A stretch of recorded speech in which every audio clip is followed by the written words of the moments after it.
Better be faster when we get into real trouble. Right, pilot? Push the flashing button to take off. Pilot on the left.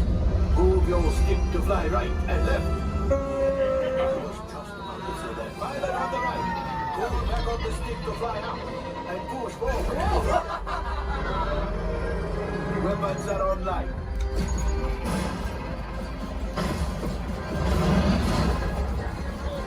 Left pilot.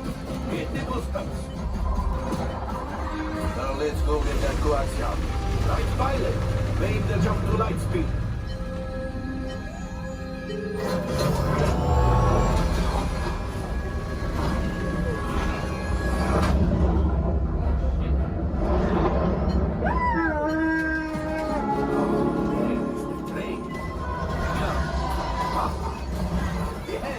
Yes, keep shooting. They've locked onto us. Take evasive action.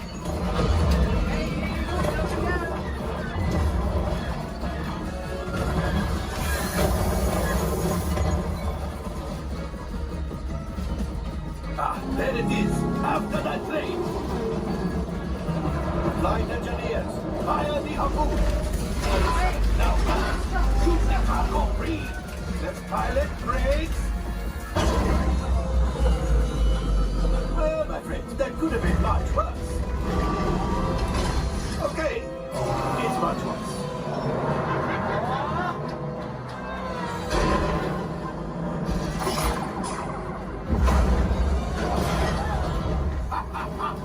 Yes, you got one. Excellent, my friends. Power up the ship. Well, I have the axiom. You see, just as I promised, my friend, now that the resistance has what they need, maybe it's something from unknown. Pilots, line up behind the train so we can harpoon that last car. Colors, shoot the train. Yes, keep mashing those controls. The cargo is ready. We keep shooting. Good job, my friends. Yes. We got the coaxium. I will grab it. You keep after the train.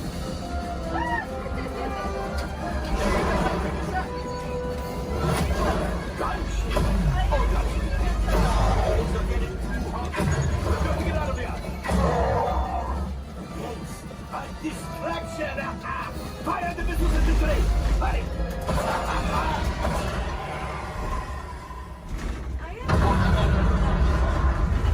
It's coming out!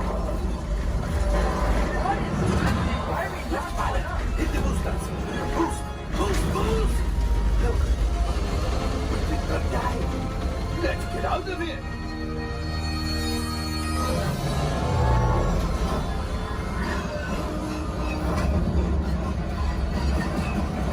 Your hyperdrive has failed. Pilots, evasive maneuvers. We've got company. Chu is right. If we leave them back, they may find the resistance. You did it. Watch out! Oh, that's going to be a lot.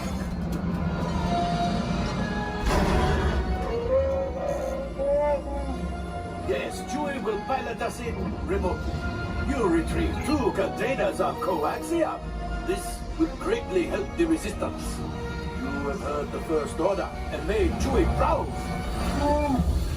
Now, after my modest profit, your cut minus what you owe me for damaging the Falcon is, hey, not bad.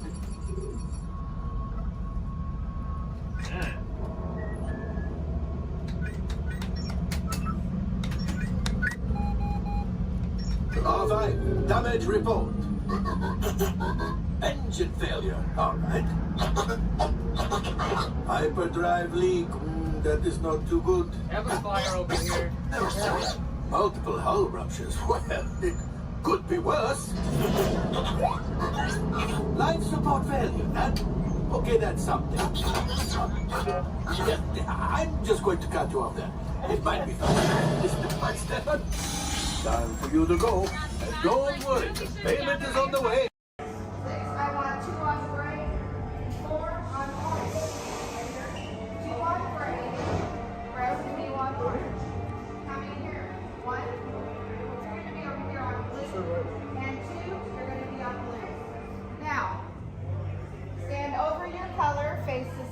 shoulder to shoulder. Now remember the color you've been assigned: blue, red, gray, and orange. It'll be an important part of your interrogation process. You're going to need to know that color at the end of your interrogation and possible long-term motive. How many? Okay, assign blue. Quickly to the end of the hallway. How many? 4. Yes. You'll be assigned red. In the way. How many? You'll be assigned gray. How many? Yeah. This cell door opens, so we'll call you in by your assigned color. And you will tell us everything. Assign orange. No, oh, you're going to have a tough time in interrogation. Get on your color. Don't be There you go. selfish. Scoot over, blue. Make a little room. Get on your color. Not the lights, on the color. Start to go. Yeah. Right. Into your side. Orange. Everyone has been assigned a color. Look down and memorize it. Do not forget it. This Now, was for interrogation. Which will be at color. is that your only speed? Slow. Let's move it along.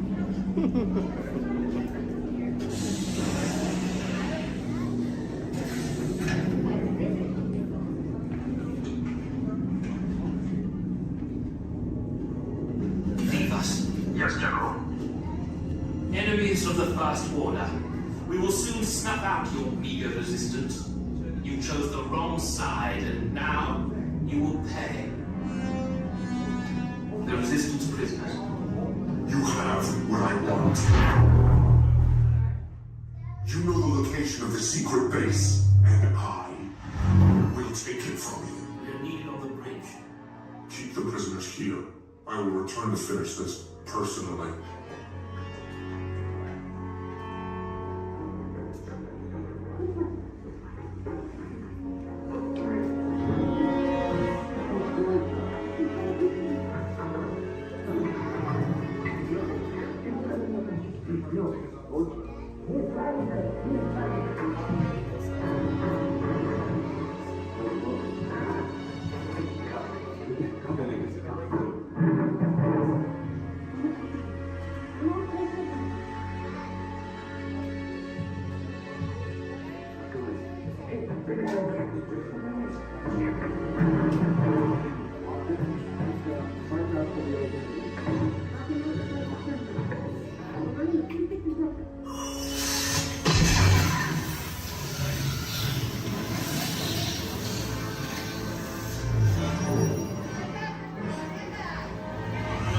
Alright, and with the resistance, we're gonna break you guys out. Let's go. On the side of the vehicle. Let's get you guys out of here. Find your colors.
unscheduled stuff.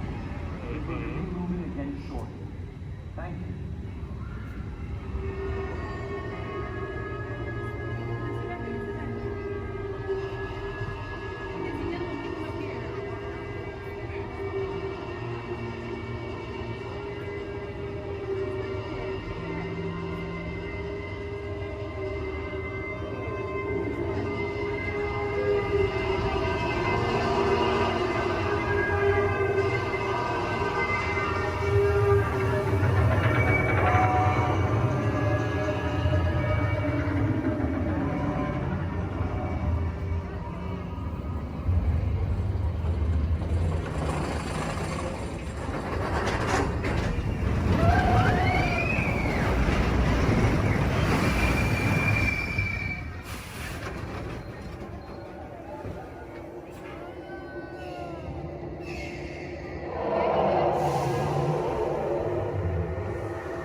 circle tour of the Magic Kingdom, with stops at New Orleans Square, Mickey's Toontown, and Tomorrowland, followed by a visit to the Grand Canyon and Primeval World.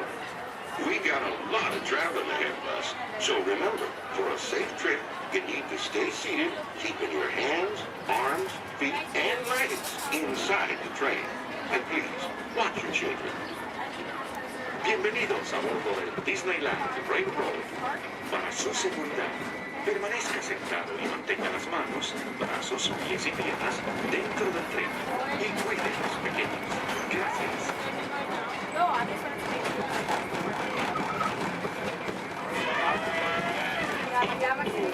Did you folks hear that? Sounds to me like we've reached the wilds of Adventureland. We just might run into a lot of savage critters out there. Including lions and tigers and tiki birds. Everybody just be on the lookout. You never know just what may show up. We're approaching our first stop, New Orleans Square Station. This station serves Frontierland, New Orleans Square, and Utica. If you'll be leaving us here, wait see until the train comes to a complete stop. Then watch your step while getting off. Have a good time at the frontier, yeah?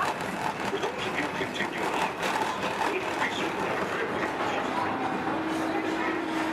Square.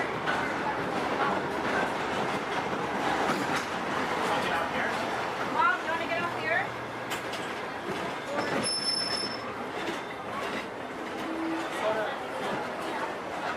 Get out here.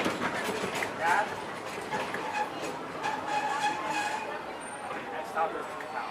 Next stop is Toontown. Stay visible. Sealed genetic matching room. Okay, Dr. Stevens, they're ready. Can everyone see me? Great. Welcome to the Avatar program. Soon, you're going to have a chance to undertake an amazing Na'vi rite of passage, flying on the back of this powerful animal called an Ikron, or as we call it, a Banshee. The way you're going to do this is by being matched to something called an avatar. And I'm here to help you guys get ready. But first, we have to scan you for Pandoran microparasites. All right, everyone, stay on your number and move your arms a bit. Whoa. Okay, start scan.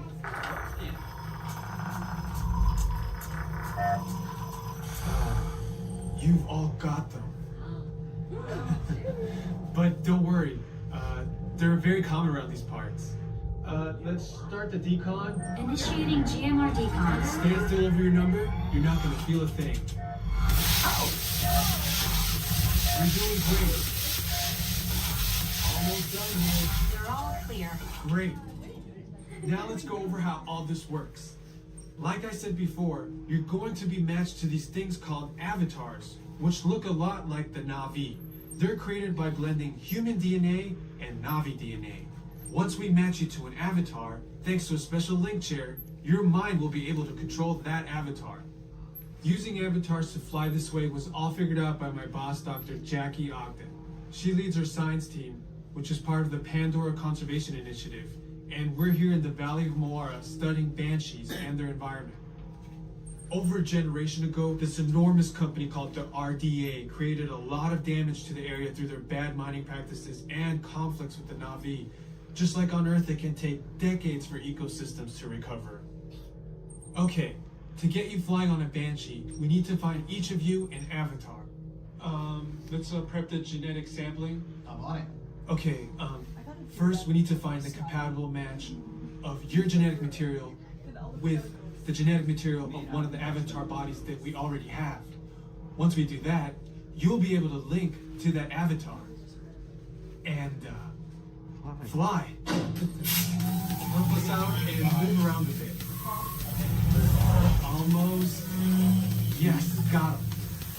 Now, let's find you your avatar matches.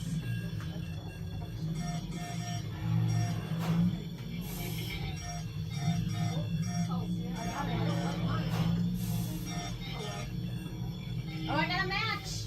Well, I got one. I got a match. Oh, I don't do that. I got one. All right, you've all been matched with avatars.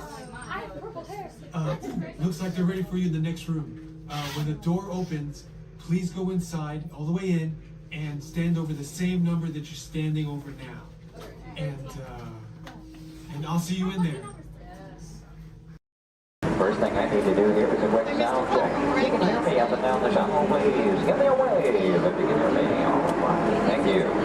It's important that you need to pass along a few safety reminders here. Please be sure hands, arms, and feet remain inside the vehicle at all times this morning. Most importantly, that you remain fully seated throughout the entirety of our tour. And for the courtesy of those around you, we do ask that please be no smoking at any point. Now we also have just a little word of caution as well. For those of you on the right side of the shuttle, and that's the side I'm on this morning, now be aware we could be getting a little bit wet on the tour today, okay? However, for those of you on the left side of the shuttle who are smiling about that situation, now realize on the left side you could get soaked.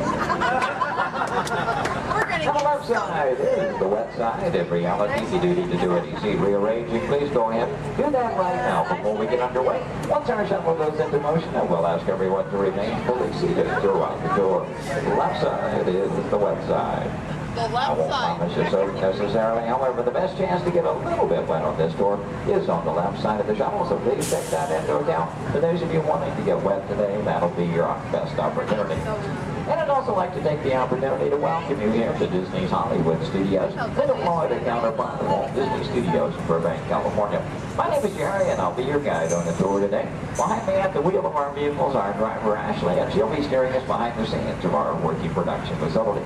We'll be getting underway here in just a few moments. If you would, please listen to these additional safety announcements. Welcome to the Studio Backlot Tour. For a safe trip, please remain seated with your hands, arms, feet, and legs inside the tram. And be sure to watch your children. Thank you. Bienvenidos. Para que tengan un viaje seguro, permanezcan sentados, con las manos, brazos, pies y piernas dentro del tren. Y vigilen a los niños. Gracias. And with that, we are all clear. Thank you.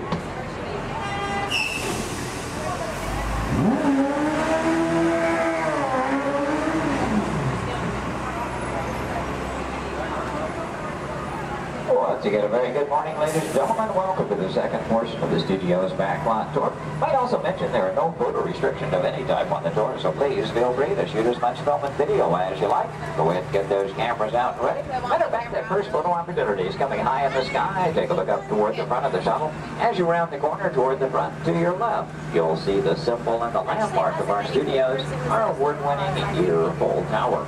Now that tower takes its inspiration from the design of a water tank that Walt Disney had constructed for our Burbank studios in 1939. The Earful Tower stands in at 13 stories tall, topped off by a set of Mickey Mouse ears weighing 5,000 pounds apiece. And for anyone who might be curious, that's also a hat size of 342 3/8.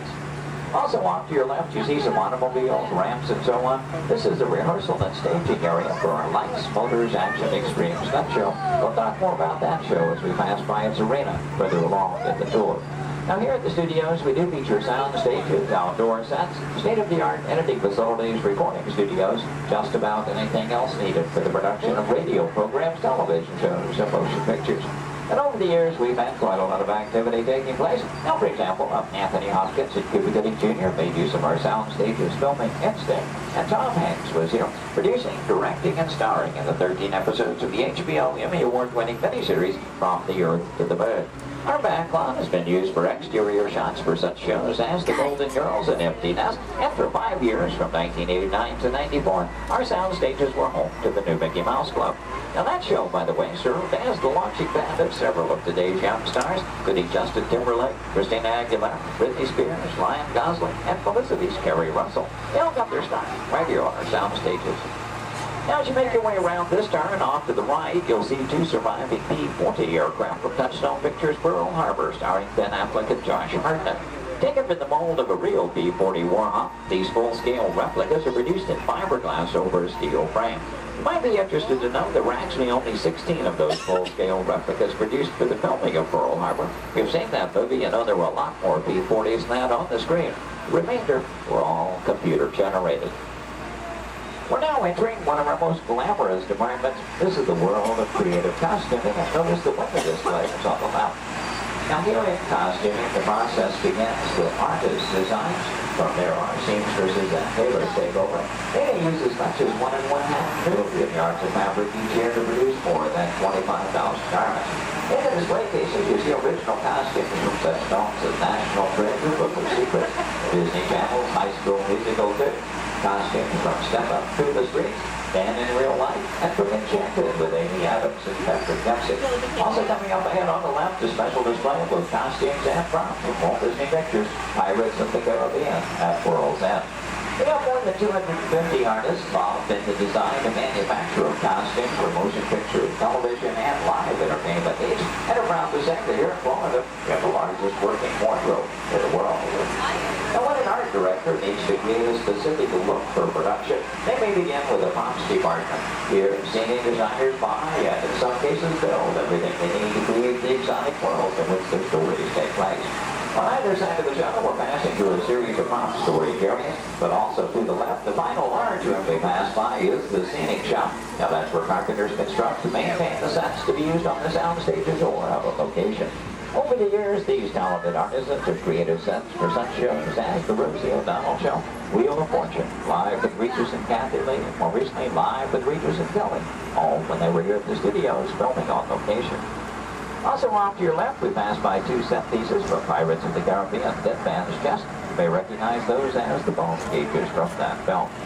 And as you make your way a bit deeper into the back lot, oddly enough, the next area we approach is known as the studio boneyard. Now, most studios have boneyards, simply areas where we can store oversized props such as vehicles, aircraft, anything we may need to reuse or refurbish for another production. The large steamroller, for example, appeared in the film Who Framed Roger Rabbit, starring Bob Hoskins and Christopher Lloyd. We also passed by a Venetian gondola here from the film Casanova with Heath Ledger and Sienna Miller. And that's followed by 2 model airplanes. Now the first of those 2, the larger, used in the filming of exterior shots for Flight Plan, which starred Jodie Foster. The second one, you may notice the wording The Jailbird on the nose from the 1997 film Con Air with Nicolas Cage and John Malkovich. The new period motorcycles on the end used by director Steven Spielberg in Indiana Jones and The Last Crusade, starring Harrison Ford and Sean Connery. Now, anytime a production team has to travel to a city or town to film on location, they have to deal with a lot of problems they have little or no control over. Things like crowds, traffic, and noise. To avoid that, we often prefer to film on a studio backlot. Now, normally we have quite a lot of activity taking place, and well, this week is really no exception. One of the things, we have been doing some special effects testing this morning in this large standing set off to the right. Now, when the tests are underway, the set becomes off limits to our tours, but see, we have been given green light here at the moment. You know that Ashley is in contact with our production coordinator, so apparently the between takes here. In case that gives us the opportunity to go inside the set, we'll get a look around and hopefully a good photo opportunity for you as well.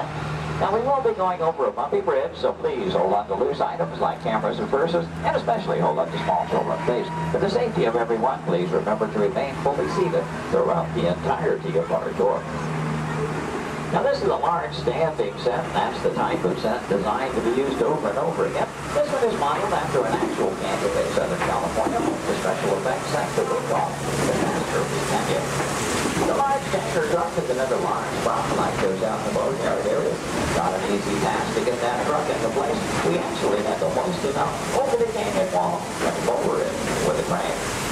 You know, one of the reasons that production teams like to film on a backlot is because of the things they can recreate and then even influence the weather. As a matter of fact, one of the effects they were testing earlier today was a rain effect. And, I wonder, anybody still upstairs? You might run the canyon's rain effect for us? We would appreciate that. Now, why might we need such an effect? Well, let's say that our script calls for a real downpour and it happens to be a nice, bright, sunshiny day. Time is money in the movie-making industry, and camera crews can't just wait around for Mother Nature. When it starts to cameras to roll, then it has to be ready to fall. Well, thank you very much for appreciate that. Now, this effect is being created by some high-pressure water trapped over it, just out of the camera lane. When it then water upward and outward and a circular motion, giving the weather back to the fall. Now, we wanted to create a comfort zone of that. We could add some strobe lighting and one in the air.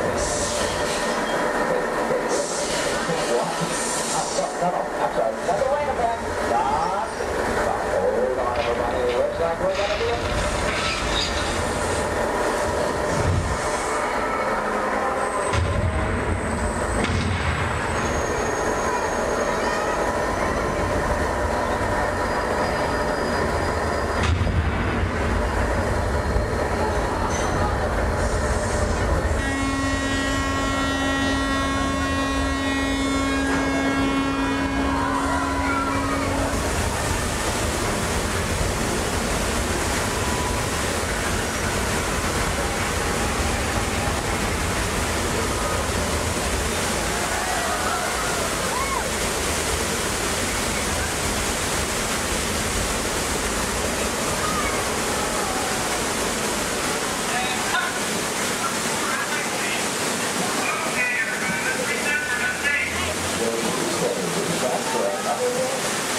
for trucking already. They can get way back up. They can drive back into place for the next thing. But now I think you understand why we call this the catastrophe canyon. As we exit from behind the scenes, so let me share some of the secrets with you and how those catastrophes are actually created. And although our canyon indicators may get used for production purposes, today's special effects show of course is just that. This is created for your enjoyment, so you know special effects.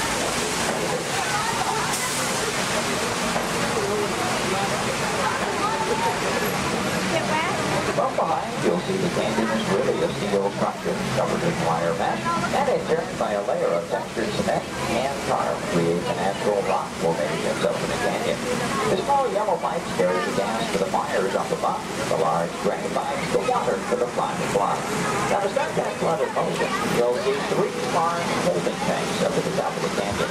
When we open the gates to those tanks, that allows 70,000 gallons of water to come right down toward our tunnel. And they have even more dramatic impact. Some of that water was blown at you by hurricanes.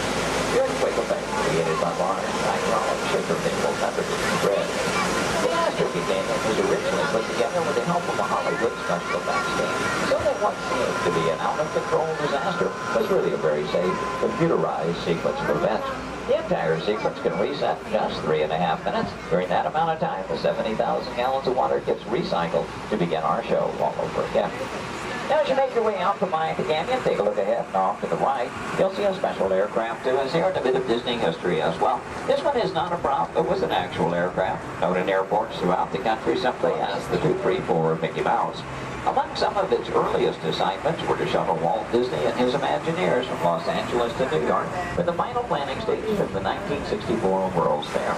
That's where we premiered It's a Small World. Great moments with Mr. Lincoln and the Carousel of Progress. Then during the mid-60s, Walt made use of that aircraft on scouting missions over Central Florida, seeking the ideal location for our Walt Disney World resort.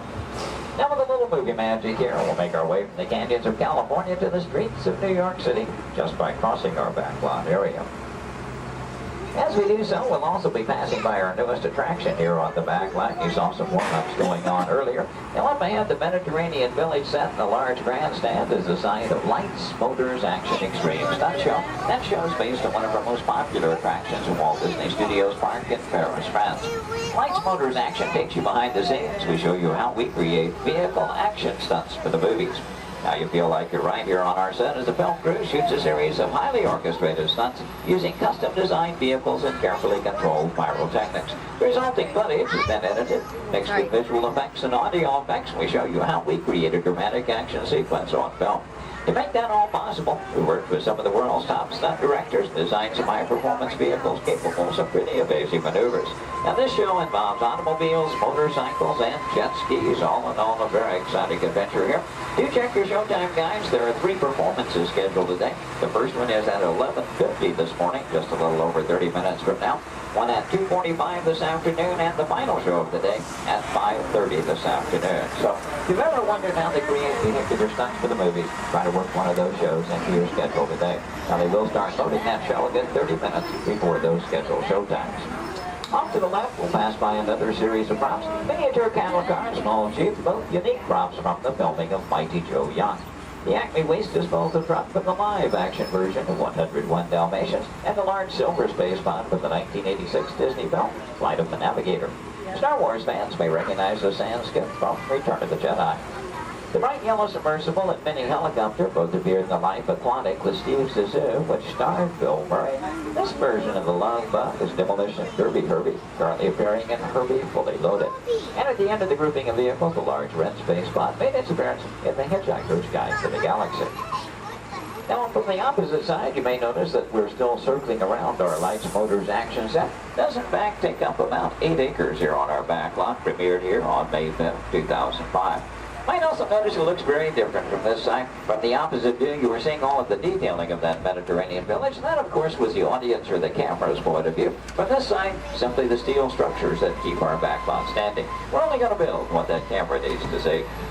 I might also take the opportunity here to mention our Fantasmic show tonight. That's our nighttime spectacular here at the studios. Fantasmic will be presented twice tonight. That will be at 9 p.m. and again at 10:30 p.m. this evening. Now, Fantasmic is an excellent and very popular show, Also a limited capacity show. So I do recommend, especially for that 9:30, 9 o'clock show, want to be there a good 45 minutes to an hour prior to showtime, proceeding in the amphitheater area. Once it fills up, it's all the folks who could see the show for any given performance. And as you make your way on around the turn, off to the right, see the entrance to Lights, Motors, Action. Looks like they're beginning to preload for that 11:50 show at the present time. You can work that one in your schedule. That'll be the easiest show to get into here today. And as you make your way on around the turn, take a look down the street, get a view of our very own New York skyline right here in Central Florida. And this illusion is created by an old movie trick known as forced perspective. The skyscrapers at the end of the street are actually just painted plastic. The tallest of which are about 4 stories tall from a block and a half away. You might also be interested to know we recently redeveloped this entire section of the back lot. In addition to Lights, Motors, Action, we've added a skyline of San Francisco. Soon to come one of Chicago to join our existing New York City skyline, renaming the entire area Streets of America, but all with the idea, of course, giving producers more locales to choose from when they're filming here on our back lot. Now this also signals we are coming to the end of our tour today, so please take a moment, check around, be sure you have all your personal belongings gathered up. As you exit the shuttle today, you'll take a stroll through the American Film Institute showcase. There you'll see a themed exhibit titled Villains, movie characters you love to hate. Now if you're heading for that Lights, Motors, Action show, your one and only exit is still through the sliding blue doors, head straight off through the showcase, then around the loop, the Lights, Motors, Action. Once again this morning, your driver was Ashley. My name is Jerry. We both thank you very much for joining us today on the Studios Backlot Tour.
My name is Patrick, and I'll be your chief flight attendant today.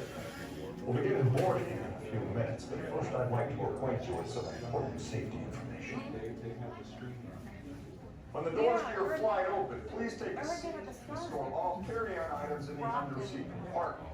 This includes cameras, purses, hats, and, of course, these little dudes. Next, fasten your seatbelts, inserting them into the buckle on your right.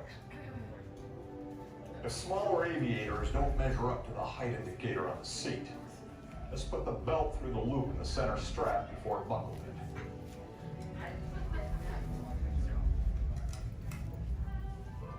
Nice work, pal. Soon you will be airborne. So if you or your little aviators have a fear of flying or of heights, you might want to wait for your party if you like. Okay, let's review. That is seatbelt, carry-on item, safety strap, fear of heights, keep your hands and arms inside at all times. Anything else? Yeah. Have a nice flight. All right, my friends, we're going to load row 3, followed by 2, then 1. Row 3, please follow me. 2, you're going to follow 3. 1, you're going to follow 2.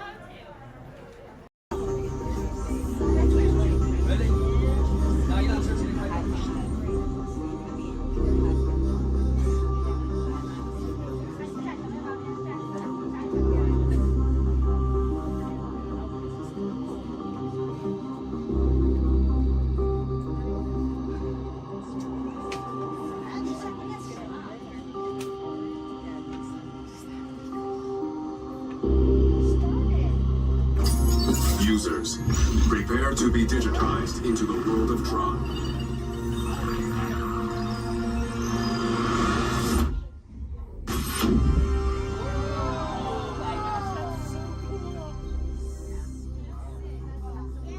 Team Blue, welcome to the grid. Proceed to gates.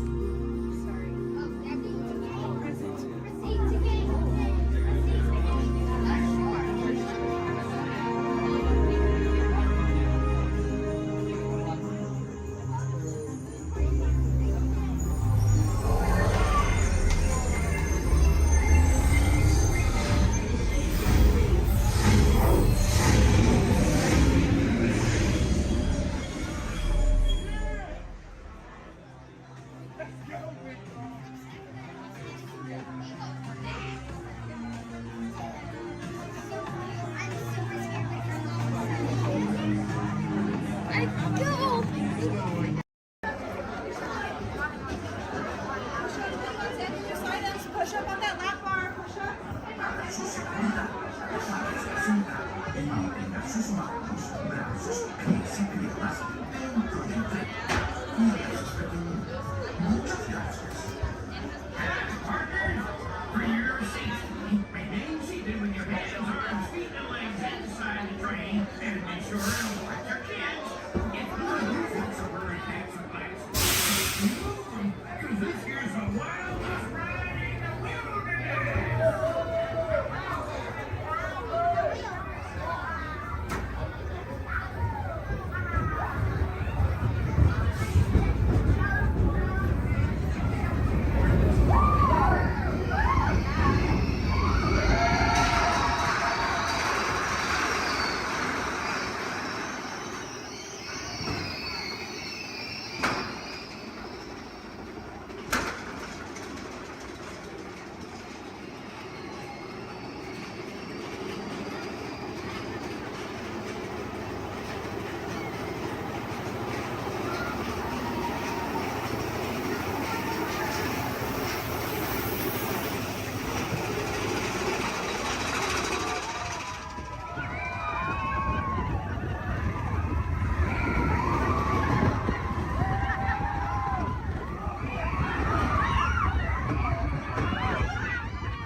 Voilà, venez, venez, venez, suivez-moi, je vous prie.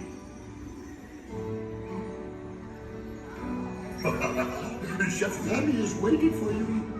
This way.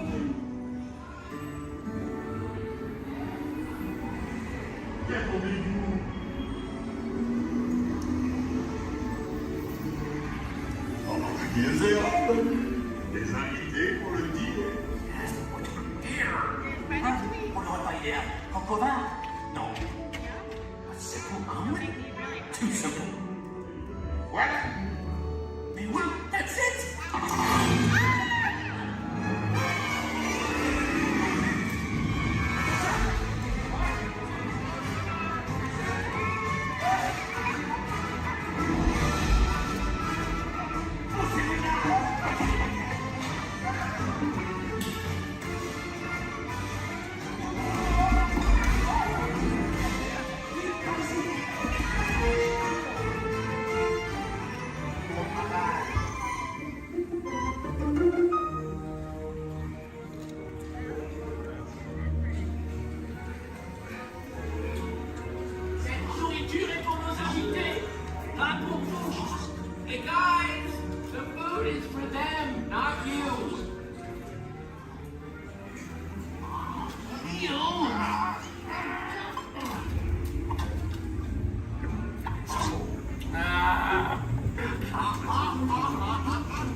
What are you doing?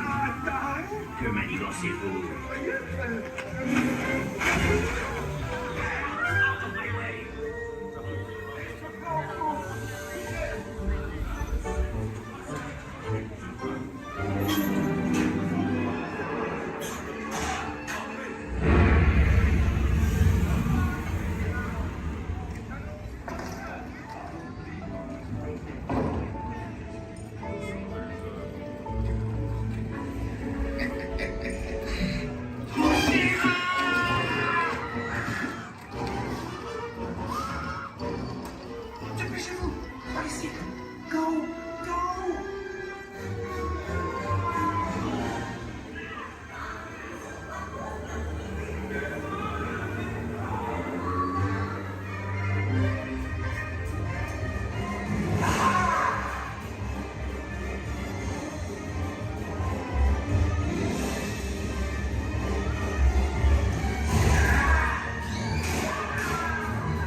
Vous serez toujours les bienvenus, cher ami.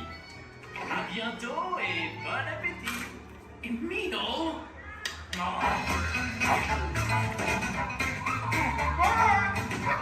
Au revoir. Little for you, right this way. You are always welcome and feast your shade heavy. Au revoir.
despair.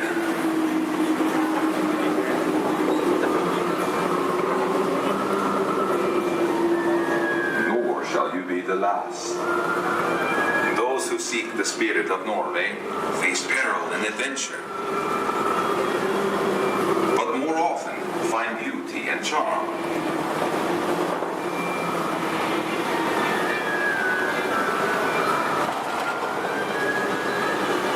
Always lived with the sea, so look first to the spirit of the seafarer.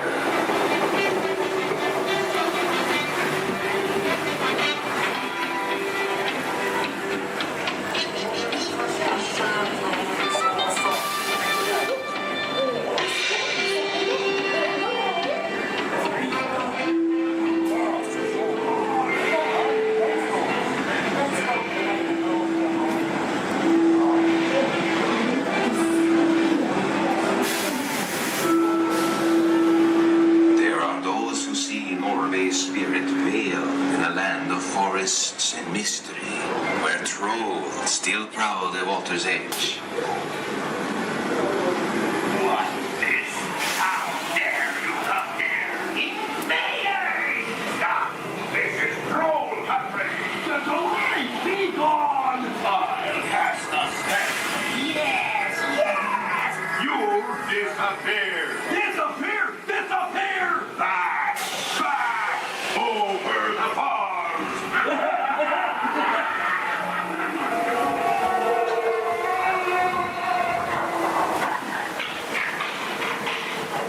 Before recorded time, Norway's spirit roamed the seas of the far north and beyond.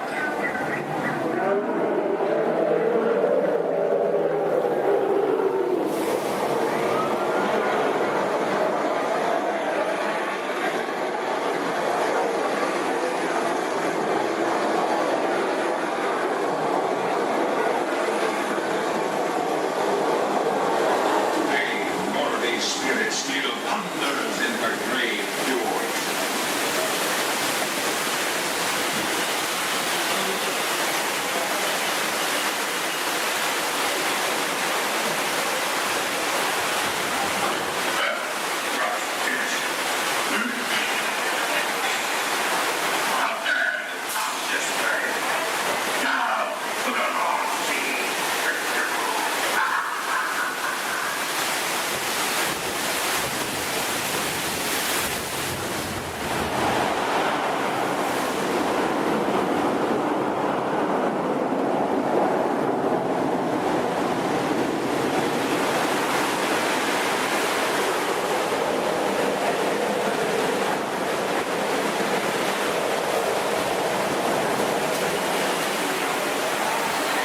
Norway's spirit has always been, will always be adventure.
Awesome, thank you for volunteering for being our flotation devices. Does anybody think that the captain should go down with your ship? Raise your hand. Awesome, sir, what's your name? Jim, thank you for volunteering for being the captain. I'm a skipper, I skip out at the first sign of danger. Alright, and we are clearly out of my mind. Everybody turn around, wave goodbye to the dock. Now wave goodbye to the nice people on the dock. Now wave goodbye to the skippers. Bye, skippers. You're never going to see them again. Alright, ladies and gentlemen, my name is Skipper Jason. For your safety and mine, please remain fully and completely seated, keeping all hands, arms, legs, feet, small children inside the boat at all times. Now, not only am I your jungle cruise skipper, I am also your dancing instructor, your cruise director, your lion tamer, your alligator wrestler, and if you don't laugh at my jokes, swimming instructor. Alright guys, we're starting off right here in the Amazon rainforest where it rains 365 days a year. That's almost every single day. That's what makes these bugs larger than life. These beautiful Amazon butterflies, ladies and gentlemen, their wingspan can go anywhere from 12 inches up to a whopping 1 foot. That makes them the rulers of the jungle. True monarchs, true monarchs. And over here, ladies and gentlemen, we have Inspiration Falls. Now, I am told the longer we stare at Inspiration Falls, the more and more we are inspired to go. Deeper and deeper into the jungle. Everybody say, ooh. Everybody say, ah. Everybody say, ooh, ee, ooh, ah. No, I'm just kidding. Don't do that, folks. Anyway, so much inspiration, we are going to not only change rivers, but jump continents. We are now in the continent of Africa along the Congo River. Now, we're going to see how far we can go in this boat with me behind the wheel. Who here wants to see the world-famous Jungle Book? Raise your hand. Awesome, everybody. Because there it is. Now, up here at the beach, ladies and gentlemen, I have arranged for you a welcoming pygmy party. There's going to be music, dancing, singing, eating, drinking, all sorts of fun, all sorts of game, all sorts of craziness, all sorts of... Oh, I can't see anybody canoe. Guys, the jokes are only going to get worse from here, I promise. I wonder what might have scared off my friends, the pygmies. Anybody see anything that might have scared them away? Yes, that giant python could have done it, princess. They can grow up to 33 feet in length, but don't get too close. They can develop a crush on you. They're really friendly. So let's stop by my base camp, guys, and pick up some supplies. Oh. This is what happens, guys, when you leave your door open in the jungle. You get unwanted house guests, and they break every single thing that you own. Good news, though, guys, they got my Jeep to turn over. I wonder if they used a monkey wrencher called 888. Alright, ladies and gentlemen, we are now cruising along the Nile River. It is the world's longest river. It goes on for miles and miles and miles. If you don't believe me, you are in... the Nile. False. You're in disbelief. We are on the Nile River. Right over here, ladies and gentlemen, is Jimbo. He's an African bull elephant. I taught him some tricks. Jimbo, speak. Jimbo, speak. Okay, we're getting the silent treatment. That's fine, that's fine. Esmeralda, speak. Really? What did I do? Come on, guys. Get with the program. There they go. Alright, right over here, guys, we got the sandstone rock formation. A lot of people take it for granted, but I think it still rocks. It's one of our bolder attractions here in the jungle. Now, ladies and gentlemen, we got the wildebeest, we got the giraffes, gazelles, impalas, zebras, and lions. Hey guys, those zebras in the back, they are the oldest zebras on property. You know how I know that? They are still in black and white. Don't worry about that zebra with the lions, everybody. He's just dead. Dead tired. Dead tired. Alright, ladies and gentlemen, over here we're going to say hi to one of my oldest friends in the jungle. Her name is Ina. So as we go by, I want everyone to wave and say hi to Ina for me. Here we go, everybody. Say it. Hi, Ina! By the way, Ina is the zebra in the back. It looks like those guys on that tree are in some trouble. Oh, boy. Alright, ladies and gentlemen, we are now cruising along in crocodile country. Crocodile country, there's a lot more dangers than just crocodiles. There's monsoons, there's rapids, and there are these giant things called waterfalls. So if you guys see a waterfall, point it out for me so we can avoid it. We don't want to go over it just yet, we want to go through it later. What's that? Where? Where? Oh, that is Schweitzer Falls, ladies and gentlemen, named after the late great Dr. Albert Falls. As we go by, I want everyone to lean. Lean, lean, don't worry about looking stupid, I'm doing it for you. Lean, lean, lean, and we will make it. All right, ooh, that was close. Man, I know a lot of people will ask me, Skipper Jason, how is it you became a world-famous Jungle Cruise skipper? And I tell them, quite frankly, isn't it plain to see I took a crash course? Toughest thing about flying, ladies and gentlemen, is the ground. It's totally the ground. So we're going to keep cruising right along, people, until this pool full of hippos. It had to be hippos. All right, guys, cover your ears. This is going to get loud. They gave me something to scare away the hippos. Cover those ears. Shoo, hippos, shoo! Make way! Be gone! Be gone, hippo, be gone! I showed those hippos who's boss. All right, guys, we're now cruising out of this hippo pool and right into headhunter territory. It is not the greatest of places to be headed. If you don't believe me, you can ask my last crew. Those boneheads did not believe me. Wait, you guys hear those drums? Are those warriors dancing? Yes, they are. That can only mean one of two things. They're either going to attack the boat or they've lost the key to the men's room. Do me a favor, guys. Keep your eyes peeled out on this side of the boat for an ambush. If you see an ambush, point it out and let me know. I'm going to look over here. Where? Princess, that's not an ambush. That's an ambush. You can tell by its leaves. All right, ladies and gentlemen. This is what everybody got up early to come to Disney for. Are you ready? Are you ready? Here we go. The eighth wonder of the world. The backside of water. Kids, do not try this at home. You'll hit your head on the faucet and that hurts. Don't ask me how I know. Alright guys, we're now in the Mekong River here in Southeast Asia. There's this really cool temple I want to show you guys. It's awesome. It's amazing. The entrance is just up over here. Oh. It looks like there's been an earthquake since the last time I've been through. What do you guys say? Do we go in? Yeah. There could be danger. There could be adventure. There could be treasure. Or worst of all, it could be another Disney gift shop. Alright guys, stay seated, keep your eyes open. I'm gonna stay seated and keep mine closed. Oh wait, it's just a root canal.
elephants have their trunks on today, so it's okay. And look at that, we got a little squirt bathing underneath a full moon. Isn't that sweet? Aww. Peanut, down, boy. Down. No, Peanut, it's too early. Every time I try to come through here, that elephant's always trying to spray my boat. Guys, duck, he's gonna spray the boat, duck. Oh, he forgot to pack his trunk. Watch out for this guy, he's a trickster too. Oh, he forgot to reload. A lot of people think it's water in those things, but it's not. Alright, ladies and gentlemen, we are now coming upon the most dangerous part of our journey, the return back to civilization. For your safety and mine, please remain fully and completely seated, keeping all hands, arms, legs, feet, small children inside the boat at all times. This will help us avoid any unnecessary peer pressure when we get back to the dock. Now, no trip to the jungle would be complete, ladies and gentlemen, without a visit with my good friend Trader Sam. Trader Sam, ladies and gentlemen, is our head salesman of the jungle. Now, sales have been shrinking, but he's got a great deal for you. 3 of his heads for the price of 1 of yours. Any way you slice it or dice it, you're going to come out ahead. Do we have any takers? No? It's all right, guys. It's all right. Now, ladies and gentlemen, when we get up to the dock, we're going to rope this boat. When we rope this boat, stay seated till I give you guys the all clear. When I give you guys the all clear, then I want everyone to stand up together. That does 2 things. 1, keep the boat balanced, and 2, look like you're giving me a standing ovation. At that time, I want you guys to clap, yell, holler as much as you possibly can, because then it looks like not only did I do my job, but it'll also help out my self-esteem. When you guys go to exit out the boat, you are my jungle side, you will stand up, exit out through the back.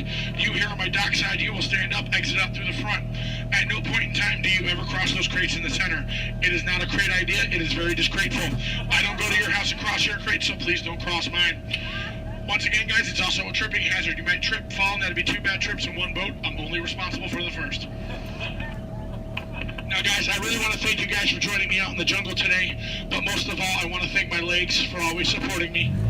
I also want to thank my arms for always being at my side, and I really do want to thank my fingers and toes because I can always count on them, always. All right, ladies and gentlemen, out of all my crews today, you guys have been my first. Yeah, you've been my first. Now, you guys have been obviously the most recent. Now, guys, you've been awesome, you've been amazing, and pretty soon you're going to be outstanding on that dock. Alright, guys, here we go. Once again, guys, for your safety, please remain fully and completely seated, keeping all hands, arms, legs, feet, small children inside the boat. Linda, Skipper Linda, what are we teaching that rope today? 2 plus 2, okay. Now, we're going to wait. Linda has been practicing for like years. She's been training for months. She's going to learn and show you guys how to rope this boat at the first shot. All right, Linda, here we go. It's your turn. You can do it, Linda. You can shine like a star. No. Back of the boat, Linda, not the guest. Stay seated, guys. Stay seated. So now we're going to teach this rope about 2 plus 2. Now, in some cases, rope secure. A lot of people think 2 plus 2 equals 4. But in some theories of math, people say 2 plus 2 equals 3. Or 8. Or 12. But I say you're done. Let's go. Rope start. Everybody out of my boat. Bye, guys. Your time has come. The master away.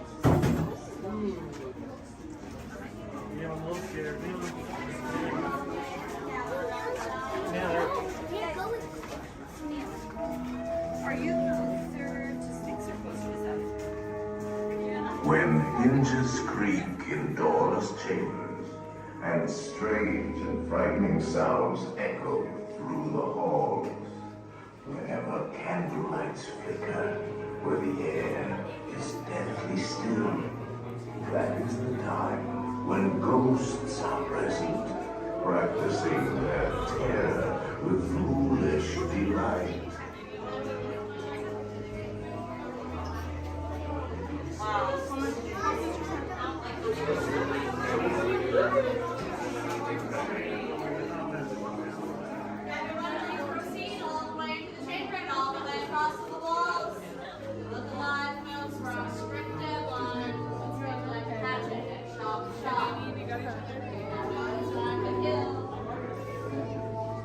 Welcome, foolish mortals, to the haunted mansion.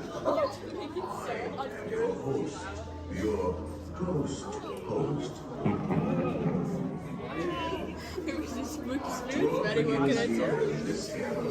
Here where you see paintings of some of our guests as they appeared in their corruptible, mortal state. Kindly step all the way in, please, and make room for everyone. There's no turning back now. Now everyone, gather your bodies away from the walls and into the dead center of the room.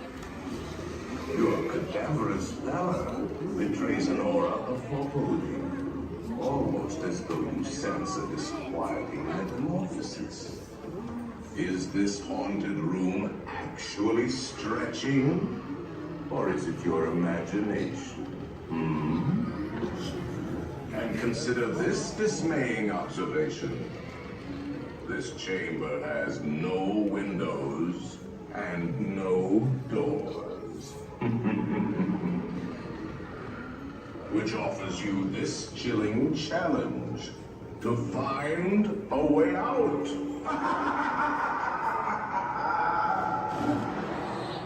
Of course, there's always my way.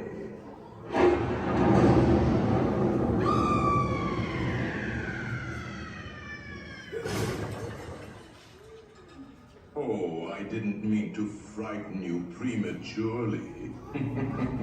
The real chills come later. Now, as they say, look alive, and we'll continue on. And let's all stay together, please.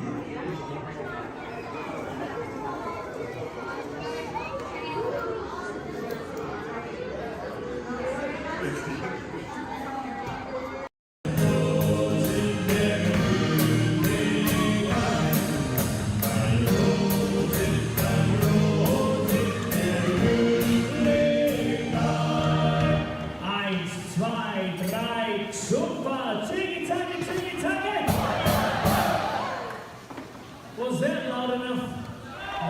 Turn to your neighbor and say, louder! Okay, drinks up, thumbs up, here we go. Tiki-taki, tiki-taki! Tiki-taki, tiki-taki! Tiki-taki, tiki-taki! Rolls clean and drink!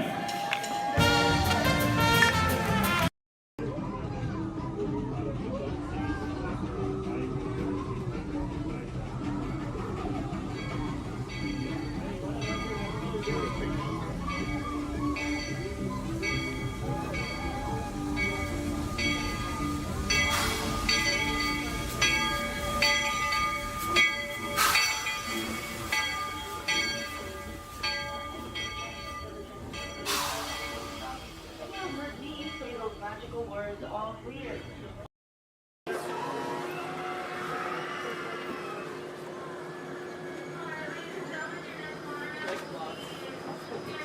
Hello, everyone. Welcome aboard the Disneyland monorail. We are now beginning a 2.5-mile journey to downtown Disney Station and back. For a safe trip, remain seated, keeping your hands, arms, feet, and legs inside the cabin. Be sure to watch your children, and no smoking, please. Bienvenidos. Para su seguridad, permanezca sentado y mantenga las manos, brazos, pies y piernas dentro del tren y cuide a los niños. Por favor, se ruega no fumar. You're riding aboard a Mark 7 monorail, the latest generation of Disneyland monorails. When Walt Disney introduced this attraction in 1959, it was the first daily operating monorail system in the Western Hemisphere. Just ahead is Disney's California Adventure, where you can live the ultimate California dream through attractions and live shows that are as diverse as the Golden State itself. The towering hotel is home to the Twilight Zone Tower of Terror, where you can literally take a thrilling drop into Hollywood history. The bear-shaped rock formation is part of the Grizzly Peak Recreation Area, a haven for outdoor adventures. Beyond it, you'll find the high-energy fun of Paradise Pier. Coming into view on the left are the villas at Disney's Grand Californian Hotel and Spa. It's the first Disney Vacation Club resort on the West Coast and shares the same arts and crafts style as the famous hotel which we are now entering.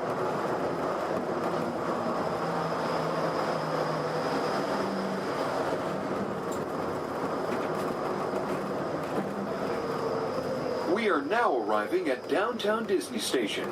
gateway to the downtown Disney District and the Disneyland Resort Hotels. If you will be leaving us here and returning later today, please hold on to your park ticket and have your hand stamped as you leave the station. You may reboard the monorail for a return trip to Tomorrowland up until 1/2 hour prior to Disneyland closing. Please remain seated until the monorail comes to a complete stop and the doors have opened. Then gather your belongings, lower your head, watch your step, and exit to the left of the monorail. Thanks for traveling with us today, and we hope you enjoy your visit to the Disneyland Resort. For those of you continuing with us, we'll begin our return trip to Tomorrowland in just a few minutes. Thank you.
What's going on here?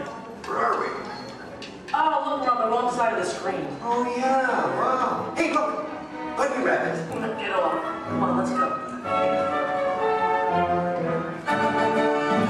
Oh, hi, there you are. Hello, I'm Rosie. And I'm Colin. And we've got 5 or 6 hours of vacation slides to show you.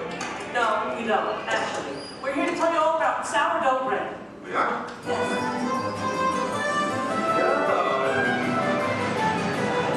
Okay, let's get started. Did you know that a traditional sourdough baking process goes back to the California Gold Rush? You're reading this, aren't you? No, of course not. I did some research. I made a few notes. So, my little encyclopedia, what exactly is sourdough? Well, it's a type of bread that doesn't use yeast as a leavening agent. These miners had agents? I don't think so. Look at them. Isn't it nice to see the guys helping with the dishes? Now, Colin, did you know to make sourdough bread you need a chunk of what's called starter or mother dough? Wouldn't you need mother dough and father dough? No, just mother dough. These guys here used to carry a chunk of it with them in their bedroll to keep it warm. Well, that's an image I'll carry with me through supper time. Well, we're not talking five-star restaurant here, we're talking grub. They would take the dough, put it on a stick, and cook it over the campfire. Isn't it true they used to strain their coffee grounds through a saw? I hope so. Oh, I love these guys. The Jefferson Airplane. No. This is the Bodine family. And this is Isidore Bodine. He's the one who perfected the sourdough starter. Tastes perfected to me. Yeah. By the way, did you know they are still using the same sourdough starter that Isidore mixed here 150 years ago? Excuse me? Must have made an awful lot of it. You see, you have to save a little bit of the starter dough to mix with the next day's batch of flour and water to keep the fermentation process going. Hey, did you know that the strain of bacteria found in mother dough is Lactobacillus San Francisco? How did you know that? Internet. Hey, can we watch them bake something? Oddly enough, that's what we're here for. Great. You people go on ahead. I'm going to meet you in there. Colin, you stay here to make sure there are no travelers, okay? Okay, all right. All right, just more kind of a red line to my right. Good. They're on their way, Rosie.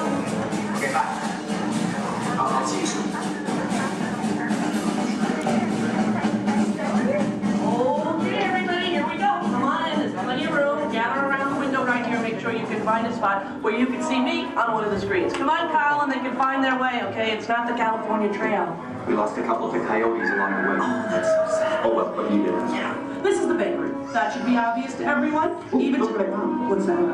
Oh, and I have one for you. Is that me?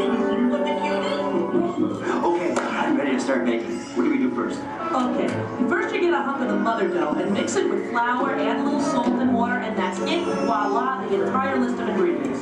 Right. Here's some dough.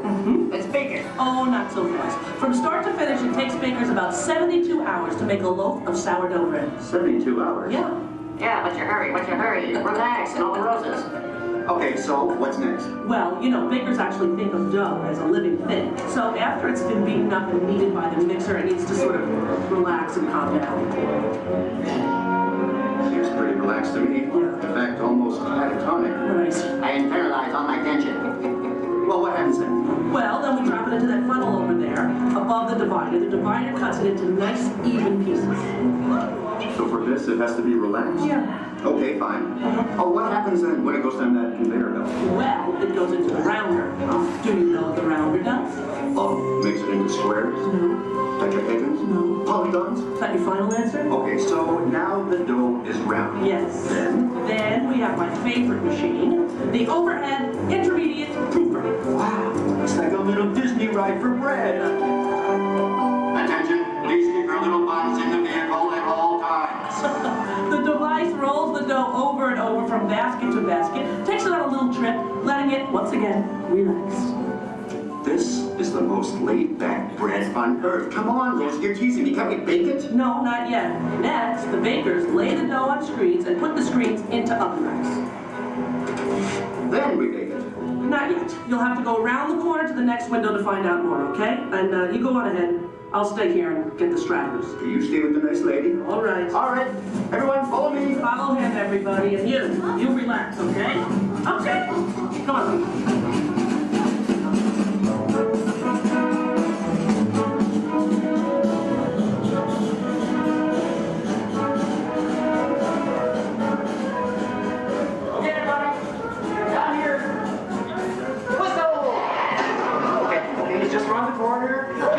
Out along this window.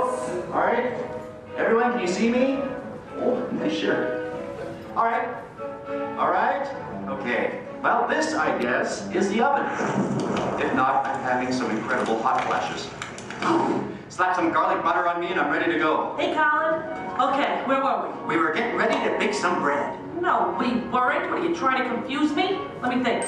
I remember the racks of dough. The racks of dough are taken upstairs to a refrigerated fermentation room. Refrigerated? Yes. Look, I know a thing or two about baking bread. Well, actually I don't, but I'm pretty sure you have to have heat to bake something, right? Sounds right to me. For a technical question like that, I'm going to have to call in an expert. I'd like you to meet my friend, Tony, the baker. Tony! Hi! Are you enjoying your visit? Oh, we're having a great time. We really are. But I'm afraid I have reached my limit of baking knowledge. Tony, call it here. Give us the lowdown. Don't you think we've coddled this dough long enough? Isn't it time to turn up the heat on this baby? Well, no. The dough needs time to ferment in a refrigerated, climate-controlled room. Now that gives the bread a better flavor, texture, and color.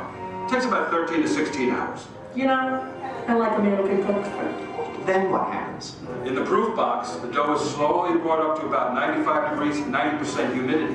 Why not just take it to Florida? All right, so it's baking now, right? Because it's rising. No, it's still fermenting. The dough triples in size now due to the expansion of trapped gases. Hey, listen, we all have trapped gas occasionally. Well, now the bread is scored, so it won't split when it's baked. Oh, so now, I'm almost afraid to ask, it's time to bake it, right? Or do we have to take it out to dinner first? Maybe a bit of a rub-down? It's ready to bake. You're kidding. I hear they spin the bread around when they're actually baking. Is that true? That's right. And this steam is sprayed on it from time to time. This gives the crust a beautiful reddish golden color. Oh, so I'm thinking I probably couldn't do this at home in the toaster oven. No, I don't think so. Listen, Tony, thank you so much. Yes. It's been a thrill. Thank you. You were superb. I feel enlightened and rich, fermented. My pleasure. Bye. Bye-bye. cute. You know what? I'm going to spray you down because I think you could use some of that gold. Okay, just a little on the, okay, that's enough. All right, the hair, you know what, deep frizzy. Ladies and gentlemen, the moment you've been waiting for, a masterpiece of the maker's art. What are you doing? Hey, what are you? Waiting for that. That's not yours. When you gave it to me, you looked right at me. He didn't look at you, that was ours to share, Colin. No, it's mine, it's all mine. One piece, please. One little piece? A tiny piece? I'm telling Mickey. All right, here. Yeah, you see? Here, don't tell Goofy I owe money. You do? Well, don't even ask. I don't even want to get into that. Goodbye, everybody. Have a great time here. Bye. I'm going to go eat. Sharon.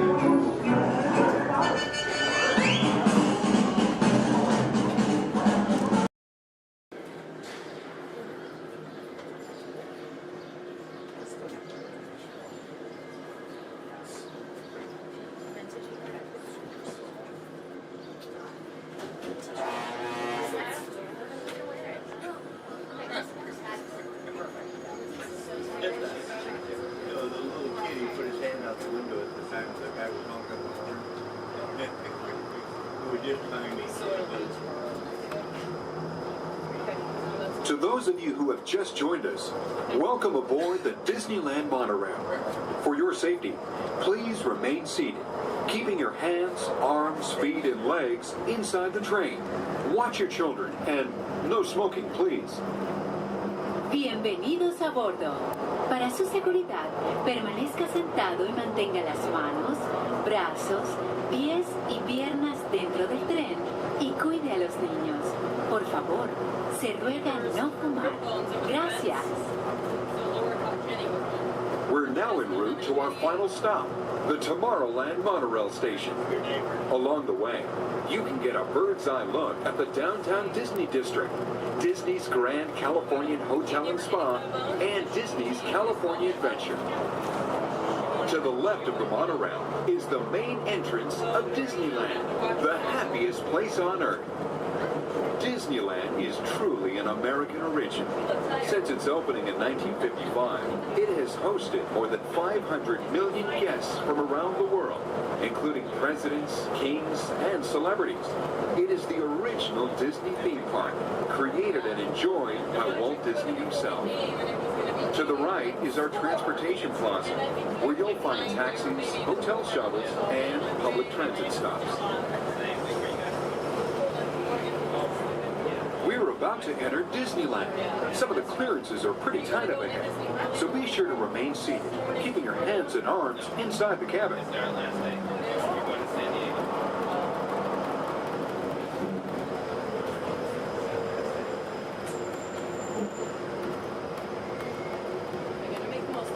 This is Tomorrowland, a land inspired by science fact and fantasy.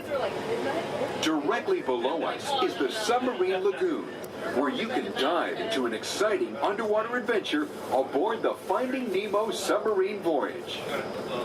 Across the way are the icy peaks of Matterhorn Mountain, home of the world's most famous bobsled run. And beneath us are the roadways of the Utopia, where drivers of all ages can ride the road to tomorrow. As we cruise over Tomorrowland, our pilot would like to share a few program reminders. Alrighty folks, thanks for flying aboard Monorail Red, your highway in the sky. Just a few reminders. Disneyland will remain open today until 12 o'clock midnight. All passengers are required to be on board this monorail at approximately 12 o'clock midnight to catch that final flight. We're also going to be having a Celebrate a Street Party along Main Street at 6:30 p.m. today. Fantastic along the Rivers of America at 9:05 and 10:30 p.m. and then Magical, our fireworks spectacular, at approximately 9:30 p.m. So once again, for all passengers wishing to exit Disneyland via the monorail, please remember that the last flight will be at approximately 12 o'clock midnight. We thank you for flying aboard your highway in the sky and enjoy the rest of your stay here at Disneyland. Thank you.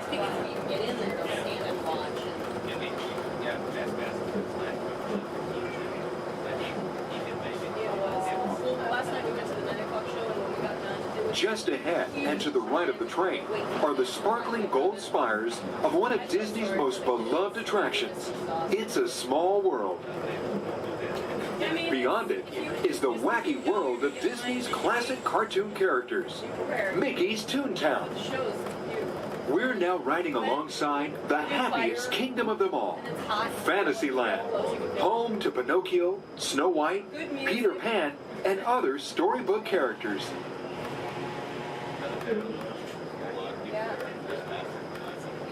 Yeah, it's brand new. Supposedly he said it's we're gonna try it, but so many people interested in it and it's such so popular, I'm sure they'll be good. We're now approaching the Tomorrowland monorail station, our final destination. Please remain seated until the monorail comes to a complete stop. Then, collect your belongings, watch your head, and step carefully from the train.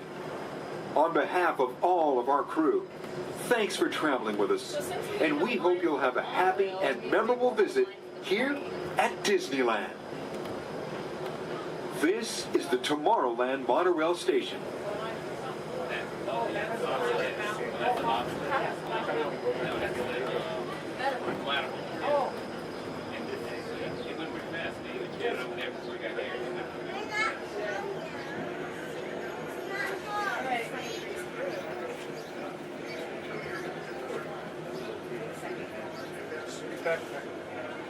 We did? Okay.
Welcome to the Avatar program. Soon, you're going to have a chance to undertake an amazing Navi rite of passage, flying on the back of this powerful animal called an Ikron, or as we call it, a Banshee.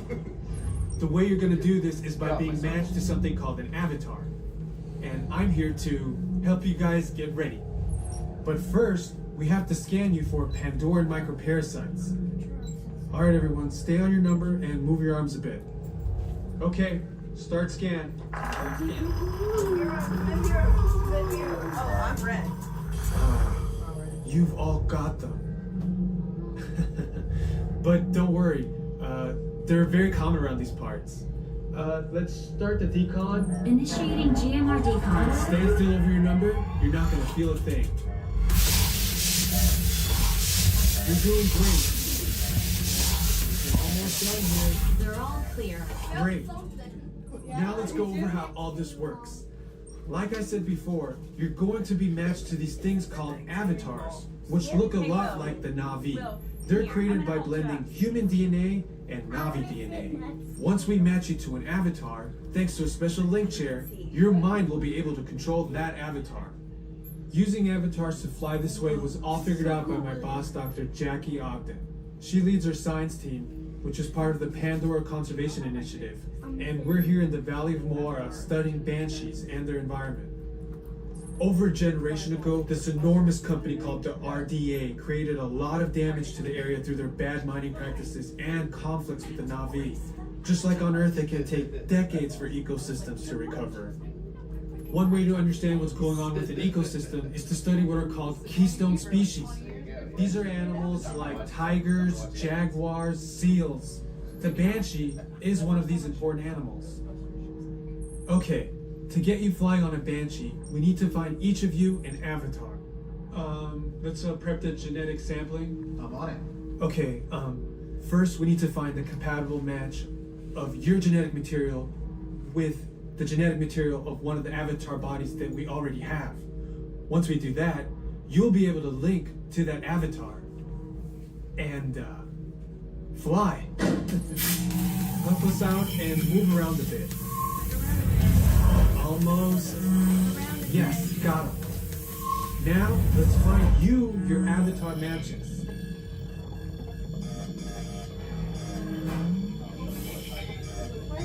See your match?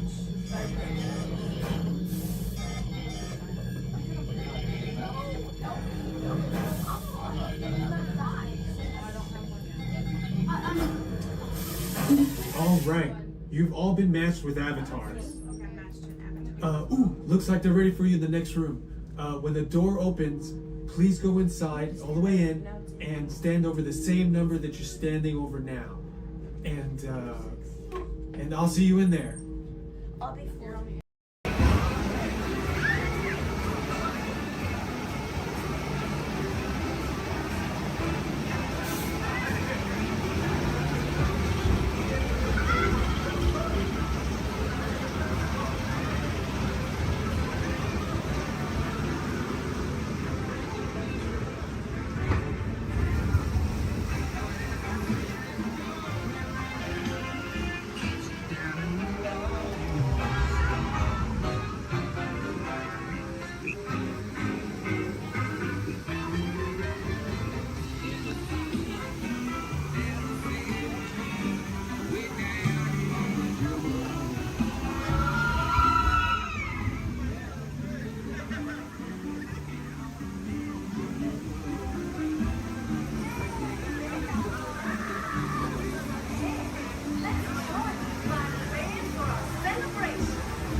Come out, wherever you are.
There are musicians out here and they are good.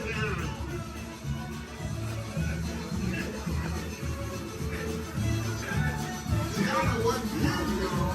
This started over and she found No doubt. We'll ask them to join the band for sure.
keep searching high and low.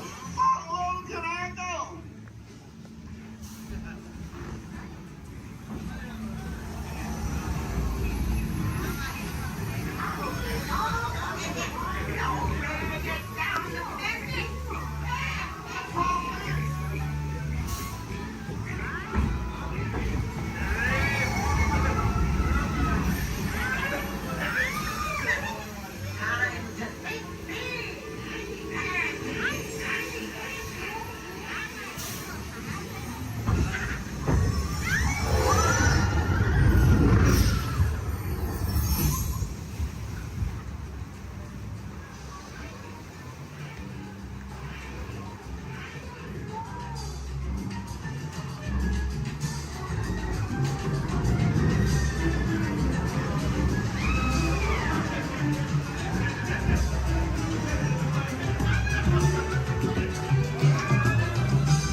These tiny musicians you found sure do bring the heat.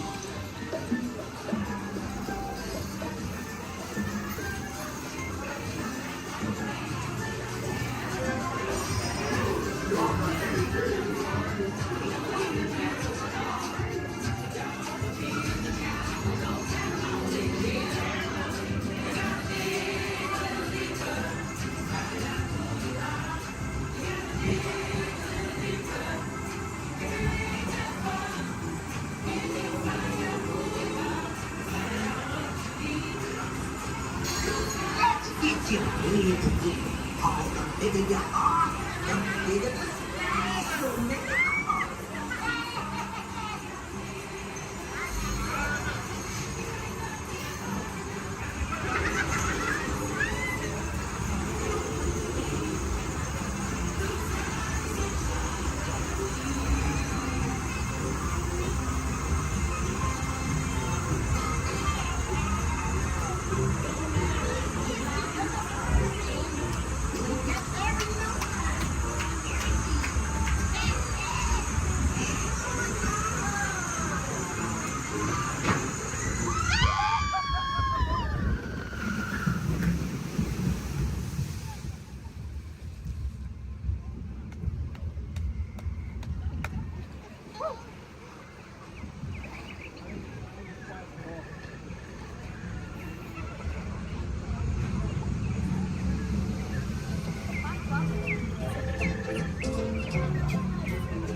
Remember, this party wouldn't be what it is without you.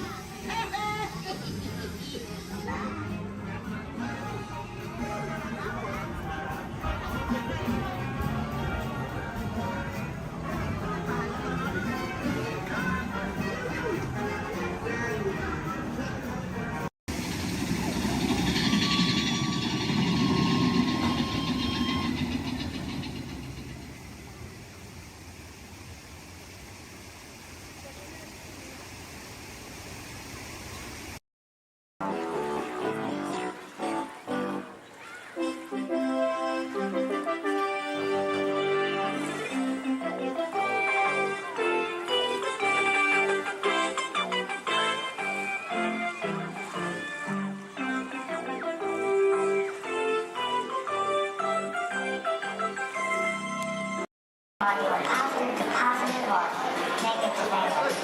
No, a positive that was negative to positive. Absolutely positive. Hey, what are y'all staring at? Oh, me. Well, you got cameras. Why don't you take a picture? It'll last longer. Gee, a lot of families here today.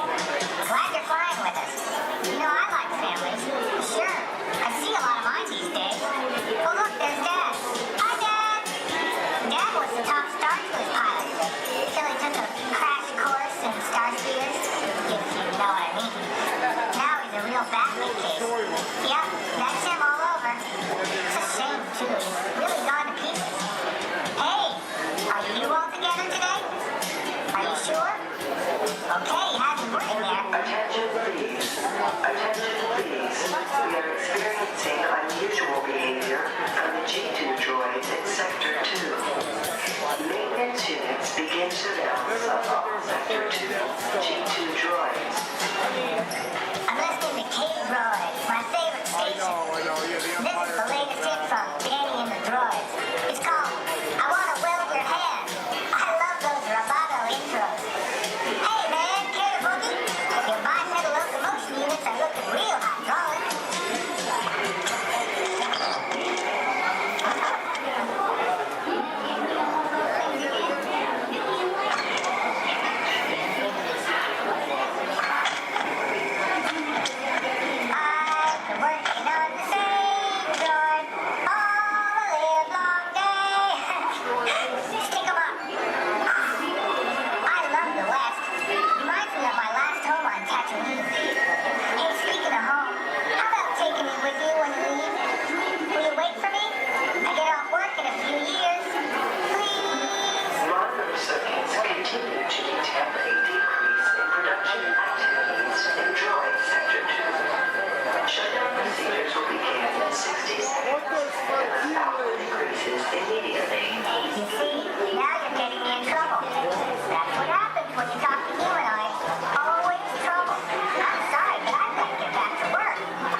Gotcha.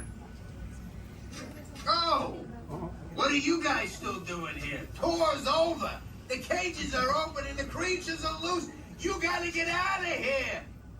Wait. Don't get out of here. I could use a hand. My little pal Groot is lost in the fortress somewhere, and I need to find him before he gets ate. I found his tiny little heat signature, see? All those other heat signatures are, well, don't worry about them. Listen up. You guys can be a big help while I look for my pal. A gantry lift full of warm parents makes a really great distraction. I just need you to wave your arms, scream, whatever it takes, and then all these things will, never mind. You in? It doesn't matter. That was rhetorical. Now let's move. Meet me at the gantry lift. Yep, I'm gonna go back that way.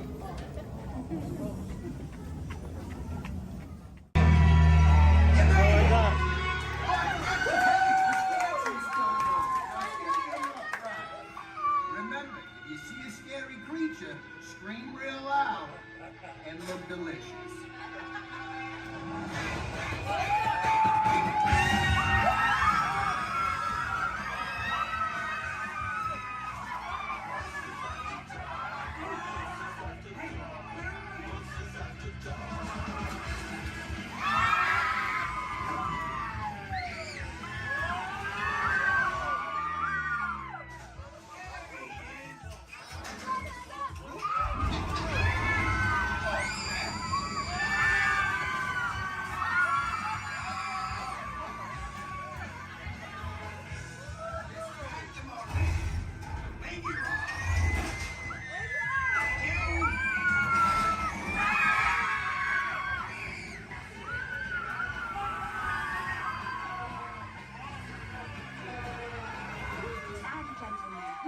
You've enjoyed our tour. Please gather your purse souvenirs.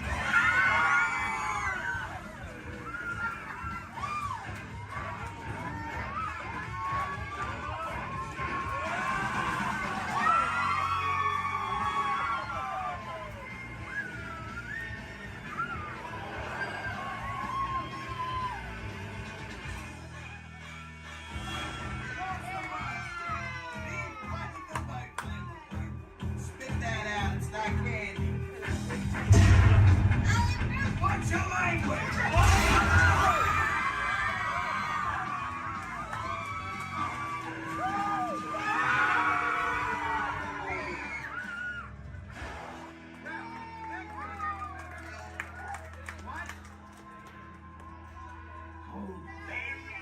Very still.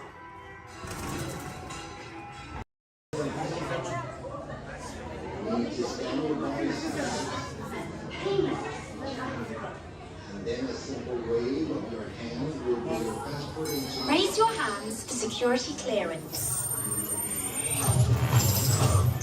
And presto, the doors open for you. I now present to you Tannelier Tavon's private office.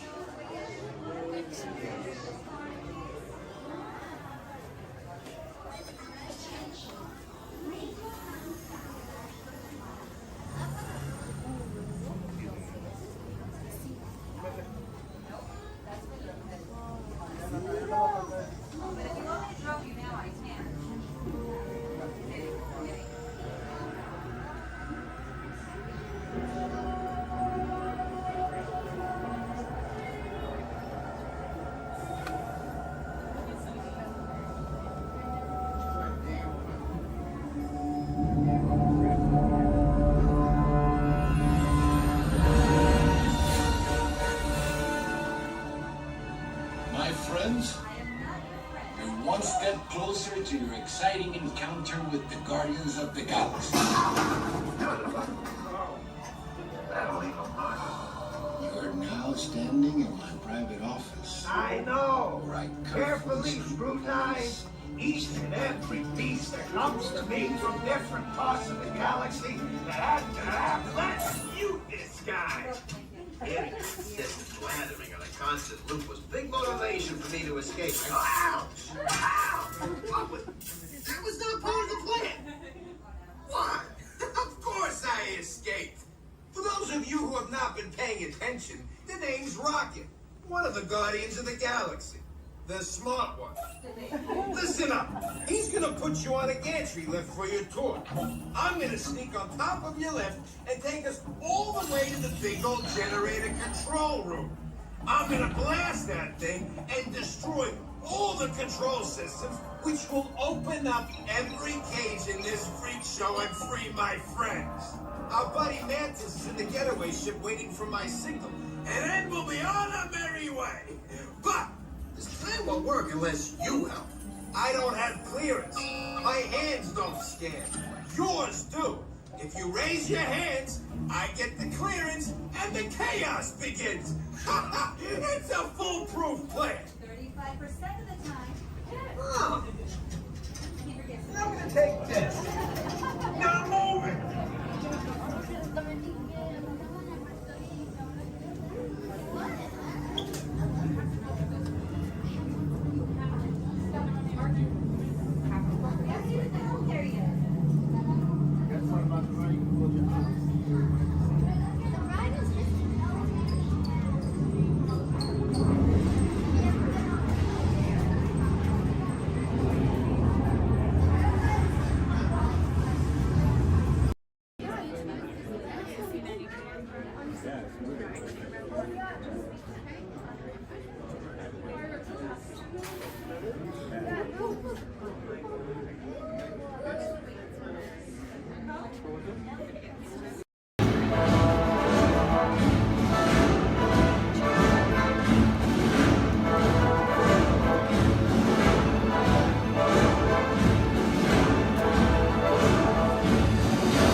here on the reserve is Twin Day. Twin Day means let's go. Jumbo everyone, my name is Selena. I'm going to be your safari guide here today. Before we get out on the reserve, I do have a few safety reminders. Please make sure that we keep our hands, arms, feet, and legs inside the vehicle at all times so that we remain fully seated throughout our entire journey today. Now, if you take a look above your head, we have an animal spotting guide. You can use that guide to help me spot some animals out here on the reserve. I can't promise that we're going to see all of them, but I usually have some pretty good luck. Now, we're going to be heading into the Little Ituri Forest here first. And this area is home to animals that tend to be shy. They like to use camouflage to blend in with their environments, but we're going to see what we can find today. And already see, looks like we're going to see that saddle-billed stork. They're high up on that left-hand side of the road there. And the saddle-billed stork gets its name after the little yellow patch that's on its beak. It's shaped like a saddle. Those birds are 5 feet tall and have a wingspan of 9 feet, about the same width of the canopy that's above your head. Now on that right-hand side there, we have the okapi. And the okapi have stripes on their legs that make them look like they're related to the zebra, but they're not. They're actually related to the giraffe.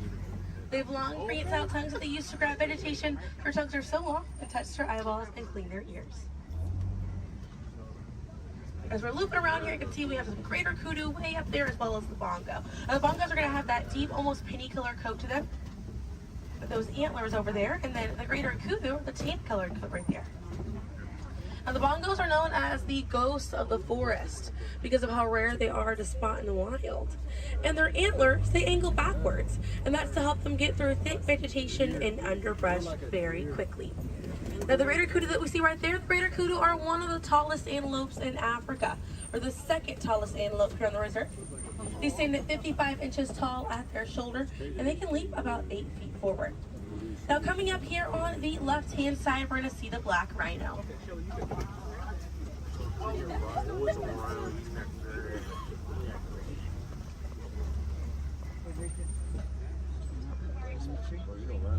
Now, black rhinos are the smallest rhino in Africa. They weigh about 3,000 pounds. Rhinos are poached or hunted for their horns. Some people believe that they have medicinal value, but they do not. Their horns are not valuable at all, made out of keratin. And that's the same thing that our fingernails are made out of. Really good view of that bongo there on the right-hand side as we're passing by here.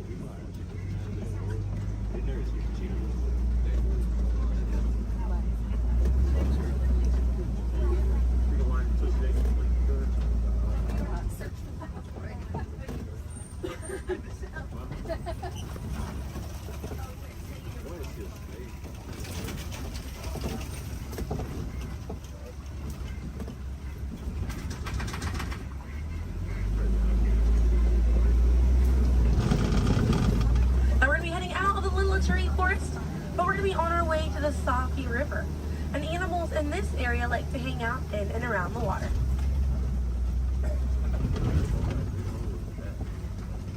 Now coming up on the right-hand side, we're going to see some pink-back pelicans.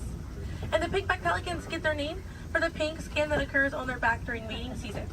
Now those animals are colonial nesters, so they'll nest between 20 and 500 pairs. That's a group of 40 to 1,000 pink-back pelicans.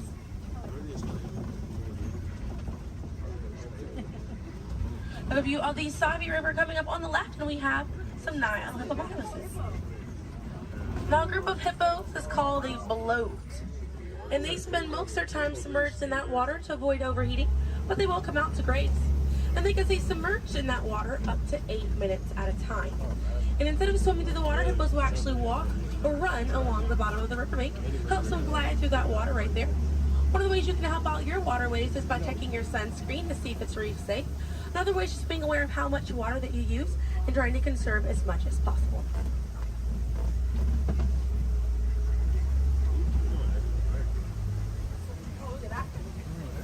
Another one there, taking a nap on that left-hand side.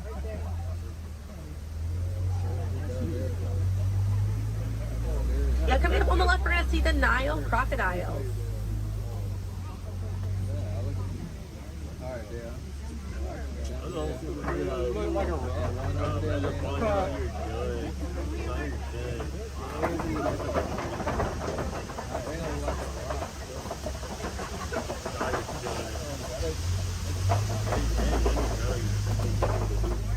Now the Nile crocodiles can eat half their body weight in one sitting, and they can go months without eating if food is scarce.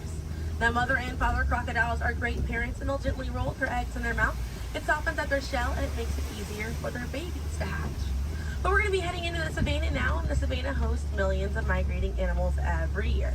And it's home to Africa's most well-known animals, such as zebras and giraffes. I'm hoping that we'll be able to spot some today, but as we're getting out here, we have a pretty good chance to identify some animals with that animal spotting guide. We have lots of wide open spaces. Already, it looks like I can see the elands are out there. Wondering what other animals. I'm hoping it'll be a pretty busy day out there.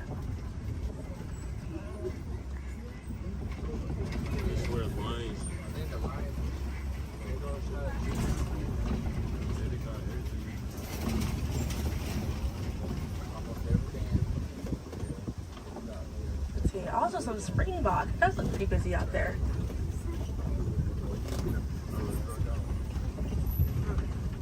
So we're still looking around here. Keep an eye on the right. They're going to be past this kind of rocky area. It's a herd of wildebeest way back there in that pathway. And the name wildebeest means wild beast in Afrikaans. And they'll travel in groups of 1.5 million, and they'll go about 500 to 1,000 miles every year. That's roughly the distance between here and New York.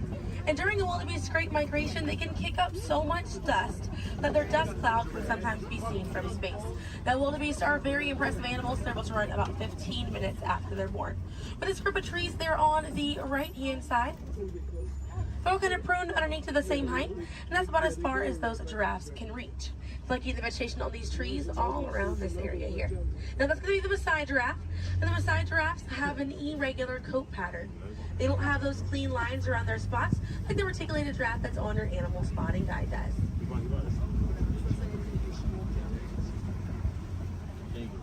Now on the left-hand side, we do have the African painted dogs. There might be a little bit more people once we're a little bit further up here. Now, African painted dogs get their name after their fur pattern. It kind of looks like they have paint on them. It's unique to each animal, and that's how they identify each other. African painted dogs are Africa's most successful hunters. They have a catch rate of 90%. Now, right here on the left-hand side, we're going to have a really good view of the Ankole cattle. We're going to sneak on by here. The Ankole cattle are the only domestic cattle breed that we have here on the reserve. They're in the bovine family, same family as buffalo and bison. And their horns right there, they grow about 3 to 4 feet in length, and they're filled with a honeycomb-like structure. It allows for blood circulation, and it helps keep them cool on hot days. Now, further back, that's a sable antelope in that back left corner. And the sable antelope are very special because of the symbol of the Harambe Wildlife Reserve, because of how courageous they are. So in a choice between fight or flight, the sable antelope will choose to fight, just so we should fight to protect these animals and the environment that they live in. And their antlers are angled backwards to deter animals like lions from jumping on their backs. And we have a really good view there of that Maasai giraffe. We're gonna have another pretty good view there on the right up ahead too. Maasai giraffes stand about 18 to 20 feet tall when they're adults, and when they're born around 6 feet tall. They have about a 6-foot drop the moment that they're born. And just like the okapi, they do have those long prehensile tongues that they use to grab vegetation. They kind of use like how we use our fingers to grab food.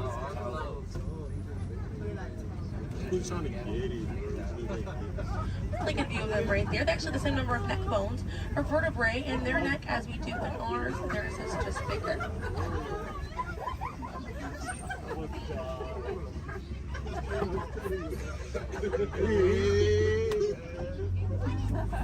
Group of giraffes is called a tower.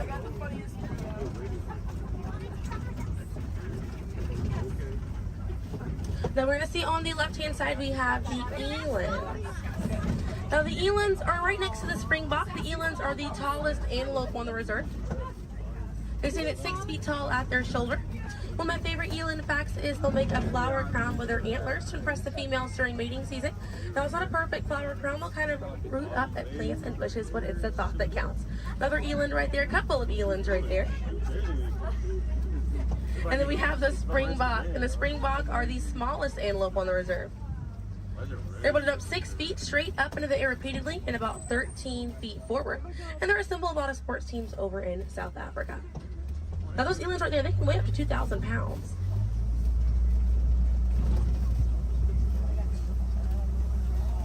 Another view of that Maasai giraffe right there.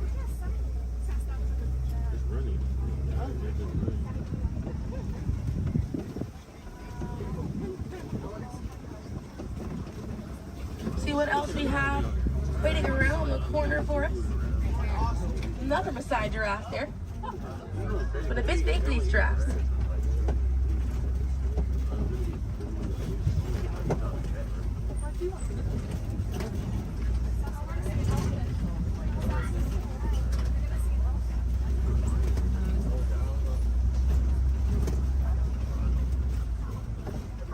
We're going to see the African elephant up here. It's going to be on the right-hand side of the truck.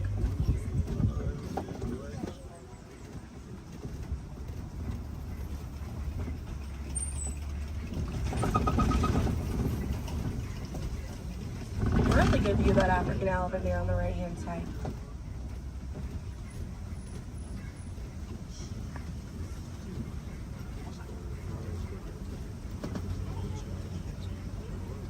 And on the left we have the mandrill. That's the male mandrill on the left. Lots to look at right here. Male mandrills weigh about 100 pounds. Females grow up to 30 pounds. And they can bare their teeth at each other as a sign of aggression, but they usually don't. They usually do it as a friendly gesture. So it's kind of like the mandrills are smiling at each other. Now we got to see that elephant back there. And elephants are social creatures. That's going to be the African elephant. The females and their young will hang out in large groups together, and the males will form a loose bachelor group, or sometimes they will kind of hang out on their own, depending on their mood. And the way that African elephants stay cool is by flapping their ears. It runs air over the blood vessels that are dispersed all throughout their ears, and it helps bring their body temperature down.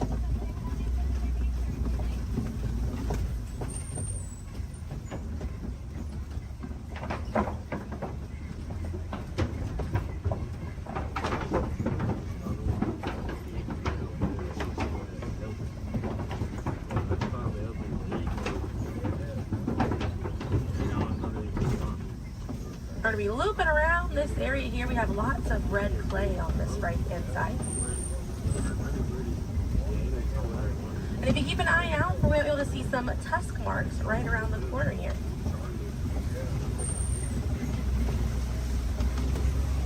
So those tusk marks on the right were caused by African elephants. And they'll scrape up against that clay and they'll eat it. More elephants there on the left-hand side. And they eat it because it contains the minerals that they need, sort of like how we take vitamins.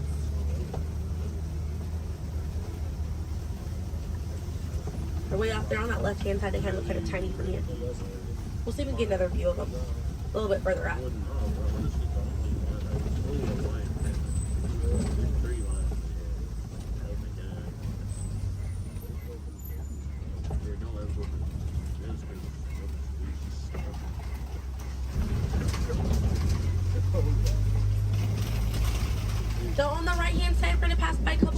There's one on the left by those elephants as well.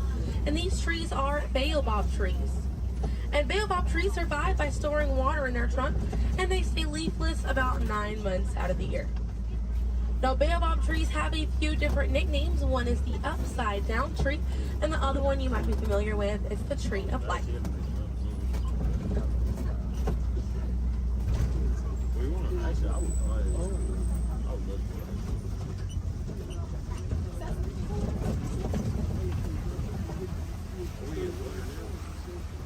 And we're coming up here on a group of flamingos. Group of flamingos is called a flamboyant. So here we have that flamboyant of flamingos.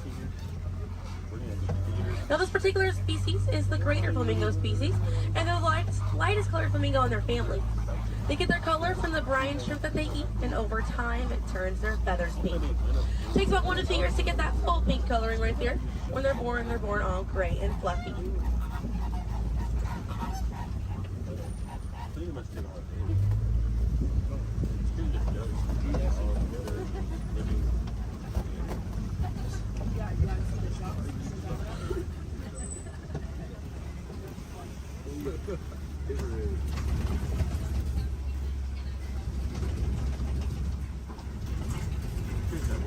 We have some white rhinos right around the corner here.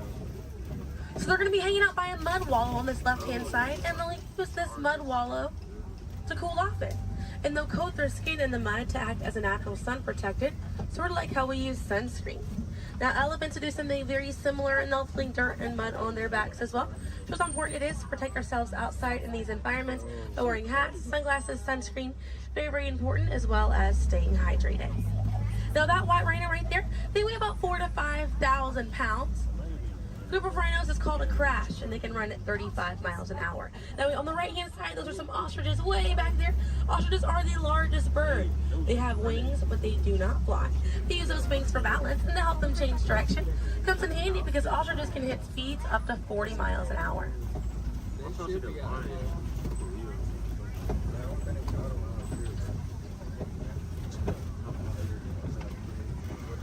You see some cheetahs right around the bend here.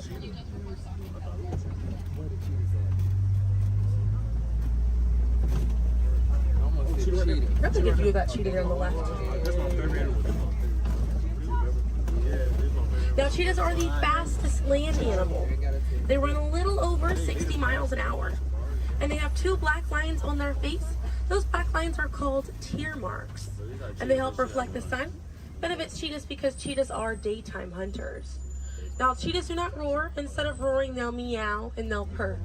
And their claws are not retractable, so they're out all the time.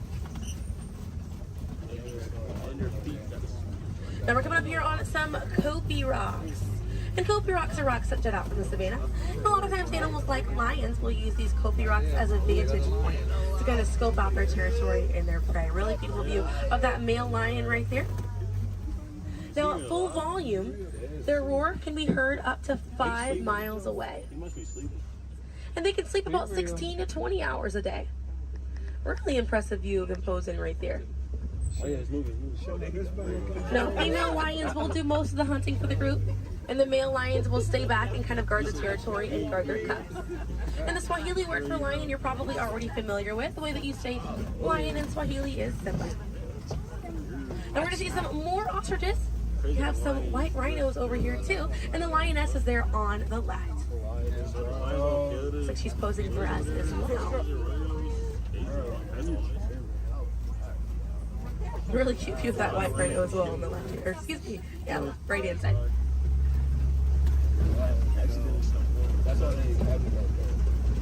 think that's what they have like round rocks, and they can't even get. They really try. Not really. I can see some warthogs right around the corner because it wouldn't be a safari without them. Few of them over here. Warthogs are in the same family as domestic pigs. They're really intelligent animals and are the largest burrowing animal as well. And oftentimes they'll reuse burrows made by other animals and they'll back themselves into it with their tusks spacing out for protection.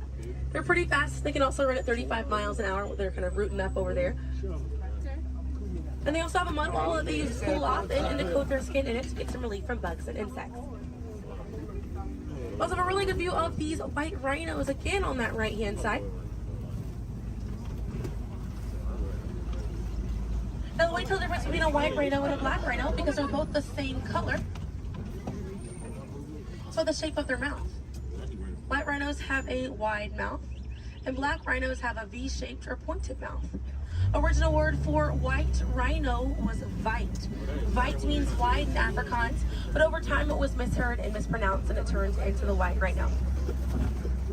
Another view of those warthogs as we're passing by on the left-hand side, but on the right we're going to see some ostrich eggs in that tall grassy area. And each one of those eggs right there weigh 3 pounds, and it's the equivalent of 2 dozen chicken eggs. Now those shells are so strong that the average man can stand on them and they will not break.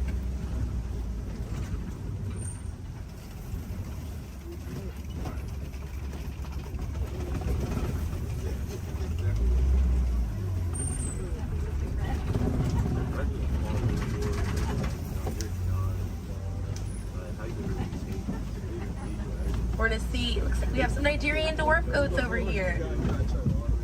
And these goats are used for their dairy products, such as milk and cheese. So they take up a lot less land than cattle, so they're easier on the environment, and they're very cute. Now their milk is considered high value, so selling that milk helps take away the need to rely on wildlife. Now if you do want to see some more goats today, you can head over to Rafiki's Planet Watch. They have a petting zoo area, an animators area, and a kind of behind the scenes look at Disney's Animal Kingdom. Very, very cool. Definitely check it out if you have the time. They have a conservation station over there, and inside that they do have an animal hospital as well. Pretty cool. It's going to be a train right away through the Wildlife Express. Those trains are going to start running at 9:30. The last train leaves at 4:30 today. The petting zoo is going to close at 5 o'clock once you're over there, and the animators experience is going to close at 4:45. But we got to see a lot of really cool animals today. If you'd like to learn some more information, you can check out DisneyAnimals.com, or National Geographic is a really good resource. Some ways to help out these animals at home include volunteering at your local nature center, or a conservation organization, or even joining a local beach or river cleanup. Some more simple ways to help out at home include turning off the water while you brush your teeth, or using reusable water bottles instead of disposable ones. Now, those small changes really add up to make a big difference. And on behalf of Kilimanjaro Safaris, my name is Selena. I'm from Pensacola, Florida, and it was an honor to be your safari guide here today. I hope that you were able to see the importance of these animals and the environment that they live in.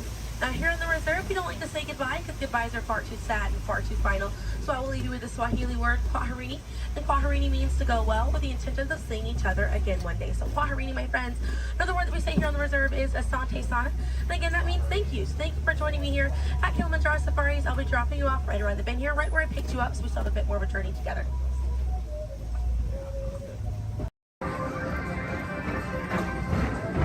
Attention all visitors from Galaxy M31. Please keep forward-facing tentacles clear of oncoming vehicles. Thank you.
Please remain fully seated, no lap sitting, and hold on to all loose items.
You should go hit the fast pass. Oh, Lord!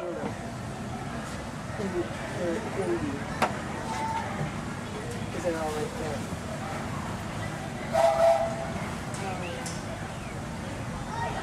And folks, on our way to Main Street Station, we'll be passing through the Grand Canyon and Primeval World.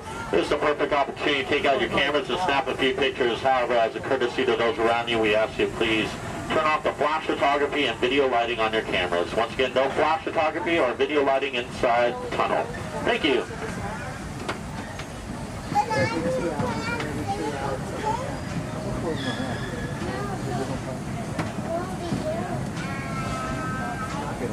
To those joining us, welcome aboard.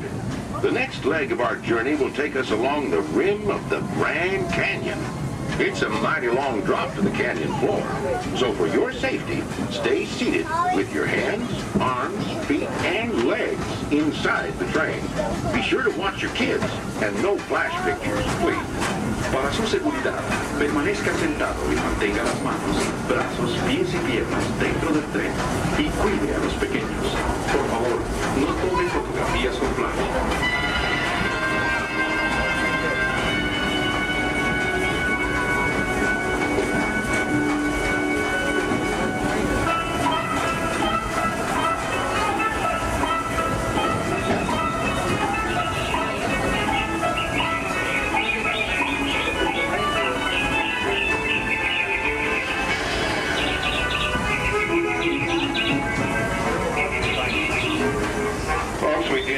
To please remain seated at all times. Thank you.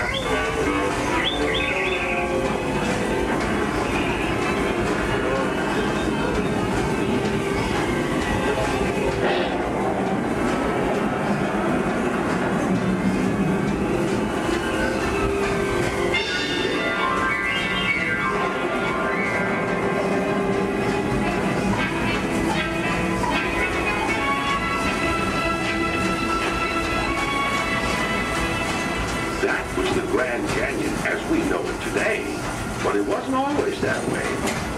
Right now, as we travel back in time, back to the fantastic primeval world, land of the dinosaurs.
station, gateway to Disneyland.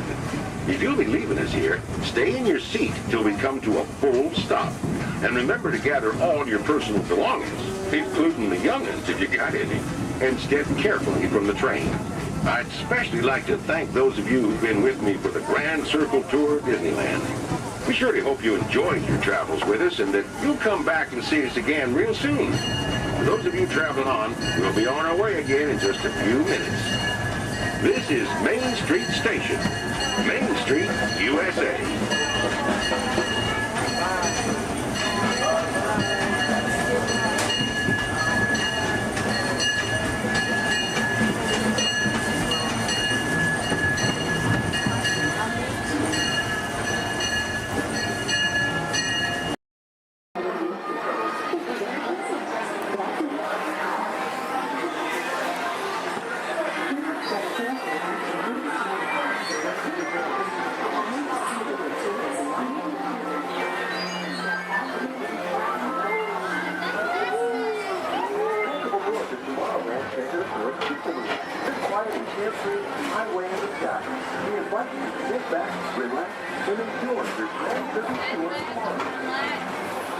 Along the way, you can preview many of the exciting places you want to be sure to enjoy today while visiting this land of tomorrow.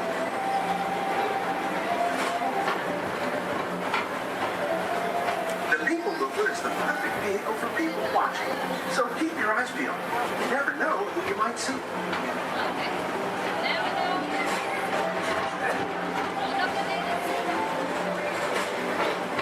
Coming up, Stitch's Great Escape, where you can report your duty as a security agent for the Galactic Federation.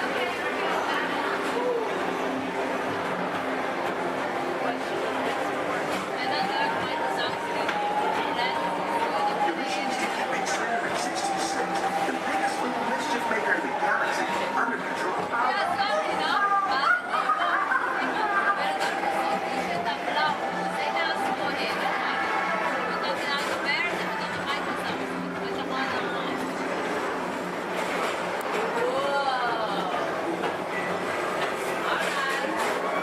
And now, Tomorrowland Transit Authority proudly presents Progress City, Walt Disney's dream for an experimental prototype community of tomorrow. Progress City was the inspiration for Epcot, and many of its forward-thinking ideas have been realized throughout Walt Disney World.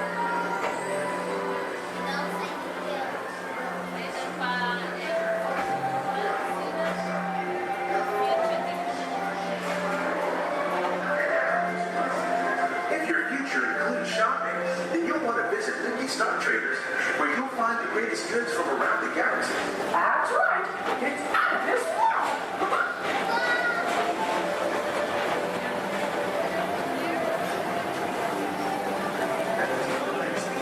Put the pedal to the metal and speed towards the checkered flag in your very own race car. Young or old, this is your chance to drive in the fast lane without worrying about getting a speeding ticket.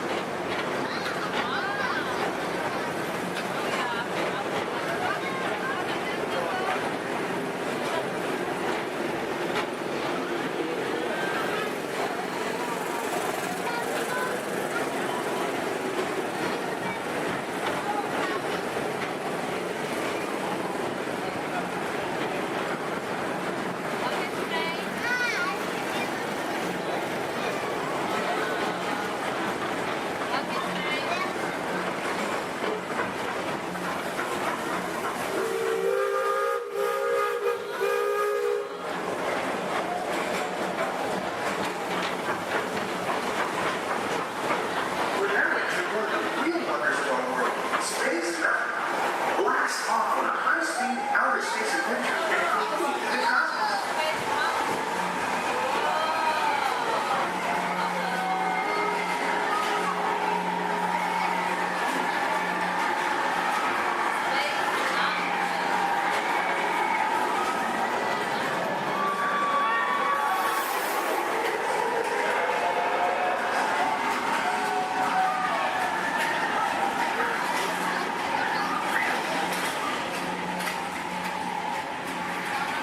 Paging Mr. Morrow, Mr. Tom Morrow.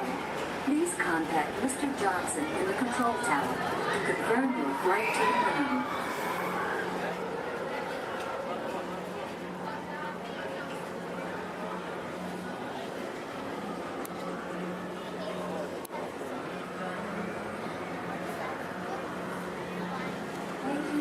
Welcome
back to Tomorrowland.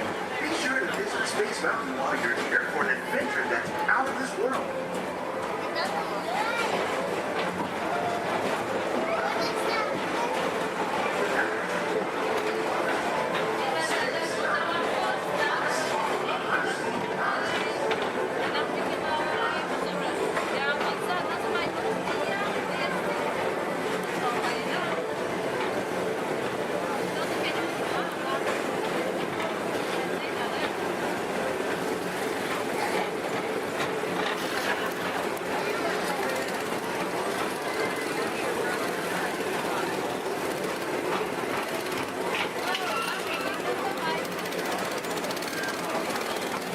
For a different high-flying adventure, hop on board the Astro Orbiter.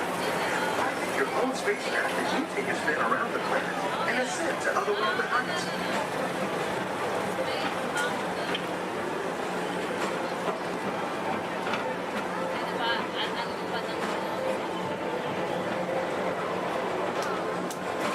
We're now approaching Walt Disney's Carousel Progress.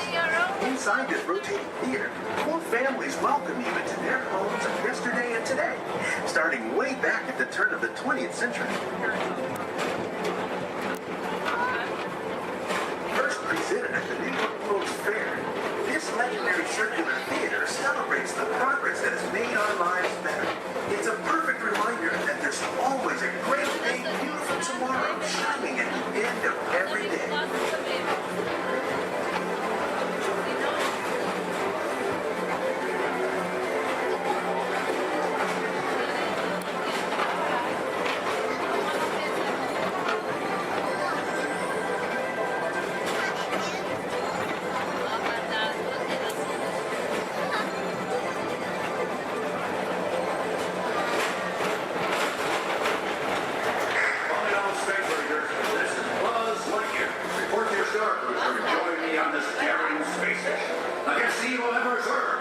As an honorary space ranger, you'll use your own personal laser cannon to save the entire galaxy.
begin with the capability test to see how your vehicle designs perform under challenging weather and surface conditions. Monitoring road surface. Connecting to OnStar. SIM card performance data acquired.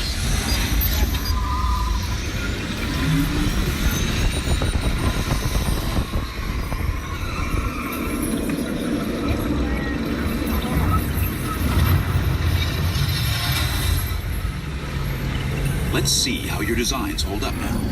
Commencing SIM car off-road and extreme weather sequence.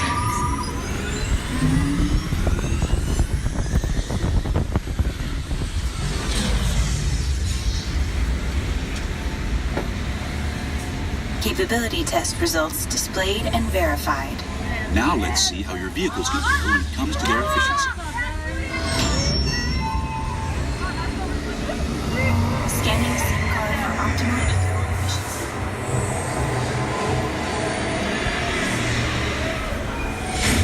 Engaging EcoScan for aerodynamic efficiency.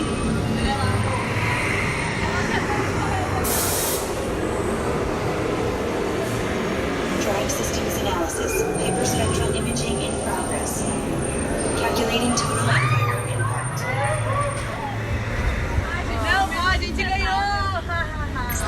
Commencing responsiveness test. Okay, the responsiveness data is now being synchronized. Automated driving technology verified and active.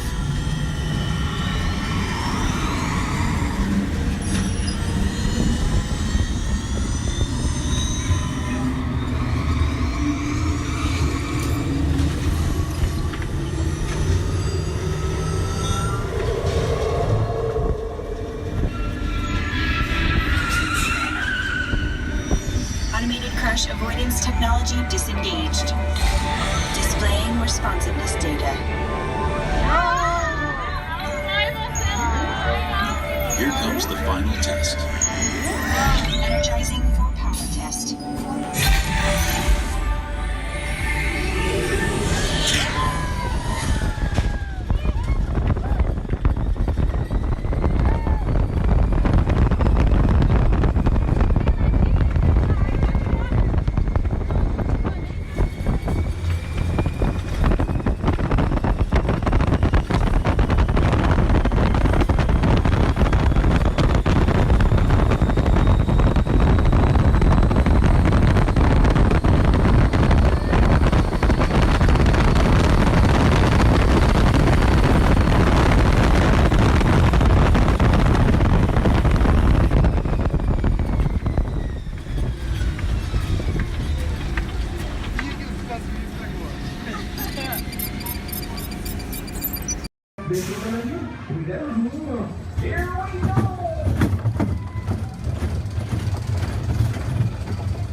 Tuossa oli, ei, myös samalla.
The Grand Canyon in the primeval world. In the tunnel, you'll notice there is a window pane. If you use a flash on your camera, it's going to bounce back in your face. You will not get a picture. You will annoy your neighbors. And you'll make the dinosaurs, and especially our front conductor, very angry. Please, no flash cameras in the tunnel. I only get a little angry. I don't. I keep my eyes closed.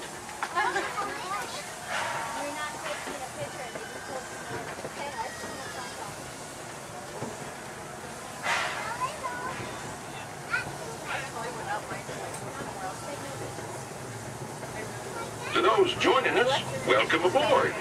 The next leg of our journey will take us along the rim of the Grand Canyon. It's a mighty long drop to the canyon floor. So for your safety, stay seated with your hands, arms, feet, and legs inside the train. Be sure to watch your kids and no flash pictures, please. Para su seguridad, permanezca sentado y mantenga las manos, brazos, pies y piernas dentro del tren y cuide a los pequeños. Por favor, no tome fotografías con flash.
now steaming back to our own time and to Main Street Station, gateway to Disneyland.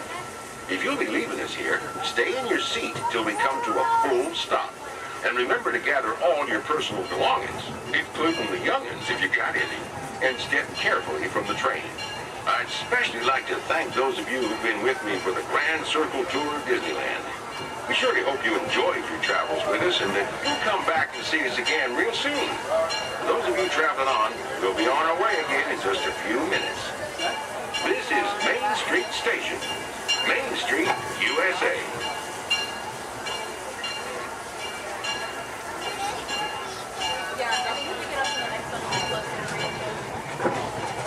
It's amazing that you can drive the train and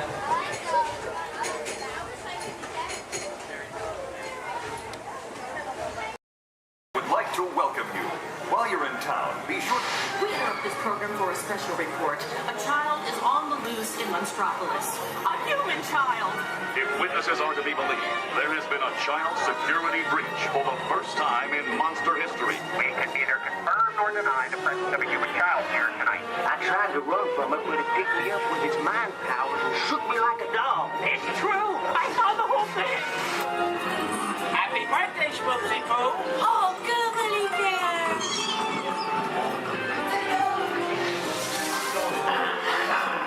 It grabbed me with its giant forked tongue and rolled me up and down like a yo-yo. It was horrible.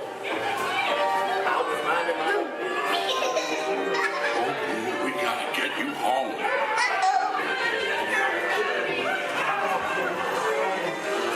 There's a kid! A human kid! Where's the kid here? Sweet monster in the sky! Save me! My home is Wazowski, and on my birthday, I thought you cared about me. Celia, try to understand. Come on, this way. Perimeter is under observation. Need I get in charge of ready?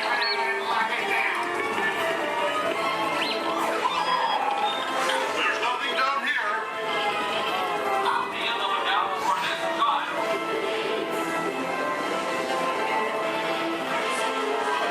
I hate working nights.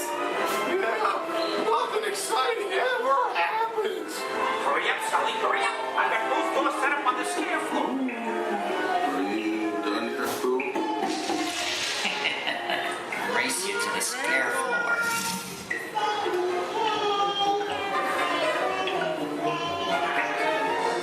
Almost there, kiddo. They'll never find her door now.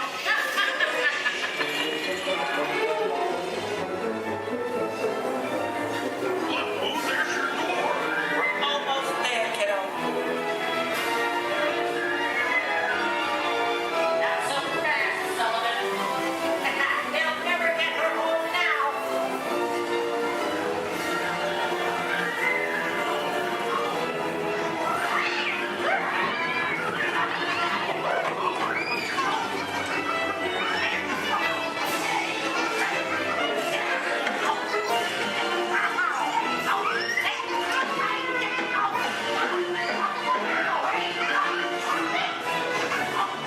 It's been the most terrifying day of my life. But I love you, kiddo. Kitty's gotta go now. Sleep time.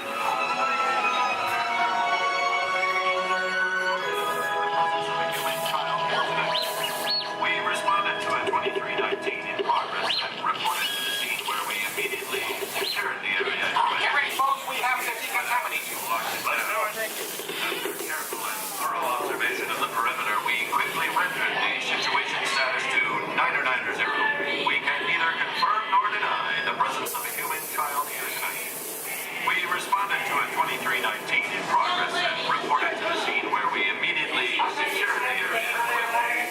We spread out and blocked it down. After careful and thorough observation of the perimeter, we quickly rendered the situation status to 990.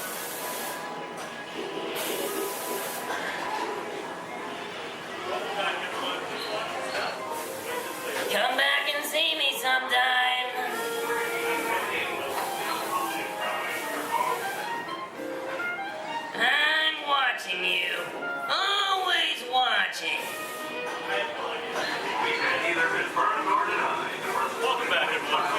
stuff. Shutdown breaks are getting much too short. Now, what have we here? Hey, haven't I seen you before?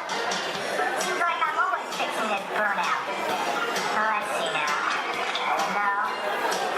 No, that can't be right.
Everybody make sure we're staying seated. Sante Sun Award, and that says me. Thank you. There's another word we like to say out here in her outfit, which is Tuwende, and Tuwende means let's go. Jumbo, everyone. My name is Julia, and I will be your safari guide today. A few quick safety reminders before we head on in. Just make sure to keep your hands, arms, feet, and legs inside the truck, and make sure everyone is staying seated for the entire safari ride. Above you, you'll see that animal spotting guide. That'll help you identify some of the animals that we might be seeing out there today. So go ahead and look it over for a quick second, see if you can find any of your favorites. That's also a great time to get any cameras or phones out and ready, as the roads are going to be pretty bumpy and we won't be able to stop for every animal.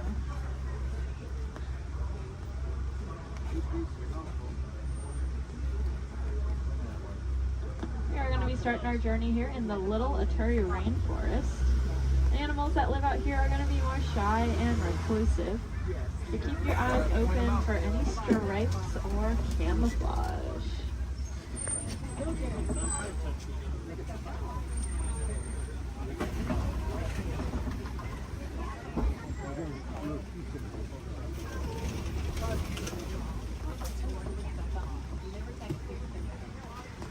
Like off to the right, there's that oak coffee.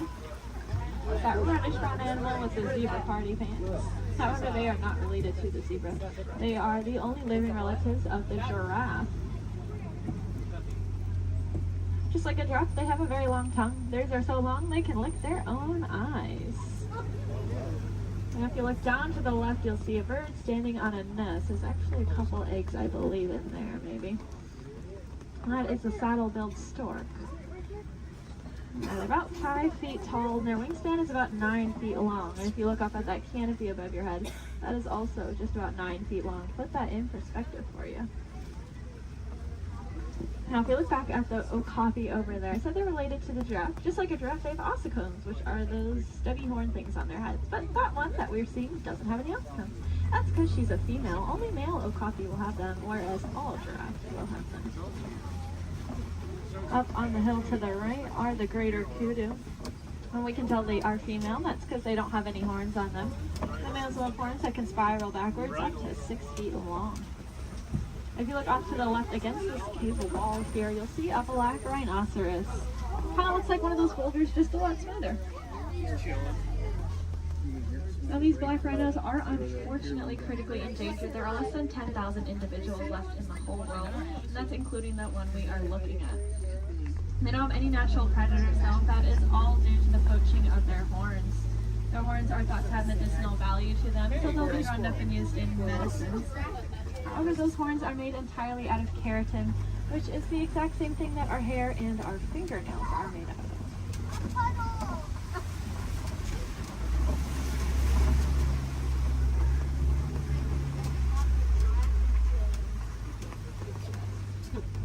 I said the animals that live out here are all going to use camouflage. We saw how they use their colors or patterns to blend into the trees around us. That's why it's really important that we use our paper products responsibly, since our paper comes from the trees that these animals' lives depend on. Looks like we are getting to the edge of the forest here. We're going to make our way down towards the Swampy River. The animals that live here naturally spend most of their time underwater, which will keep them cool and camouflaged, so keep your eyes open on the surface for any bubbles or ripples that you might see. Looks like off to the right there are some pink-backed pelicans. We get that name for that slight pink coloring on their back. That'll be there all year round. It'll get brighter during mating season though. I like to say it's because they're putting on their blush. And if you look off to the left, you'll see a belote of the Nile hippopotamus. Make sure we're staying seated, friends. Make sure we're all staying seated. These hippos can hold their breath anywhere from 5 to 8 minutes at a time, which is going to allow them to sleep underwater. They'll float up to the surface every couple of minutes to take a big breath of air and then sink back down and fall completely asleep. They are herbivores, meaning they only eat plants. They'll come out towards nighttime and graze on about 80 pounds worth of grasses. And they'll go back in the water.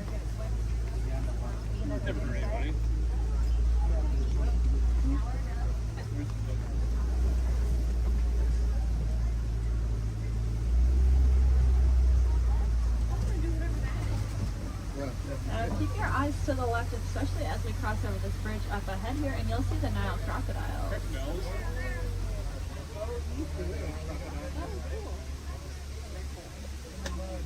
Three of them.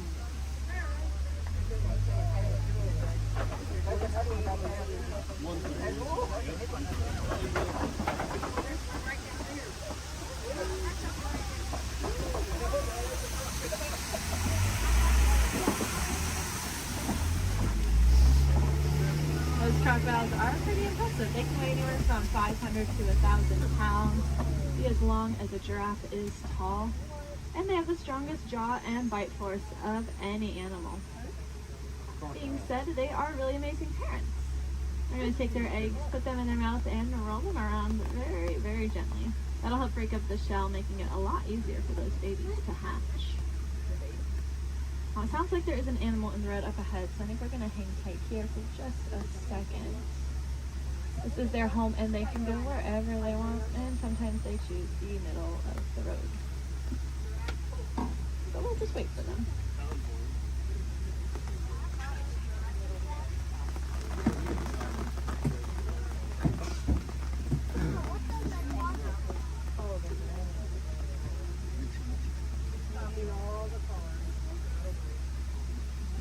Does anyone know how to tell the difference between an alligator and a crocodile? Yeah, a lot of people say the shape of their snout, which is true. That personally confuses me though, because it's the opposite of what you think it would be. So what I do is I look at their teeth. When their mouths are closed, if you see teeth sticking up and out, then it's a crocodile. And if you don't see any teeth when their mouth is closed, it's an alligator.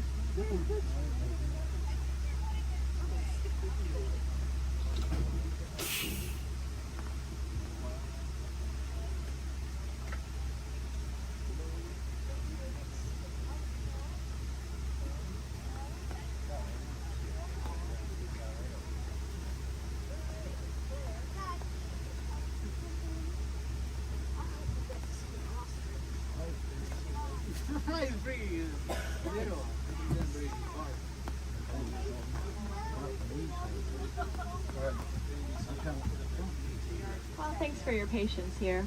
Hopefully the animals will soon.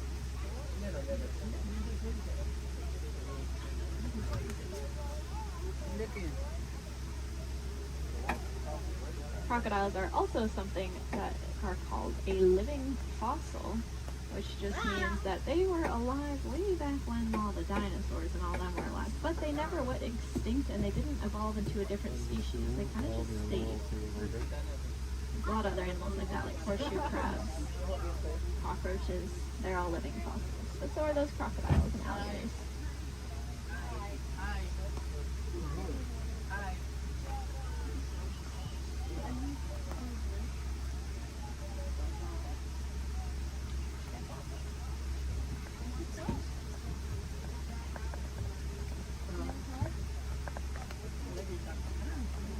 Sounds like there are some giraffes that just keep walking in the road. This is just what we call a giraffe jam. Now you can say you went to Disney World and got stuck behind a giraffe.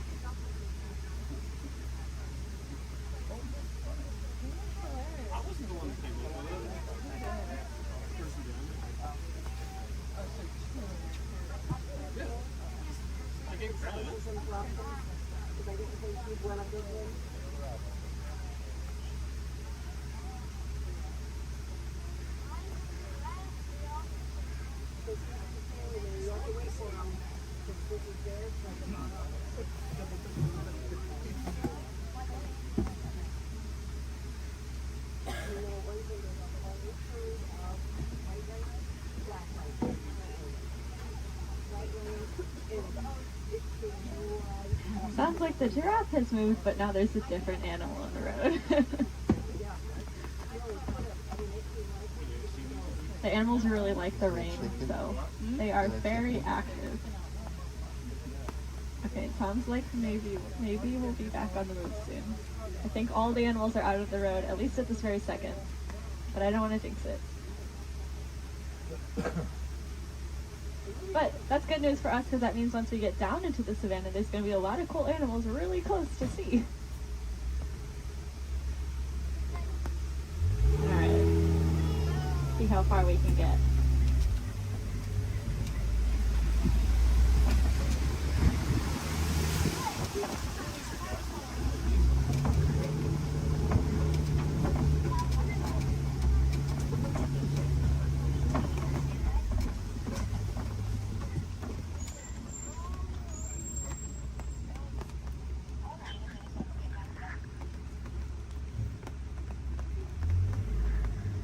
Now this might sound really ironic considering that it is raining, but we are leaving the river and heading towards a much drier area, where it really does not rain as much.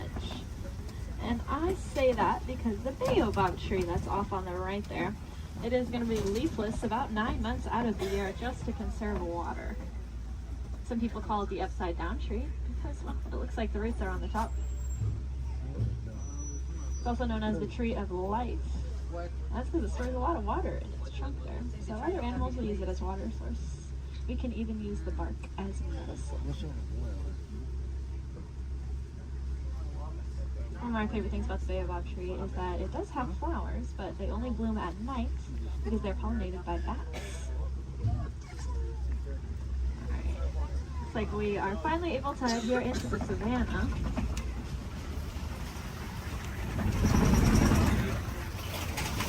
Now you may notice the trees are starting to thin out quite a bit, and that's because it doesn't rain as much out here, like I said. So the animals here can't really rely on camouflage in the same way, and so they're going to be very agile and flighty. Most of them can run within an hour or two of being born. That is something I personally cannot even fathom, being able to run within an hour or two of being born. Crazy. Looks like here to greet us is the Maasai giraffe off to the right. They are, of course, the tallest land animals, averaging at about 18 feet tall. You can see that really long, dark tongue. That dark coloring is there to act like sunscreen. And that's because giraffes eat most of the day. And by most of their day, I don't mean like half the day. I mean they eat about 20 to 22 hours. Out of that 24-hour time period, they're going to spend eating. So that tongue is that dark coloring just to protect it, since it is out about 20 hours a day.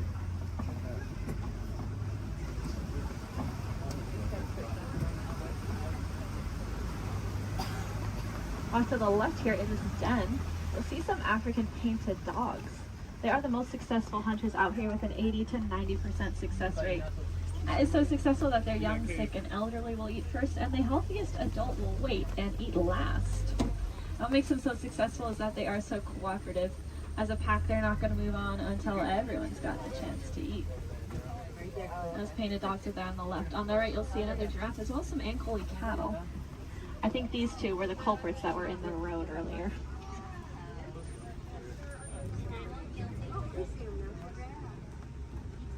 Those cattle have those really large horns on them that look pretty heavy, but they are hollow with a honeycomb-like structure on the inside. That'll help blood flow to keep them nice and cool. If you look to the left, you'll see the sable antelope, those 3 brown antelope back there. You'll also see some Hartman's Mountain zebra. Now take a really good look at these zebra here, because one of them is a little bit smaller than the other one, and that's because she's about 7 months old. That's her and her mom there. And if you look at her legs, though, her legs are just as long as her mother's, and that's because zebras are born with their legs fully developed. Running, as I said, is very important out here, so those zebra babies are born with long, lanky legs, ready to run within half an hour of being born. Their stripe patterns are going to be unique to them in the same way that our fingerprints are unique to us. That's actually true for a lot of animals, not just those zebra. It's true for those painted dogs we saw, and it's also true for these giraffes up here.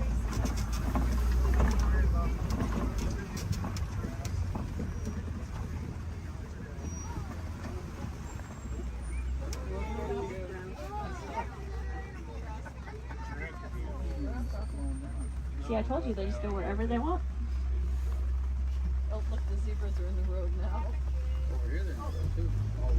Look over there, zebras are in the road over there. Now, since giraffes spend most of their day eating, they also spend most of their day standing up. They don't really like to sit down. It's very vulnerable for them. They even prefer to give birth standing up. So that's about a 6-foot drop for those baby giraffes. I like to say the first thing a giraffe experiences in life is gravity. Of course, when you're born already about 6 feet tall, I guess it really doesn't matter that much. It also is going to kickstart their heart, that drop. So maybe it's a good thing.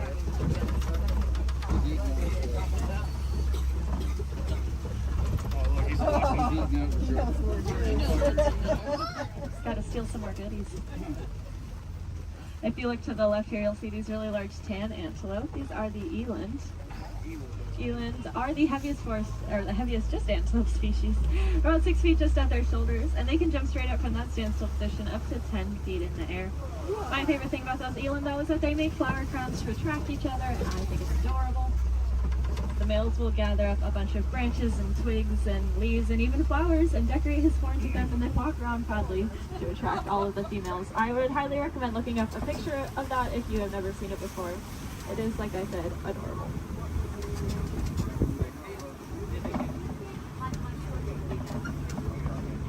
Now off to the right, there's going to be a path. We're not going down that path, but if you look down it, you'll see some little tiny antelope called the springbok. They get that name because they can jump about 6 feet up and 13 feet across. When they do that, it kind of looks like ping pong balls hopping across the savannah. It makes it really confusing for those predators out there. Now, all the animals that live out here have a very important job to do. They're going to be the landscapers. So those antelope will be the lawnmowers, giraffes will prune back the trees, and then larger animals will be the bulldozers. They'll knock over trees. And if you look around us, looks like there have been a whole bunch of trees knocked over. There's really only one animal I can think of, though, that is large enough to act as a bulldozer and knock over an entire tree. Let's see if we can find them. There's also a really large watering hole. There they are. Like off to the right is an African elephant. We are going to get a really good look in a second, though, so I don't mind looking over to the left because there are some mandrills walking around. Mandrills are the largest old-world monkeys, and they have that distinctive olive coloring on them. Might remind you a little bit of Rafiki. Let's see, I promised a good view of this elephant here. And I know the road up ahead has been closed, so I think we're going to get a really, really good view. Yeah.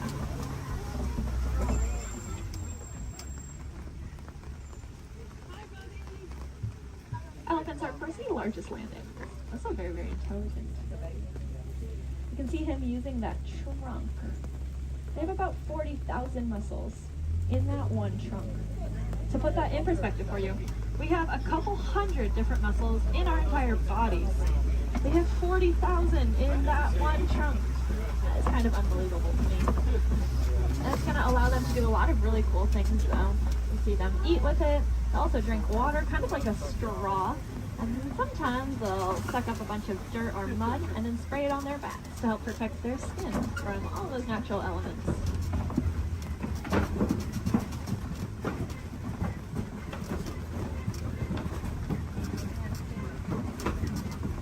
Lucky for us, I think we are headed deeper into elephant country here.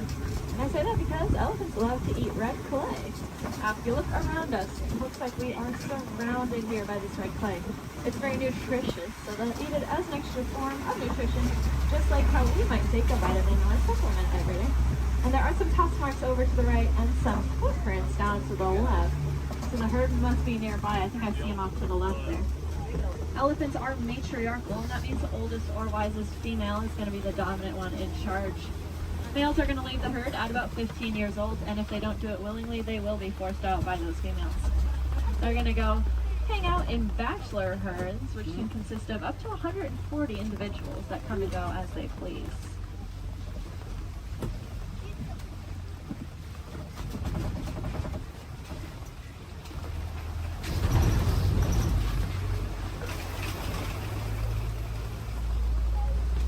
Keep your eyes to the left and get some pretty good sights here.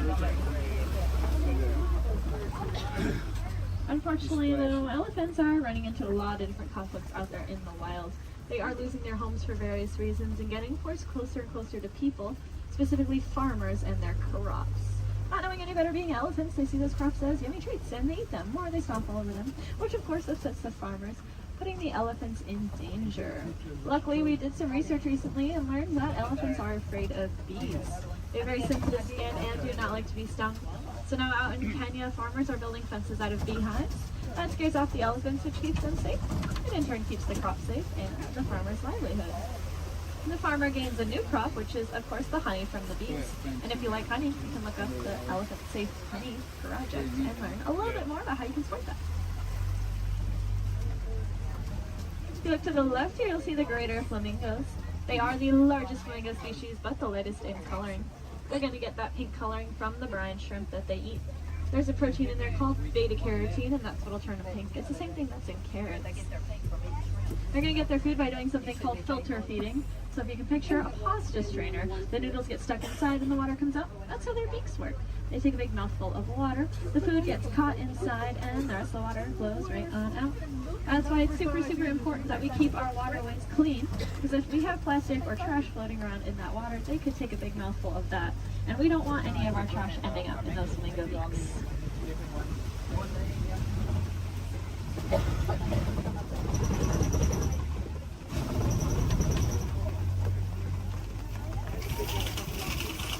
Looks like this side of the savannah is getting a little bit more tree coverage here, which leads me to believe there might be some cats nearby.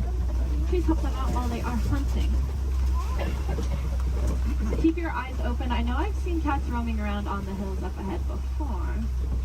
Look down that path though on the right, you see a white rhinoceros.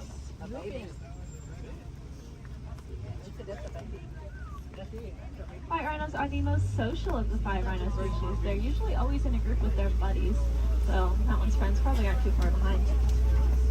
They have a really, really good hearing too. Their ears will wiggle independently of each other, and they look like funnels, which helps them pinpoint the exact location a sound is coming from.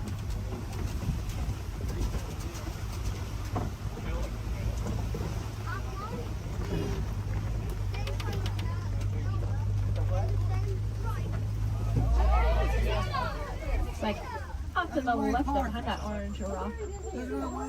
See a cheetah. Cheetahs are the fastest land animals. They can go from 0 to 60 miles per hour in 30 seconds or less.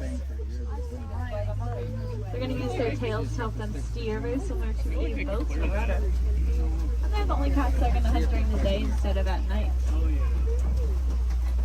That's just because they don't have very good eyesight at night, so if you can picture what we see at night, that's about the same as what a cheetah can see at night. To help them out though, they have that black stripe under their eye that acts like built-in sunglasses, helping protect their eyes from the sun. Looks like up ahead are some Kopi rocks. And on top of those Kopi rocks, looks like a female lion up there.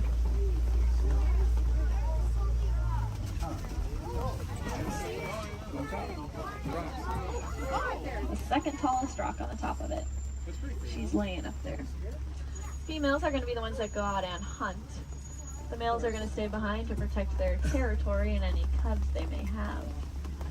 Males have a mane on them, which is about 20 pounds of hair, just protecting his neck in case of any of those conflicts.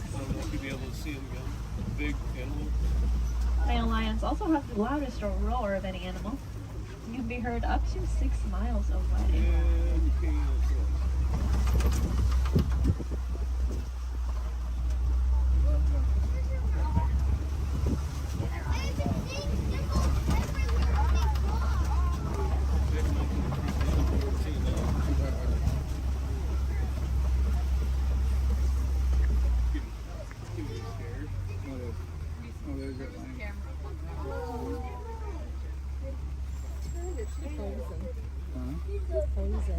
She is looking at us. That is so cool.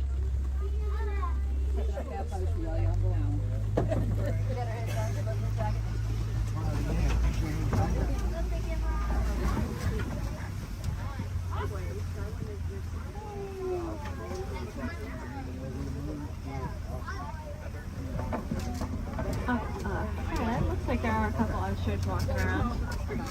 They are the largest and fastest birds in the world, but they cannot fly. They have really big wings to help them steer because they can run upwards of 40 miles an hour. Impressively, they have the largest eyes of any land animal. And they also have really large eggs. If you look down on the right here in the grass, you'll see a couple of those ostrich eggs. They can weigh up to 30 pounds each and are so strong that an adult human could stand on one without it breaking. You could fit about 24 chicken eggs into one singular ostrich egg.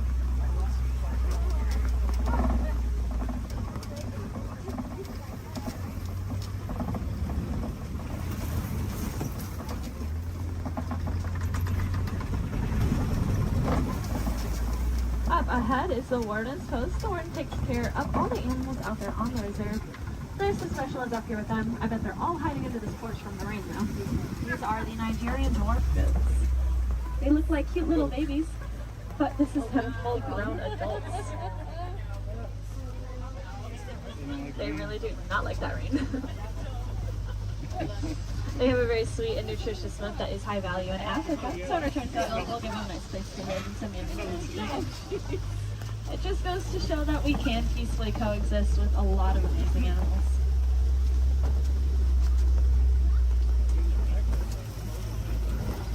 Unfortunately, those gates do signify the end of the reserve and our return back to the village. I really hope you enjoyed that safari. More than that, though, I hope you learned something new. If you did, maybe you can tell your family and friends those fun facts that you'll learn when you get home. That's pretty important because the more we learn about these animals, the more we'll care about them, and the more likely it is we're actually going to do something to help protect and save them, so that then the generations after us get to enjoy all those really cool animals that we saw today. Do you want to take it a step further in doing your part? You can go ahead and recycle your old electronics. Our electronics are made with a mineral called coltan that comes from the forest out in Africa. So when we mine for it, we are making things away from many, many animals. That's why I challenge each and every one of you when you go home. See if you have any old electronics that you're not using anymore. Go ahead and recycle them. We'll take out that coltan and reuse it, and then we can just keep reusing what we already have instead of mining for more. That way we get to keep our cool technology, and those animals, well, they get to keep their homes. I think that's kind of a win-win for everyone. Now up ahead, it looks like a bunch of docks where people would get off, but that is not us. I'm going to hang on to you a little bit longer and bring it right back to where I got you from. Just hang tight here for a couple more minutes.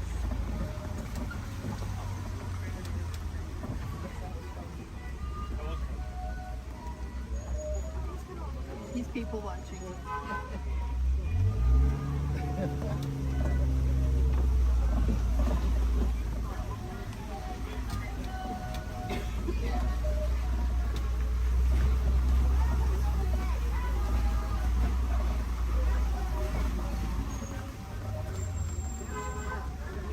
Now, if you want to learn a little bit more about the animals that we saw today, but maybe from the comfort of your own home, and you happen to have Disney Plus, there is a show I highly recommend. It's called The Magic of Disney's Animal Kingdom. It's really, really cool. It gives you a behind-the-scenes look at how we take care of all the animals that call this park home.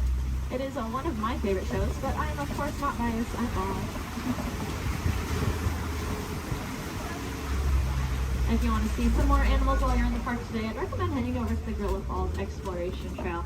Lucky for us, it's going to be right where I drop you off. Once you get off my truck, you'll go down a ramp, and if you take a right, you'll just be exiting the area. If you take a left, though, you are magically already on that trail. It's about a 10 to 15 minute walking past, where you can see a bunch more African animals, including, of course, those gorillas. If you head over to Asia, there's an Asian version of that trail as well called the Maharaja Jungle Trek, and they have all those Asian animals that we love, like bats, Komodo dragons, and tigers. There's also an aviary in both of those trails. If I had any wilderness explorers on board, you are riding the Simba 1. That is the code you'll need to get your safari badge, the Simba 1.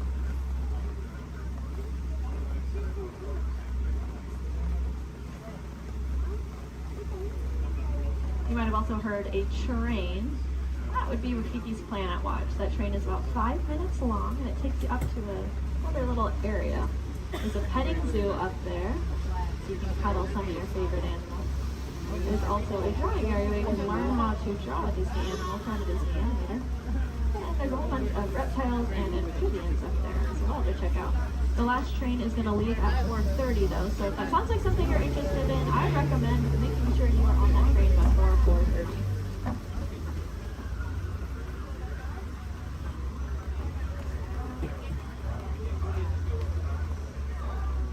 Looks like we are almost there. Thank you for your patience.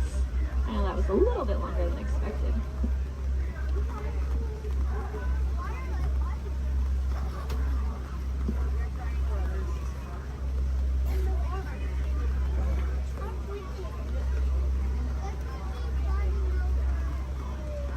Now's a great time to gather up any personal belongings that you might have. Make sure you have everything with you.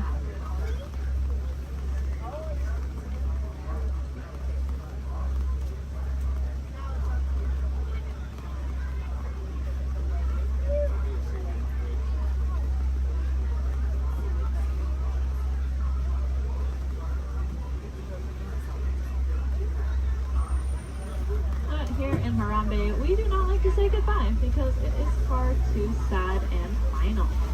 Instead, we say Kwaherini, which means to go well. So Kwaherini, my friends. Again, my name was Julia from Fort Collins, Colorado. I really hope that y'all had just as much fun out there as I did.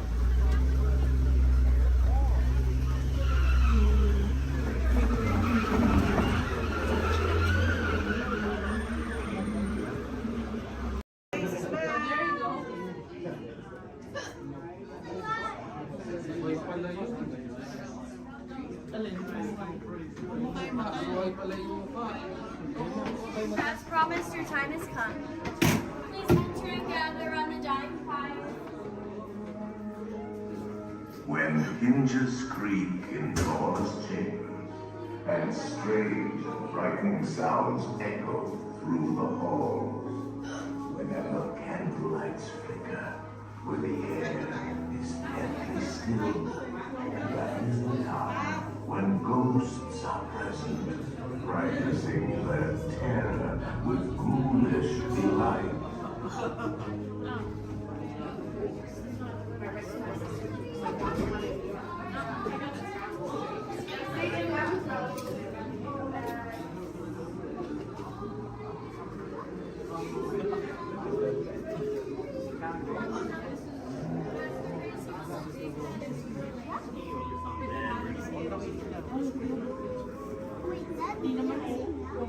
Welcome, foolish mortals, to the Haunted Mansion. I am your host, your ghost host. Our tour begins here in this gallery. Here where you see paintings of some of our guests as they appeared in their corruptible, mortal state. Kindly step all the way in, please, and make room for everyone. There's no turning back now. At this time, I need everybody to drag their bodies away from the walls and gather in the dead center of the room. Your cadaverous pallor betrays an aura of foreboding, almost as though you sense a disquieting metamorphosis. Is this haunted room actually stretching? Or is it your imagination? And consider this dismaying observation. This chamber has no windows and no doors.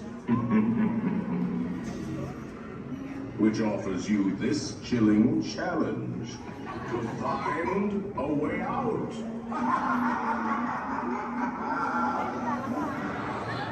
Of course, there's always my way.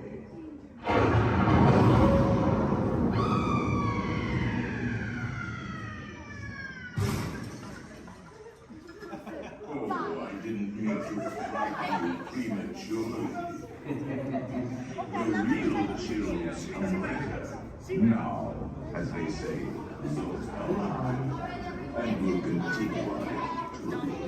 And let's all stay together. You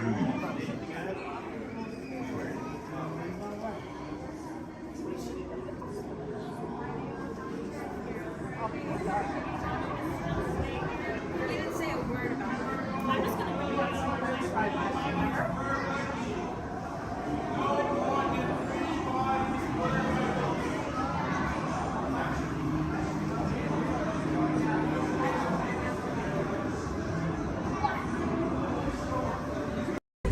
In the life cycle, there are winners and there are losers. Who are you?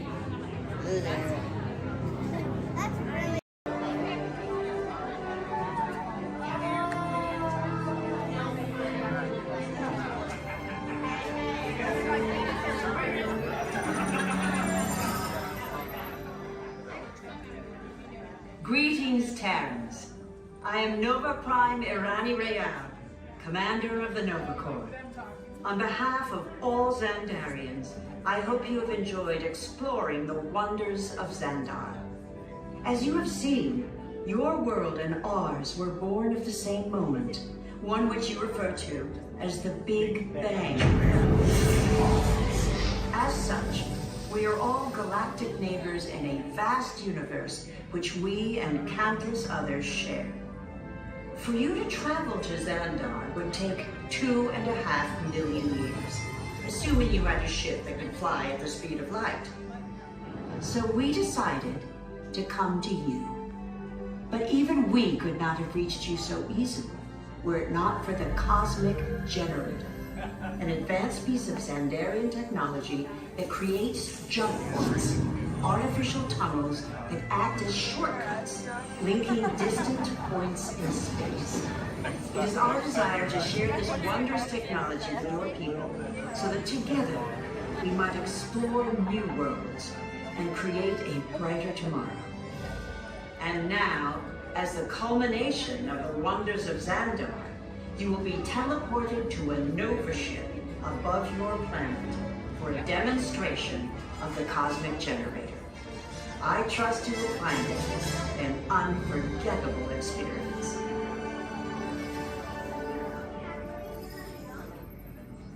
Welcome, people of Epcot, Epcoters, Epcotians, citizens of Epcot. Does anyone know what they call themselves? What? Someone needs to tell me when I'm on. Welcome, Epcot Terrans. I am Centurion Tal Merrick, and we're just about ready to teleport you up to the ship for the demonstration. As you're about to enter a secure Nova area, I must ask you to put away your Terran communication devices at this time. Recording of any type is strictly prohibited. I am very serious about this. Now, please step forward into the chamber.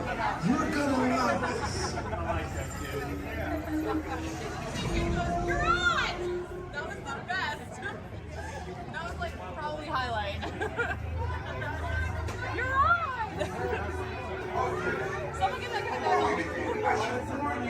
have never teleported Terrence before, but since your molecular structure is very similar to Xandarian's, it should work. It'll work. So long as you are standing inside the lighted ring. You do not want to know what happened last time someone did not stand where I told them to, okay? Stand by the teleportation. Here we go.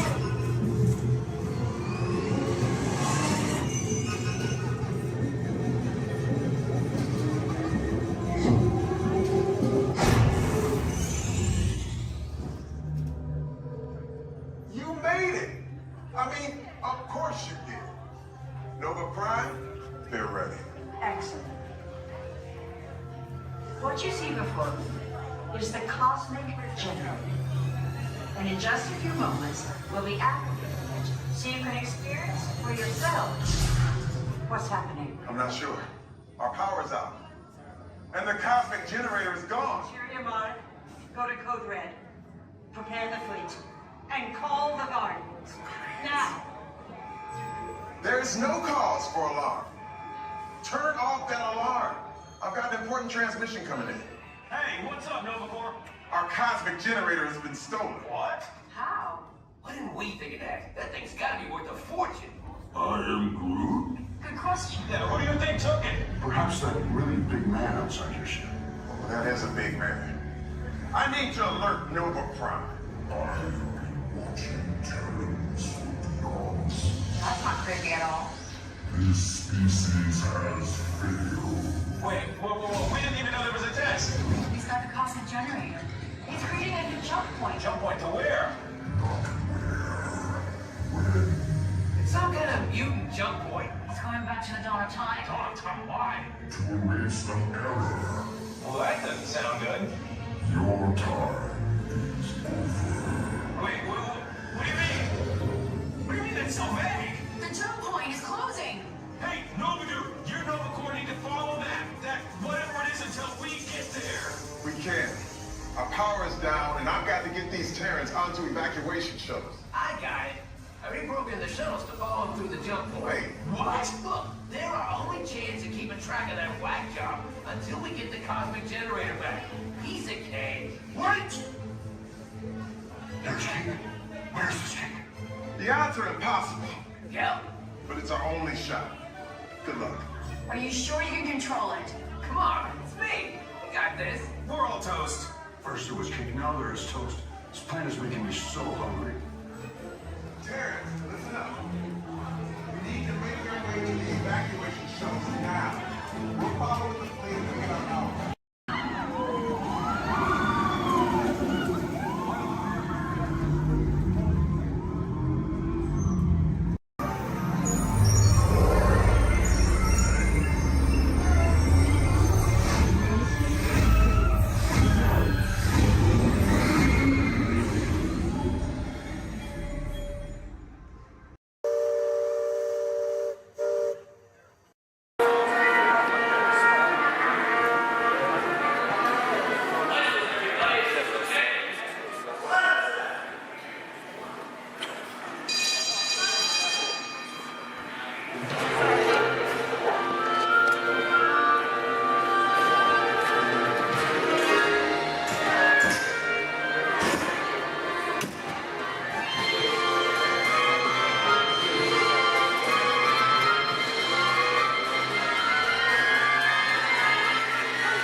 Welcome aboard. At this time, I'd like to ask everyone to please remain seated throughout our show, and please keep your arms and hands inside the vehicle at all times. For the safety of our cast, we ask you to please refrain from the use of flash photography and external video lighting. Now that we've taken care of business, let's talk about me. My name is Patrick, and I'll be your guide on this magical journey into the movies. It's the perfect job for me because I love movies. Is everybody ready? Yeah! Great, because it's showtime. Ready when you are, CB?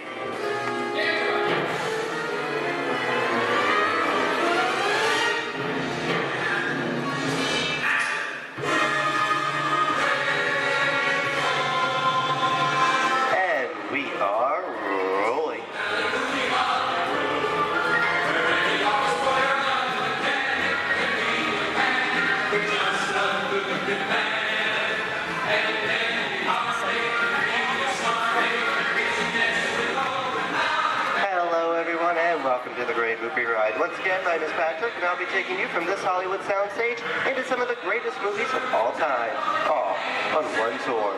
But between you and me, this is no ordinary tour, because the Great Movie Ride brings these movies to life and puts you right in the middle of the action.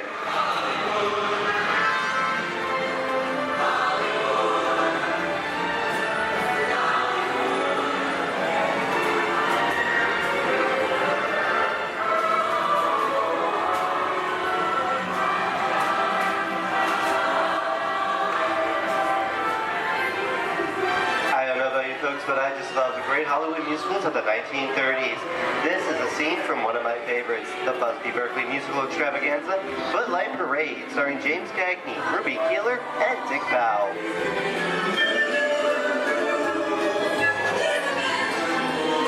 In 1952, Gene Kelly was Singing in the Rain with Debbie Reynolds and Donald O'Connor.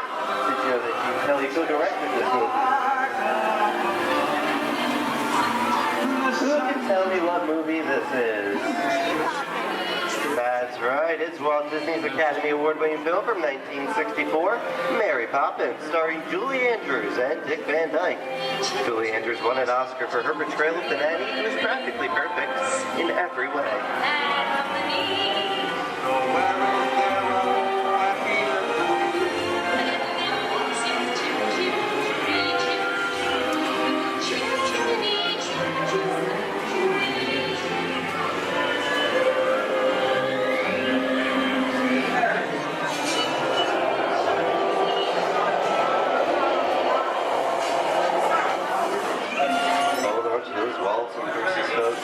Doesn't look like a very good neighborhood. It looks a lot like the underworld. This seems such classic gangster films as The Public Enemy, starring one of my favorite tough guys, James Cagney.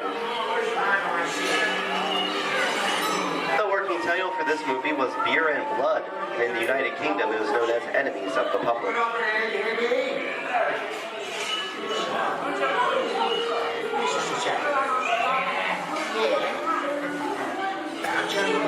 Very nice time. Judge comes around, he's going to leave you some beer. You're going to check it. And you're going to kick in with your dog. And if you don't, somebody's going to drop by here and kick your teeth out one at a time. With me? I get you.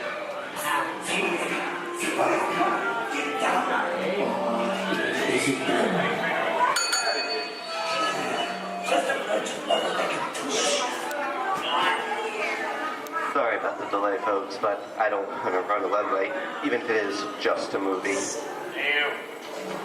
You talking to me? You talking to me? That's okay. I'm talking to the demon of punishment for the day. I'm talking to me. I'm not supposed to leave my vehicle. I say, get away. Oh, okay, Muggsy, whatever you say. Hey, how'd you know my name anyway? I've seen this movie before. Oh. I've seen fancy cats like thinking at his face. You make a big mistake about this. Come out of here. You gotta get out of here. You gotta know the movie. I'm beating you, son. Here they come, boy. Get out, you grinders.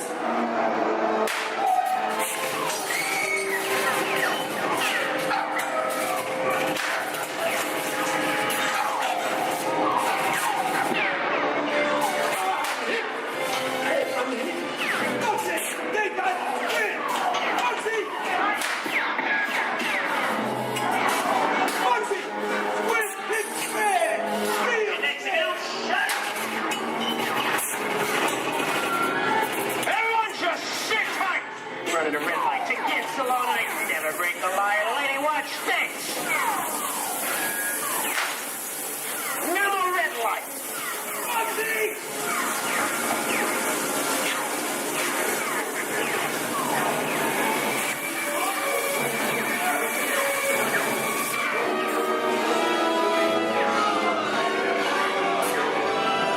And now, the Old West, and two of Hollywood's legendary stars, Clint Eastwood and John Wayne.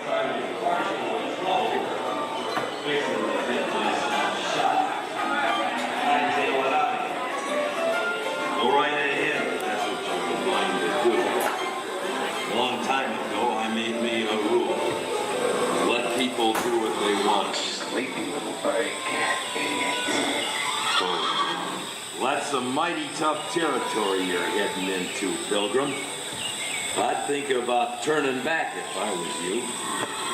That is, if you want my opinion. Now to make it clear, it's a perfect time for me to collect up all your valuables. Starting with the jewelry, going on to the cold hard cash. Perhaps work... Hey! It's the bank robber.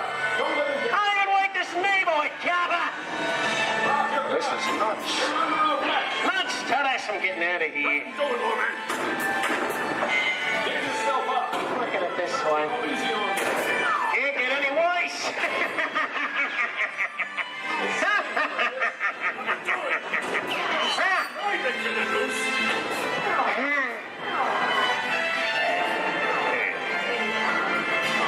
Okay.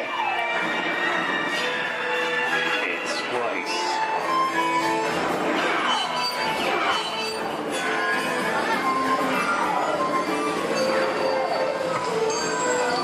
I don't know about you guys. This is kind of creepy. What is this? This is Alien. You are with Sigourney Weaver aboard the spaceship Nostromo. Something has gone wrong. One by one, the crew has vanished. And somewhere in the ship, a terrifying creature waits to claim its name. Well, I ain't no victim. Warning, remain in your vehicle. The area you are entering is extremely dangerous. Proceed with caution.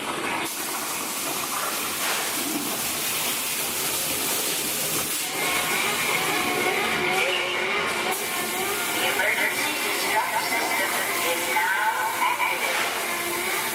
Ship will detonate in T-minus 10. The option to override automatic detonation expires in T-minus 5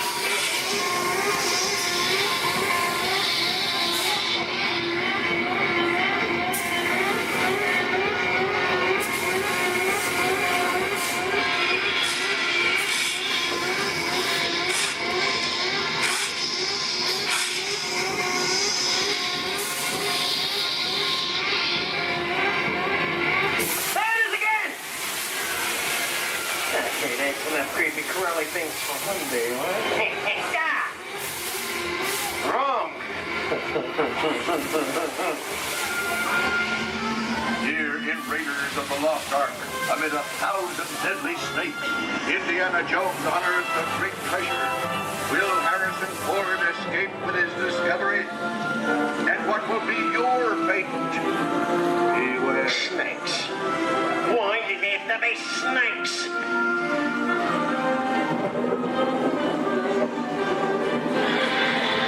The dust of 3,000 years lies undisturbed in this ancient burial chamber. And on the chest of the great stone god, a priceless Get a load of that chunk of ice. Time for me to get back to work. Don't nobody move while I go get the goods. I don't think they'd notice a few extra bodies around here. Know what I mean? But the jewel is guarded by a curse, and those who dare defy that curse must pay with their lives.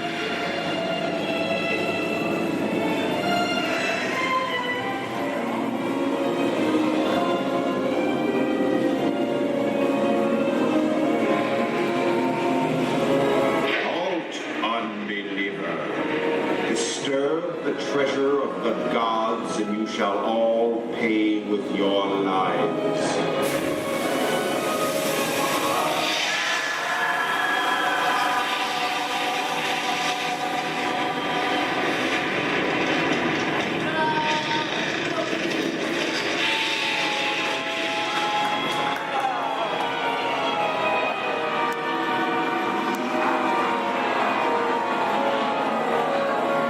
So just let's go for popcorn.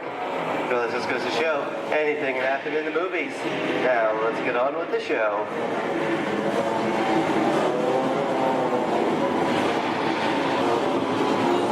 Ooh, I see 10 people. The horror movie movie is my all-time favorite genre. Some of the best horror films were made back in the 1930s and 40s, but monsters, mutants, and maniacs are still audience favorites and continue to haunt us today. And that's what I call a wrap.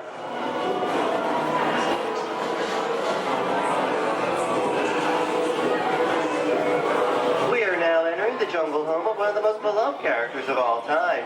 Now it's not George of the Jungle. Actually, it's Tarzan, portrayed here by Johnny Weissmuller. Over here we have Maureen O'Sullivan as Jane, and the lovely and talented Cheetah as herself.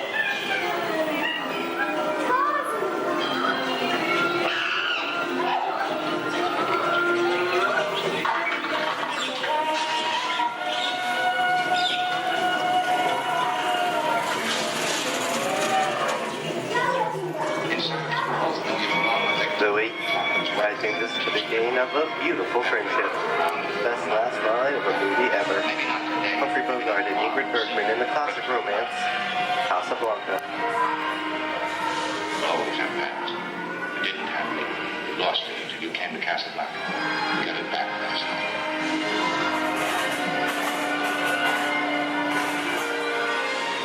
I've got a job to do too. Where I'm going, you can't follow. What I've got to do, you can't be any part of. Hilton, I'm not good at being noble, but it doesn't take much to see that the problems of three little people don't amount to a hill of beans in this crazy world. Someday you'll understand that.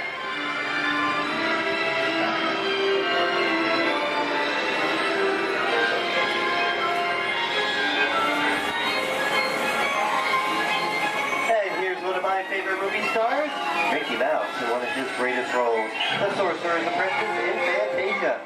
The sorcerer in the sequence is named Yen Sid, which is Disney, spelled backwards.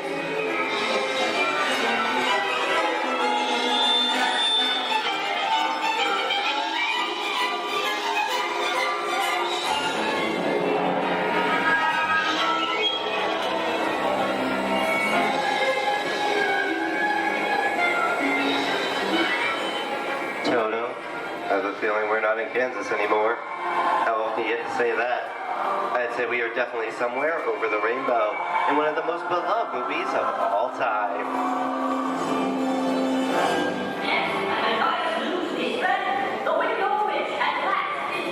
The Wizard of Oz.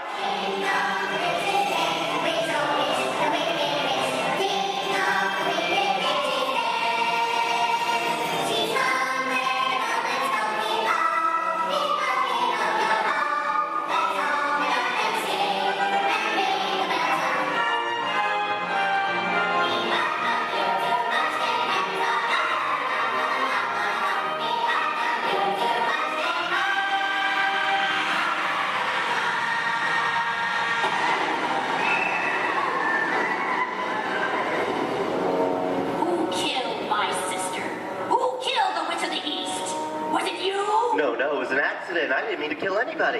Well, my little pretty, I can cause accidents too. Oh, rubbish. You have no power here. Be gone before someone drops a house on you, too. Very well. I'll bide my time. But just try to stay out of my way. Just try. I'll get you, my pretty. And your little dog, too. I wonder how we get out of here. What do you folks think? Which way should we go? Follow the Yellow Brick Road. Follow the Yellow Brick Road? No one, I think of that. Bring along, folks. You know the way.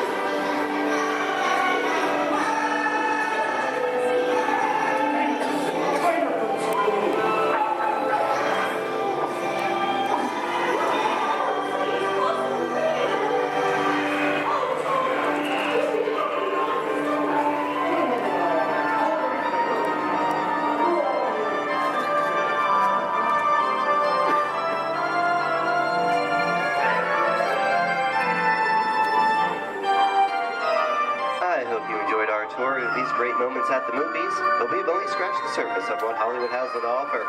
There are thousands of great movies out there just waiting for you to discover. And here are just a few of my favorites.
Disney's Hollywood Studios, I'd like to thank you for joining us on the Great Movie Ride. But before we wrap this production, there is still one more scene to do.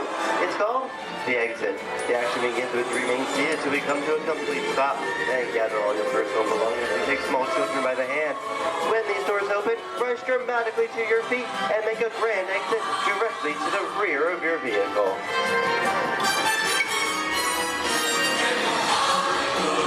Oh, and one more thing. When I yell action, don't forget the thunderous applause for yours truly. All right, places, everybody, and action! Thank you, thank you. Have a wonderful day here at Disney's Hollywood Studios, and we'll see you at the movies. The stuff movies are made of. Goodbye, everyone.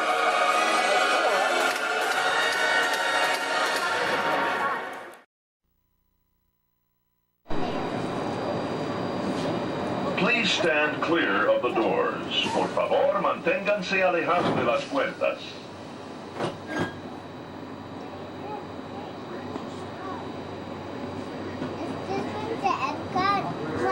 Welcome aboard the Walt Disney World monorail to Epcot.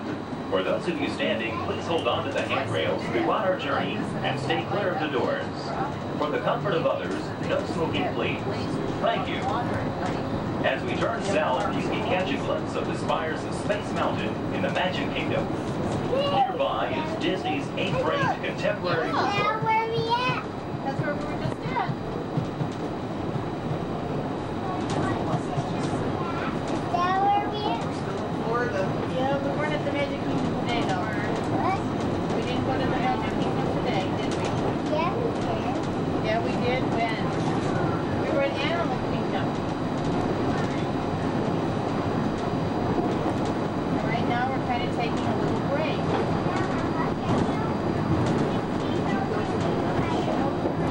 What happened today? Yeah, we've seen it. Yeah. Yeah, we saw it earlier in the week.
While your group is together, now is a great opportunity to pick a time and place to meet should you become separated in the park.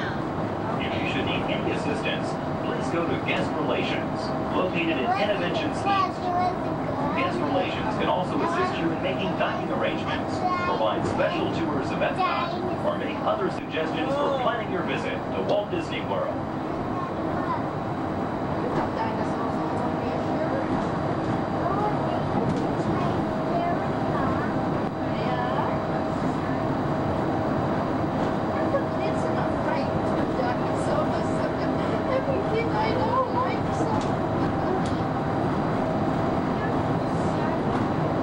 His favorite ride in Epcot is the Universe of Energy to see the dinosaurs. He likes that better than the dinosaur ride over at Animal Kingdom. The wizard was in the water. They made the dinosaur knocked out the tree.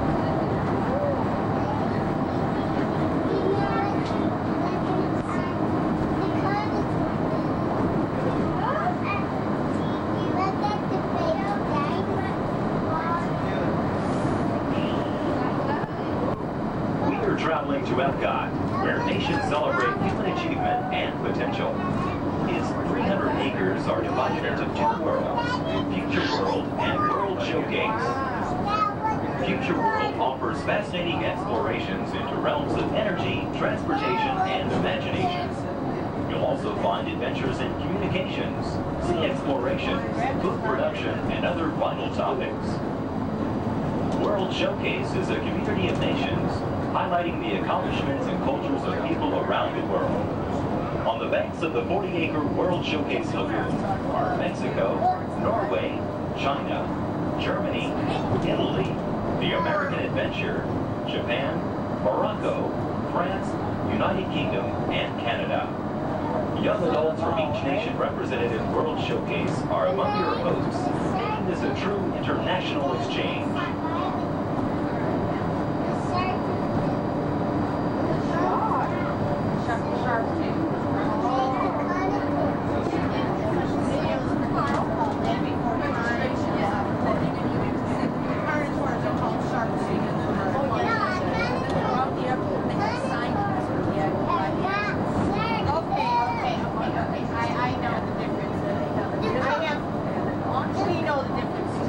They're called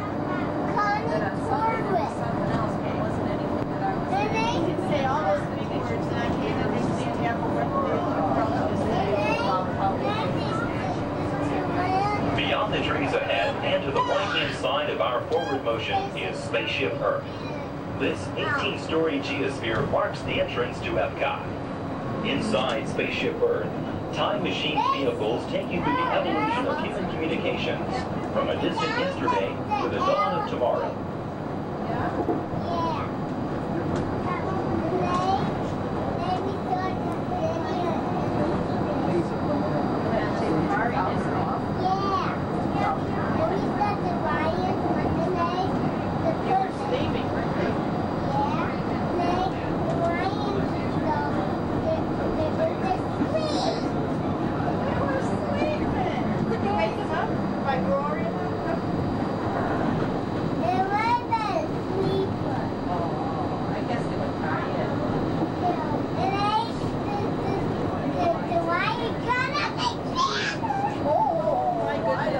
Coming up behind Spaceship Earth is Innovations.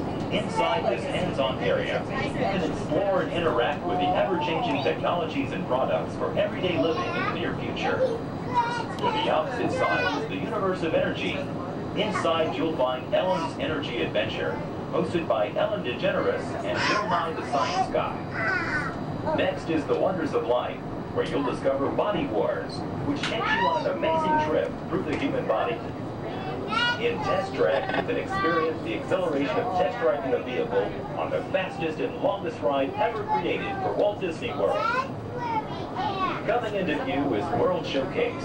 Directly across from us on the far shore of the World Showcase Lagoon is our host pavilion, the American Adventure.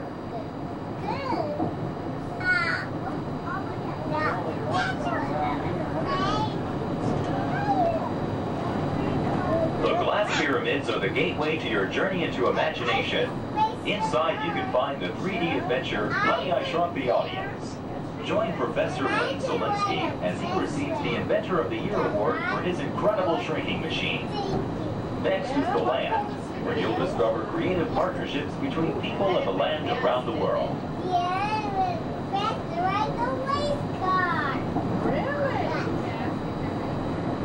In the living seas, you can descend via hydrolator to Seabase Alpha and navigate the largest, most spectacular coral reef environment ever created by humankind. Ladies and gentlemen, we are approaching the Epcot monorail station. Smoking is not permitted at Epcot except in designated areas. Please consult your guide map or ask a cast member for the location of designated smoking areas. Please hold on to the handrails and stay clear of the doors until the monorail stops completely and the doors open. On behalf of the cast of the Walt Disney World Resort, we'd like to welcome you to Epcot. There's some of the signs there. We'll just watch and see somebody. I got one to go. Sit down. Sit down, please.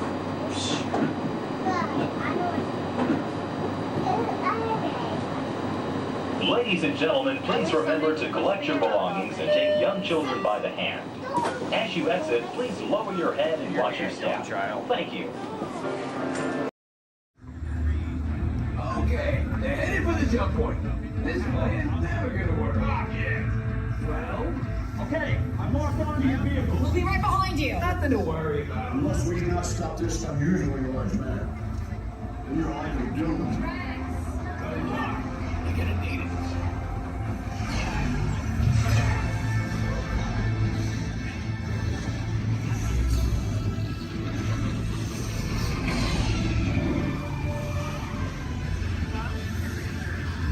Useless to follow me.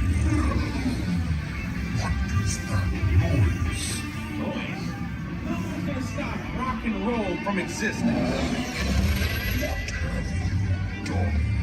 What have we done? I think we took rock.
promotion?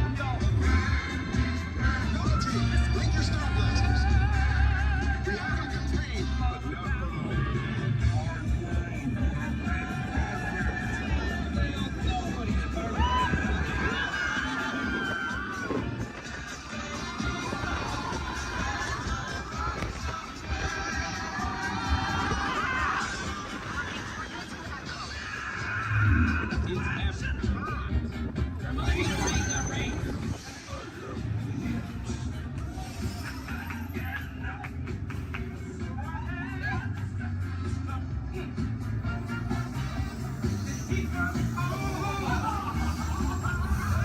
You're all heroes. Do you really think they deserve to be called heroes?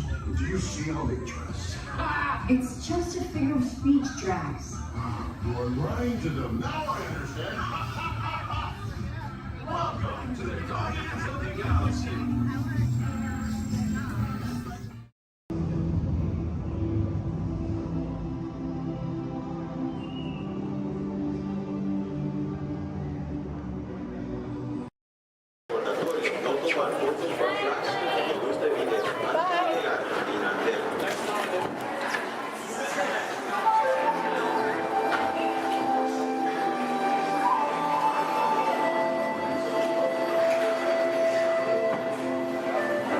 Welcome to the voyage of discovery and awareness. The richness, the diversity, the often surprising nature of living with the land. Our journey begins as dramatic and sudden changes are sweeping over the land. An approaching storm may seem violent and destructive to us, but to nature, it's a new beginning in the cycle of life.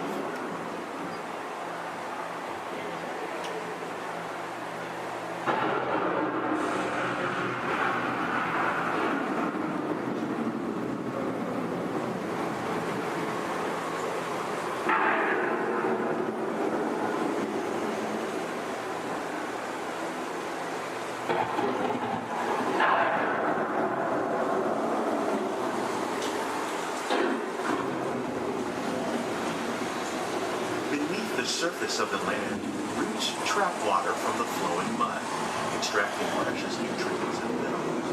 These elements, when combined with sunlight, create the diverse living systems of our planet.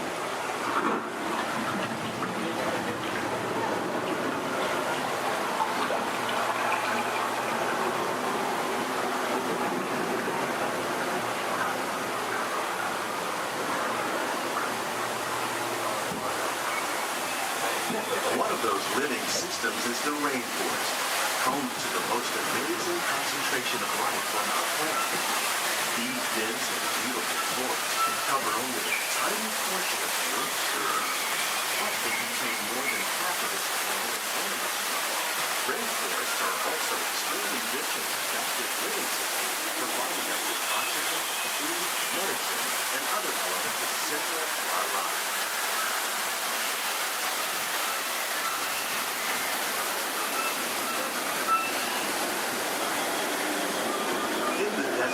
Nature has created a very different, no less beautiful living system. And while this arid landscape may seem lifeless, it is very much alive. The plants and animals that have learned to survive in these harsh conditions make use of what little water they can find and avoid the scorching. The American prairie once appeared as desolate as the desert, but over time, rainwater and nutrients gradually penetrated the hard surface of this land. Even the hooves of the mighty buffalo helped create the rich soil, one day become home to the American farm.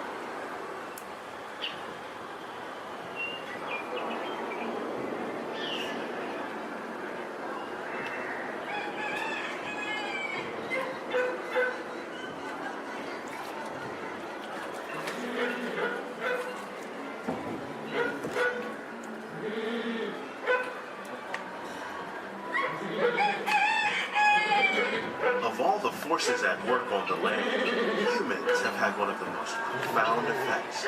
The need to produce food for a growing world led to the enormous use and sometimes overuse of the land. In our search for more efficient ways to grow food, we often fail to realize the impact of our methods.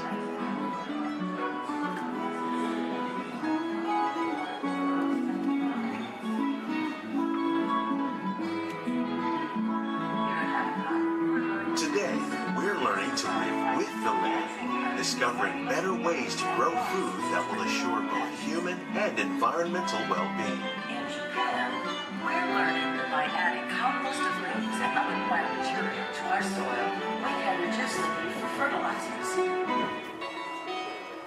In farmlands across America, we're learning that by plowing under vegetation containing natural fertilizers, we can enrich the soil without the use of chemicals. In Saudi Arabia and Mexico, we're learning to produce food on desert seacoasts by developing and planting crops that thrive on saltwater. Here at Epcot, we're learning to reduce the need for pesticides by using natural predators like ladybugs and wasps to control pests. How will we meet tomorrow's growing needs for food production, yet still respect the needs of the land? Some of the answers are being discovered just ahead. To help us maintain these carefully controlled ecosystems, and for your safety, please remain seated in your boat at all times.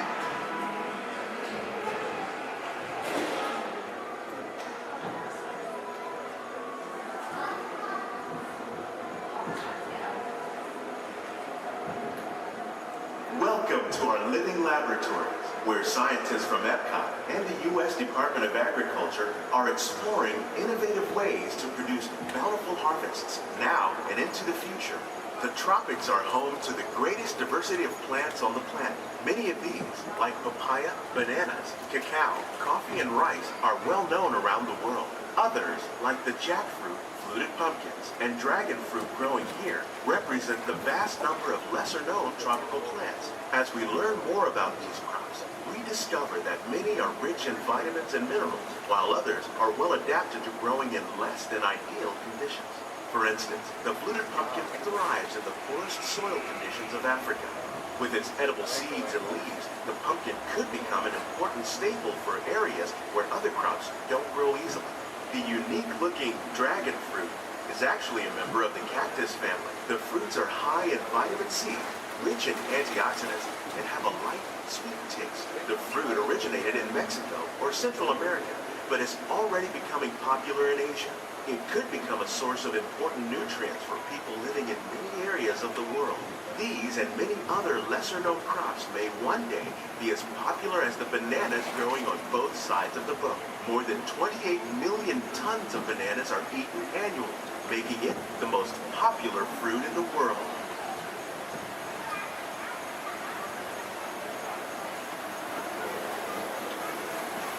When we mention farming, you probably don't think of fish, but fish farming, or aquaculture, is an innovative way to increase harvests, protect wild fish populations, and produce a healthy crop, like these sturgeon that grow to over 300 pounds.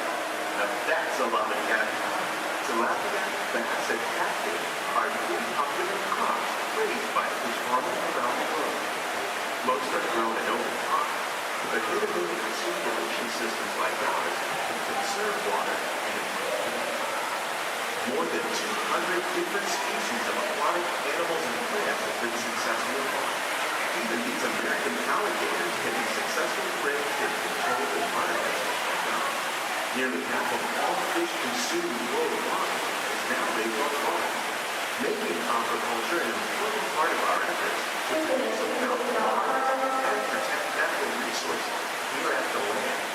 We grow about 5,000 pounds of fish each year, many of which are featured in restaurants around Walt Disney World. This greenhouse is full of some of the best ideas for improving plant yields. Disease and pests are two of the biggest problems facing farmers around the world. By careful selection and crossbreeding, we can grow crops like these sunflowers and winter melons that are more resistant to pests and diseases. Scientists have even been able to breed plants that can flourish in marginal areas where water and nutrients are in short supply. The result of these efforts is higher yields with less impact on the environment.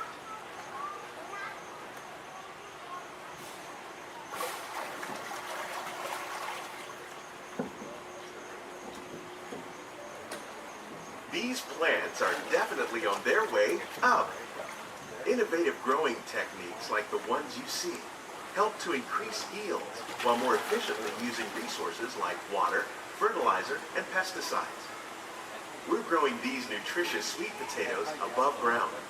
This method increases yields, produces larger potatoes, and can be used where rich soil is in short supply.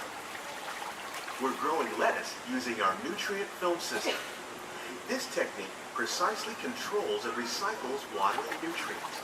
With it, we can produce over 27,000 heads of lettuce a year in this one small area.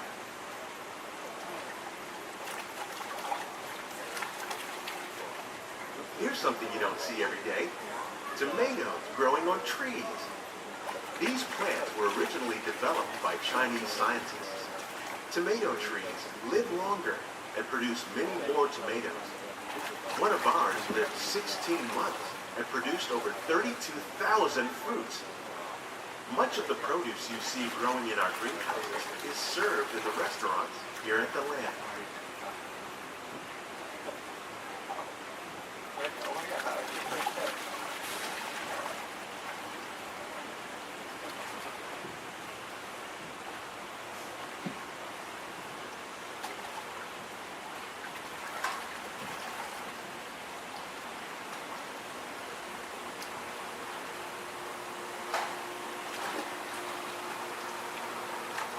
The future of agriculture includes some high-flying ideas like the ones you see here. The aquaponics system on your left integrates hydroponics with aquaculture. The fish provide a source of natural fertilizer for the plants, and the plants help keep the water clean for the fish. It's another great way to produce more while using less resources. In our lab, Epcot scientists are working with the U.S. Department of Agriculture on a number of innovative projects. The goal of these efforts is to produce higher yielding and better quality plants.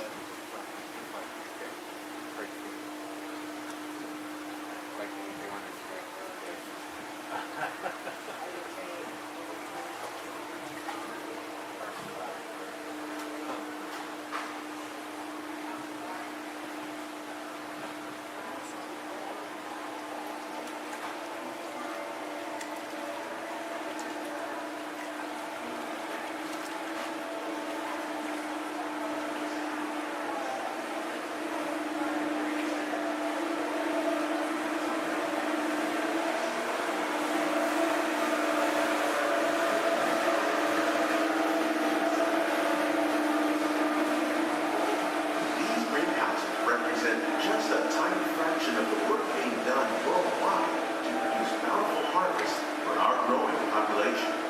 Around the globe, scientists, farmers, and even backyard gardeners are doing their part to improve the quality and yields of foods that we all rely on.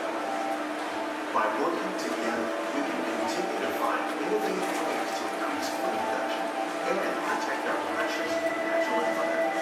Only then will we truly be living with the land.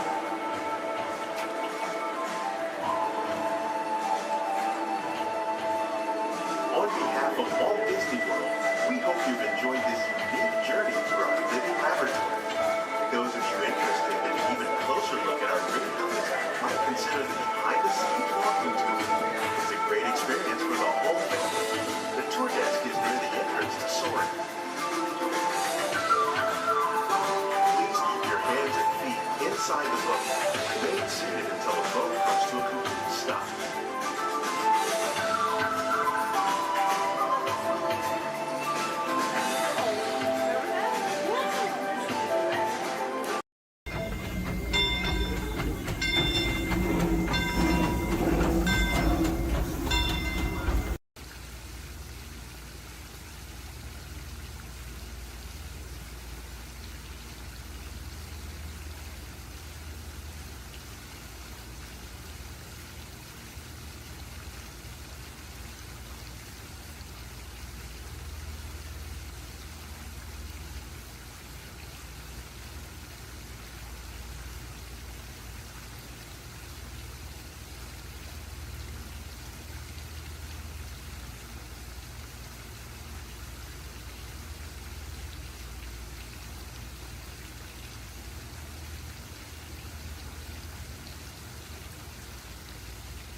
Gotcha. Oh! What are you guys still doing here? Tour's over. The cages are open and the creatures are loose. You gotta get out of here. Wait. Don't get out of here. I could use a hand. My little pal Groot is lost in the fortress somewhere, and I need to find him before he gets ate. I found his tiny little heat signature, see? All those other heat signatures are, well, don't worry about them. Listen up. You guys can be a big help while I look for my pal. A gantry lift full of warm Karens makes a really great distraction. I just need you to wave your arms, scream, whatever it takes, and then all these things will, never mind. You in? It doesn't matter. That was rhetorical. Now let's move. Meet me at the gantry lift. Yeah, I'm gonna go back that way.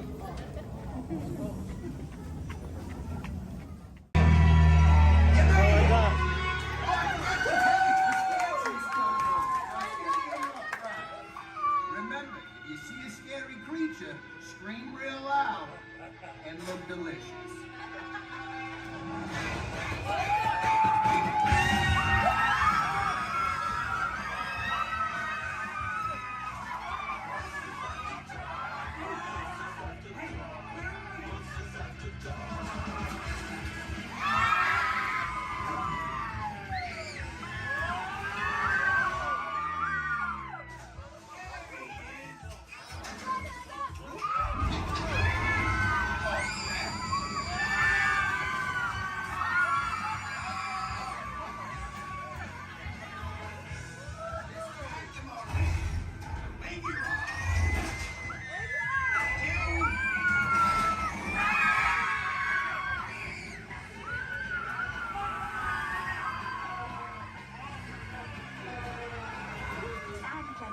We do hope you've enjoyed our tour. Please gather your purse souvenirs.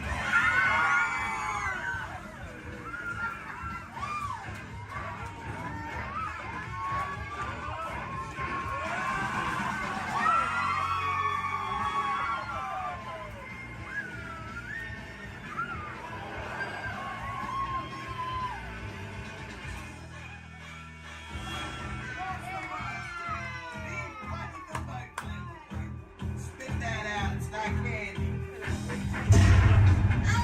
What's your language?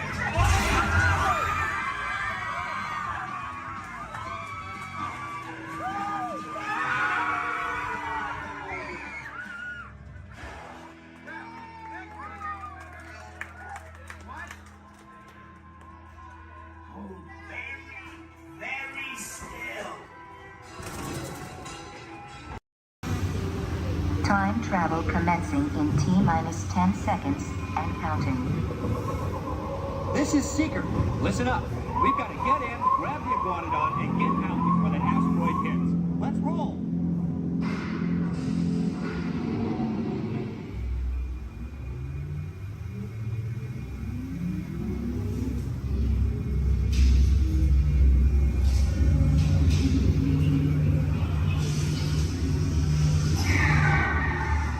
Okay, now let's go get that dino. Computer, what are you tracking? Styracosaurus. Not our dino. Warning, meteor shower in range. Just little one. Oleoramus. Hadrosaur. Raptor. Time to get serious. Locking autopilot on homing signal now. Hang on. I'm tracking a big dino on the scope. Could be ours. Computer, full stop. Identified. Definitely not our dino. Go, go, go!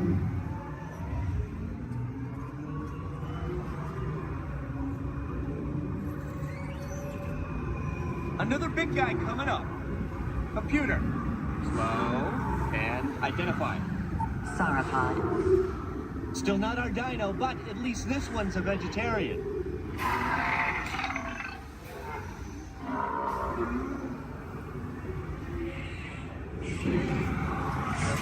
Asteroid impact in 90 seconds. We better move it. Pterodactyl. Incoming! Asteroid impact in 60 seconds. We can't stop now. Keep going, keep going. Compsognathus. Computer, what's happening? Loss of traction. Four-wheel drive, move it! Warning, meteor strike. Evasive maneuver! Left! Right! Left! Right! That was close. Computer, now what? Carnotaurus. That's it! Abort mission! Abort! Abort! Iguanodon. Forget it! Get them out now! Asteroid impact. Brace yourself! This is it!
My name is Becky Klein, and I'm the director of the Walt Disney Archives. Here at the Archives, it is our mission to protect, preserve, and make available the history of the Walt Disney Company. So in celebration of 100 years of Disney magic and entertainment, it is my honor to welcome you to Disney 100, the exhibition. This very special exhibition will travel the world for 5 years in 2 units, one in North America and one in international locations.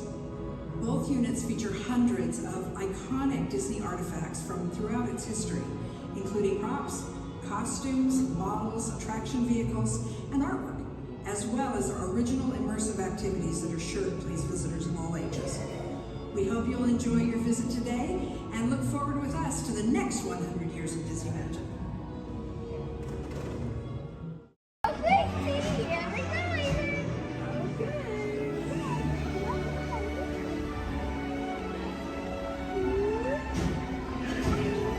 Are we going around? I read that sign! That is the way!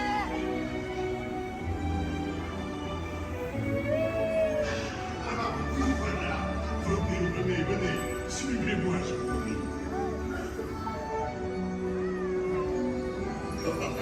The chef is waiting for you.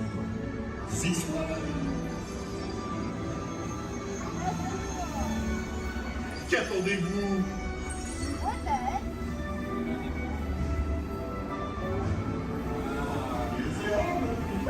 Invité pour le dîner. Pour le repas idéal. Encore un? Non.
Que me quedo sin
I see we have new visitors.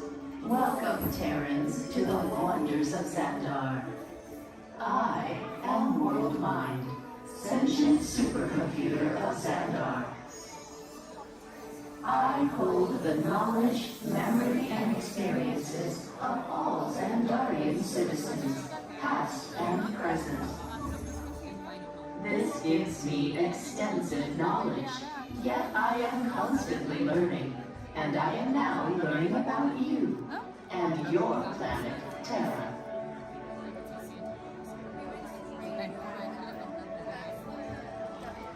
Much of my knowledge of your world came from your great scholar, Peter Quill. However, many of his facts have yet to be confirmed, such as the incredible importance of a legend called Footloose.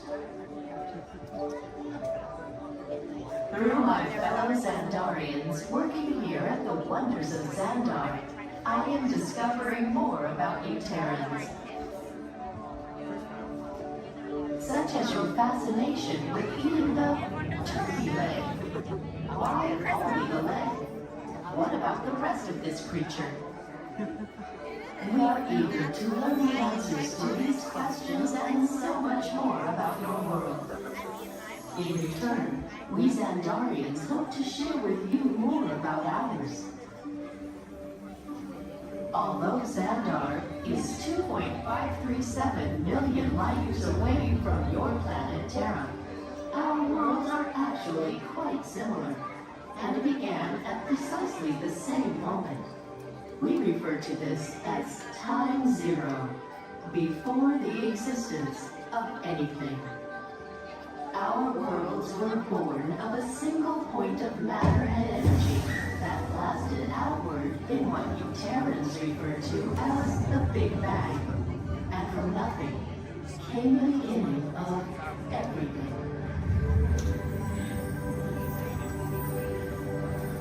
Incredibly hot and extraordinarily powerful, this explosion filled the cosmos with a cloud of rapidly moving particles. Over the next 100 million years, space continued to expand, and the particles cooled and slowed. As they coalesced into huge swirling clouds, gravity pulled them into larger, denser clusters. At the heart of these clusters, the temperature rose, and the particles were compressed so tightly they fused, releasing enormous amounts of heat and light. This is how the very first stars in our shared universe were born.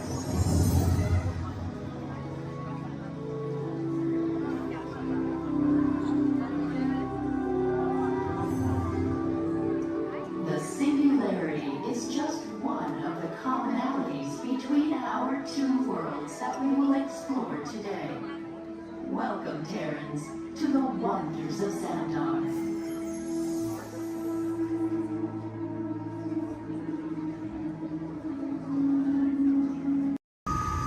Welcome aboard the Walt Disney World monorail to Epcot.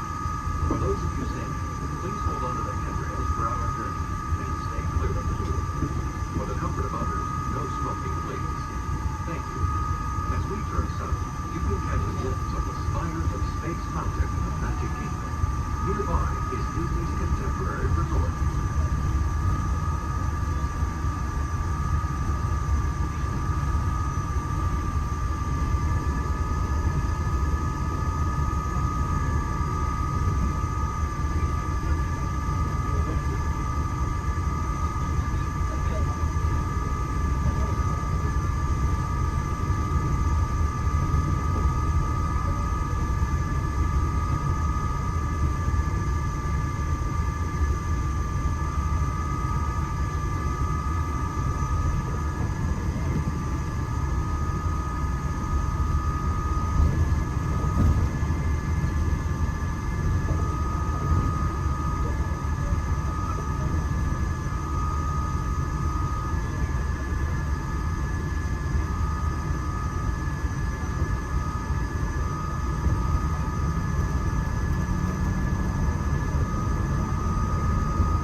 just rocketing back to the big vanish with the Guardians of the Galaxy, or exploring a hungry city baffled on red blood. These words are truly inspiring. If you're looking for an exhilarating sensory thrill, step into Mission Space, where you and your flight crew can sign up for one of 2 out-of-this-world missions. And just next door is the new Space 220 restaurant, where you can eat adult and enjoy stellar dining in space. At Test Drive, you can experience the exhilaration of test driving a pizza, all on the fastest ride ever created for Walt Disney. Across from the World Showcase, you'll find representatives from the Postal, making this a truly international stage. Some exciting new adventures from around the world are coming to France, Canada, China, and the United Kingdom. Join us tonight on Good to celebrate together during the nighttime spectacular. There's even more that you can explore, and you can find it all inside the Plus Pyramids. Unleash your spark and journey into imagination with pictures and experience your favorite short films like never before at the Disney Pixar Short Film Festival. Next is The Land, where you can celebrate Earth's rich diversity. The Land is also home to Soar, a free flying adventure across the wonders around the world. Here at the sea, you'll be able to meet some of your favorite undersea pals from Disney Pixar's Finding Nemo. We're approaching the Epcot monorail station. For our smoking guests, there are designated smoking areas just outside the park. Please hold onto the handrail and stay clear of the doors until the monorail stops completely and the doors open. On behalf of the cast of the Walt Disney World Resort, welcome to Epcot.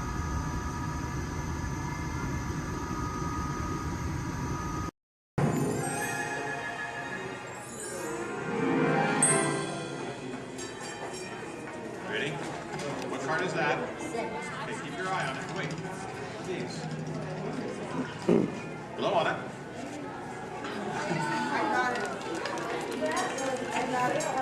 Hello and welcome to Disneyland's 50th anniversary celebration. For this truly historic event, no ordinary host would do. No, the Disney folks wanted someone who's been here from the beginning. They wanted a household name. A name that means family entertainment.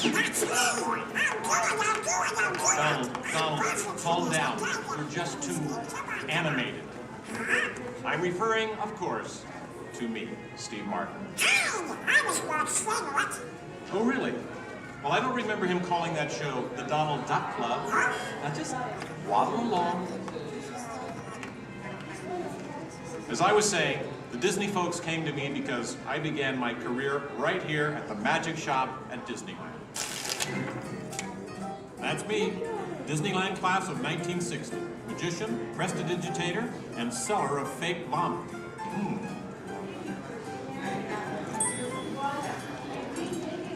So young Steve Martin starts performing magic here, and lo and behold, they start calling the place the Magic Kingdom. Coincidence? I don't think so. But right now, I'd like to introduce you to the man who started it all, Walt Disney. Walt, tell us how it all began. Now this is the original, Mr. Lincoln, from the original show here at Disneyland. And then, So we start out planning him, and then taking the merry-go-round and a couple of places. As I sit there while they all these things, sit on the bench, eating peanuts, I felt that this subject we the parents and the children could have fun together. Great idea. So that's how Disneyland started. I'll take it from here. Oh yeah, and I did not. This priceless artwork shows the first design for Disneyland. A small park that would have been near the Disney Studios in Burbank. It's sweet, isn't it? But he couldn't stop there. Not Walt. He wanted a world of the future, an exotic jungle, a wilderness frontier. This is just the most rare and valuable piece of art for Disney Archives. That's the painting that sold the concept of Disneyland to the bakers. It was a painting. You guys really. Thank you, and we just get this lobby just open this morning, so you were here day one. It's just open today. Then Walt heard about an orange grove in Anaheim. Thank you. Thank you, you're welcome. An hour away from any major city, at the end of a dirt road. Talk about impossible dreams. If I could take you back in time. Wait a minute. What am I saying? I'm a magician.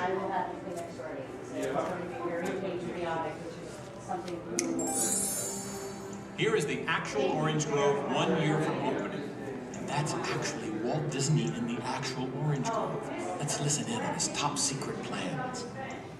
1, 2, 3. Aha! Some sort of code. I get it.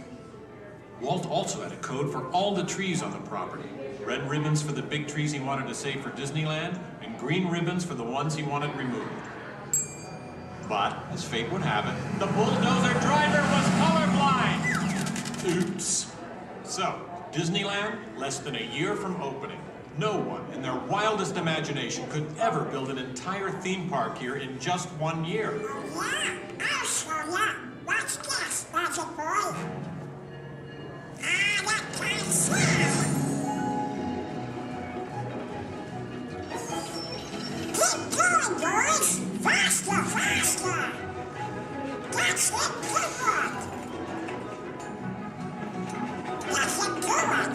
Opening day. Take it away, Walt. To all who come to this happy place, welcome. Walt's dream had finally come true. And to celebrate, ABC organized the biggest live telecast in history.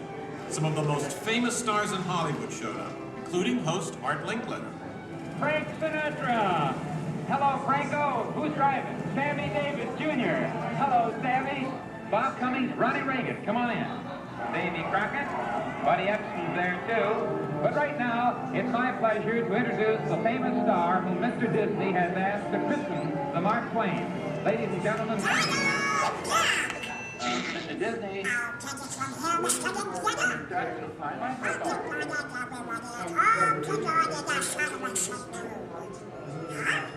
Hey, what's the big idea? I'm translating. Nobody can understand what you're saying. You can't too. Cannot. Can't. Not. I'll show you. Ignore the duck. As I was saying, the lands that America saw on the Disneyland television show became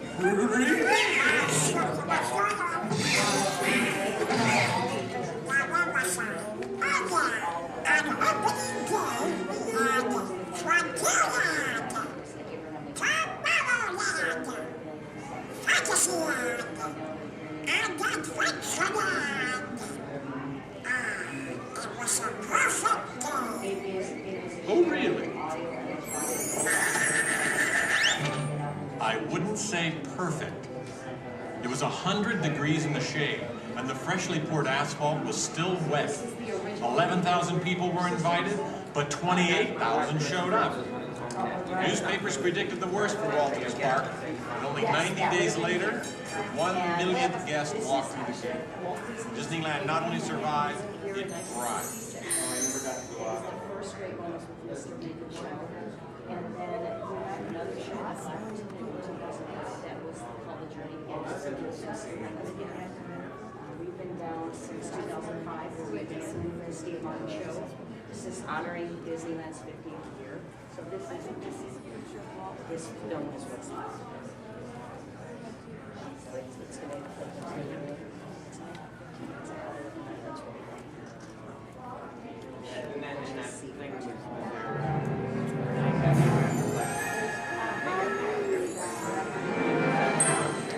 Walt wanted the magic of Disneyland to begin as soon as you walked through the gates.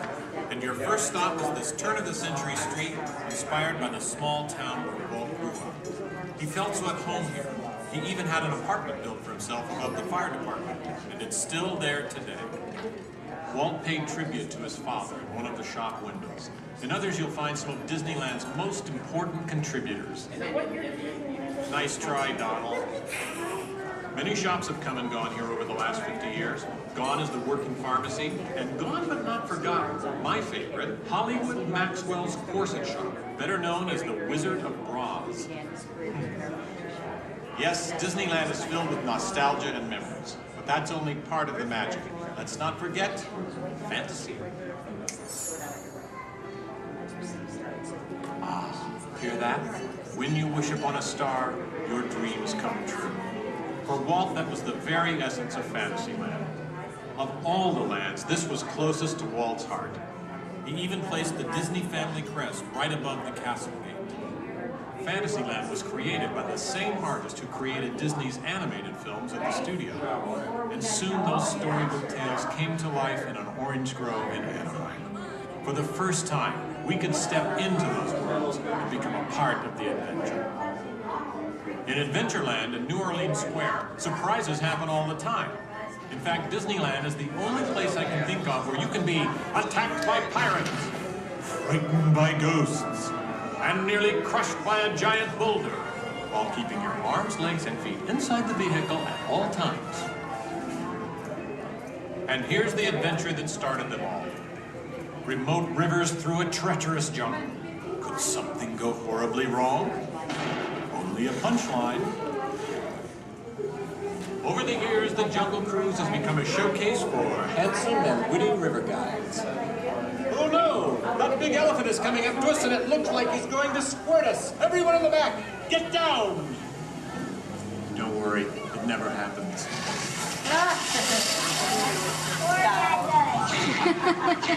Donald. It was the duck, right? The duck? You know, every time I get all dressed up in my cowboy hat and pearl-handled pistols, I think about the heroes of Frontier.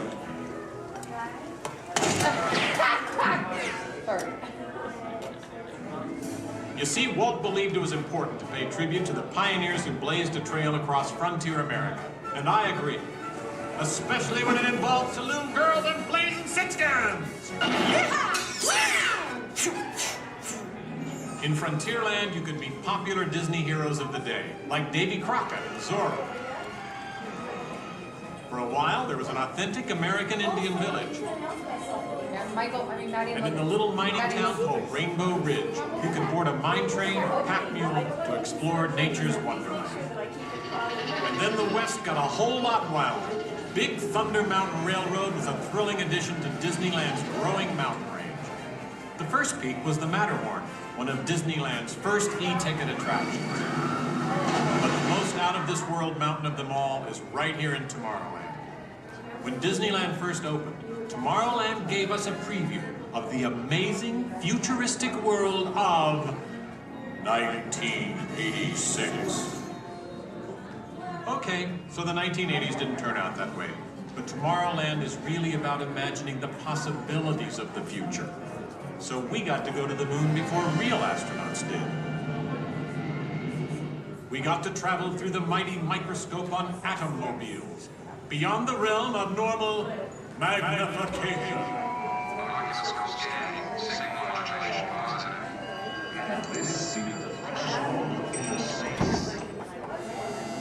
Tomorrowland has always been a showcase for new ideas and new inventions, including one of Walt's most famous. Audio animatronics? Right, audio animatronics. And this technology wasn't just for the birds. Walt's idea got better and, as always, bigger. With my new wash day marvel, it takes only 5 hours. Not only could these robotic performers talk and act, they could jam. Hit it, boys!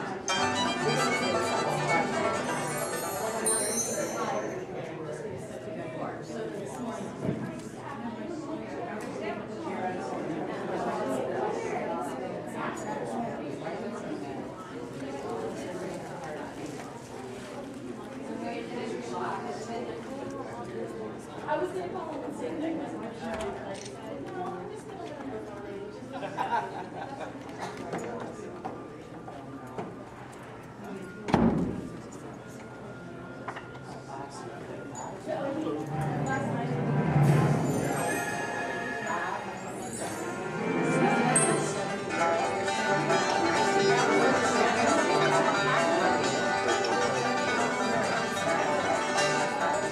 Yes, Disneyland has had thousands of great entertainers over the years, and not all of them have had servos and circuit boards. I learned a lot about comedy by watching Wally Boat, star of over 47,000 shows at the Golden Horseshoe Revue. And he was only one of the great homegrown acts that brought their unique magic to Disneyland over the years.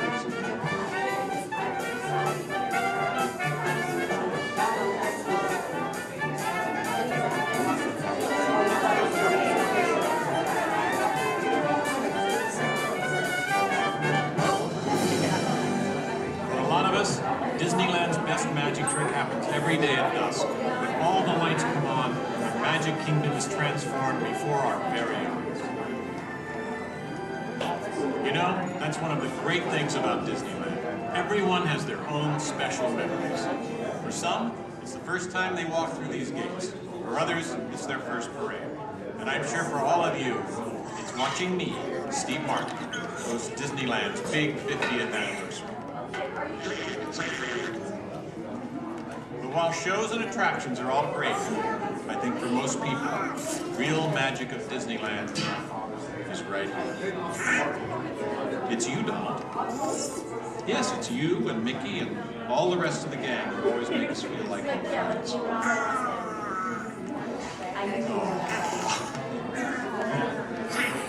Shall we? Let's do it! Goodbye, everybody. You know, I have to admit, you would have made a perfect host. Sit up next to me.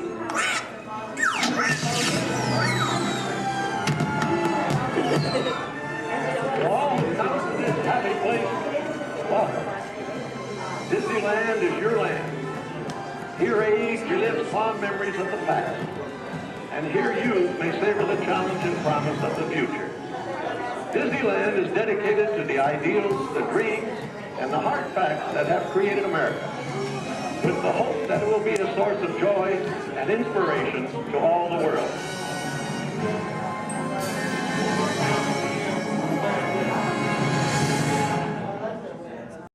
How y'all doing today?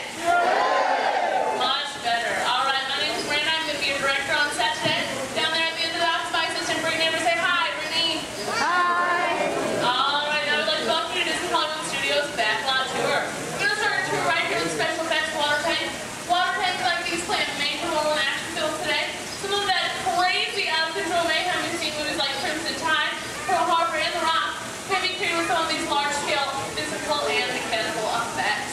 We're going to be shooting on an action sequence here today called Hardware Attack, using some of the very own special effects that directors like Michael Bay use in their films. If you're here to monitor, I'm just going to go ahead and set the scene for us. In this scene, Provo is on a surveillance mission, searching the skies for enemy aircraft. Who is caught off guard with the real danger surfaces from beneath the sea. This is going to require a full range of physical effects, split-second time, and careful direction. We have the lights, we have the cameras. All we need now is the action. All right, now if anybody knows this serious action, it definitely would have to be director Michael Bay. Some of the special effects you're going to see in our show today include water cannons, pressurized up to 100 pounds per square inch. That must be time to match our sound effects. And probably the most important effect out of all of these is fire, because it must be ignited at the exact precise minutes. And it does take a lot of time and energy to set these furnace for an explosion. But the most important factor in all this is the safety of our actors, and that's where you come in today. Sarah, what's your name? Everybody say hi, Todd. All right, everybody say bye, Todd. All right, Todd, you have been cast a little more mechanic today. Your scene takes place way down there in the engine room of the PT boat. So you want to go ahead and dive on in for me? Did you bring your bathing suit? Oh, I hate when that happens. That's okay. When that happens, we actually just recreated the engine room right for you right here. So ball break, you get you all set up. All right. Now, guys, we're actually going to be shooting two different scenes today. Not necessarily in the order that they appear in the movie, but most movies are shot out of sequence. So we kind of hard for actors because they must react to scenes that actually haven't even happened yet. It's really up to the director to get them all motivated for those scenes. So, are you ready, Todd? All right, perfect. Now, what you're going to do is that phone right there is going to buzz.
Ladies and gentlemen, let's give a nice round of applause for our Captain Ken and Royal and Brave Deckhand Debbie. Pass it on to set for us. All right, thank you, Brittany. And roll playback. All right, now remember, crew, you are on a surveillance mission, okay? And action. All right, Captain. Pick up your binoculars. They're right in front of your wheel, Captain. Captain, your binoculars are right in front of your wheel. Captain.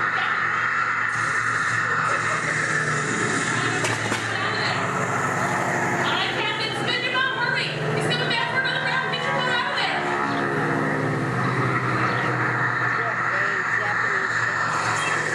Captain, pick up your phone. Pick up your phone, Captain. Go ahead, call your mechanic. Pick up the phone. No, that hand's right over here. That hand's right over there. You see it? What is that? Looks like all right, guys. Go ahead, Captain. Hang up that phone for me. Go ahead, guys. Take a deep breath. You start to relax because you think it's over. It's not. Go ahead and point to the audience for me. As we bounce at 12 o'clock. Bounce away and everyone hit back left.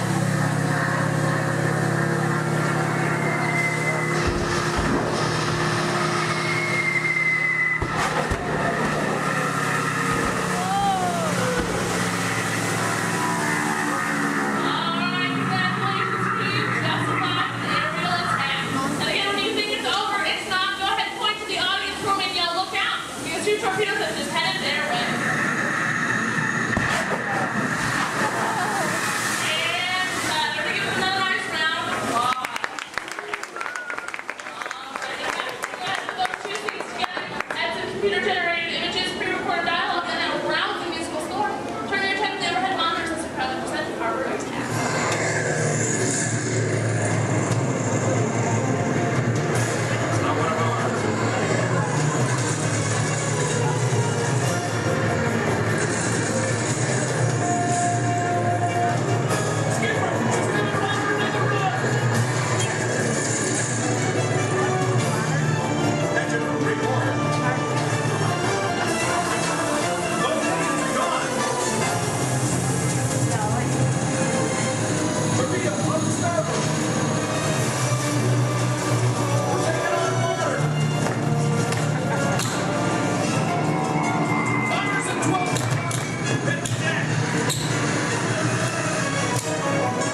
And that's a wrap. Everybody give them a nice round of applause. It looks great on camera, doesn't it, guys? Should have grabbed the anti-aircraft Myself and guns. my assistant Brittany would like to thank you all for coming out Oh, to they our harbor should. chat. If you're waiting for any of our brave volunteers, just stay right where you are. If not, go ahead, turn to your left, down the extra ramp through the cops warehouse. All right, everyone. For your safety, please do me a favor. Leave this center aisle clear and all side aisles clear as well. If for any reason you need to leave the theater, you can do so through these two right rear exit doors. That's if you're looking to leave. Please do so through these two right rear exit doors. They're a little bit heavy. Just give them a big old push and they'll open right up for you.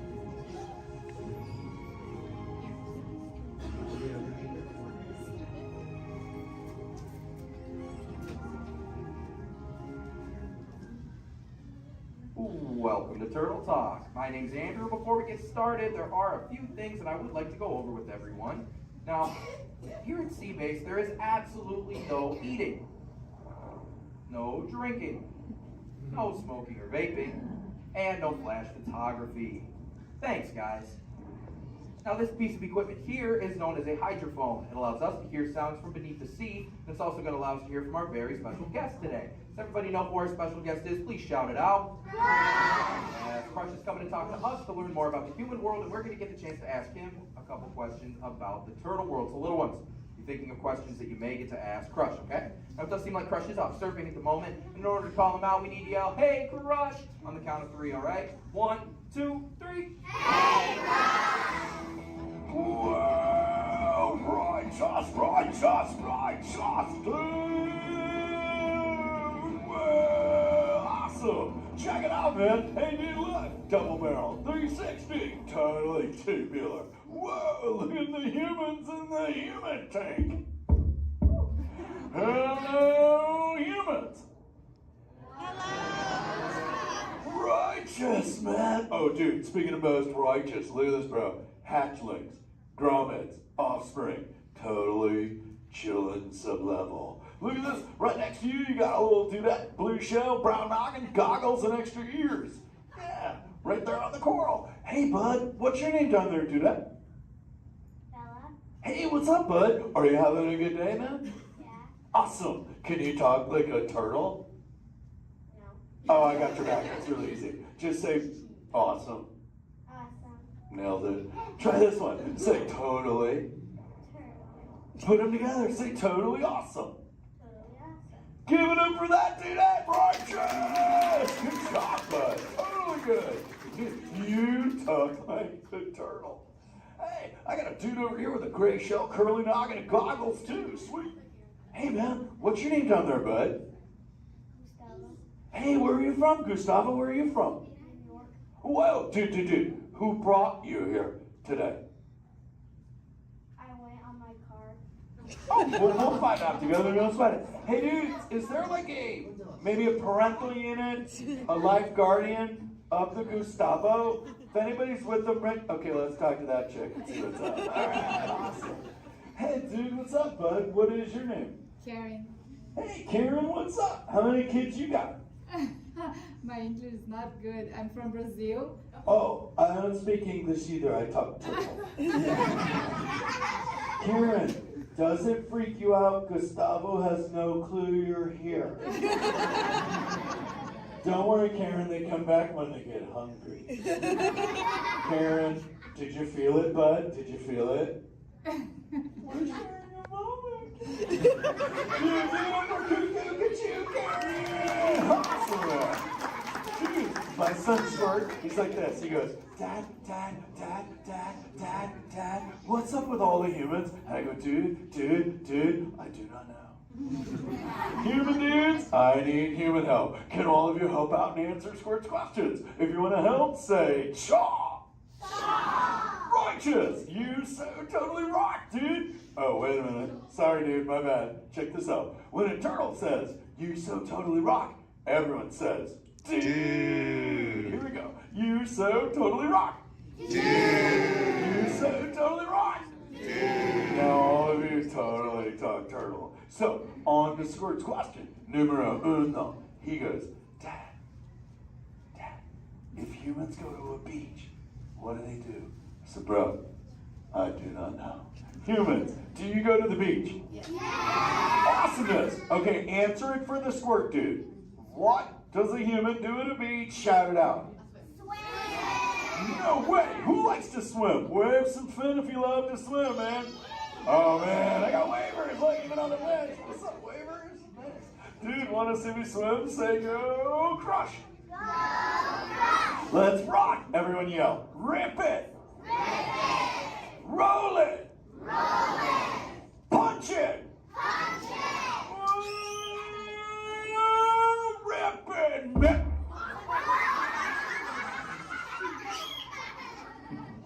Hey, Crush, watch out for the glass. Hey, dude, thanks, Hank.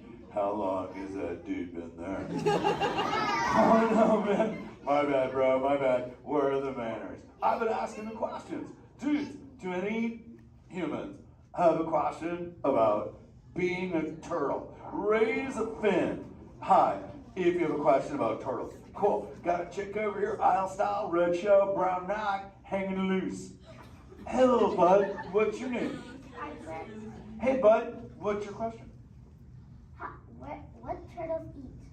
Oh, dude, we're chowing green seagrass and green sea kelp. Big dudes, you're sitting on green seagrass benches. But check it out, Harper. We only eat green stuff, and so it actually turned us green. So, like, I'm green, and my kids are green, and my parents are green. Oh, and my wife's green, and my favorite color ever, purple.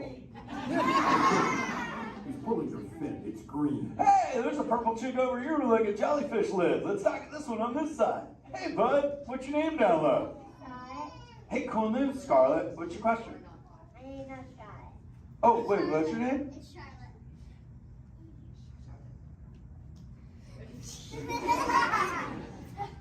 You don't have to tell me. Okay, what's your question, little bud? My name is not a bud. Okay, hey, let's head over here. We got like a little friend on this side. Looks like a light blue shell brown noggin. Let's talk to this bud. Hey, what's your name, dude? My name's Marley. Hey, Marley, what's up? What's your question? What's your favorite food? Oh, dude, besides eating green seagrass and green sea cup, we totally chow on the jellies. Yeah, they're like so tasty. Hey, wait, Marley, do you eat food and sleep and stuff? Yeah. Do you know how to swim? Yeah. You're a turtle. Because all we do every day is eat, sleep, and surf. Hey, we got a bud by the bench. He's got a red shell curly noggin. Let's talk to that guy. Sweet. Hey, big man. What's your name, dude? Ezekiel. Hey, Ezekiel. What's your question, friend? How do turtles breathe?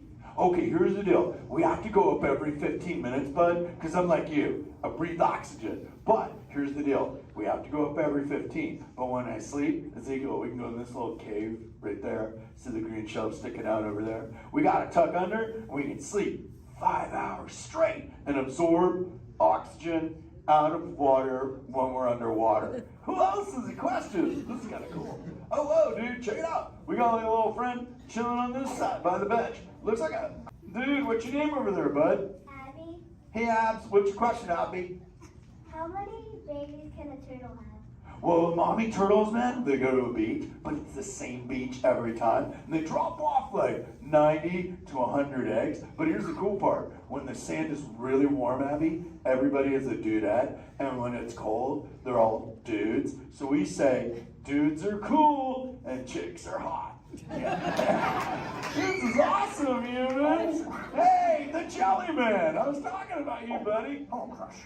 Hey, man. I'm trying to get away from a turtle pile. Marlin, turtle piles are a celebration.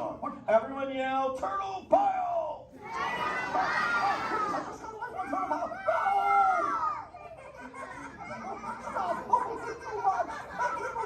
Oh, cool. Hey, boys, surf's up, dudes. Thanks a lot, Crush. For what? The turtle pile? Shout it out, humans! That dude has serious thrill issues. Humans, you rocked it! You so totally rock! Okay, like 4 kids remembered. The rest of you dudes pulled a hard Dory. Dudes, don't space out! Remember, Turtle says you so totally rock. Everyone screams! You so totally rock! There you go, you're back again. Oh, bummer. Hey, bro, the frequency thing is not working. Whoa, it's Bailey. Call him back with your fins. Put your both fins up. Yeah, put your both fins up. Go.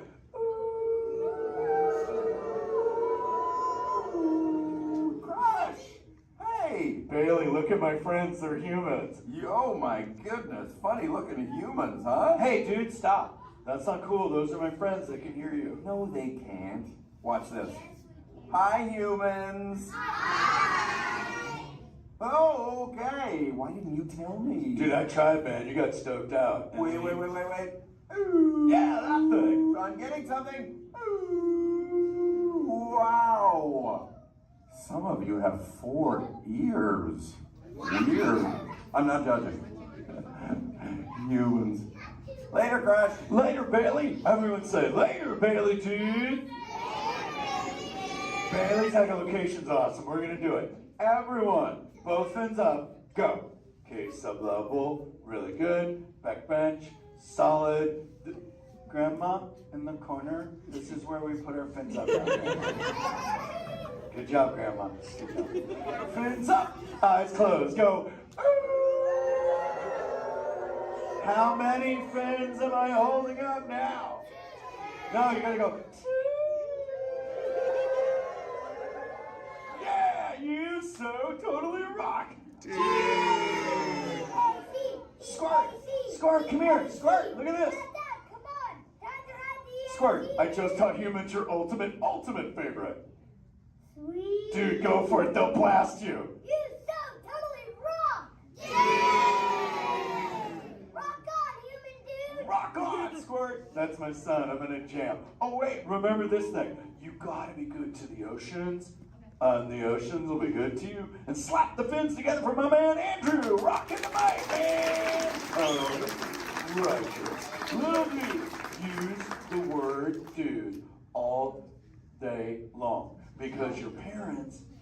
love you. Hey, Karen.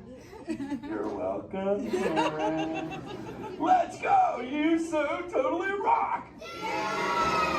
Let's give it up for Crush. If you would like to learn more about Crush and his friends like green sea turtles, manatees, or sharks, you can do so up on the second floor of Sea Base. Now, little ones, don't move until your adult comes to get you. Adults, please collect your belongings, collect your children, head on up to those two right there exit doors. Or if you're safety, please don't stand up.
Along the way, you can preview many of the exciting places you want to be sure to enjoy today while visiting this land of tomorrow.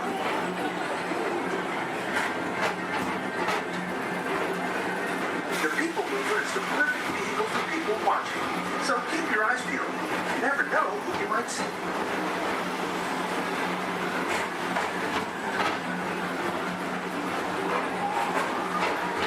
Coming up, Stage's Great Escape, where you can report for duty as a security agent for the Galactic Federation.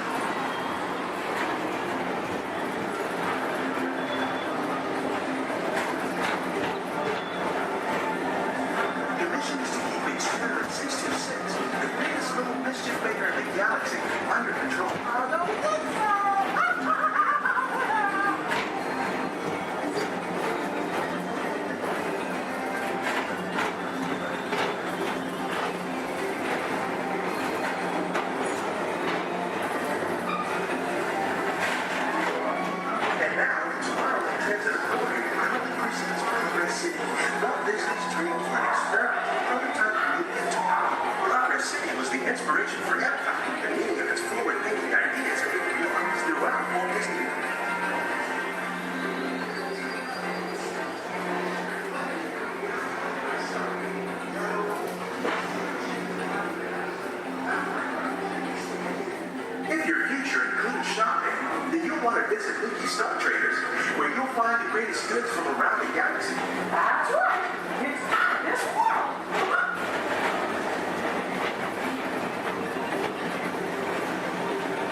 on the roll? This is your chance to drive in the fast lane without worrying about getting a speeding ticket.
Johnson in the control tower to confirm your flight to the moon.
Walt Disney's Carousel of Progress.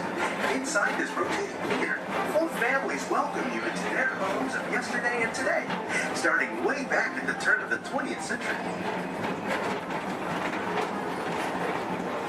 First presented at the New York World's Fair, this legendary circular theater celebrates the progress that has made our lives better. It's a perfect reminder that there's always a great, big, beautiful tomorrow shining at the end of every day.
in and join Mike Wazowski and all his pals at Monsters Incorporated Laugh Floor.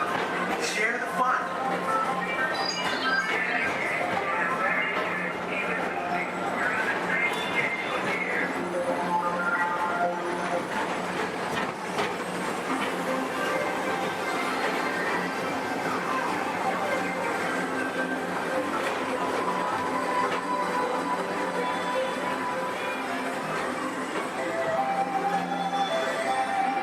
Thank you for joining us on Tomorrowland. It's been a pleasure to have you aboard. Enjoy the rest of your day and have a great, big, beautiful tomorrow.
Hey, what?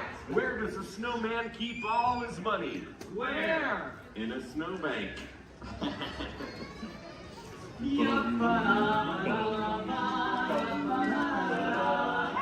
What?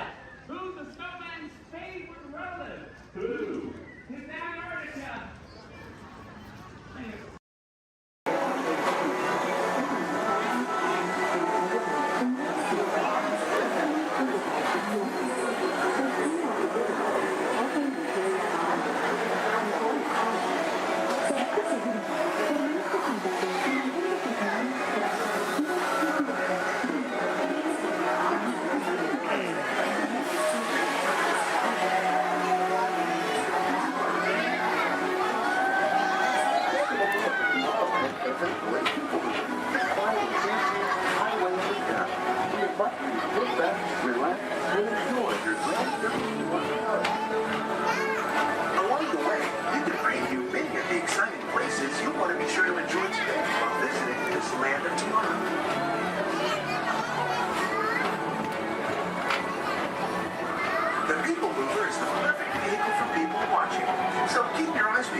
unseen.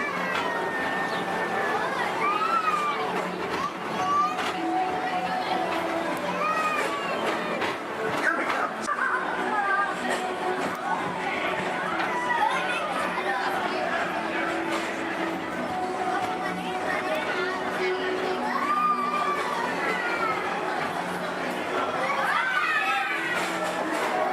And now, tomorrow in transit. Experimental prototype medium tomorrow. Progress seems the inspiration for Epcot, and many of its forward-thinking ideas have been utilized throughout Walt Disneyland.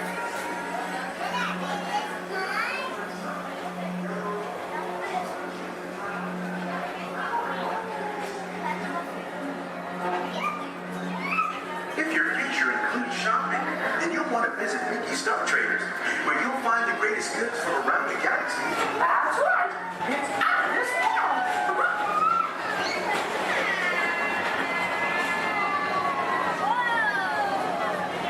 At the Disneyland Speedway, put the pedal to the metal and speed towards the checkered flag in your very own race car. Young or old, this is your chance to drive in the fast lane without worrying about getting a speeding ticket.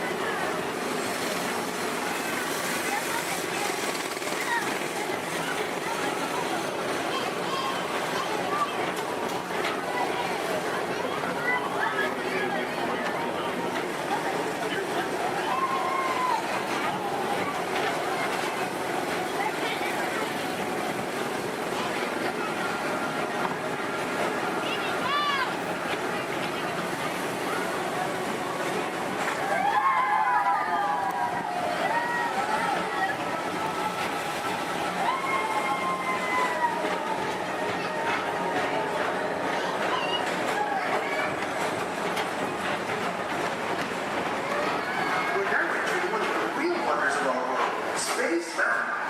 Blast off on a high-speed outer space adventure and cruise in the cosmos.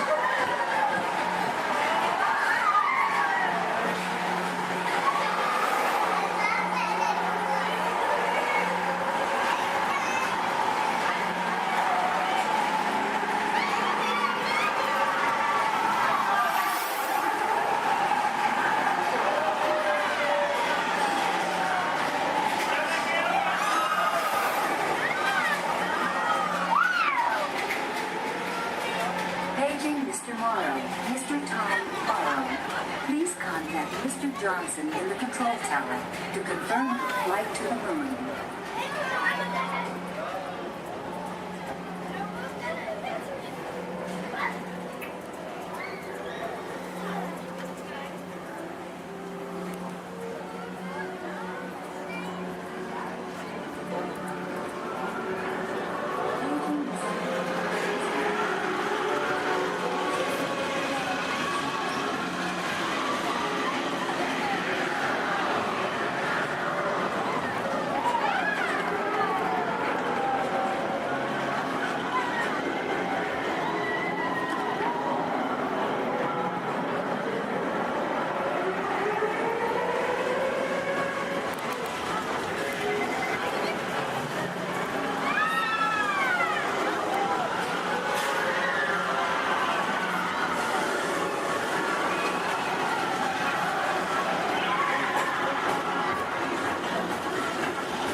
Welcome back to Tomorrowland. Be sure to visit Space Mountain while you're here for an adventure that's out of this world.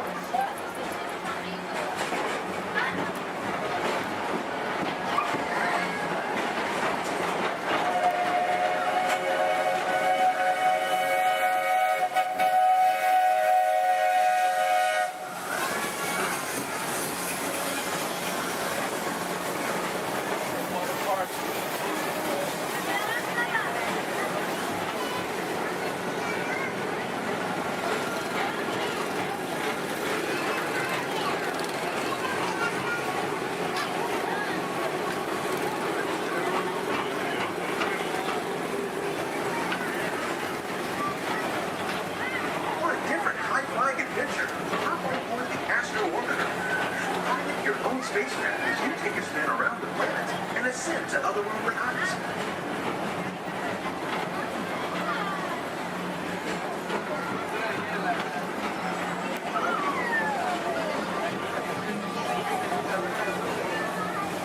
We're now approaching Walt Disney's Carousel of Progress.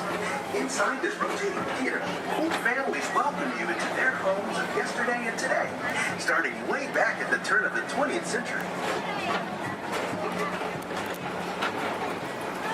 First presented at the New York World's Fair, this legendary circular theater celebrates the progress that has made our lives better.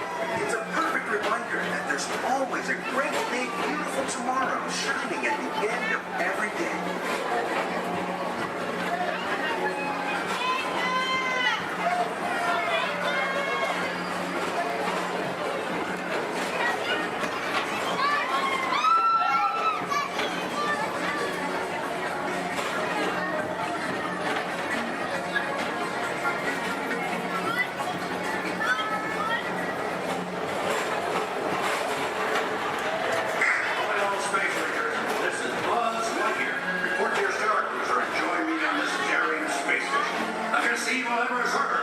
As an honorary space ranger, you'll use your own personal laser cannon to save the entire galaxy.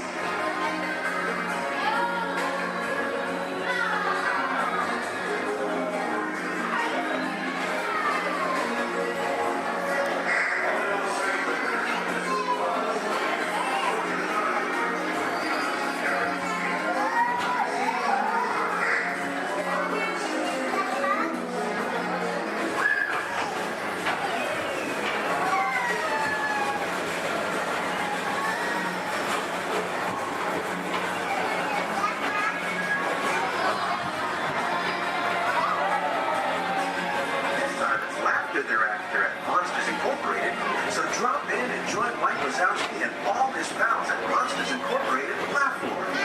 Share the fun.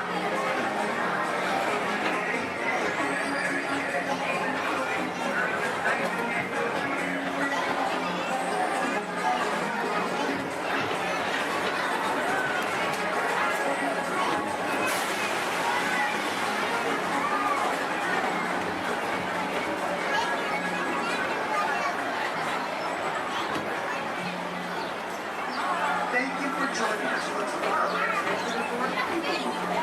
It's been a pleasure to have you aboard. Enjoy the rest of your day and have a great, big, beautiful tomorrow.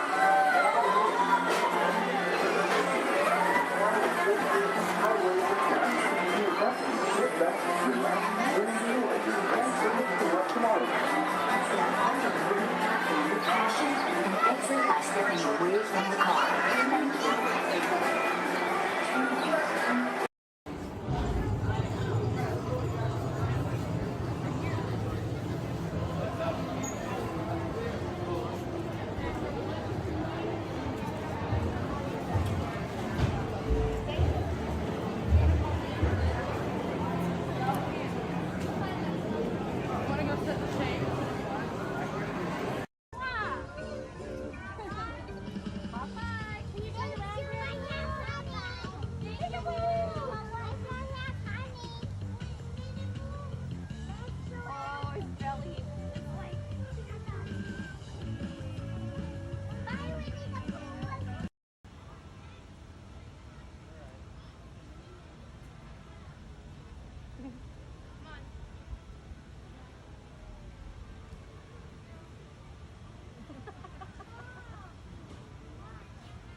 And please supervise children. Thank you. La estación de control de cinturones de seguridad está a la vuelta de la esquina. Por su seguridad, mantenga sus manos, brazos, pies Automated driving technology activated. Welcome to the sim track.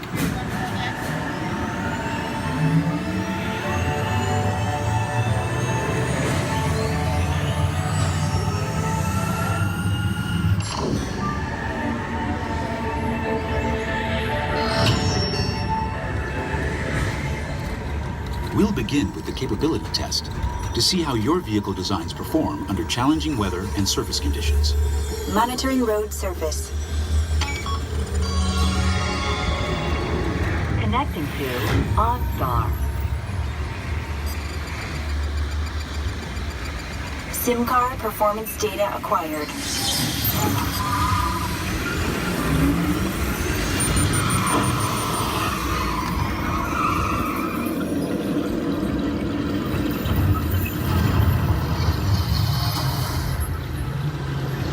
Let's see how your designs hold up now. Commencing SIM car off-road and extreme weather sequence.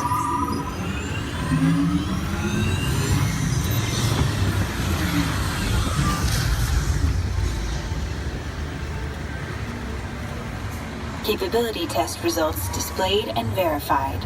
Now let's see how your vehicles compare when it comes to their efficiency. Scanning SIM car for optimal eco-efficiency.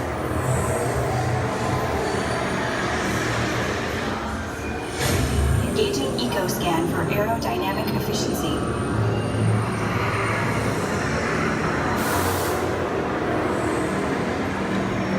Drive systems analysis. Hyperspectral imaging in progress. Calculating total enviro impact.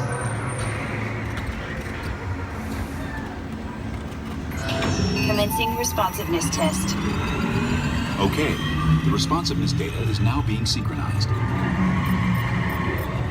Automated driving technology verified and active.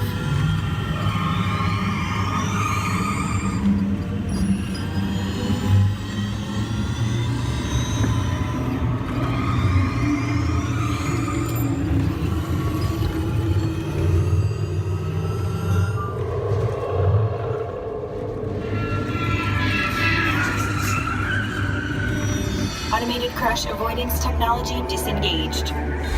Displaying responsiveness data. Here comes the final test. Energizing for power test.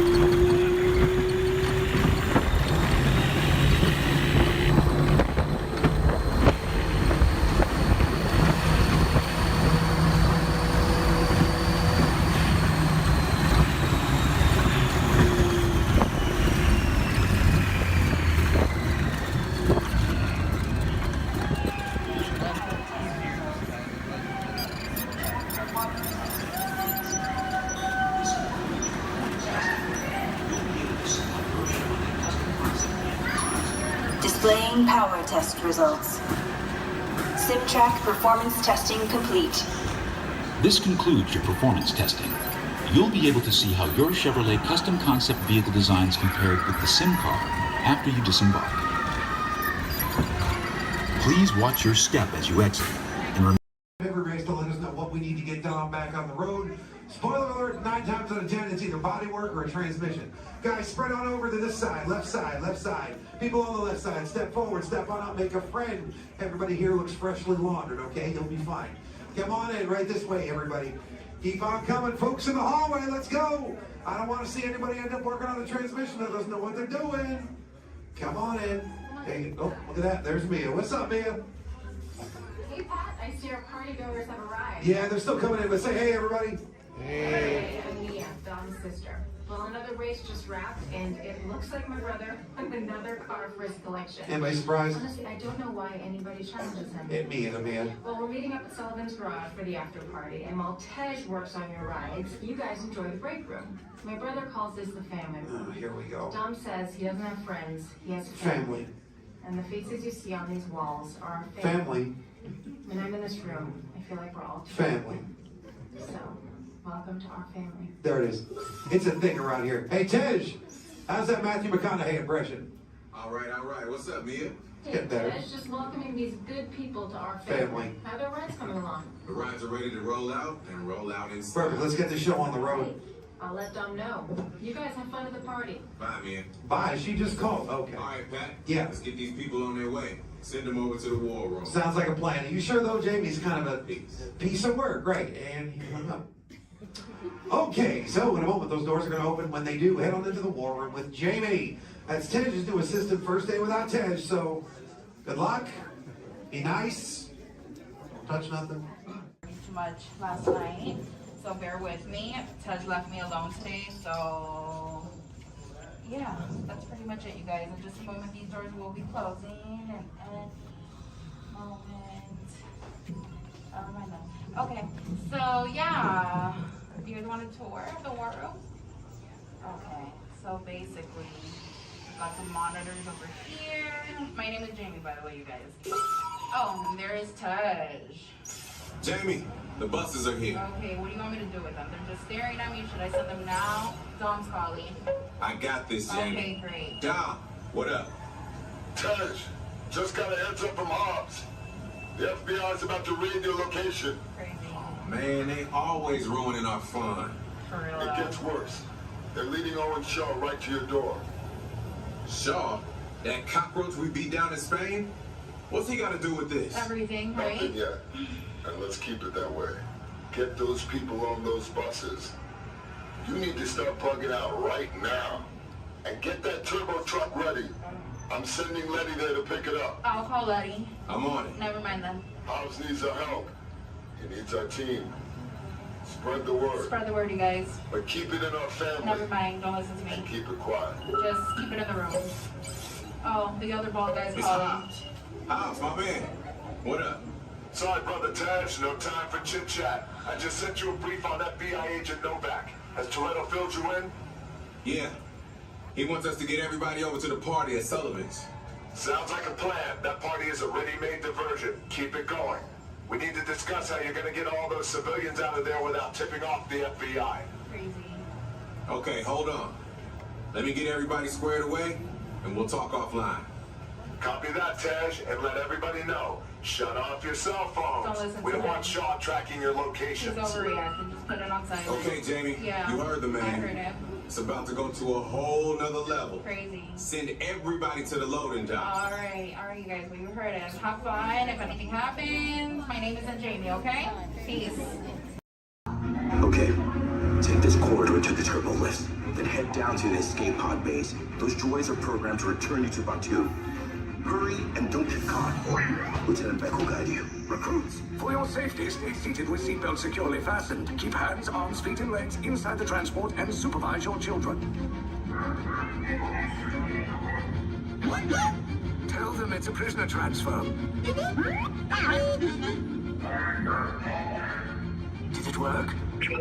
Good. Now get a move on. There's a clear path to the turbo lifts at the end of the hallway. Turn right. A probe droid. You're lucky it didn't spot you. Take those turbo lifts and stay out of trouble. Hey, you're not authorized. Wait, it goes in the prisoners. We have a breach in attention block 3. Your cover is blown. Find an alternate route. Who picked these two droids anyway?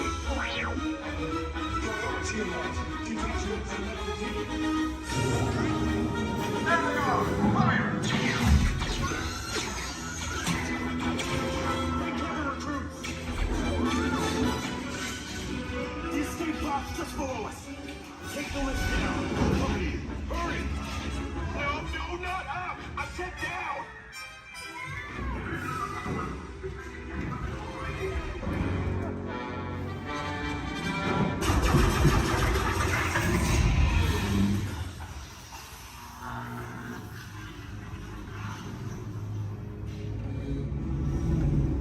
The Resistance will attempt to rescue the prisoners.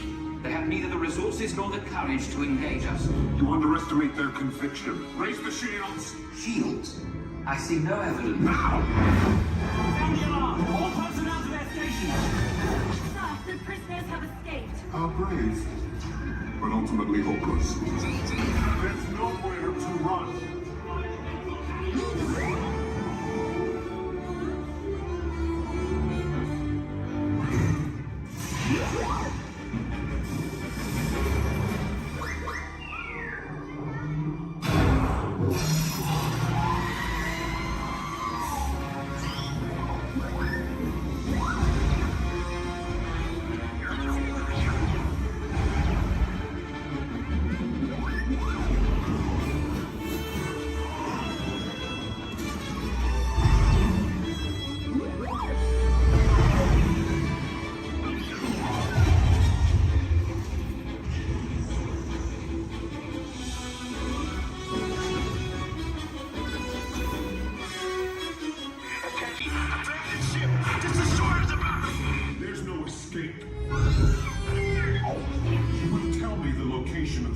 base. And then I will destroy you and the resistance.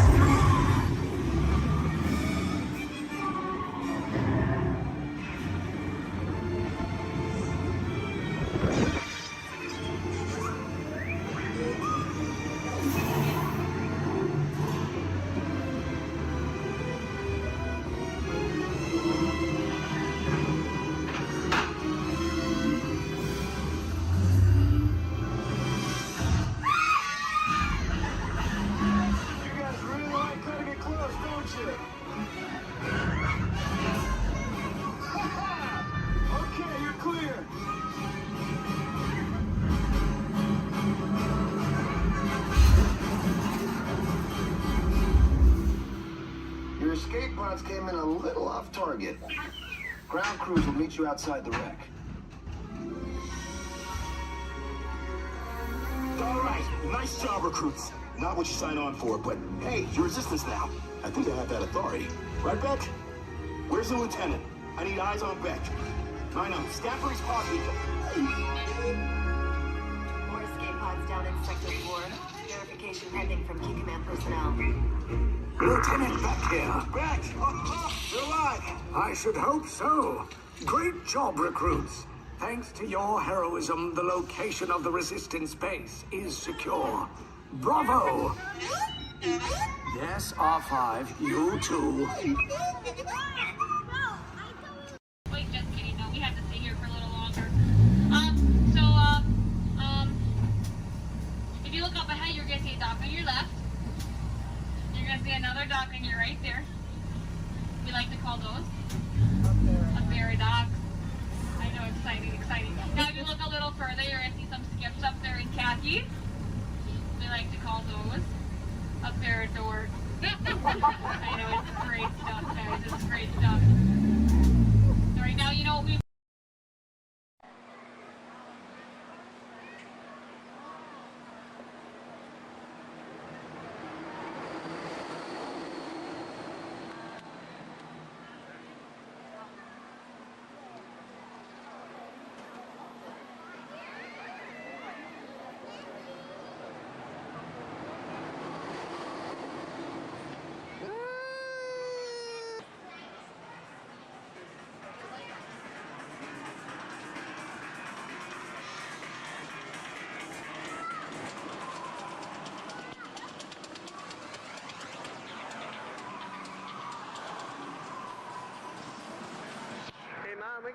we can look around a little bit too.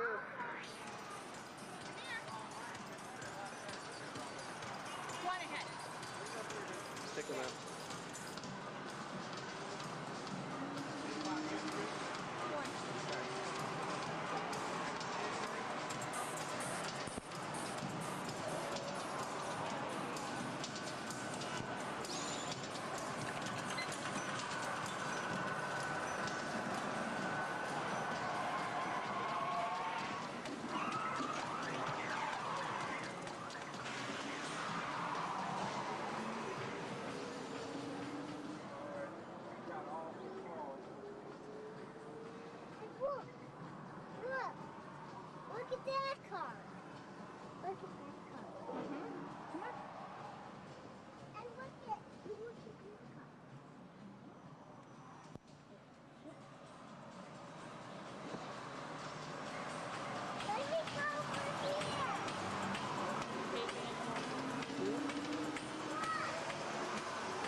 everything's working today.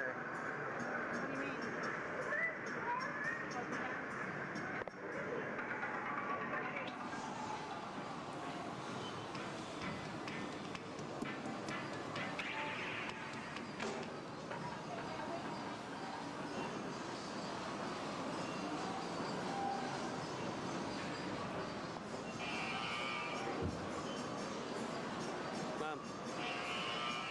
Oh, look at, watch this,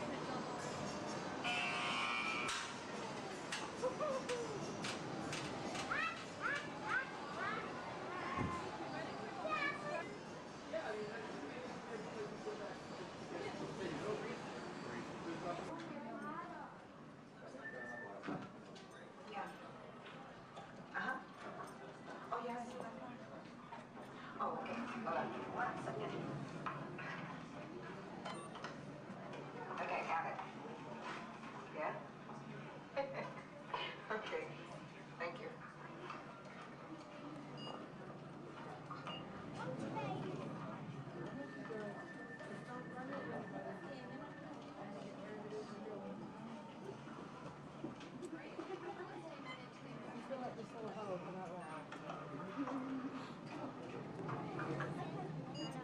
Bill.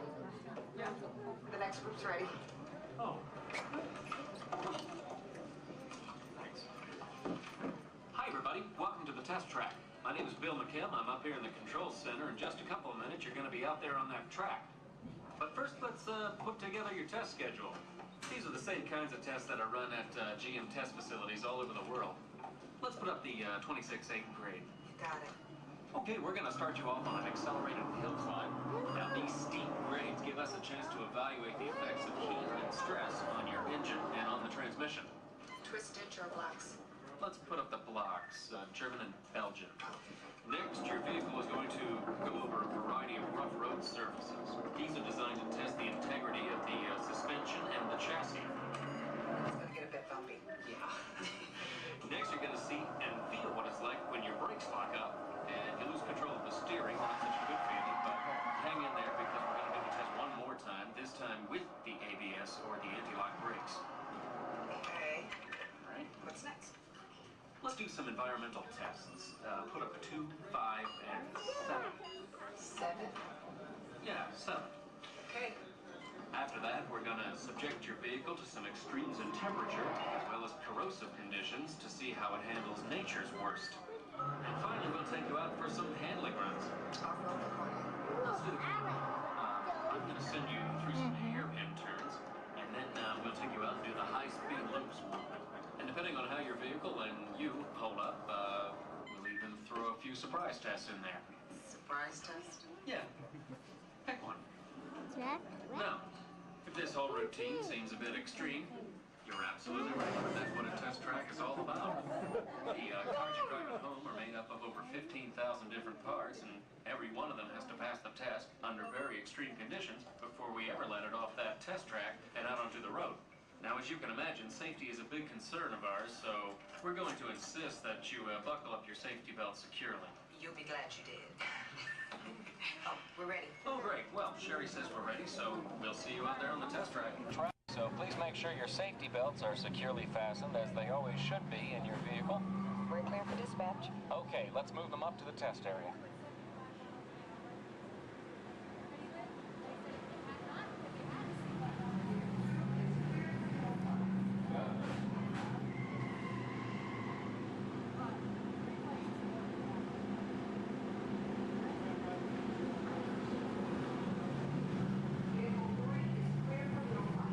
Okay, here we go.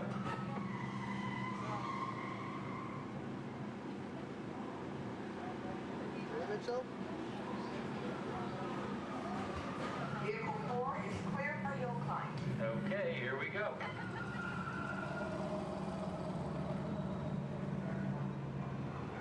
The torque and transmission load data are looking good. Great, let's proceed to the rough road tests. You got it.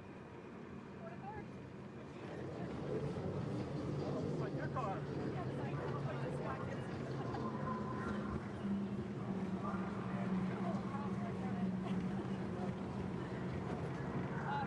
Okay, I'm going to take you right up to the cones, hit the brakes, and see if I can steer you through. Hold on. Braking now. Okay, we're back on track. Let's do that other sequence. Okay, let's try it again, this time with the anti-lock brakes. ABS reactivated. Braking. All right, that's the way it ought to be. You see how ABS lets you keep control of the vehicle while braking?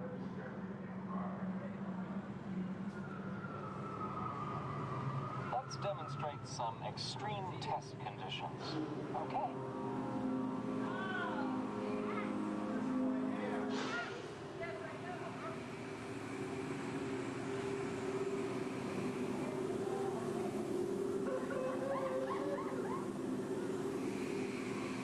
Did you remember to turn off those robots?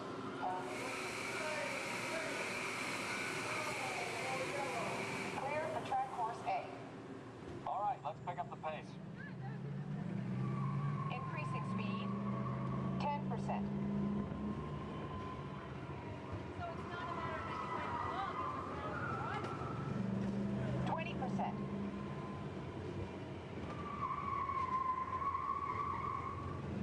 30%.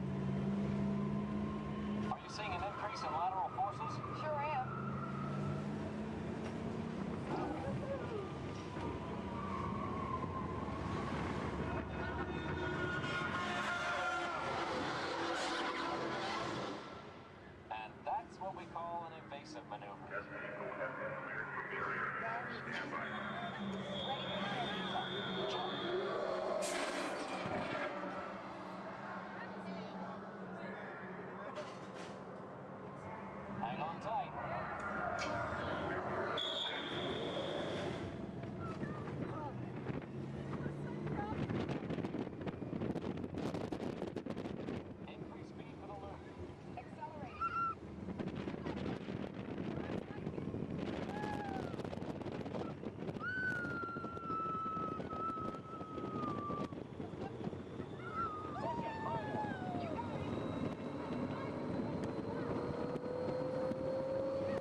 Explore, venlo.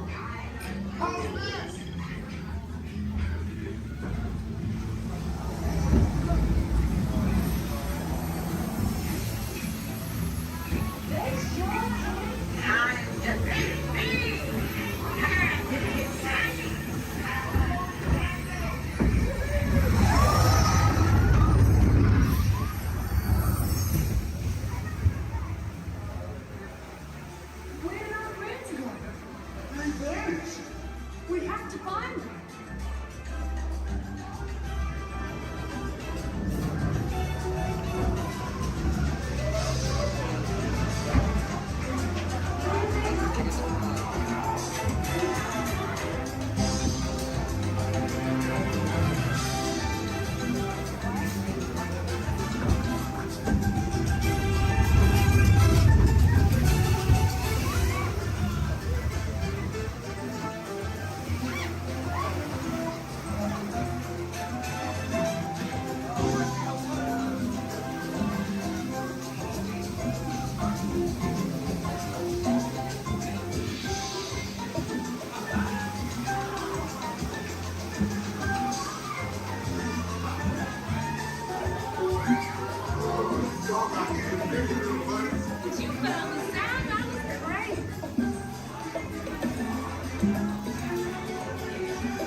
Hello and welcome to Soarin'.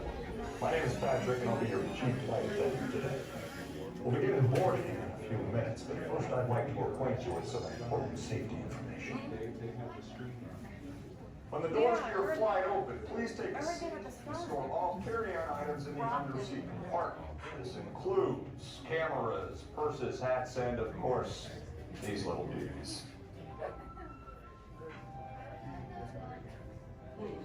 Next, fasten your seatbelts, inserting them into the buckle on your right.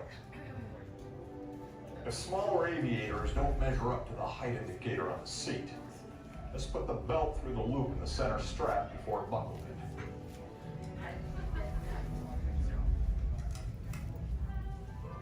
Nice work, pal. Soon you will be airborne. So if you or your little aviators have a fear of flying or of heights, you might want to wait for your party to arrive. Okay, let's review. That is seat belt, carry-on item, safety strap, fear of heights, keep your hands and arms inside at all times. Anything else? Yeah. Have a nice flight. All right, my friends, we're going to load row 3, followed by 2, then 1. Row 3, please follow me. 2, you're going to follow 3. 1, you're going to follow 2.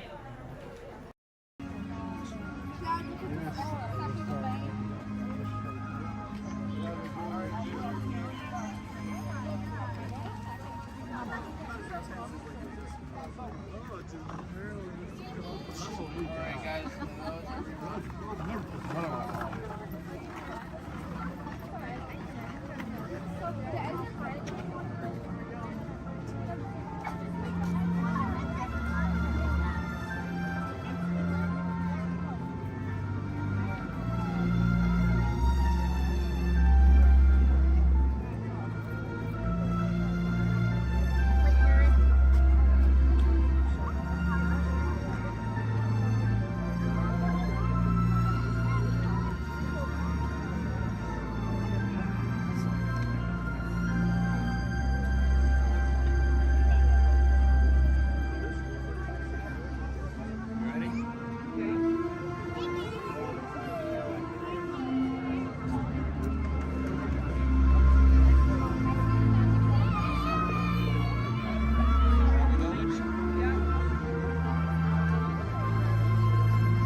Ladies and gentlemen, the voices of liberty.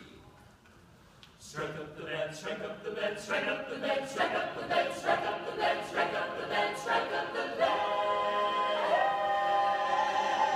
Let the drums roll on, let the trumpets call, while the people shout, strike up the band. Hear the cymbals ring, calling one and all to the martial swing. Strike up the band. There's a prize to be won. Come, you son of a god. Take your stand, come on and take your stand. On the nightingale boy, come along, let's go. Hey, leader, strike up the band.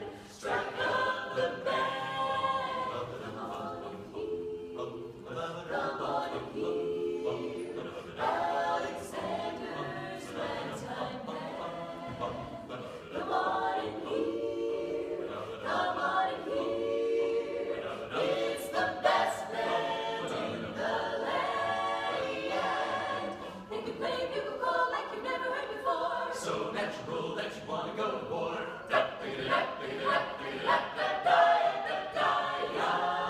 That's just the bestest band, whatever.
Under the dome. The acoustics are incredible up close. So while our singers take a step back to give you lots of room, come on up to the edge of this red circle all the way up here. You guys can just get a little closer. Especially if you're underneath the balcony, you really enjoy the music so much more up close. Have a seat on the floor so those folks behind you in wheelchairs or sitting on benches can enjoy the show.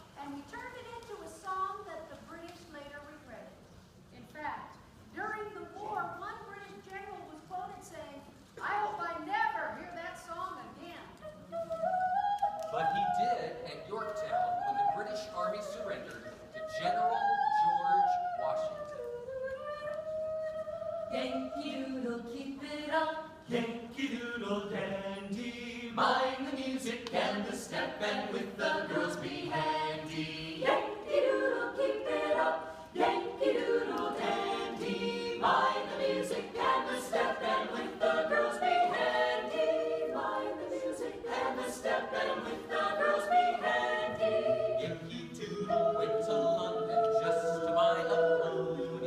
Stuck a feather in his cap and called it macaroni. Yankee Doodle, keep it up. Yankee Doodle dandy. Mind the music and the step, and with the girls be handy. Yankee Doodle, keep it up. Yankee Doodle dandy. Mind the music and the step, and with the girls be handy.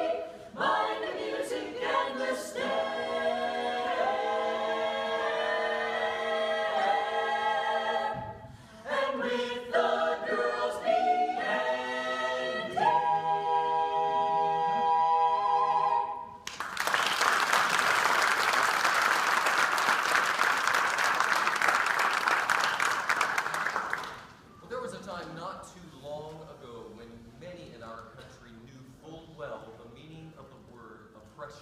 Out of that depression were born songs of hope, songs of a better day.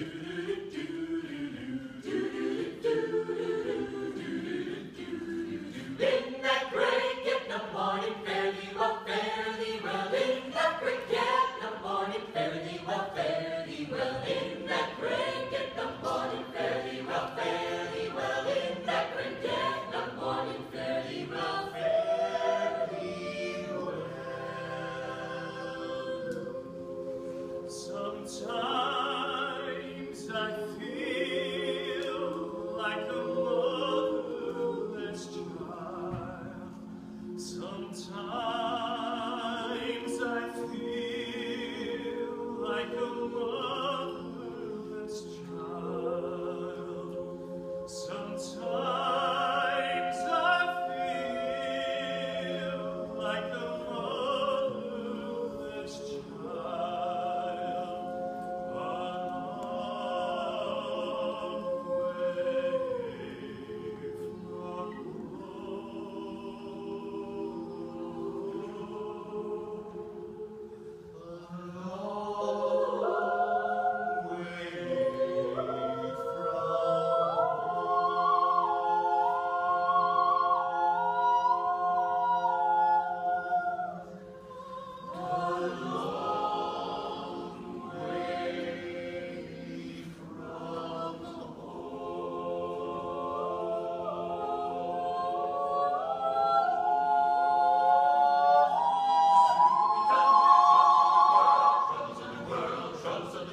Soon we'll be done with the troubles of the world. Going to live with God. To live with God. No more reaping and away. No more reaping and away. No more reaping and away. I'm going to live with God. To live with God. Soon we'll be done with the troubles of the world. Troubles of the world. Troubles of the world. Soon we'll be done with the troubles of the world. I'm going to live with God. To live with God.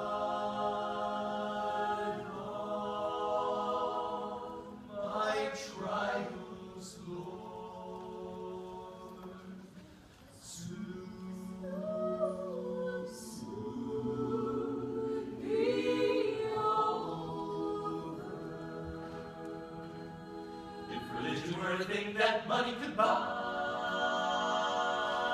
rich religion die.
the magical Friendship Fair.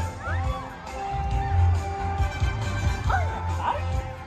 We're so glad you're here. Oh, what a great day. This is wonderful. Welcome all to the place where the stories come alive. For a child inside, so much more than a scene, so much more than a dream. Before your eyes, tomorrow is brighter than you can imagine. Come on, take my hand, and lead me with fire, with hope and a wish, and off we go to the place we all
Now show me those hands, people!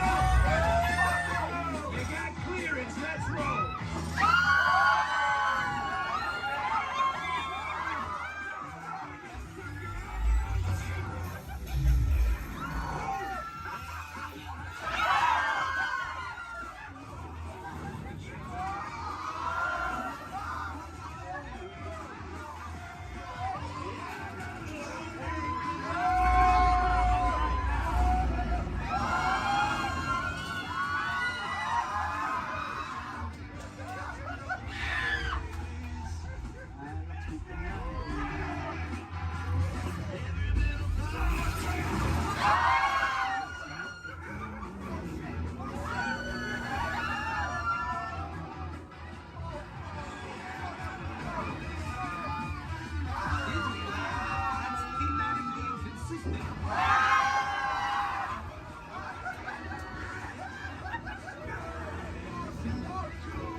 Welcome to the Magic Kingdom. You are warmly invited to join Mickey Mouse and his Fantasyland friends for a magical celebration in the streets. Dreams will come true, hearts will soar, and you will become a part of the magic. For the time has come to take your places and prepare to welcome the wondrous and wonderful Disney Festival of Fantasy Parade!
Life under the sea is better than any team they got home. Yeah! Under the sea, with the sun.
Your attention, please. Disneyland has now ended its normal operating day. We thank you for your visit to the Magic Kingdom and that the memories you've made will bring you back again soon. While the rest of the park closes, Main Street will remain open for your shopping convenience. Thank you. Su atención, por favor. Disneyland ha terminado su día normal de operaciones. Les agradecemos su visita al Reino Mágico y esperamos que regresen pronto para crear aún más recuerdos. Mientras que el resto del parque comienza a cerrar, las tiendas de Main Street permanecerán abiertas para su comodidad. Gracias.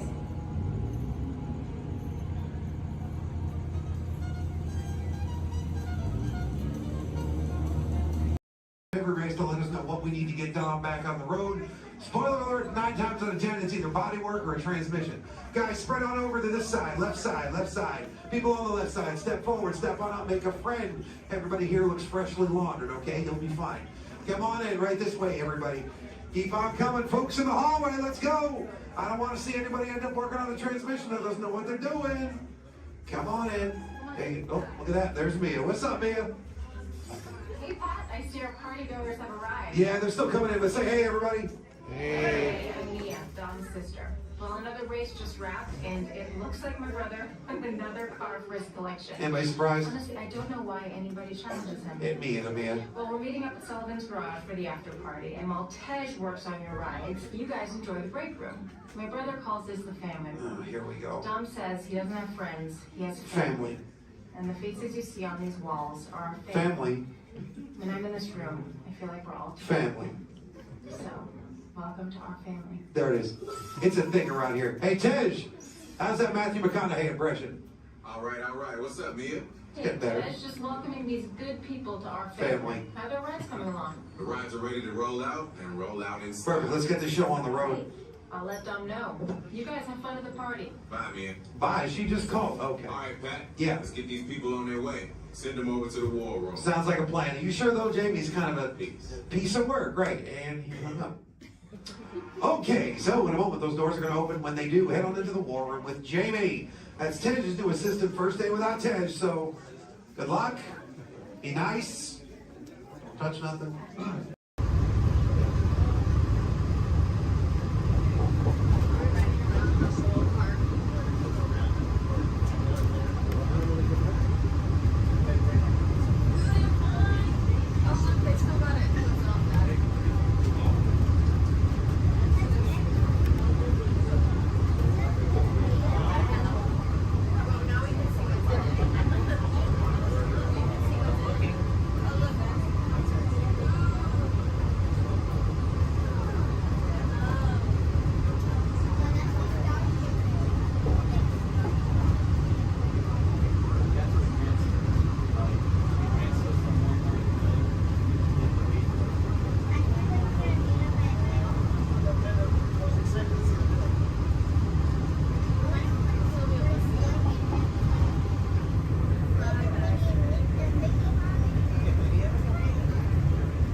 please remain where you are until we complete our docking. Once again, please clear the stairways. You'll be given an all clear when it is safe to travel stairs and go ashore. Por favor, manténganse alejados de las escaleras.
Head out, please remain seated at all times. Please keep your hands, arms, feet, legs, and elbows inside the vehicle, and please supervise your children.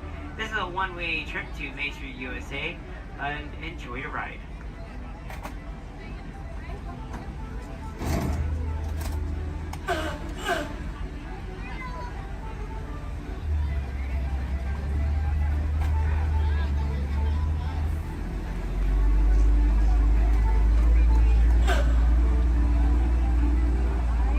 Right-hand side is Sleeping Beauty Castle, your gateway to Fantasyland.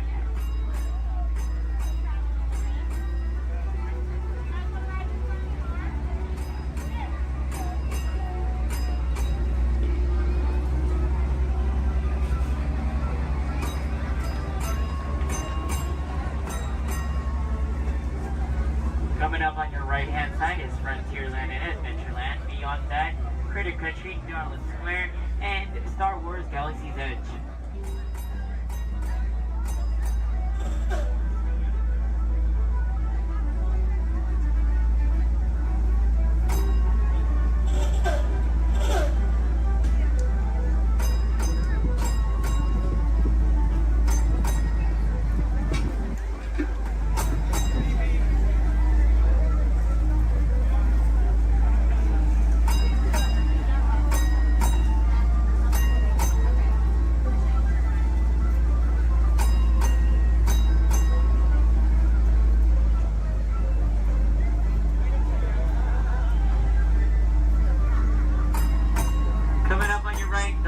Left-hand side, there's our first aid center, our baby care center, and our lost child center. On your right-hand side, if you enjoy ragtime piano, you got some music going on over at the Coca-Cola Refreshment Center on your right.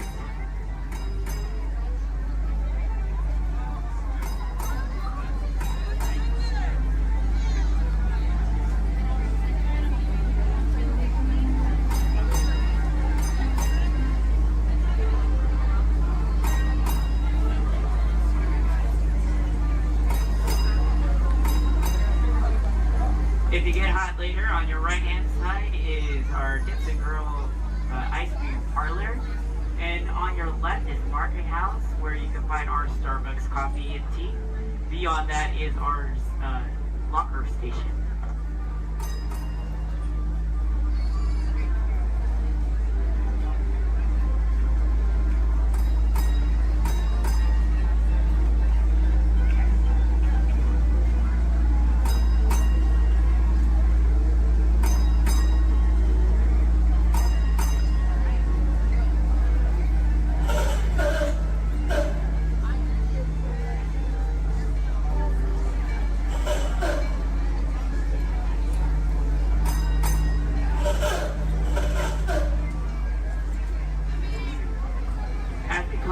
final destination in front of Disneyland City Hall.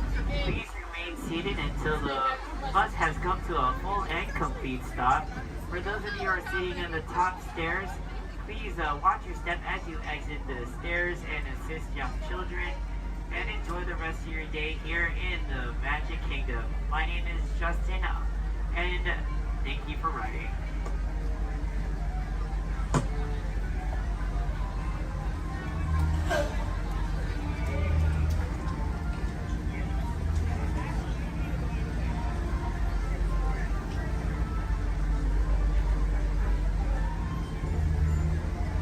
Thank you. Please remain seated, folks. I do need to park like right over there. Yeah. Please remain seated, folks.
Enjoy your trip aboard the Metroliner.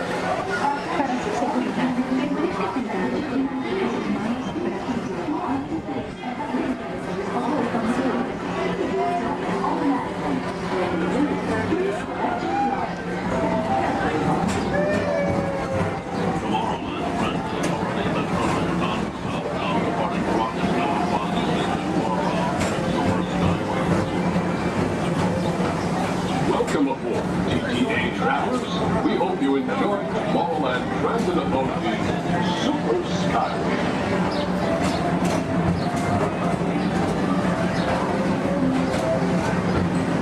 Now approaching Tomorrowland Interplanetary Convention Center. The convention center is home to a galaxy of wonders from faraway.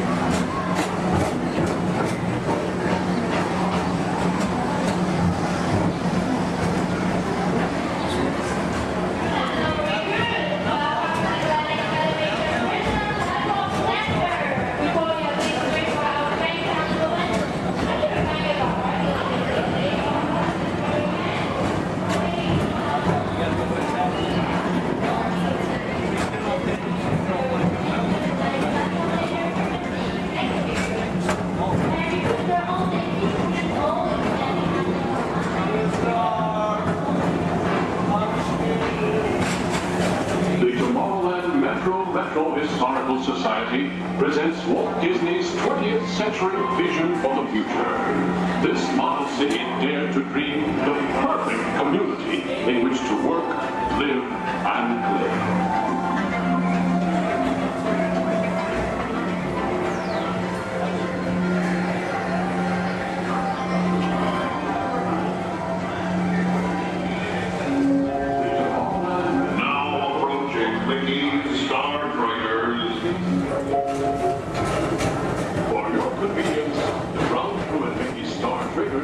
Be glad to rocket ship to any planet in the galaxy. Hi there, Tomorrowland travelers. This is Mr. Johnson and Sky Eagle Hovercraft One, bringing you the latest Tomorrowland Tomorrowland traffic report. As usual, everything is perfect on Tomorrowland Superhighway. Back to you at DTA Center.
Transportation service provided by the Tomorrowland Transit Authority. Attention, all visitors from Galaxy M31. Please keep forward-facing tentacles clear of oncoming Metroliner vehicles. Thank you.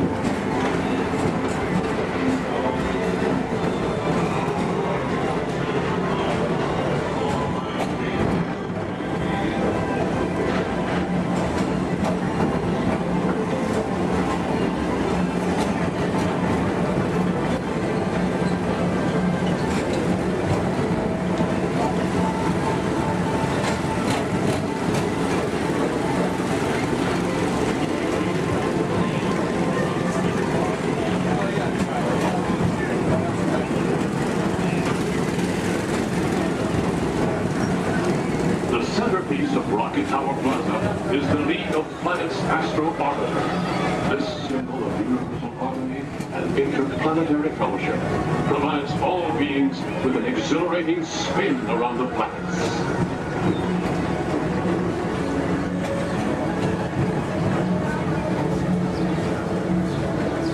Blue Line passengers, for all your future travel needs, the TTA services all of Tomorrowland's outlying areas, including the personal rocket ship docking lot, and of course, perfect park acres. Paging Mr. Morrow, Mr. Tom Morrow. Your party for the Saturn has arrived. Please give them a ring. Now approaching Walt Disney's Carousel of Progress.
undersea towns from Disney Pixar's Finding Nemo. We're approaching the Epcot monorail station. For our smoking guests, there are designated smoking areas just outside the park. Please hold on to the handrails and stay clear of the doors until the monorail stops completely and the doors open. On behalf of the cast of the Walt Disney World Resort, welcome to Epcot.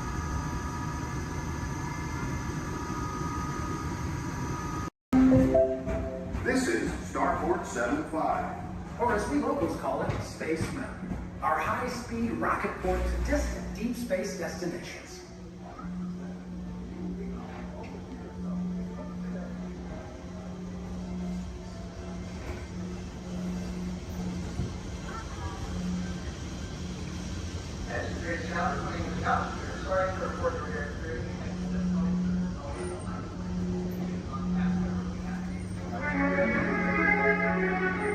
Let relaxation wash over you at the most refreshing retreat in the galaxy, the coral moons of Pisces 7.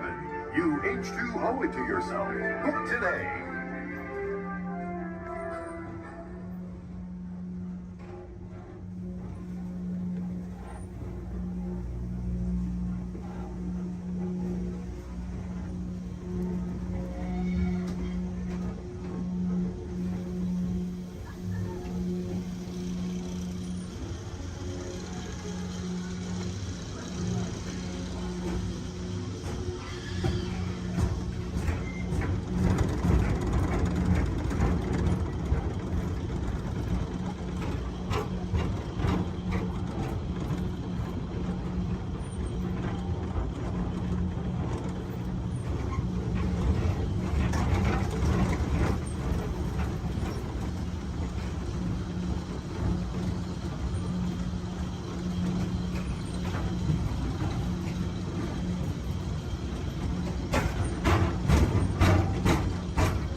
We recently learned that your Terran visionary, Walt Disney, had a similar goal in mind with his early concepts for the experimental prototype Community of Tomorrow.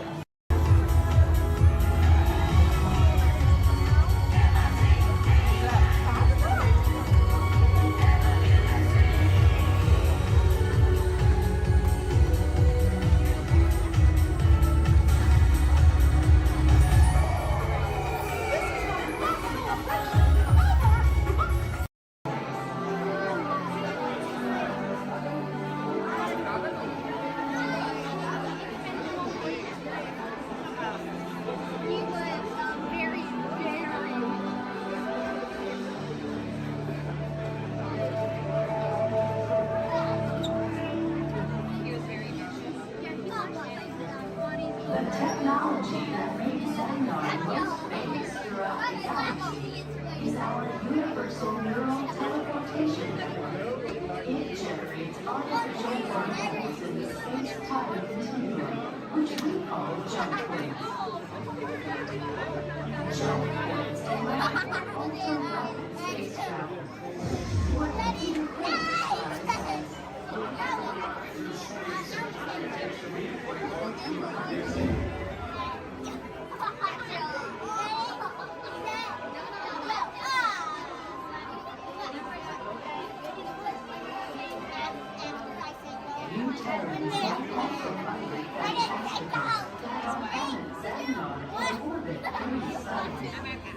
Did you know that more scientists discovered a planet with 3 suns in your own galaxy?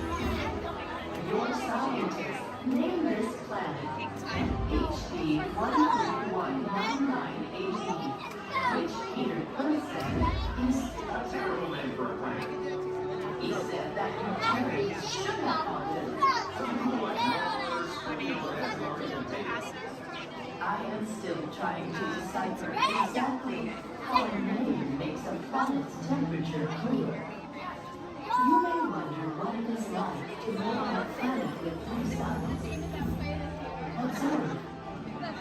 For much of the year, our suns appear close together in the sky, giving it a familiar Terran night and day cycle, yet with a unique triple sunset and sunrise each day.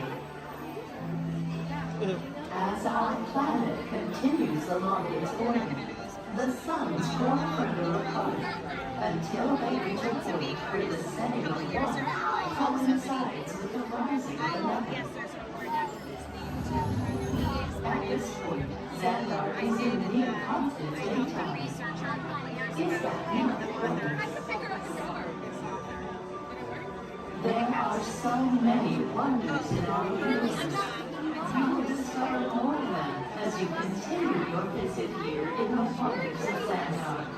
We welcome you, Terrans. Okay, so he was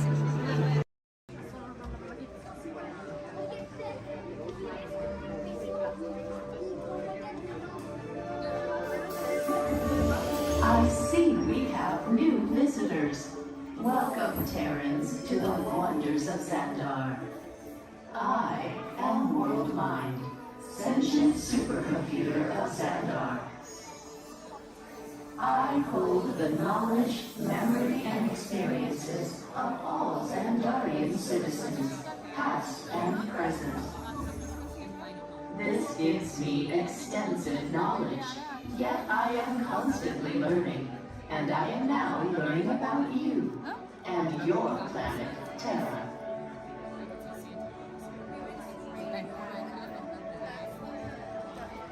Much of my knowledge of your world came from your great scholar, Peter Quill. However, many of his facts have yet to be confirmed, such as the incredible importance of a legend called Footloose. Through my fellow Xandarians working here at the wonders of Xandar, I am discovering more about you Terrans. Such as your fascination with eating the turkey leg. Why only the leg? What about the rest of this creature? We are eager to learn the answers to these questions and so much more about your world. In return, we Xandarians hope to share with you more about ours. Although Xandar is 2.537 million light years away from your planet Terra, our worlds are actually quite similar and began at precisely the same moment. We refer to this as time zero, before the existence of anything. Our worlds were born of a single point of matter and energy that blasted outward in what you Terrans refer to as the Big Bang. And from nothing came the beginning of everything. Incredibly hot and extraordinarily powerful, this explosion filled the cosmos with a cloud of rapidly moving particles. Over the next 100 million years, space continued to expand, and the particles cooled and slowed.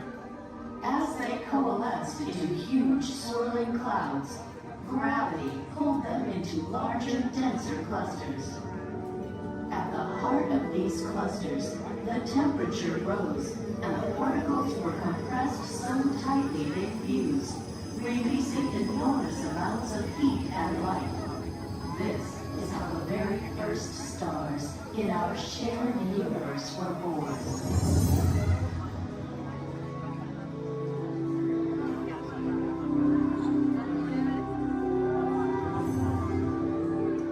The singularity is just one of the commonalities between our two worlds that we will explore today. Welcome, Terrans, to the wonders of Xandar.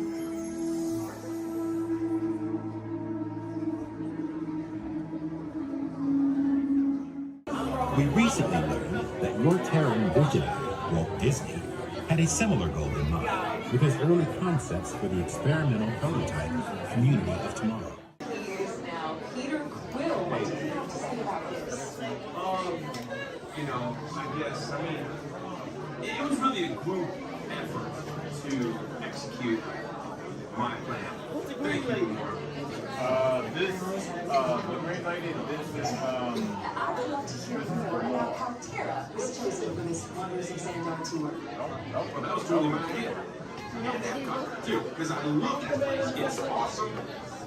I went there as a kid, and I can't wait to get to go back and ride. I forgot Disneyland. Also want to see the energy, dinosaurs, and of course, hear the veggie fruit. It's the best. Okay, well, I'm sure it will be wonderful for you to relive all of those memories again. That's us. And it's thanks to Guardians that Xandar is reaching out to other cultures across the galaxy.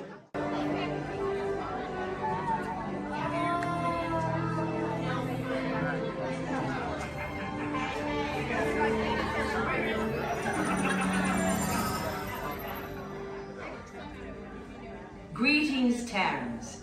I am Nova Prime Irani Real, commander of the Nova Corps. On behalf of all Xandarians, I hope you have enjoyed exploring the wonders of Xandar. As you have seen, your world and ours were born of the same moment, one which you refer to as the Big Bang. As such, we are all galactic neighbors in a vast universe which we and countless others share. For you to travel to Xandar would take 2.5 million years, assuming you had a ship that could fly at the speed of light. So we decided to come to you. But even we could not have reached you so easily were it not for the Cosmic Generator, an advanced piece of Xandarian technology that creates jump points, artificial tunnels that act as shortcuts, linking distant points in space. It is our desire to share this wondrous technology with your people so that together we might explore new worlds and create a brighter tomorrow. And now, as the culmination of the wonders of Xandar, you will be teleported to a Nova ship above your planet for a demonstration of the Cosmic Generator. I trust you will find it an unforgettable experience.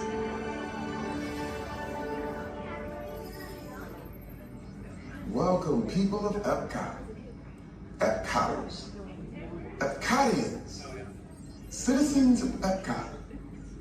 Does anyone know what they call themselves? Someone needs to tell me when I'm on. Welcome, Epcot Terrans. I am Centurion Tal Merrick, and we're just about ready to teleport you up to the ship for the demonstration. As you're about to enter a secure Nova area, I must ask you to put away your Terran communication devices at this time. Recording of any type is strictly prohibited. I am very serious about this. Now, please step forward into the chamber. You're gonna love this. You're on! That was the best. That was like probably highlight. You're on! Someone get that guy back on. I should warn you that we have never teleported Terrans before. But since your molecular structure is very similar to Xandarians, it should work. It'll work. So long as you are standing inside the lighted ring. You do not want to know what happened last time someone did not stand where I told them to, okay? Stand by the teleportation. Here we go.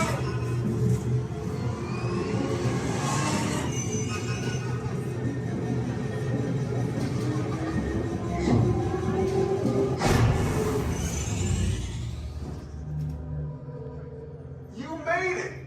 I mean, of course you did. Nova Prime, they're ready. Excellent. What you see before you is the Cosmic Generator. And in just a few moments, we'll be activating it so you can experience for yourselves what's happening. I'm not sure. Our power's out.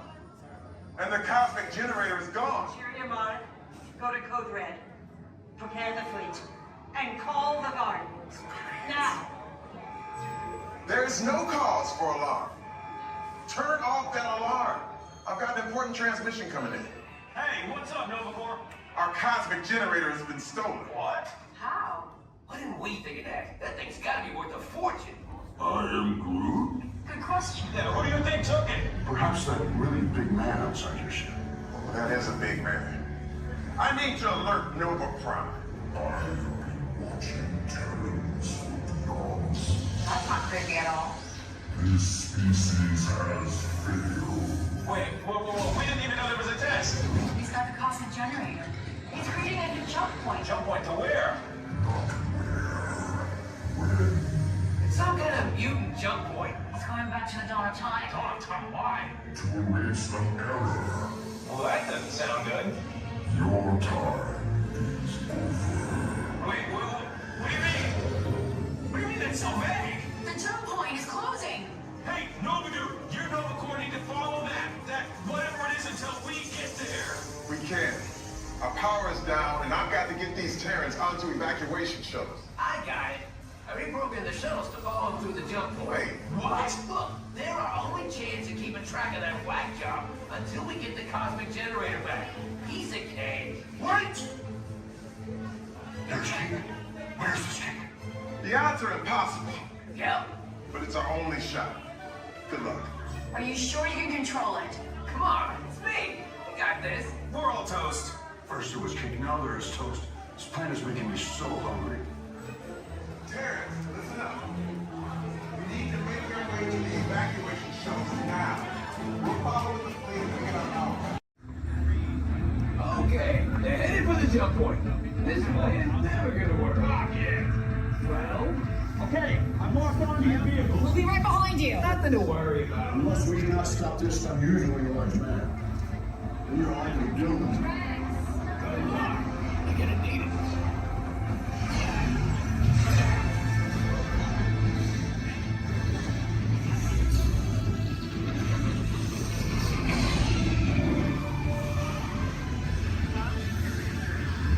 Useless to follow me. What is that noise?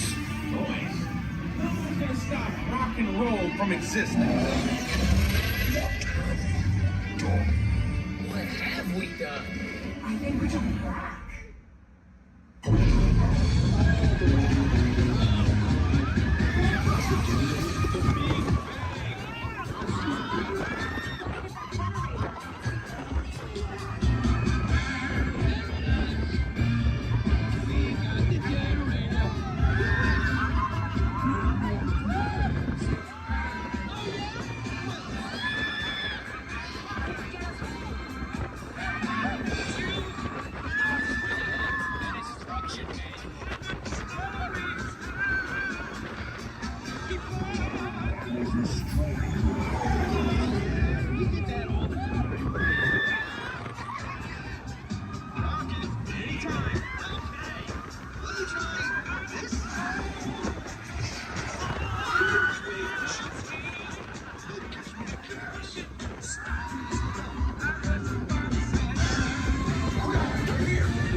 Heroes. Do you really think they deserve to be called heroes? Do you see how they dress? It's just a figure of speech, Drax. You are lying to them. Now I understand. Welcome to the Guardians of the Galaxy.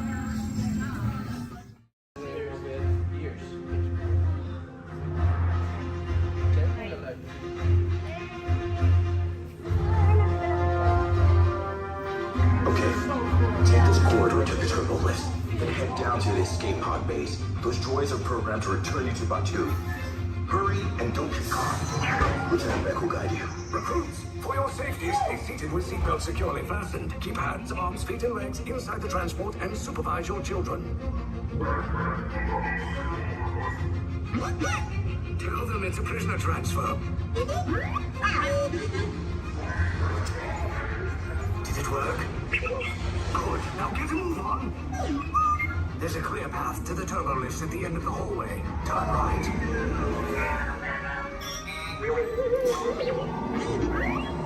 A probe droid. You're lucky it didn't spot you. Take those turbo lifts and stay out of trouble. You're not authorized. Wait, those are the prisoners. The operation is touching one breach. Cover is blown. Find an alternate route. Who picked these two droids anyway?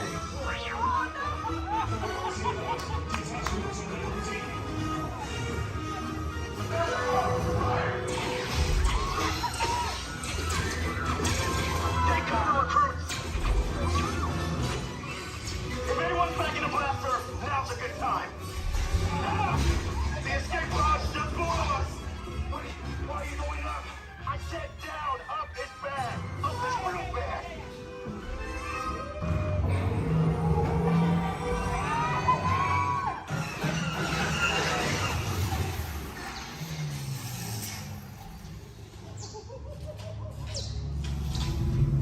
The resistance will attempt to rescue the prisoners. They have neither the resources nor the courage to engage us. You underestimate their conviction. Raise the shields! Shields? I see no evidence. Now! Sound the alarm! All personnel to their stations! Stop! The prisoners have escaped! How brave, but ultimately hopeless. There's nowhere to run.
Came in a little off target.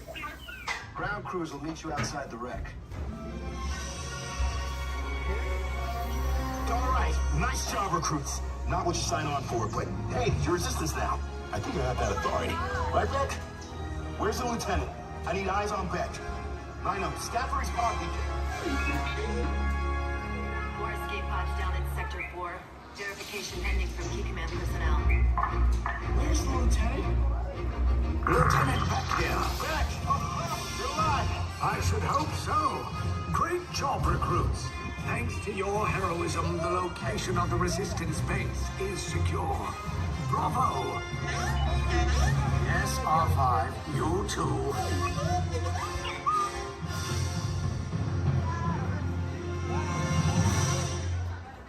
Remain seated throughout your journey. keeping your hands, arms, feet, and legs inside your car. And please supervise the children. Stay clear of the doors, which will open and close automatically. Enjoy the trip. Para su seguridad, permanezca sentado y mantenga sus manos, brazos, pies y pies dentro del car. Vigila a sus niños.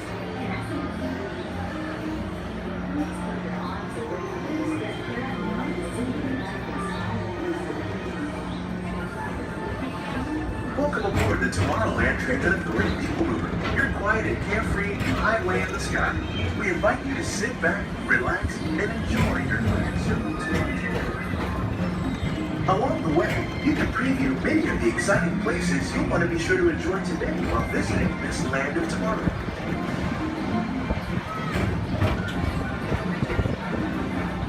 The People Mover is the perfect vehicle for people watching, so keep your eyes peeled. You never know who you might see.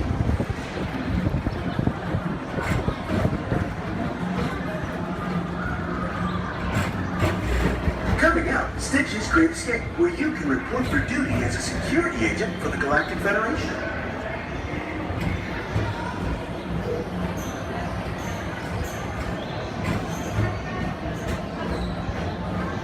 Your mission is to keep Experiment 626, the biggest little mischief maker in the galaxy, under control. I don't think so!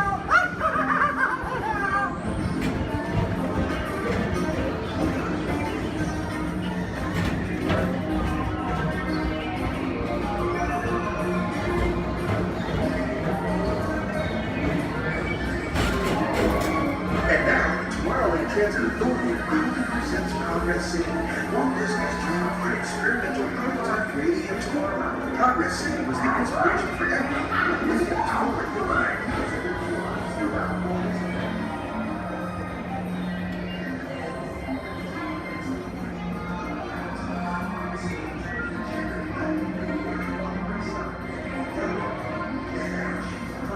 If your future includes shopping, then you'll want to visit Mindy Star Traders, where you'll find the greatest goods from around the galaxy. That's right! It's after tomorrow!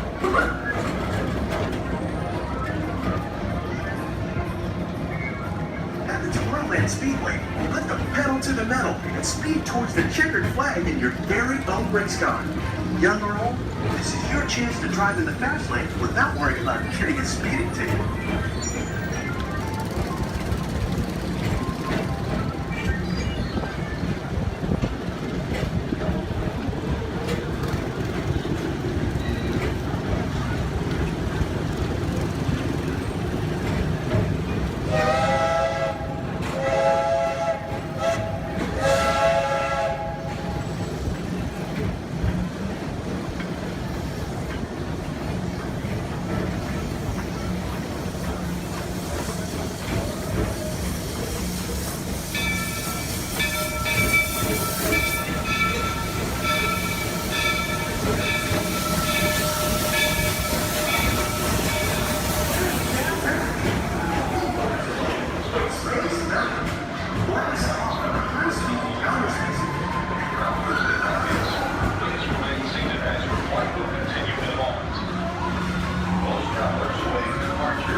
Paging Mr. Morrow, Mr. Tom Morrow. Please contact Mr. Johnson in the control tower to confirm your flight to the moon.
flying adventure, hop on board the Astro Orbiter. Pilot your own spacecraft as you take a spin around the planet and ascend to otherworldly heights.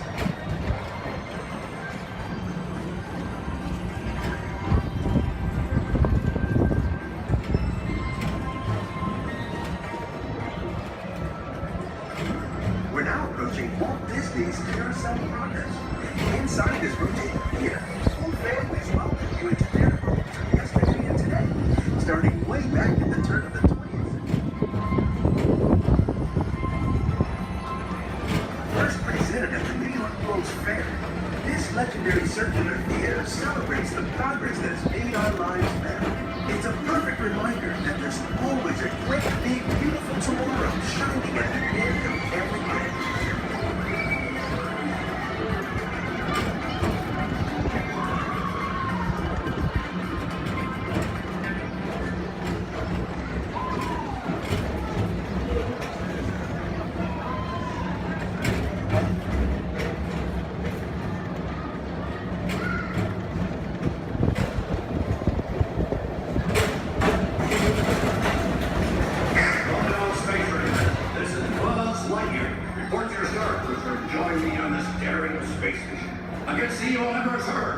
As an honorary space ranger, you'll use your own personal laser cannon to save the entire galaxy.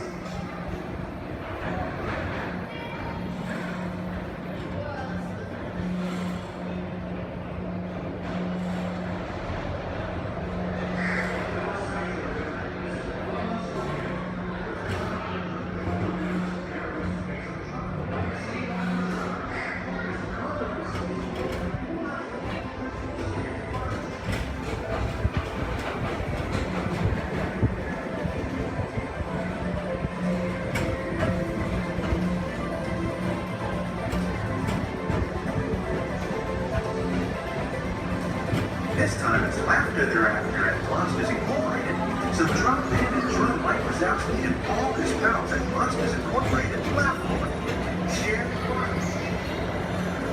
Yeah, very good. Keep it moving. We're on a tight schedule here.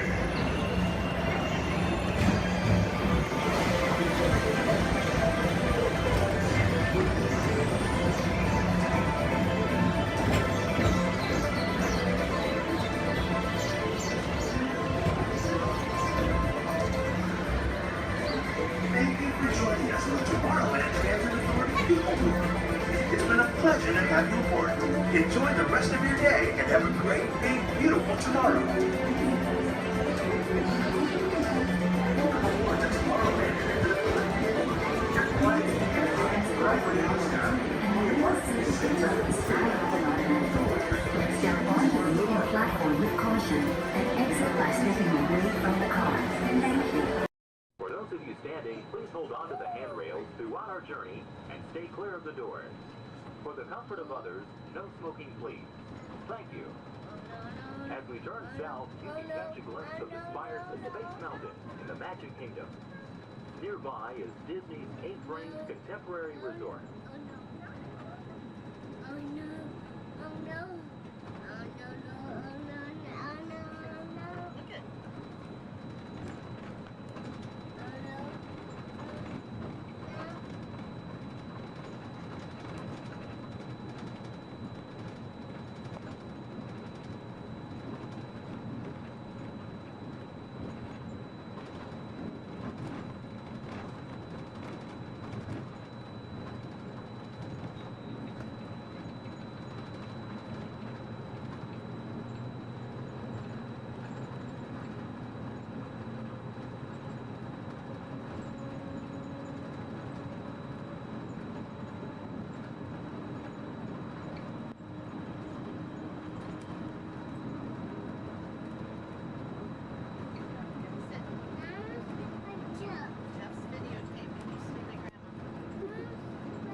your group is together, now is a great opportunity to pick a time and place to meet and become separated in the park. If you should need any assistance, please go to Guest Relations, located in Interventions East. Guest Relations can also assist you in making dining arrangements, provide special tours of Epcot, or make other suggestions for planning your visit to Walt Disney World.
Traveling to Epcot, where nations celebrate human achievement and potential.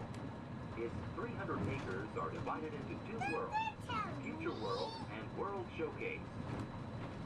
Future World offers fascinating explorations into realms of energy, transportation, and imagination. You'll also find adventures in communications, sea exploration, food production, and other vital topics. World Showcase is a community of nations, highlighting the accomplishments and cultures of people around the world. On the banks of the 40-acre World Showcase Lagoon are Mexico, Norway, China, Germany, Italy, the American Adventure, Japan, Morocco, France, United Kingdom, and Canada. Young adults from each nation represented in World Showcase are among your hosts, making this a true international exchange.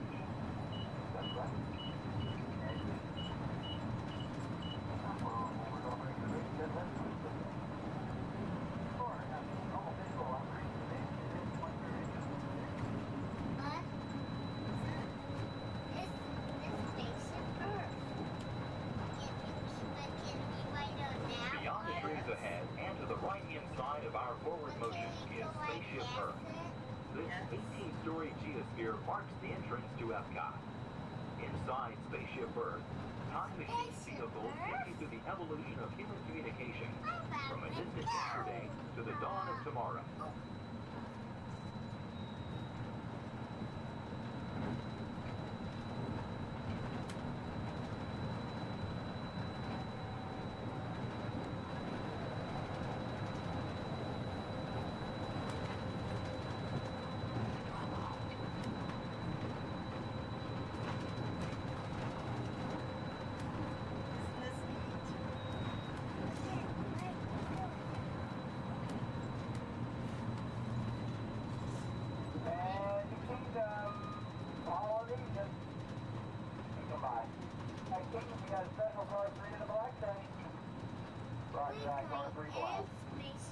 Coming up behind Spaceship Earth is Interventions.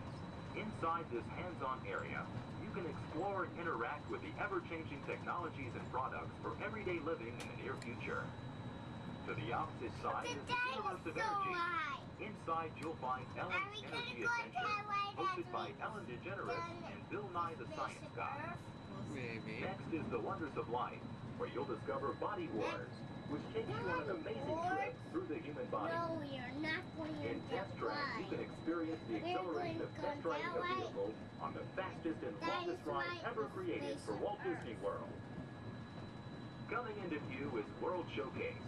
Directly across from us on the far shore of the World Showcase Lagoon is our host pavilion, the American Adventure.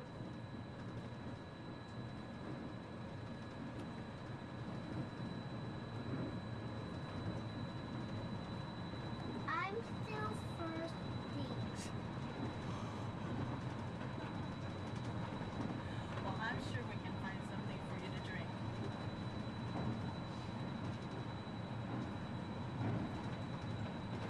The glass pyramids are the gateway to your journey into imagination. Inside you can find the 3D adventure Honey, I Shrunk the Audience.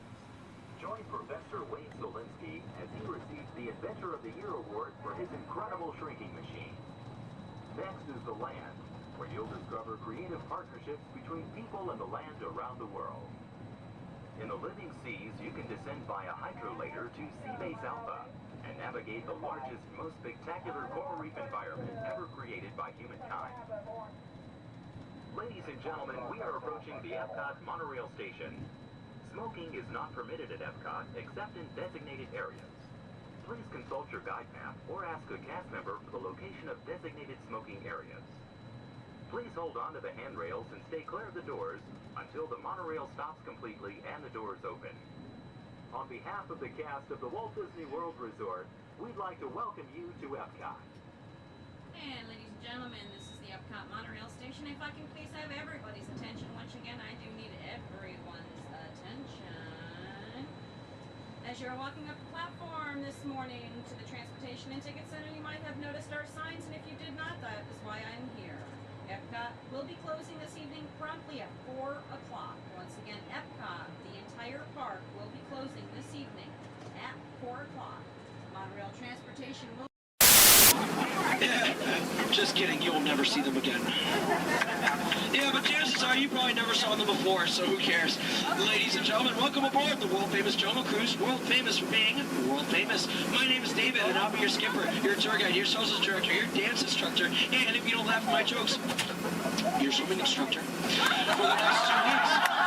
Alright, the first river we're entering is the Amazon River, where everything is larger than life. You can tell to the left and to the right of the boats by these butterflies coming up over here. Now, these butterflies, just to let you know, have a wingspan ranging between a mild and tiny 12 inches to a whopping and amazing 1 foot. And over here to the right is Inspiration Falls. Now, people usually ask me in unison, why do you call it Inspiration Falls? How odd of you guys to ask. Well, the longer you stare at it,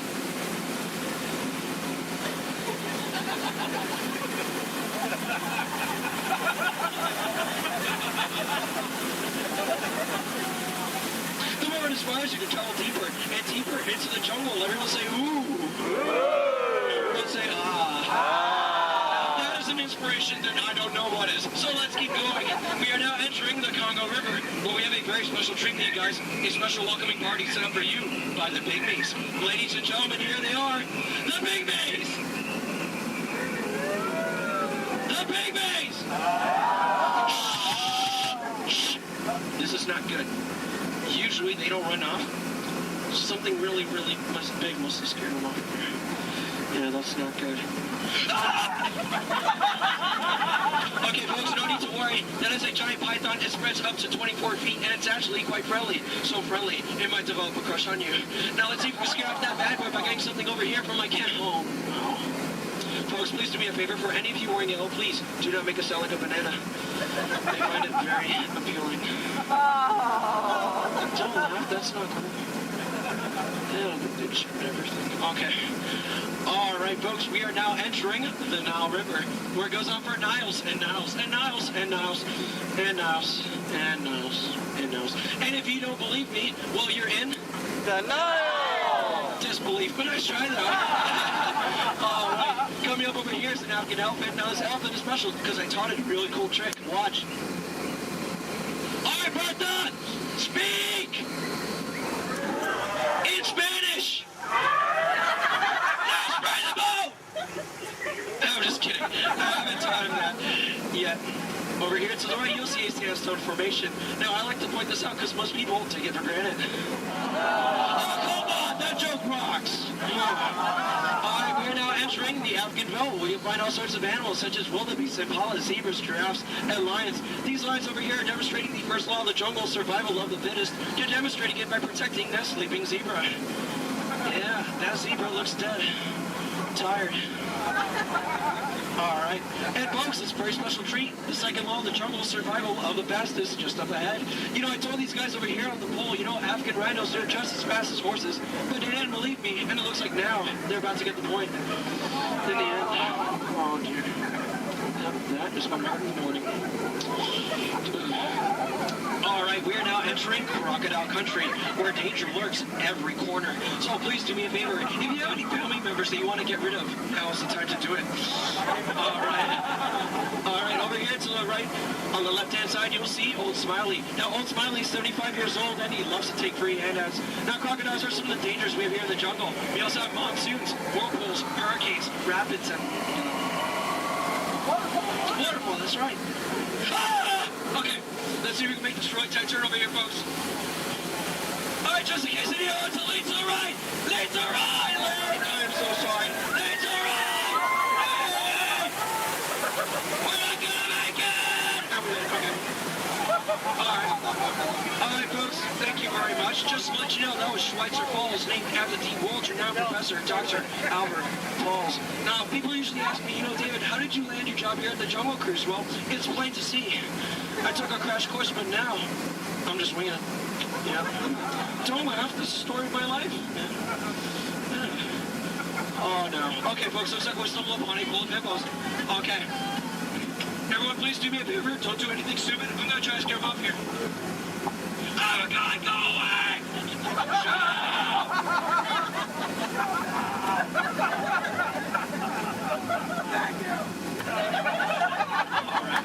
Oh, no. Oh, no, folks. Looks like we're now heading into headhunter territory. This is not a good place to be headed. You can ask my last crew over there. Yeah, they were just yelling the entire time. Oh, dear. Alright, from my years of experience, I know when the natives are dancing like that, that means they're going to attack the boat. Usually they attack this side, so there's nothing to worry about if you're on this side of the boat. So, you know, keep your eyes peeled and see if we can avoid the attack here. Establish your attack! Don't worry about looking stupid, because I'm doing that for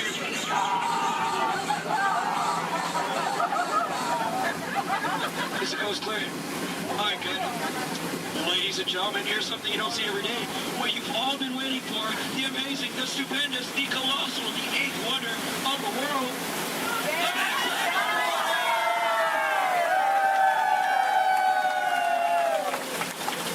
I love you guys. I'm just thank you. Alright, we are now entering the Mekong River, deep in the heart of Cambodia, where the Khmer Empire used to rule for over 7 centuries, and they used to build temples just like this one. Although I clearly remember the entrance being right here. Okay, I don't like the look of this at all. Alright, this path could lead to danger. It could lead to treasure. It could lead to doom. Should we go in? Yeah! Really? Oh, no? Well, I agree with you, but it looks like we don't have a choice, so keep your eyes open, because I'm going to keep mine closed.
Looks like we made it. Is there anybody missing? Please raise your hand if you're lost. Oh, cool, me too. Looks like we're on the same boat. Get it? Because we're... Never mind. Okay, folks, looks like we stumbled upon a sacred Indian elephant bathing pool. It's right to take pictures because it looks like they have their trunks on. You know, people usually wonder, is that water coming out of their nose? Well, it's not. It's not. Hey guys, look, on a beautiful night we have a full moon. All right. Wait, what's he doing? What's he doing? No, bad boy, no! He's gonna try to squirt the boat, so everyone on this side of the boat, get ready to duck. Duck. Ah! That was close. Hey, boat friend, everyone on this side of the boat, duck. I'm just kidding, that's an elephant. All right, ladies and gentlemen, listen up. We're now entering the educational part of the tour, where I love to point out my favorite plant life. Ready? Listen up. Ready?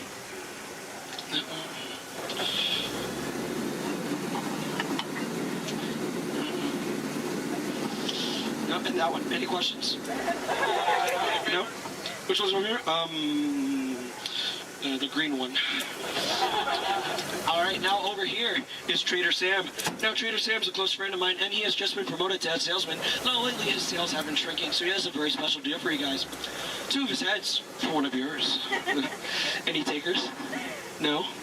Well, either way you slice it or dice it, you always come out ahead of the deal. All right, folks, now returning to the sad part of our journey, the return to civilization.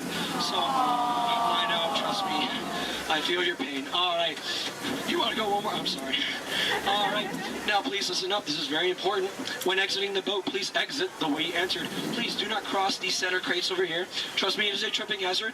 You will trip, you will fall, and that would be 2 bad trips in one boat, and I'm only responsible for the first. And please remain seated at all times. Okay, everyone? Thank you so much for joining me. Now get out. I'm so sorry. Thank you so much. Standing ovation. Oh my goodness. Standing ovation, clap. Oh my goodness, you guys made my night. Like really, you guys did. All right. Hope you guys enjoyed your time here at the world famous Jungle Cruise. My name is Skipper David, and if you didn't enjoy your time, well, my name is Tito, and I have no idea what I'm doing here. So, all right. Please watch your head and watch your step. My name is Christina, and here at Seabase, I do have a few reminders. There's no eating, no drinking, no smoking, and absolutely no flash photography. Thanks, guys. The equipment you see here hanging in the water is called a hydrophone. Hydrophones help us to hear things beneath the sea. Today, this is going to help us hear a very special guest. Does everybody know who that guest may be? Shout it out. That's right. Crush is going to come out and ask us a few questions about the human world, and we may have a few questions for him about the turtle world. So please think about the questions you may want to ask Crush.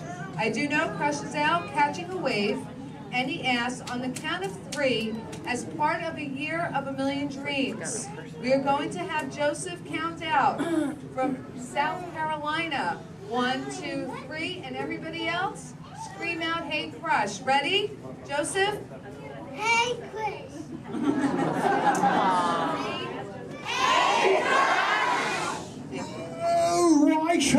righteous, dude! Oh, dude, I totally heard my name while I was catching that totally tasty wave, and I was just totally, whoa.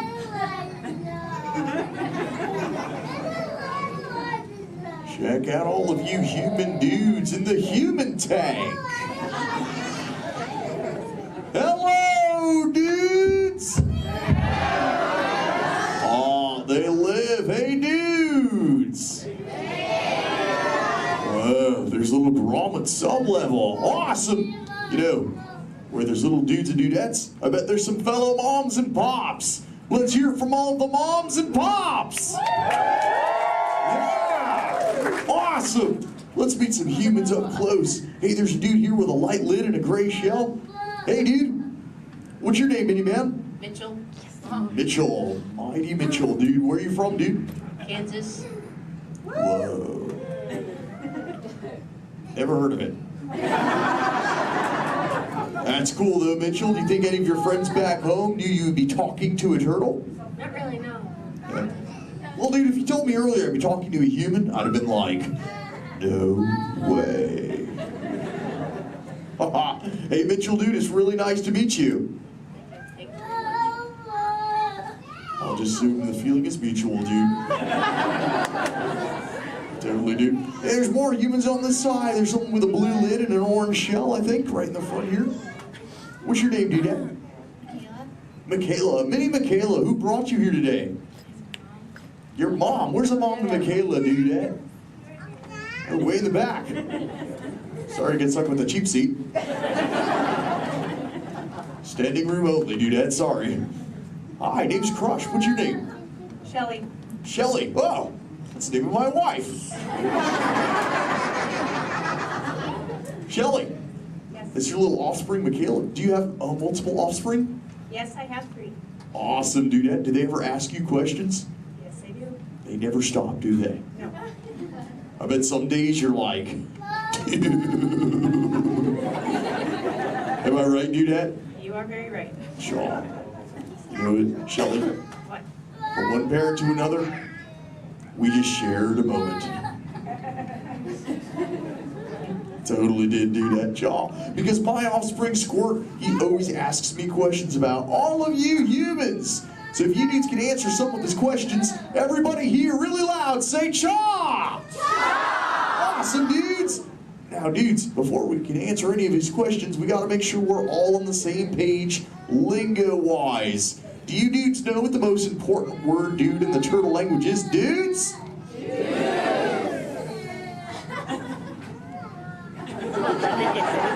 That's right, it's totally dude! Because dude can be used in so many different ways. Example, if something is totally awesome, you say dude like this. Dude! Let's try that, dudes, really loud on 3. Here we go. 1, 2, 3. Awesome! But when you get bummed out, you go, dude. Try that one, dudes. Whoa, you're bumming me out. But no worries, dudes. If something is bogus, yet semi-humorous, you say dude like this. Try that, dudes. Dudes, you are totally talking turtle. Now here's Squirt's question numero uno. He saw some humans at the beach and he came back to me. He said, Dad, what is up with humans? What do you dudes do when you're at the beach? Shout it out, everybody! Oh, you swim, dudes! How many humans here swim? Raise your fin if you're a human that swims, dudes. Lots of human swimmers here today, dudes. Most excellent. There's even a dude sitting on the front row bench on the corner of this side. He's wearing a white shell. Where are you going? There he is. What's your name, dude? Brian. Brian, dude, you swim? Yes. Awesome. Brian, when you swim, do you prefer to swim real fast or to take it easy and take the turtle's pace? The turtle's pace. Turtle's pace. No shame in the turtle's pace, right, Brian? No shame. Awesome, dude. Hey, Brian, I've got a question for you, dude. All right. Does this look familiar? Yes. I'm Brian. Yes. Awesome, Brian. Thanks for your help, dude. Hey, dudes. I just realized I am the only one here asking questions. Does anyone have a question for me, dudes? Raise your fins, and I shall try to find you. Who's got questions, dudes? Let's go up front near the center. There's a dudette wearing a white shell. Right up front here. Hey there, dudette. What's your name? Madison. Minnie Madison. What is your question? How do turtles swim? How do we swim? Well, we got these awesome flippers that push us through the water, Madison. It's totally awesome. In fact, a sea turtle like me can swim up to about 20, 25 miles an hour. And that's like, whoa. Totally, dude, chaw. Hey, if you dudes want to see how fast that is, say chaw! Awesome, dudes. I'm going to swim so fast, you'll be like, no way. And I'll be like, oh, way. All right, dudes. I'm building up the speed now. Here we go, dudes. Check it out. Right.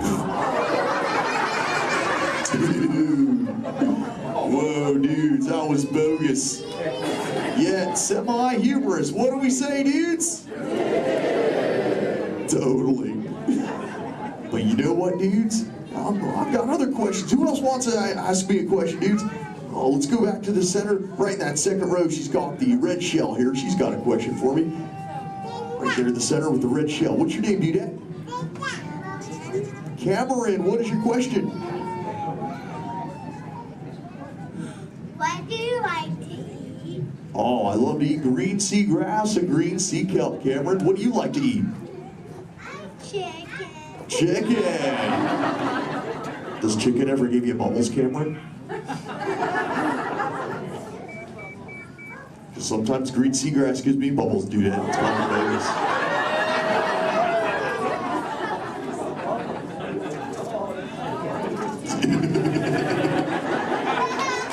Sorry about that, dudes. Who else has a question for me?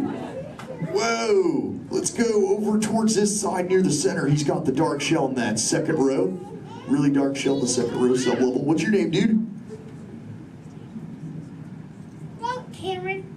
Another Cameron? Interesting. Guess they're running out of names in the human world. Well, Cameron, dude, what is your question? What is it like in the water? Oh, wet. Cameron, have you ever, what? How do you ever feel in it? How do I, wet. Well, have you ever been in the water, dude? Yeah. How do you feel in it? Good. Good. Oh, awesome. Well, oh, and wet. Well, that makes sense. Cameron, dude, what do you wear in the water? What you're wearing now? No, I wear a swimsuit. Oh, a swimsuit, Cameron, dude. Check it out, dude. Squirt said this is called a swimsuit right here. Check it out, dude. This is what Cameron wears. Awesome, dude. That's what you wear, right, Cam? No, it's a boy one. It's what? It's a boy one. This isn't for boys?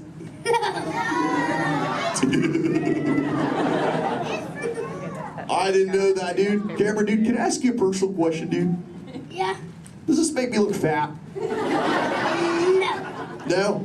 Oh, thanks, dude. Cameron, dude, remember, when you get older, you'll find that will always be the correct answer to that question. Totally. What, dudes? No, dudes, the name's Crush. Where you see Little Blue? On the other side? No way, dudes.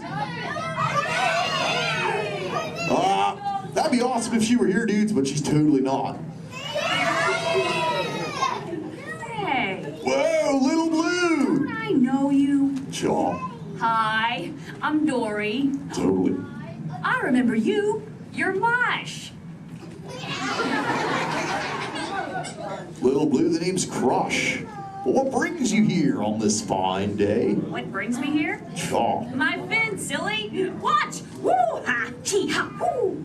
Ow, ow, yeah. Ow, ow, ow. Wow, that really clocked me there. Am I bleeding? Little Blue, I hope not, but... Look. It's a people tank. Hi. Hola. Bonjour. Welcome. Ni hao ma. Ohio. Hi. You're like a little linguist, Little Blue. You know, I just taught these human dudes how to talk turtle. It'd be so awesome if someone could teach us all how to speak whale. I can speak whale. Awesome. Okay, everyone, repeat after me. Hello.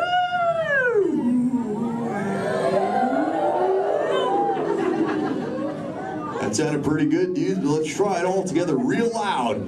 Hello.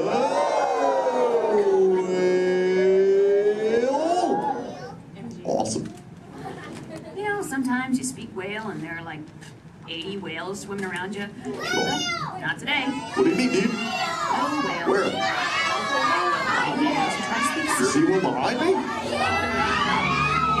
Oh! Little Blue! Oh! Conversation. There's totally a whale, Little Blue. Swim, Little Blue!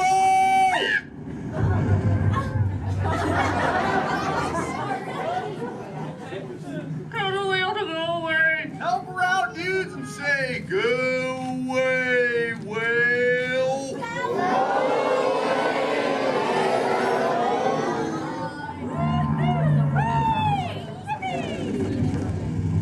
You did it, dudes. You saved Little Blue. Put your fins together. That was awesome. Uno totally rock, dudes. You know, I could hang out with you all day, but I have to make sure Little Blue is okay. So before I go, remember, do not fight the current, learn to ride it, and it will totally take you where you're meant to go. And little dudes and dudettes, do the Crush Men a big favor. Keep using that word dude for the rest of the day. Your parents will love it. Bye-bye, dudes. Let's give it up for Crush!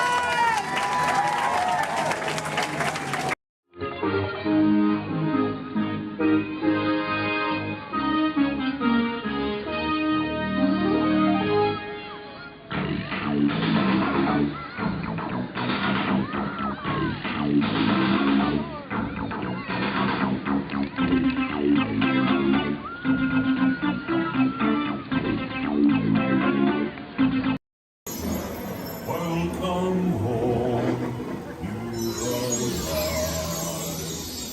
Too much last night, so bear with me. Tej left me alone today, so yeah, that's pretty much it, you guys. In just a moment, these doors will be closing, and moment.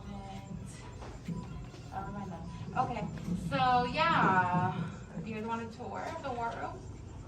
Okay, so basically, we've got some monitors over here. My name is Jamie, by the way, you guys. Oh, and there is Tej. Jamie, the buses are here. Okay, what do you want me to do with them? They're just staring at me. Should I send them now? Dom's calling. I got this, Jamie. Okay, great. Dom, what up? Tej, just got a heads up from Hobbs. The FBI's about to raid your location.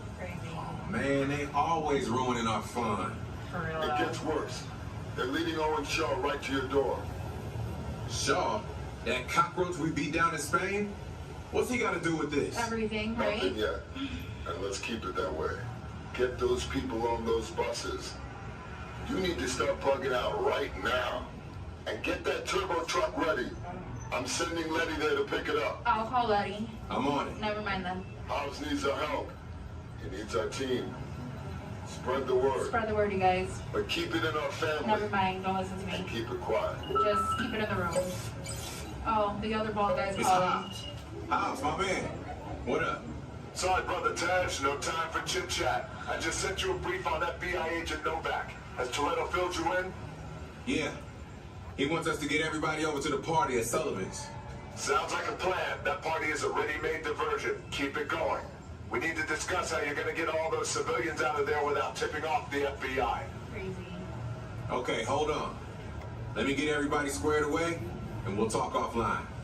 Copy that, Tej, and let everybody know. Shut off your cell phones. Don't listen We to don't him. want Shaw tracking your He's locations. overreacting. Just put it on silent. Okay, Jamie, Yeah. you heard the man. I heard him. It's about to go to a whole nother level. Crazy. Send everybody to the loading dock. All right, you guys. We heard him. Have fun. If anything happens, my name isn't Jamie. Okay? Peace. Stand clear of doors and hold on to handrails.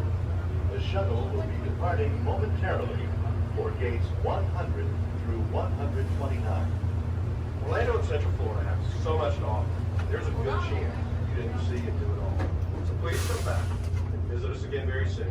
This is Orlando Mayor Buddy Dyer, and we hope you enjoyed your Orlando experience.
Hello and welcome to Storage. My name is Patrick and I'll be your chief flight attendant today. We'll begin boarding in a few minutes, but first I'd like to acquaint you with some important safety information. When the doors to your flight open, please take a seat and store all carry-on items in the underseat compartment. This includes cameras, purses, hats, and of course, these little dudes. Next, fasten your seatbelts, inserting them into the buckle on your right. If smaller aviators don't measure up to the height indicator on the seat, just put the belt through the loop in the center strap before buckling.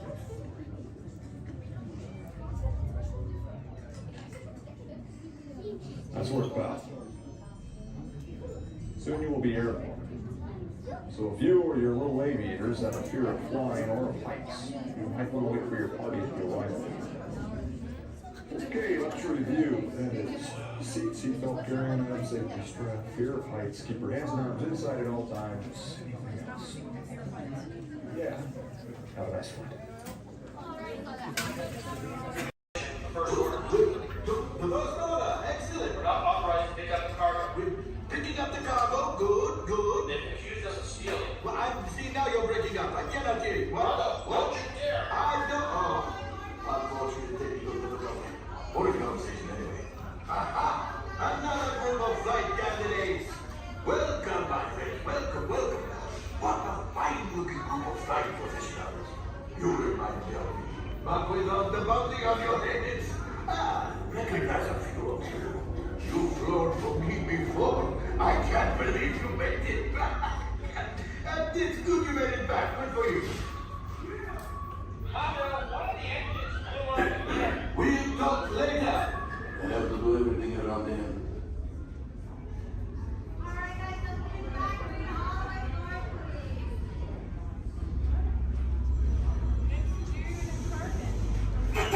Yes. Hello, my friends.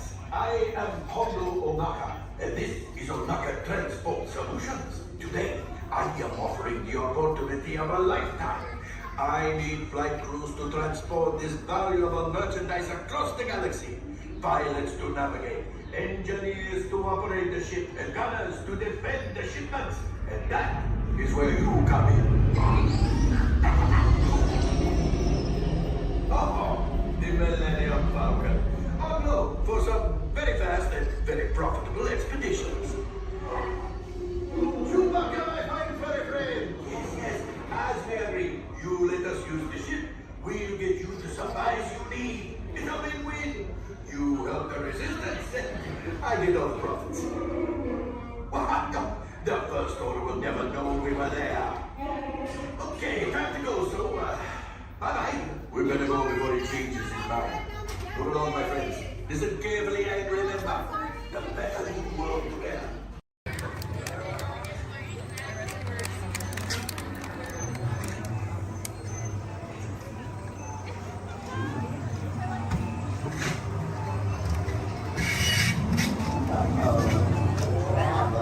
We've got some unauthorized people entering the base. Wait, they got ET. They're getting away. Unit 3, cut them off.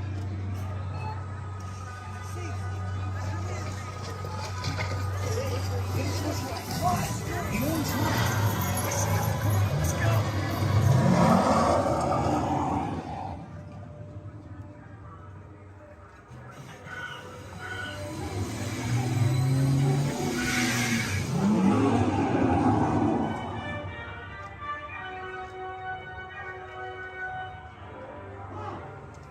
What?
Go to Tickly. Hurry.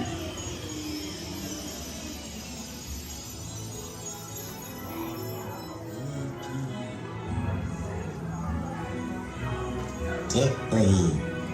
Ouch. Welcome home. You deserve to Orb dog. Welcome home.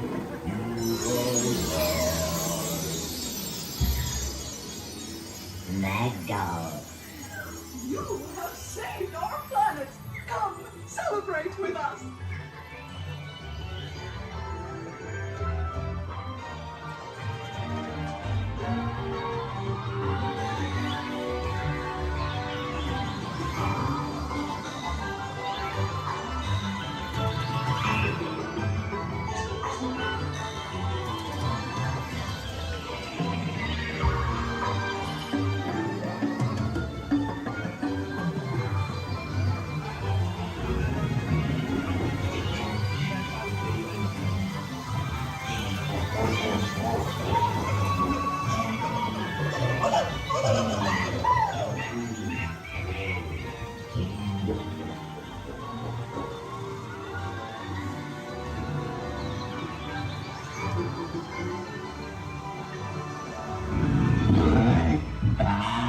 Dinosaur, Riley, Fran, Loopy, Pete, Tara, Brandon, Amanda.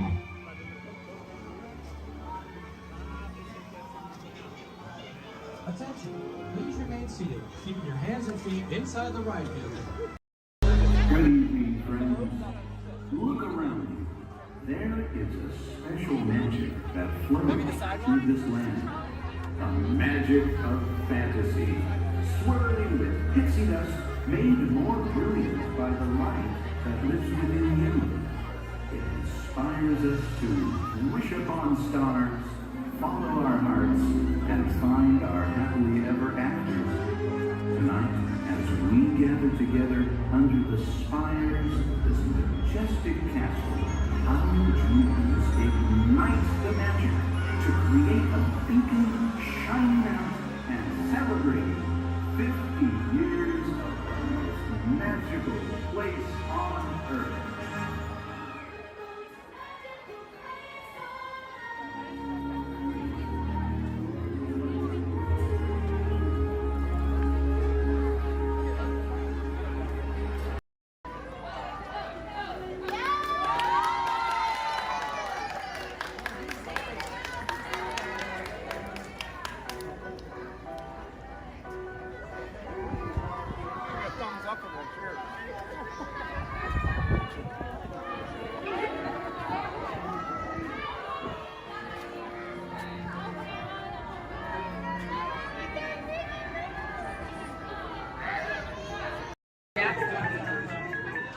You are the passengers of a most uncommon elevator about to ascend into your very own episode of the Twilight Zone.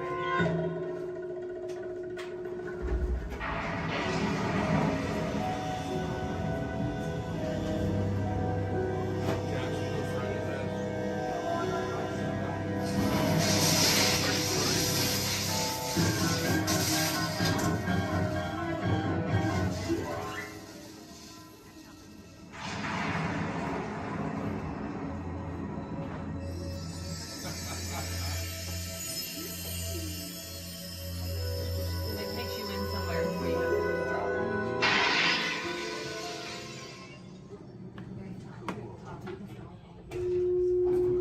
One stormy night long ago, 5 people stepped through the door of an elevator and had a nightmare.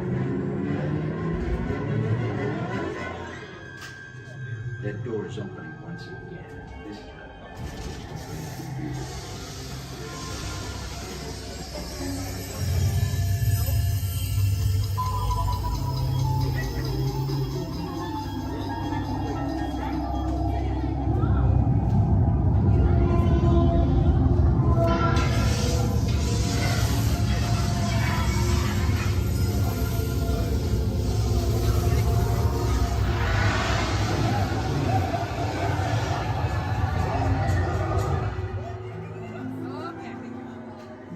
are about to discover what lies beyond the fifth dimension, beyond the deepest, darkest corner of the imagination, in the Tower of Terror.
A warm welcome back to those of you who made it, and a friendly word of warning. Something you won't find in any guidebook. The next time you check into a deserted hotel on the dark side of Hollywood, make sure you know just what kind of vacancy you're filling, or you may find yourself a permanent resident of the Twilight Zone.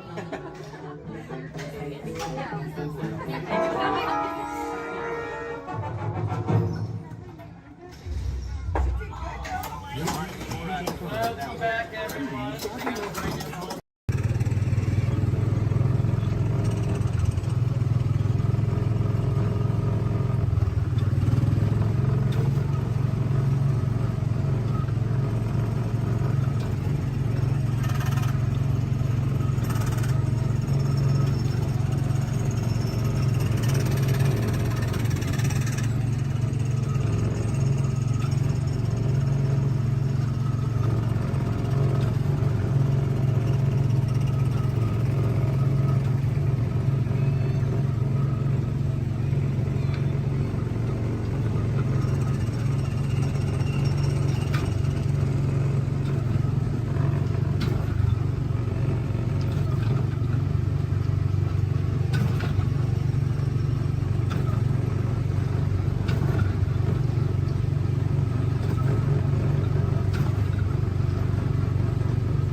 fine Snow White and the cottage of the sun.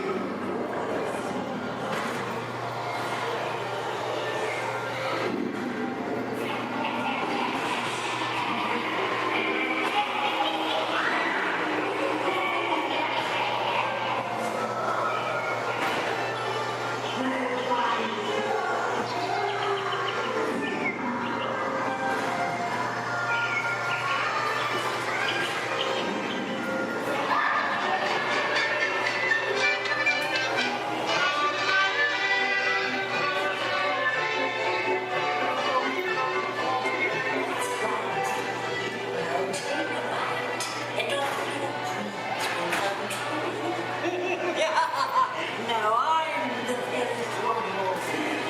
It's pretty wing back to make a queen.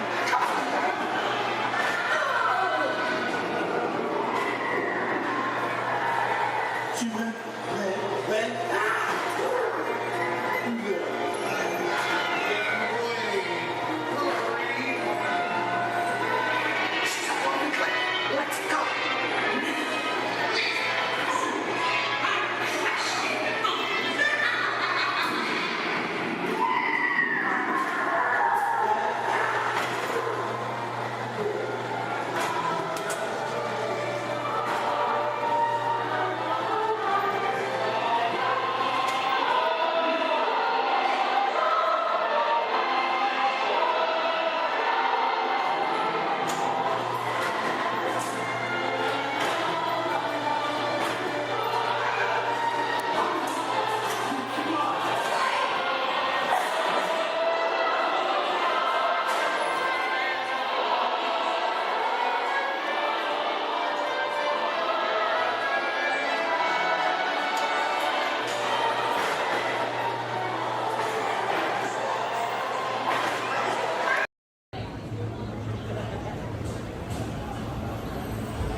Yes, Walt has some of the brightest minds in the world, but I keep things around here pretty chill, so the kids can create the next big idea that will give you the tools to become the next generation of heroes.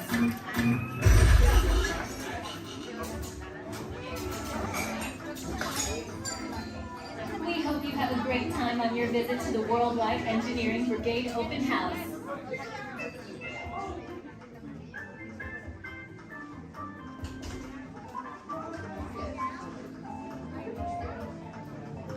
And now, our project lead, the brilliant, Peter Parker. Hey, what's up? I'm Peter Parker. And here at Web, we get access to some pretty awesome tech, like vibranium from Wakanda, or this crazy alien juice stuff. We have Kim particles and Star Tech. It all helps us develop really cool stuff, like these spider bots, for example. Check it out. They have this really cool self-replicating feature. Because? This is awesome. Buddy, you can stop doing that now. But anyway, you guys are here today to help us test the Web Slayer vehicle. Using onboard tech, you will be able to sling webs just like my buddy Spider-Man. Peter, your presentation is getting away from you. Yeah, I'm aware of that, Sharon. If you could just initiate the safety protocols, that'd be great. Problem with that, So Peter. anyway, if you want to sling a web, all you gotta do is sling your arm in the direction you want to shoot the web, and that's it. It's awesome. Peter, your spider bots are continuing to replicate and are consuming everything in their path. They seem to be stuck in self-recognition mode. If you could just handle that for me, please. On it. Contacting Mr. Stark. Don't call Mr. Stark! Don't call Mr. Stark. Sorry, you shout. Could you just call someone else? Ask them to do it. Okay. Contacting Spider-Man. Here. I'm gonna go find Spider-Man first off, because he's around here somewhere. Okay, goodbye. Spider-Man! As you may have noticed, the spider bots are locked in that awesome self-replication mode. In spite of what you see, they were created to be robotic helpers that can break down raw material and create all kinds of useful tech. But because they are stuck in self-replication mode, the spider bots are currently consuming everything in sight and multiplying at an alarming rate. If left unchecked, my calculations predict this will lead to the devastation of the entire Avengers campus. It should be safe until Spider-Man gets here, as long as they don't get into the alien fluid. This is now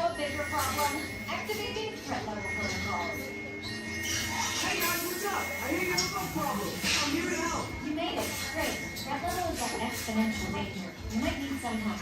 Perhaps I'll call the Avengers? Don't worry, everyone. I got this. Okay, everybody. Open house is canceled. Wise idea. And I could use some help. Yes, you could. Sharon, prep the slinger vehicle. Already on. Everyone head to the slingers and we'll team up to stop the spider bots before they destroy the campus. It's easy. Okay, we have a plan. Please move quickly through the doors and down the hall to the slinger vehicle bay. Your open house demo has been upgraded to a high-stakes mission to save the... Please remain fully seated.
For those of you just joining us, welcome aboard Excursion 3 on the Disneyland Railroad. For your safety, please remain seated at all times, keeping your hands, arms, feet, and legs inside the train. Please supervise all children, making sure they are seated away from the train openings, either fully on a lap or on a bench. Our next stop will be taking to Town Depot, your gateway to all Fantasyland attractions. We'll meet at the front. We're taking the train to the front. Perfect. Bye. To those just joining us, welcome aboard the Disneyland Railroad. To ensure a safe ride, stay seated with your hands, arms, feet, and legs inside the train. And please watch your kids. Pasos seguridad. Permanezca sentado y mantenga las manos, brazos, pies y piernas dentro del tren y cuide a los pequeños. We're now entering Splash Mountain, rumored to be the location of a one and only rapping place. If you look real hard, just for a moment, it's where the critters are celebrating a zippity-doo-dah day.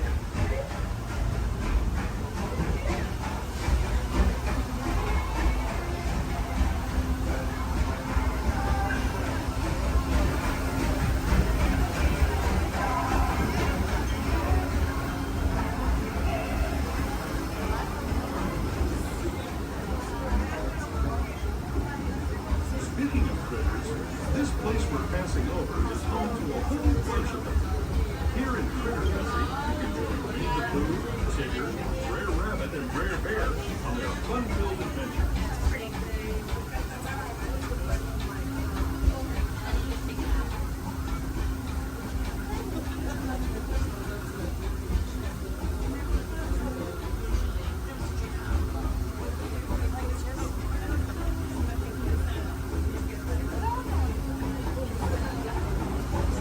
As we steam past Hungry Bear Restaurant, last outpost in these parts, we're now joining up with the rivers of America and entering the frontier as it looked more than a century and a half ago. This is my favorite part of the journey. Around every bend, there's natural beauty as far as the eye can see.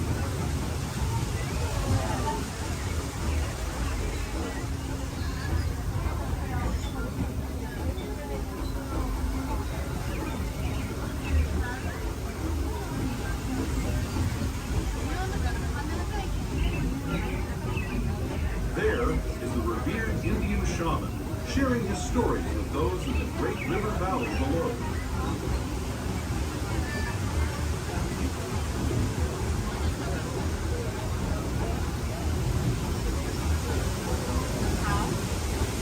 People like me have been riding these rails since the 1800s, traveling through nature's wonderland in a matter of days, rather than the months it used to take by mule or stagecoach. Steam power not only fueled these iron horses, but the dreams of a whole new generation as it moved west into this great frontier. Of course, some of those dreams, and the stories that went with them, were pretty darn wild and downright unbelievable, like on Big Thunder Mountain, where I hear that mysterious spirits have grabbed hold of those mining trains and turned them into the wildest ride in the wilderness.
Gateway to Fantasyland, where you'll find many of your favorite Disney animated characters and as we make our way to Mickey's Toontown Depot, we do ask you please remain fully seated until the train has come to a vehicle and simply stop. Some of your thoughts are all Fantasyland attractions, including Into Small World, Alice in Wonderland, Peter Pan's Flight, and our other favorite little train, Casey Jr. Once again, please remain fully seated until we have come to a full and complete stop. Depot, Mickey's Toontown.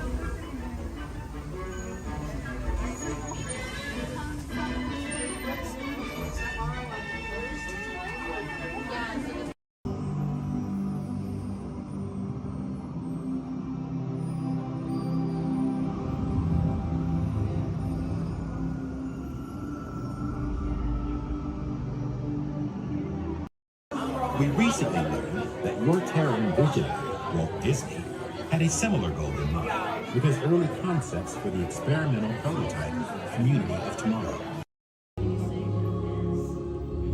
In 1923, a young man from the American Midwest, along with his older brother Roy, started a cartoon studio in the back rooms of a small real estate office in Hollywood, California. This was the small beginning of a family entertainment company that would create unforgettable stories, characters that become beloved friends, wondrous experiences, and music that has become the soundtrack of our lives. That young man was Walt Disney, a master storyteller whose imagination knew no bounds and who delighted in making the impossible possible.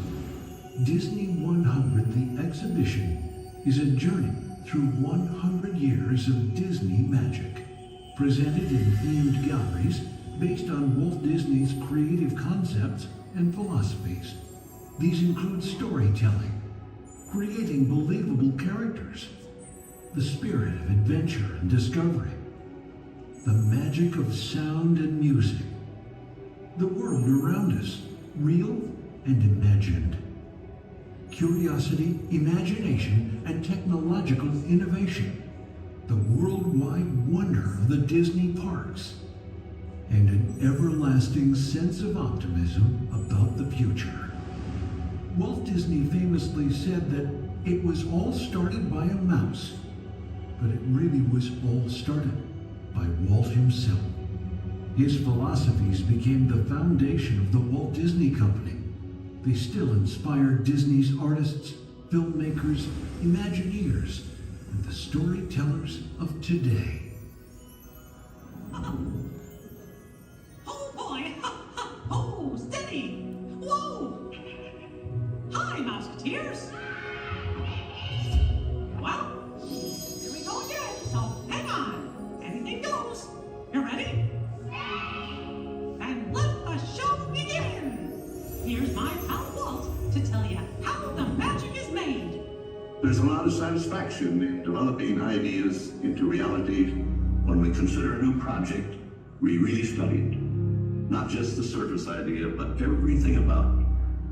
And when we go into that new project, we believe in it all the way.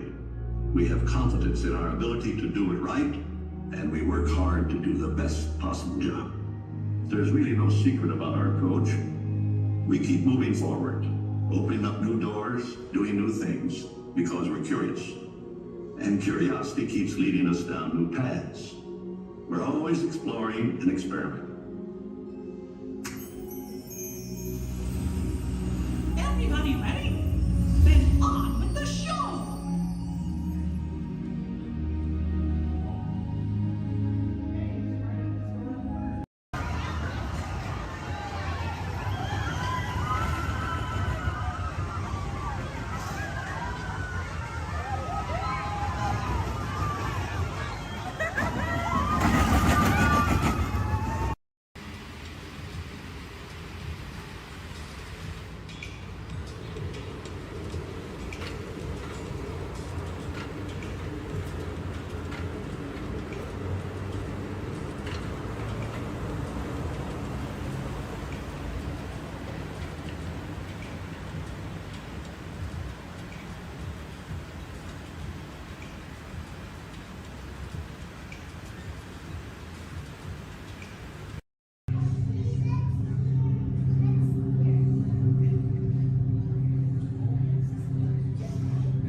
Safe track.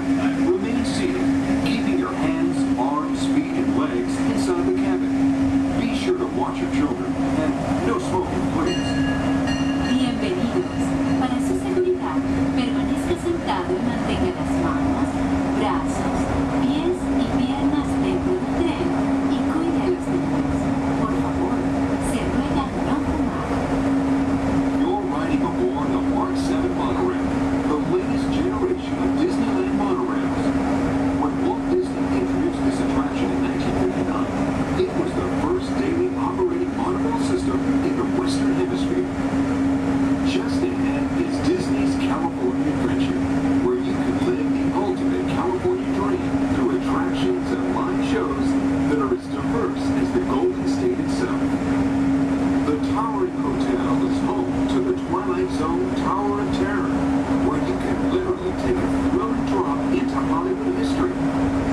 T-minus 10 seconds and counting.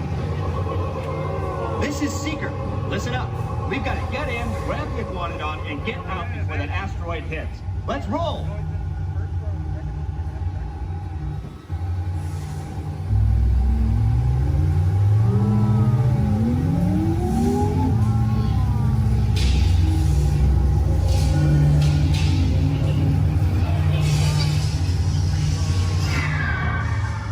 Okay, now, let's go get that dino. Computer, what are you tracking? Styracosaurus. Not our dino. Warning, meteor shower in range. Just little one. Oleoramus. Hadrosaur. Raptor. Time to get serious. Locking autopilot on homing signal now! Hang on! I'm tracking a big dino on the scope. Could be ours. Computer, full stop. Identify. Carnotaurus. Definitely not our dino. Go, go, go!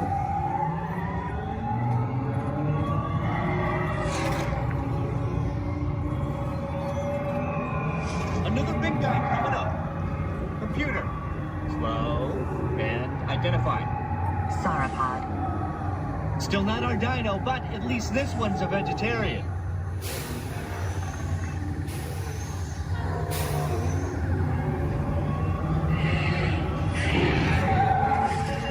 Asteroid impact in 90 seconds. We better move it. Pterodactyl. Incoming!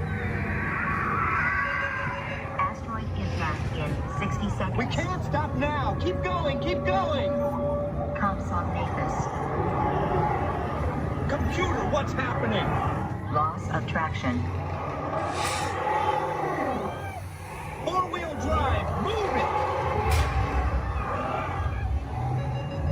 Warning, meteor strike.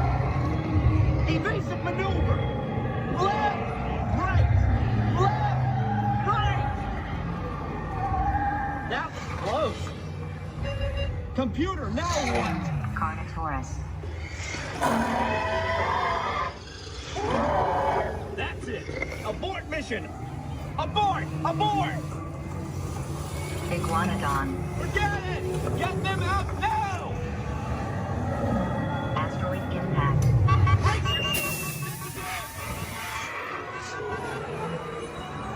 They're not gonna make it! They're not gonna make it! Mission accomplished. You made it! I knew you would, and guess who made it back with you? I better find him before security does. Thanks for everything!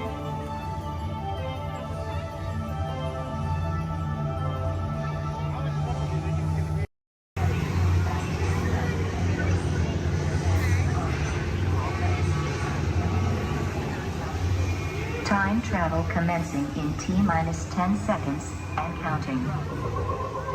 This is Seeker. Listen up. We've got to get in, grab the iguanodon, and get out before that asteroid hits. Let's roll!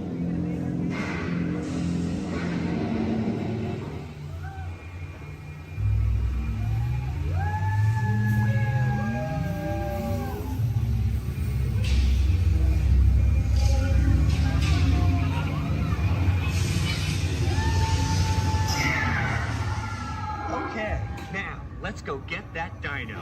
Computer, what are you tracking? Styracosaurus. Not our dino. Warning, meteor shower in range. Just little one.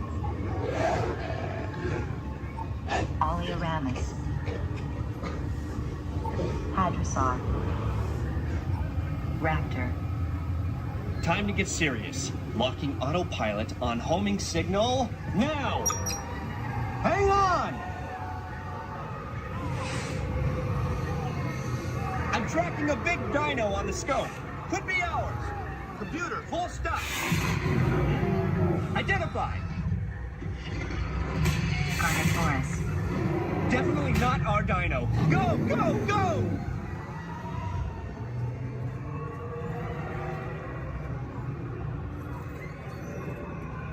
Another big guy coming up. Computer. Slow and identify. Sauropod. Still not our dino, but at least this one's a vegetarian.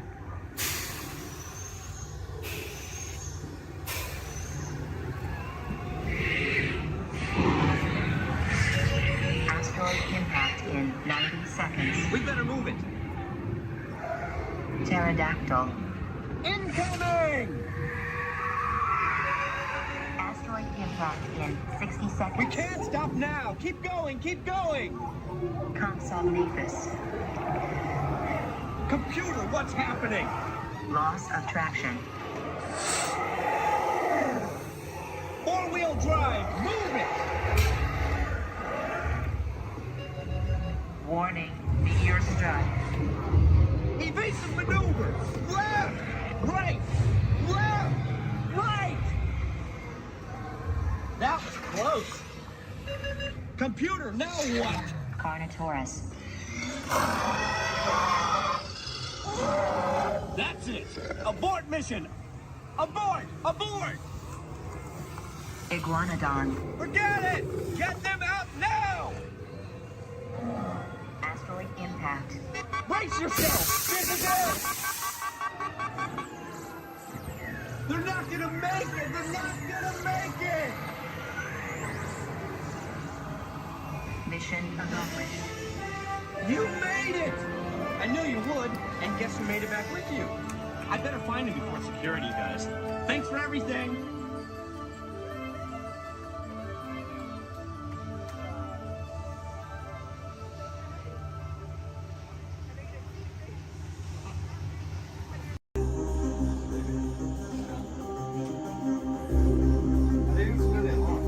Alligators on this ride? Yeah, space alligators. Okay. Space Also known as alligators. Alligators, yeah. So the backpack's right with us? Users, prepare to be digitized into the world of Tron.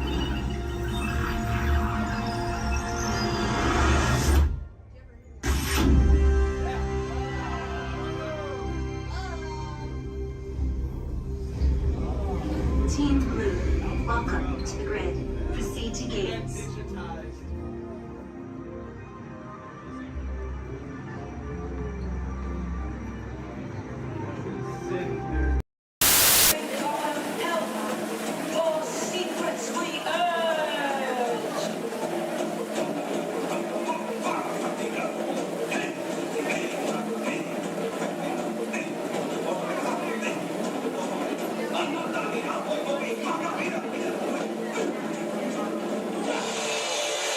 Wowee! Phew, that's almost as much fun as New Year's Eve in the Orange Groves. Hi, well, we did get the mind carried away, I say, look out there across the water. There's a little bit of company. Law me, yes. Welcome, you all. Permit us to introduce ourselves. My name is Claw, and my loquacious cousin over here is... I'll introduce myself if you don't mind. Hi there. I'm, well, let's see now. It's right on the tip of my beak. Clyde Birdbrain. Oh, yeah. I'm Clyde Birdbrain. Y'all, I say, perhaps you good people have never conversed with toucan birds before. Well, neither did we, till one day we discovered this magic sunshine pavilion. By Jove, yes, I remember just how it happened. Many bird baths ago. There we were in an explorer's launch on a mysterious river in deepest Adventureland. Off in the distance comes the fierce roar of an African lion. And as we round a bend in the river, a huge bull elephant bellows forth in protest of our intrusion. Suddenly, the treetops explode in a frenzy of outraged birds. Oh, come, you and John will do better than that. I can jolly well do one at a time.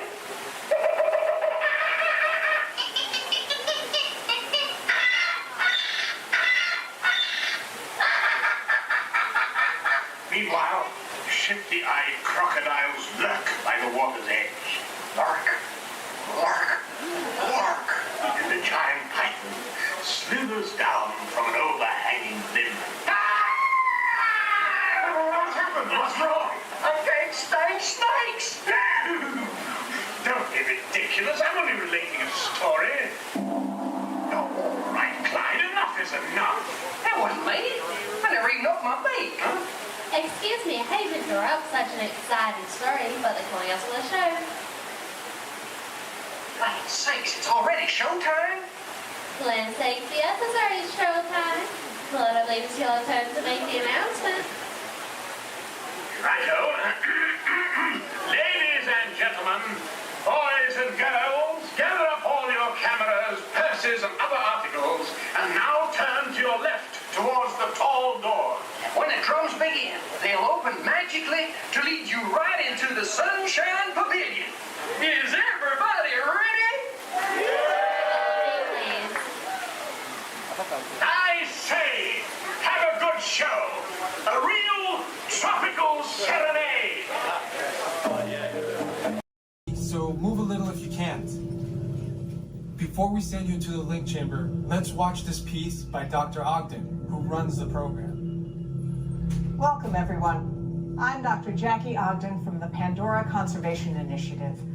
You're about to experience a ceremony that's very special to the Na'vi, flying on the back of an ikran, or as we call it, a banshee. To the Na'vi, connecting to an ikran and flying on its back is an incredibly important rite of passage they call Ikni Maya. With permission from the Na'vi and in partnership with Alpha Centauri Expeditions, we can now bring this amazing experience to you. The way you'll be able to fly is by linking to an avatar that's already on the back of an ikran. Let's see how this works. We establish a link using powerful psionic amplification equipment. A human driver is connected to an avatar, which could be physically hundreds of kilometers away. When you follow our technician into the link chamber, you'll see a series of 16 link chairs. Please go to the number that matches the number you're standing on now. First, stow your gear in the storage containers on the back wall. This should include all bags, cameras, and other items, including cell phones. It's important to push them all the way into the bin. Then get onto the chair as you would a bike. Straddle the seat, step forward, and sit down. Slide your hips forward until you are against the chest pad, and then move your feet all the way forward. Wait until you're seated before you put on your flight visors. Hold on to the hand grips as shown. It's important to hold on to the hand grips at all times. After you're seated, back and leg restraints will be firmly engaged. For your safety, throughout this entire experience, always remain seated and supervise your children. Once the link takes place, you'll be connected to your avatar and sitting on the back of an ikran. It'll feel like you're really there. Moments later, you'll begin your flight. A Na'vi guide will lead you out. You'll experience the breathtaking beauty of Pandora, but you might also face some of its greatest challenges. Some of this flight might be intense, but trust your guide and be brave.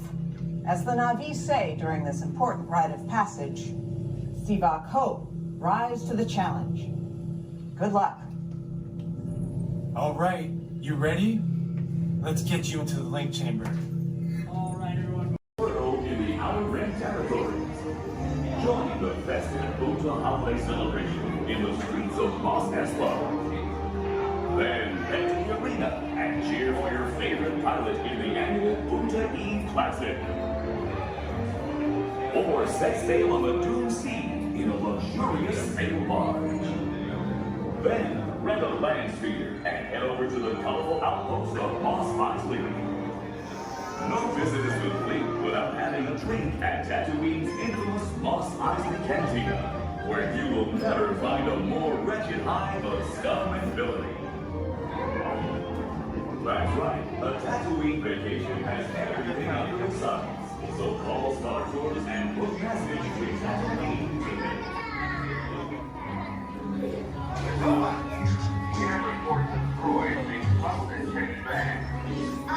I can honestly say that I have not seen a thing. Honestly. As if anything would ever get past me.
am here under the authority of General Hux.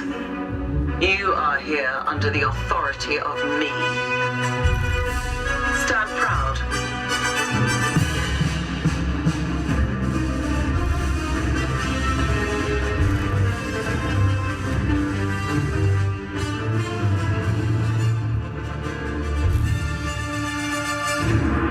Troops in this division are held to the highest standard. Mine. Show me fearless.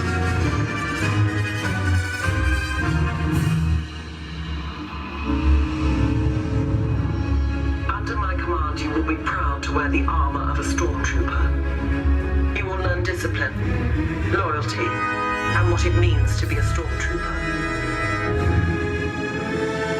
Battle starts.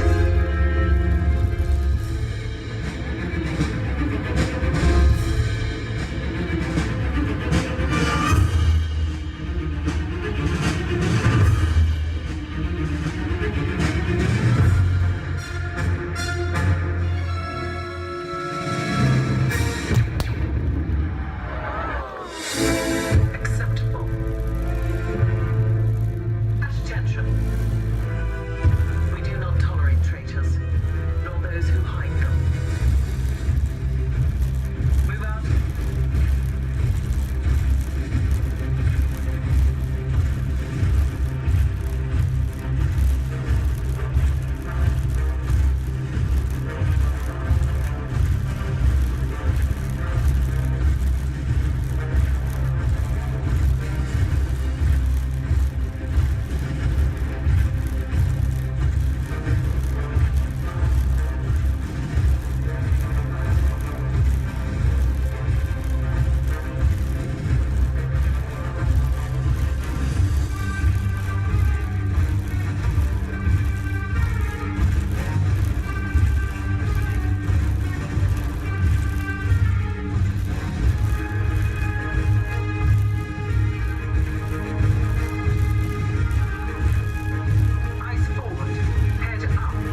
your children. Remember to stay clear of the doors, which will open and close automatically. Enjoy your trip aboard the Metro liner.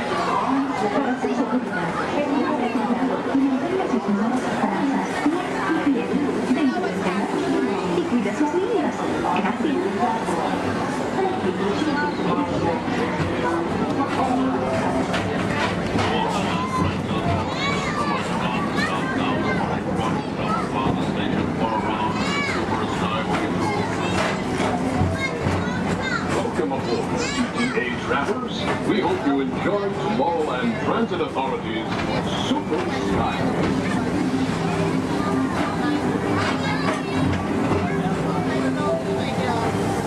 Now approaching Tomorrowland Interplanetary Convention Center. The convention center is host to a galaxy of wonders from the faraway planet.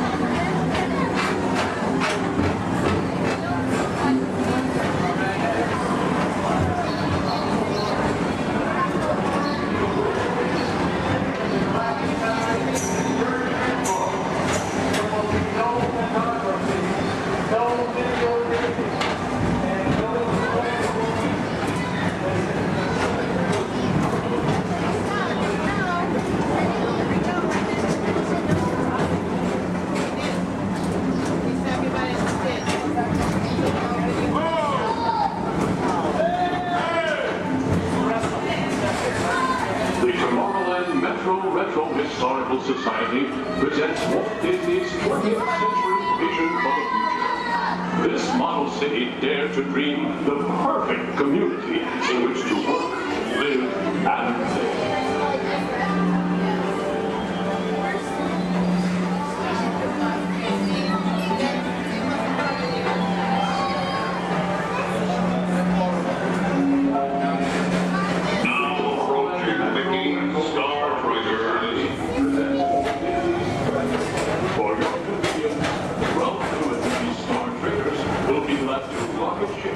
To many planets in the galaxy.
from Galaxy M31. Please keep forward-facing tentacles clear of oncoming Metroliner vehicles. Thank you.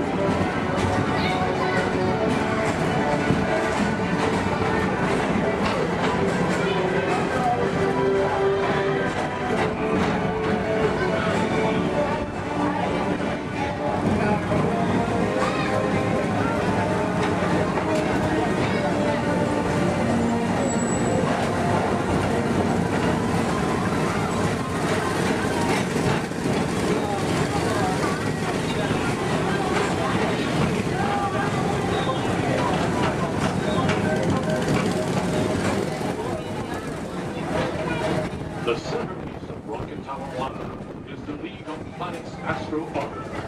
This symbol of universal harmony and fellowship provides all beings with an exhilarating spin around the planets.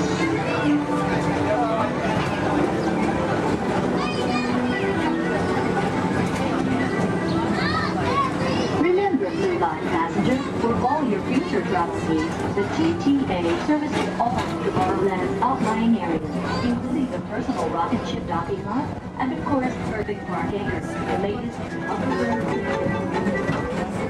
paging Mr. Morrow, Mr. Tom Morrow. Your party's exact has arrived. Please give them a ring. Now approaching Walt Disney's Carousel of Progress.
At the heart of Tomorrowland. Come now, rejoin us and believe in the promise of tomorrow.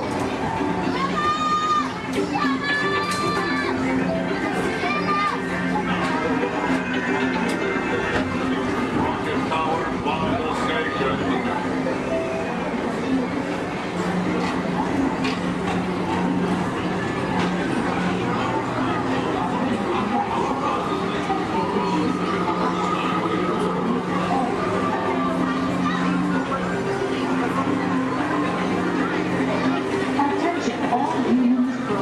Intergalactic beings. Please keep your arms, legs, and other appendages away from the doors. The doors open automatically. When they do, please collect your belongings and step carefully onto the moving platform. Thank you for choosing Tomorrowland Transit Authority for all your travel needs.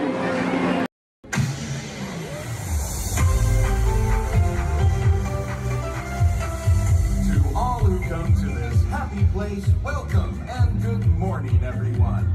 We have some extra special friends here to welcome you all today. Let's hear it for Mickey Mouse and Minnie Mouse.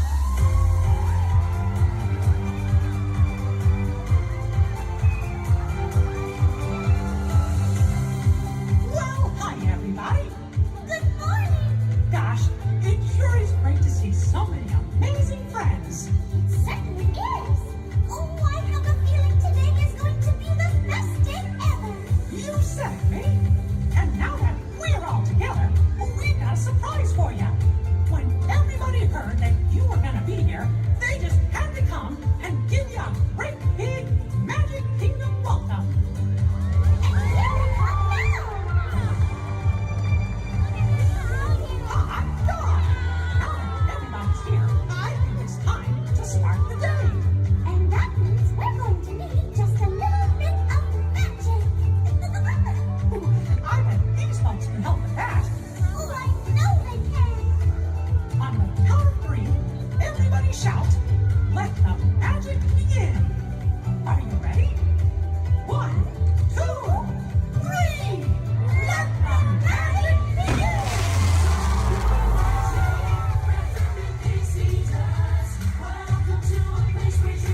Okay, take this corridor to the turbo lift, then head down to the escape pod base. Those droids are programmed to return you to Batu.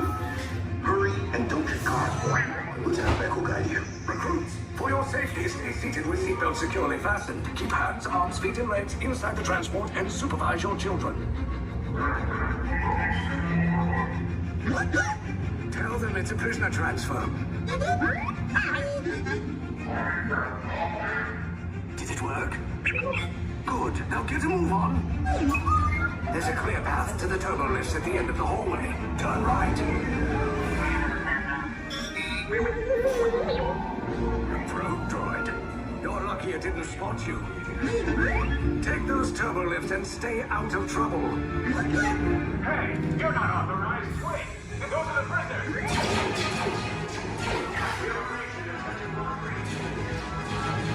Cover is blown. Find an alternate route. Who picked these two droids anyway? Detention local reach. Prisoners not seen and never seen. There they are! Fire!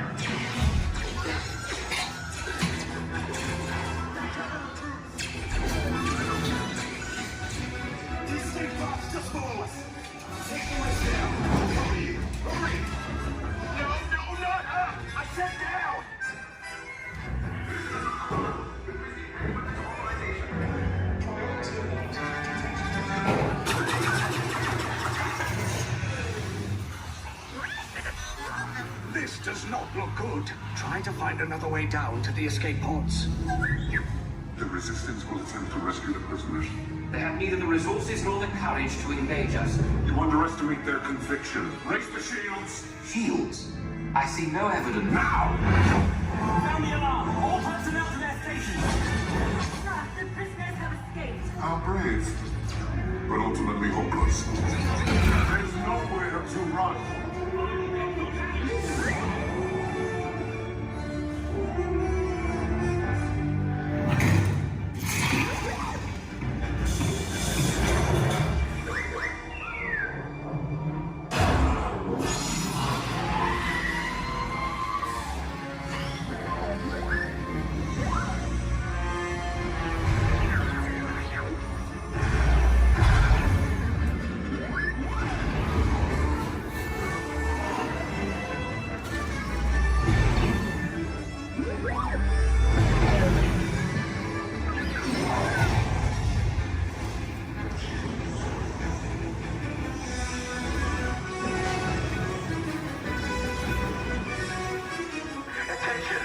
Resistance personnel, abandon ship. I repeat, abandon ship. This is short as a... There's no escape. You will tell me the location of the secret base, and then I will destroy you and the Resistance.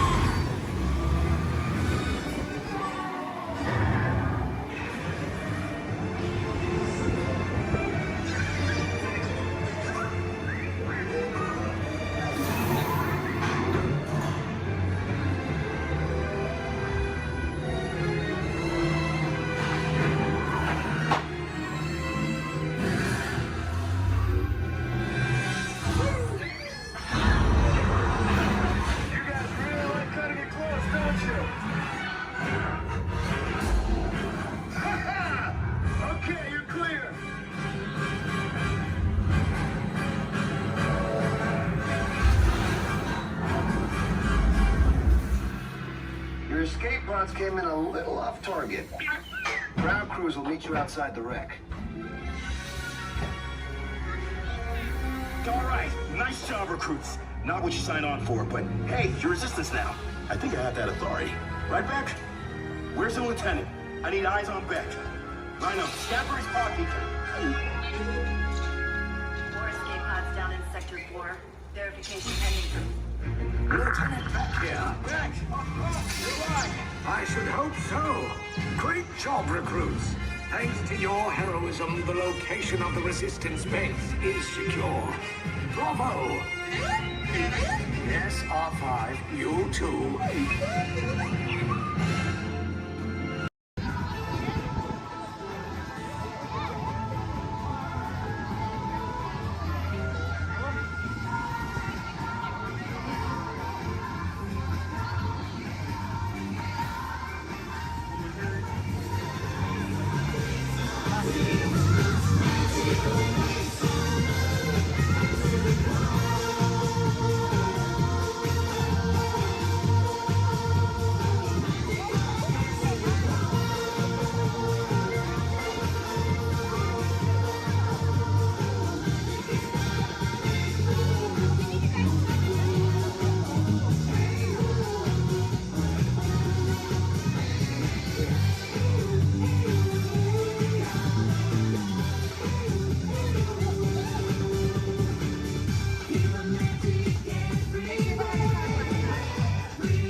flew in from Hollywood. My client's the new owner of this birdcage. What? Are you cuckoo? My client's the new owner. Disney gave me an exclusive. Co-exclusive. Didn't read your contract. I gave it a bird's eye glance. And you call yourself a talent agent? I negotiated my tail feathers off for this deal. Well, my client does not share credit. He's a very big bird. Your client is Big Bird? Not Big Bird, a big bird, you bird brain. Well, your dim little star is now half owner of the Enchanted Tiki Room with my superstar. Think again, chickie babe. Stop grousing. Just look at these paying customers waiting to get in. Did you say paying? As in money. As in 10%? Hey, who am I to go against the status quo? Sorry to interrupt, but I would like to inform our guests about the next show that will be starting soon. In just a few moments, the door will be opening and you will enter into a room of joyous songs and splendor. Here's the Enchanted Tiki Room. Mahalo. Wait, our clients are not here. Maybe they hit traffic. Don't say that. Sorry. Anyway, babe, I gotta fly this coop and migrate back to Hollywood. My birds will call your birds. We'll do lunch. What's the rush? I'm about to sign Donald Duck. Oh, yeah? Big deal, you hockey puck. I've got the mighty Ducks in the wing. You do not. Do too. Do not. Do too. Not. Two. Not. Two. Not. Two. You don't. Come Leave me on. alone, you two. Oh, come on, will you? Two, not go, yeah. Level with me. Put the bubble between the Go lines. away. You Go don't. away. Oh. Go away.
distancia mínima de un largo de auto entre su vehículo y el de adelante.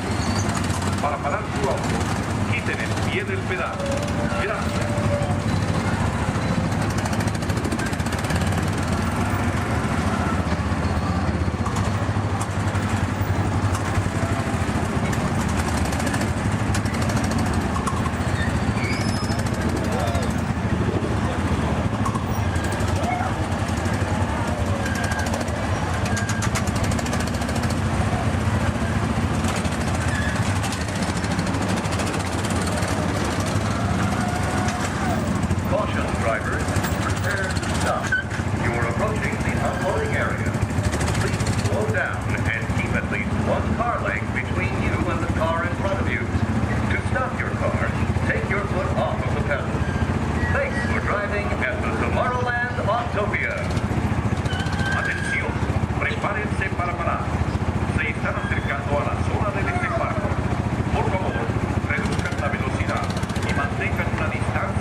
To walk and get that movie star treatment, there you go, that you know you deserve. And you know what, you might look and see.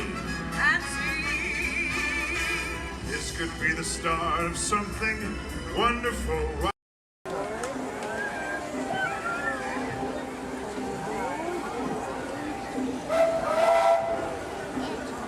Do you hear that?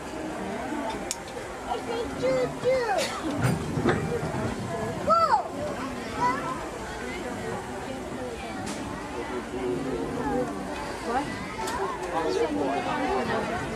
We're almost back. We're almost back, and we want to get from the trains to Montreal. Hello, everyone. Thanks for joining us on the Disneyland Railroad. For a safe ride, remember to stay seated with your hands, feet, and legs inside the train. And please, watch your kids. ¿Qué tal, amigos? Y bienvenidos a bordo. Para su seguridad, permanezca sentado y mantenga las manos, brazos, pies y piernas dentro del tren y cuide a los pequeños. Gracias. Es un estímulo. One more look at the majestic Matterhorn Mountain and the happiest cruise of ever sailed. It's a small world.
messing around with you got flies. Well, folks, we're now arriving at Tomorrowland Station. If you're leaving here, just stay seated until we come to a full stop.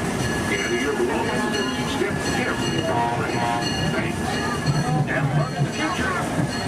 For the rest of you, just sit tight. We'll be on our way again in just a minute.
As much fun as New Year's Eve in the orange groves.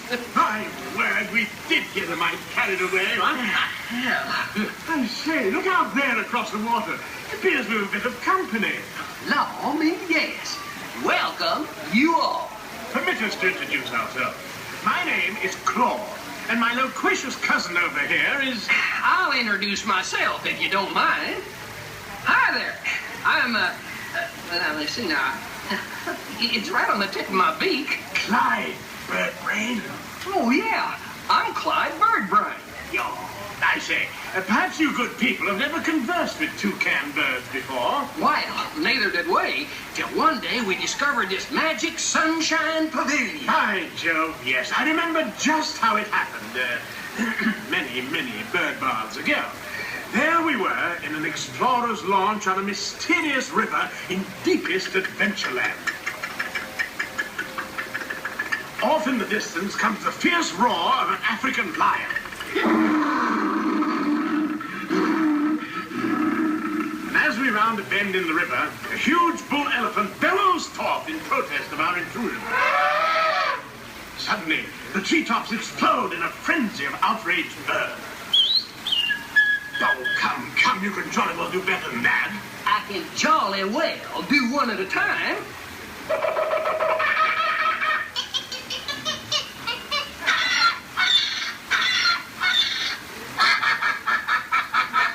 Meanwhile, shifty-eyed crocodiles lurk by the water's edge. Lurk, lurk, lurk. And the giant python slithers down from an overhanging limb. What's happened? What's wrong? I think snakes. Don't be ridiculous. I'm only relating a story. Oh, all right, Clyde. Enough is enough. That wasn't me. I never even opened my beak. Huh? Excuse me, I really hate to interrupt social setting story, but you're calling us for a show. sakes, it's already showtime? And say yes, it is already showtime. And now, Claude, it is your turn to make the announcement to all our guests. Righto. Ladies and gentlemen, boys and girls, gather up all your cameras, purses, and other articles, and now turn to your left towards the tall doors. When the drums begin, they'll open magically to lead you right into the Sunshine Pavilion. Is everybody ready? Follow me, please.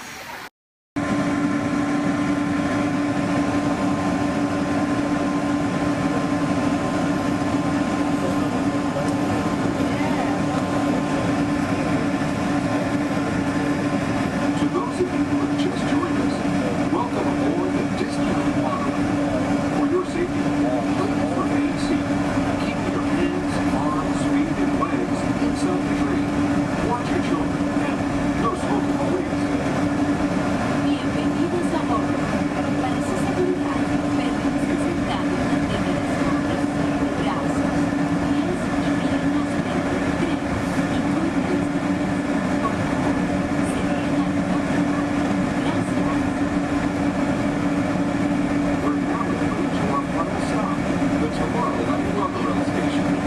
Along the way, you can pick up bird's eye view of the downtown Disney District, Disney's Grand California Hotel and Spa, and Disney's California Adventure.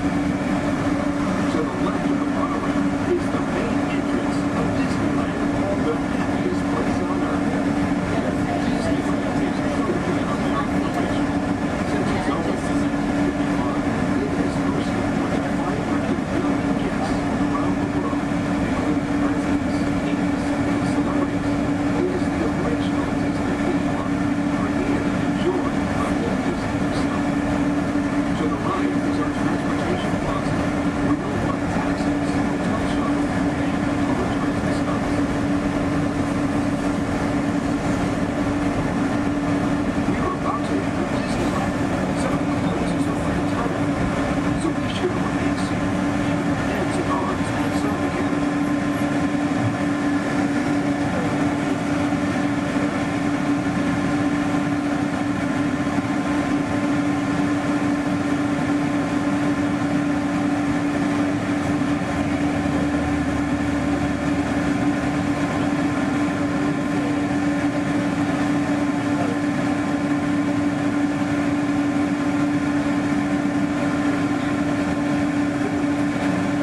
Ladies and gentlemen, before we top this morning, hope you break the call real soon. Anytime for city, please remain seated. Keep your hearts in center at all times.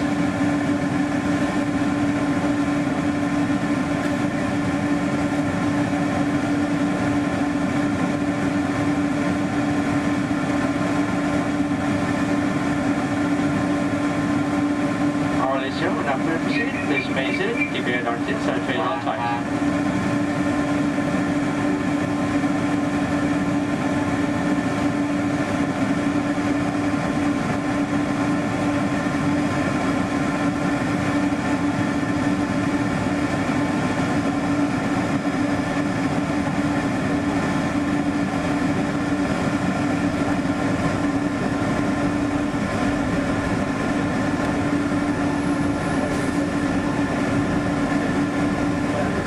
This is Tomorrowland, a land inspired by science fact and fantasy. Directly below us is the submarine lagoon, where you can dive into an exciting underwater adventure aboard the Finding Nemo submarine voyage. Across the way are the icy peaks of Matterhorn Mountain, home of the world's most famous bobsled run. And beneath us are the roadways of Utopia, where drivers of all ages can ride the road to tomorrow. As we cruise over Tomorrowland, our pilot would like to share a new program about us. Ladies and gentlemen, Disneyland Park is open until 9 o'clock tonight. Meantime, a monorail train is departing every 5 minutes from the Tomorrowland station back to downtown Disney. If you would like to leave the park and return later today, please make sure you have with you your valid Disneyland passport ticket and a hand stamp so you can re-enter the park anytime up to 1.5 hours prior to Disneyland Park's closing. You can get your hand stamp whenever doing the party today. Today here at Disneyland Park, we'll have Celebrate a Street Party down Main Street USA at 5:30 p.m.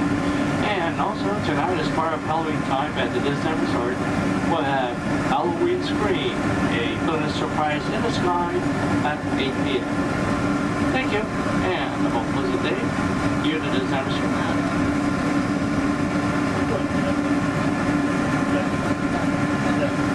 Just into the right of the train are the sparkling gold spires of one of Disney's most beloved attractions. It's a small world. Beyond it is the wacky world of Disney's classic cartoon characters, Mickey's Toontown. We're now riding alongside the happiest kingdom of them all, Fantasyland, home to Pinocchio, Snow White, Peter Pan, and other storybook characters.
There's a lot of satisfaction in developing ideas into reality. When we consider a new project, we really study it. Not just the surface idea, but everything about it. And when we go into that new project, we believe in it all the way. We have confidence in our ability to do it right, and we work hard to do the best possible job. There's really no secret about our approach. We keep moving forward, opening up new doors, doing new things, because we're curious. And curiosity keeps leading us down new paths. We're always exploring and experimenting. Everybody ready? Then on with the show!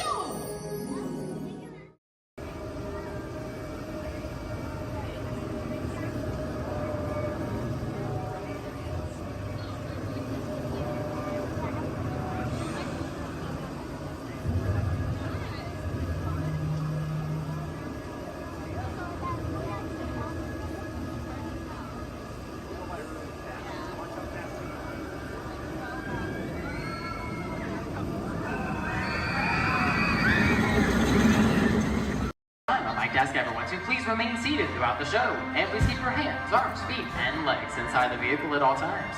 Oh, don't forget to supervise your children, and for the safety of our cast, we ask that you please refrain from the use of flash photography and external video lighting. Now that we've taken care of business, let's talk about me. My name is Travis, and I'll be your guide for this magical journey into the movies. It's the perfect job for me because, well, I love movies. Is everybody ready? Great, the cameras are ready to roll. Ready when you are, Stevie.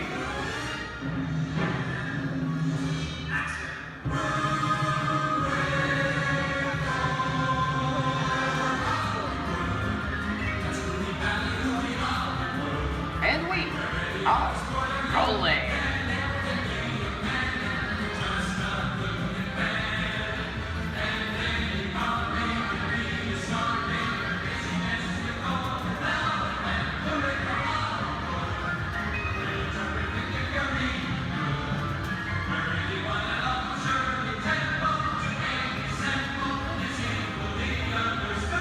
Hello everyone and welcome to the Great Movie Ride. Once again, my name is Travis, and on behalf of Disney's Hollywood Studios and Turner Classic Movies, please welcome our host for this one-of-a-kind tour, Robert Osborne. Thank you. Hooray for Hollywood indeed. What better way to start our journey? From the Old West to the rooftops of London and along the yellow brick road, there really is no place like the movies. One of Hollywood's significant contributions to the world of film were great musicals. This scene is from one of my favorites, the 1933 Busby Berkeley spectacular, Footlight Parade.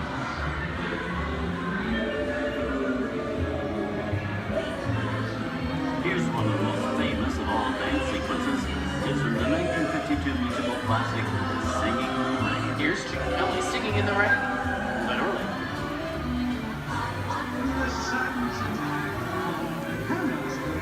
Here's one of the quintessential Disney musicals, Mary Poppins, starring Julie Andrews and Dick Van Dyke. This classic earned 13 Academy Award nominations. I love this song. Sing along.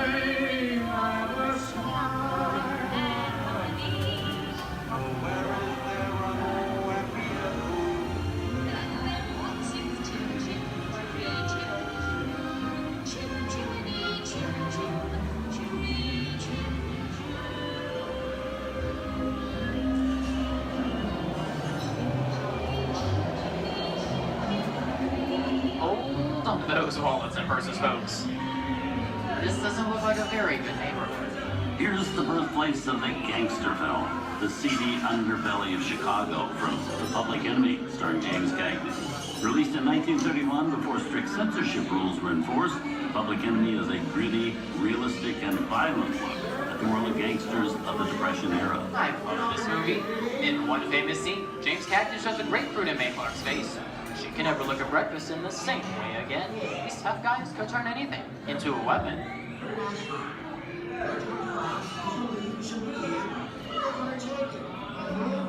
You want to kick in with the dog.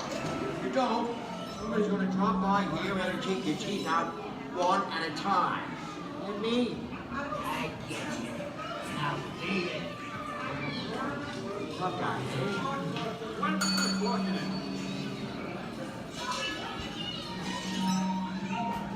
Sorry about the delay, folks. I don't want to run a red light, even in the movies. I'm not allowed to leave my vehicle. I think it's time for a visit to a concession stand. Bye. So I was on waiting. Okay, Lexi, whatever you say. Hey, how'd you know my name anyway?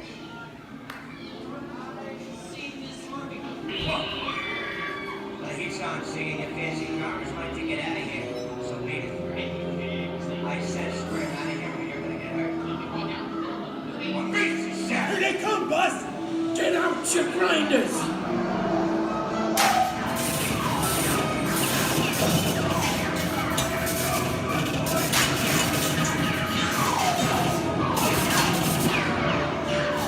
I'm hit! Hey, I'm hit! Bugsy! They got spin! Bugsy! Bugsy! Where's his pay? Get his pay!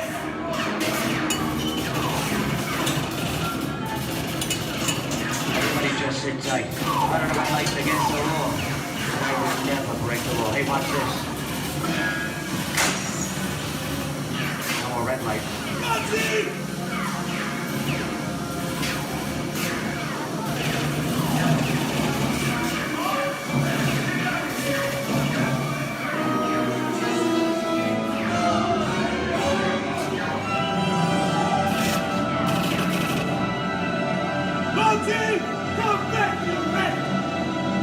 Sorry, boys, I'm making my getaway. Give my regards to the warden, suckers. What are you looking at? Everybody just mind your P's and Q's, and, maybe you won't get hurt. Oh. This must be the west side of town, huh? Western films depict the legendary American wild frontier, where cowboys and their loyal steeds maintain order in towns against the untamable wilderness. John Wayne and Clint Eastwood are two of the iconic stars who epitomize this ideal of the stoic gunslinger.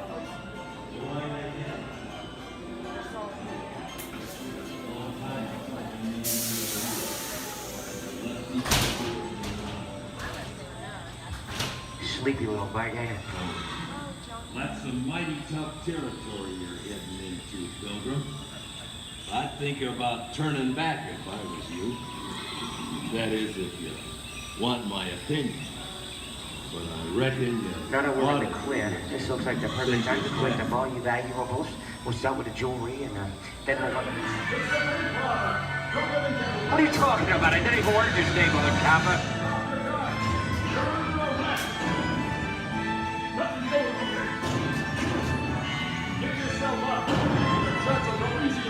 This is nuts. Nuts for this. Look at it this way. Okay, what is it?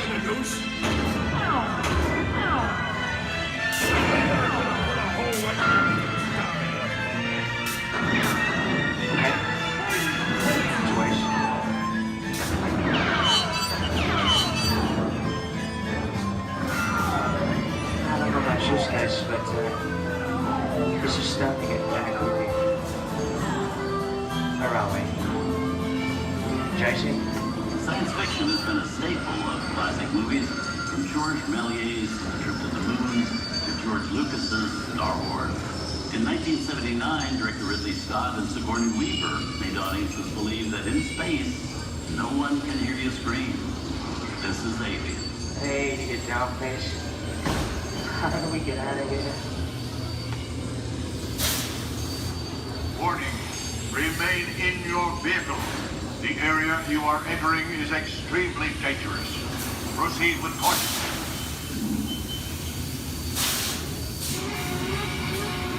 Danger. The emergency disrupt system is now activated. The ship will detonate T-minus 10 seconds. The option to override automatic detonation expires T-minus 5. What is that thing?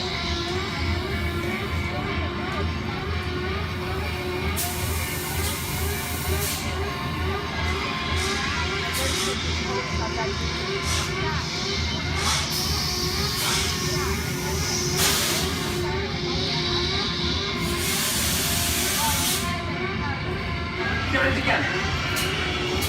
I'm getting out of here. That's enough creepy crawly things for one day, right? Wrong.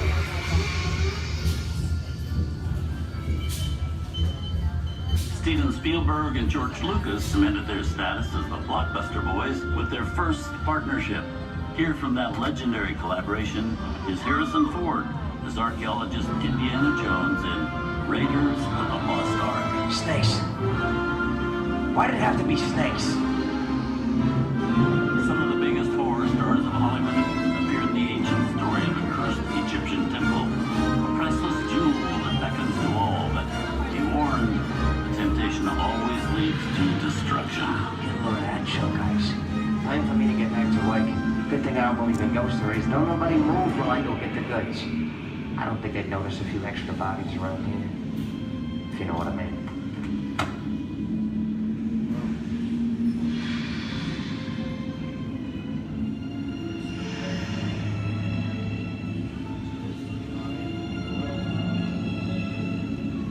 I've seen enough movies to know that you really shouldn't even think about trying to steal a jewel.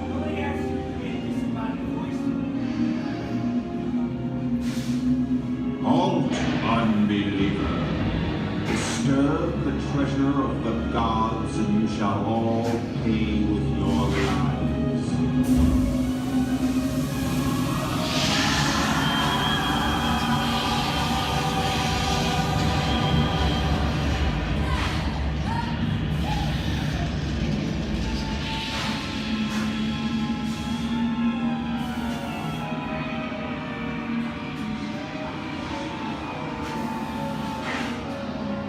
Not bad for my first movie, huh?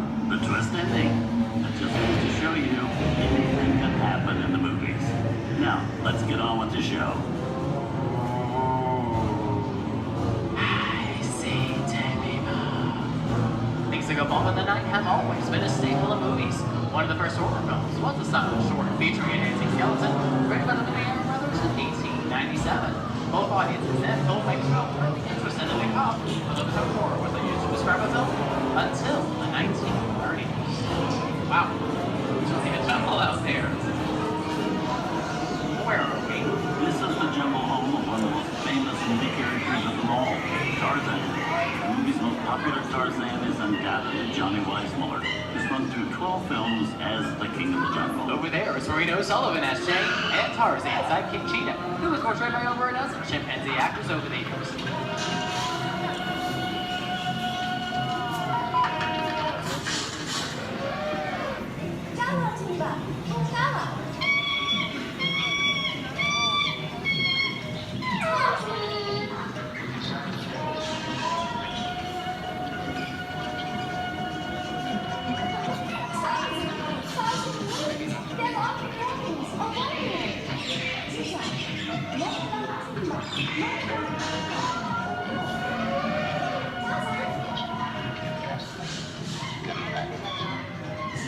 Here's Humphrey Bogart in his most famous film role. In 1942, Bogey finally got to spread his wings and romance the beautiful Ingrid Bergman in Casablanca. Look, I know that it being noble, but don't think much to see that the power of 3 little people don't amount to a hill of beans in this crazy world. Someday you'll understand that.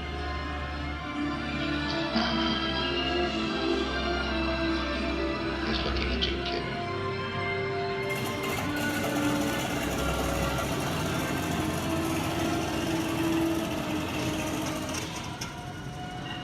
Inside of us, we both know you belong to Victor. It's like the thing that keeps you going. That thing moves around, you're not with it. And now, one of the most famous movie stars in one of his greatest roles, Mickey Mouse, as the Sorcerer's Apprentice in Fantasia. When the film came out in 1940, Walt Disney promised to add new musical sequences in the future. His nephew Roy kept that promise 60 years later with the release of Fantasia 2000.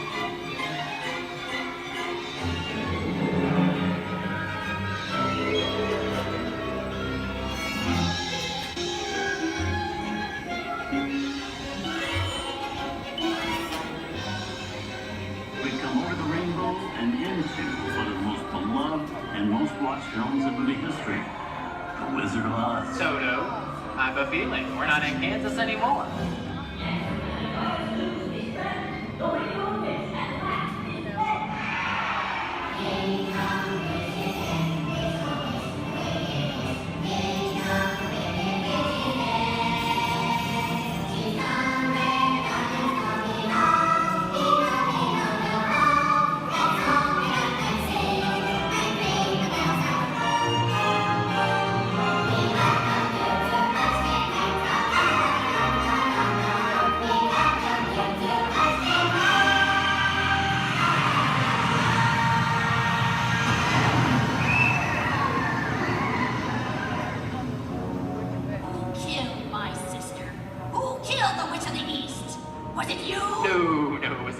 I didn't mean to kill anybody. Well, my little pretty, I can cause accidents too. Oh, rubbish. You have no power here. You'll be gone before somebody drops a house on you, too.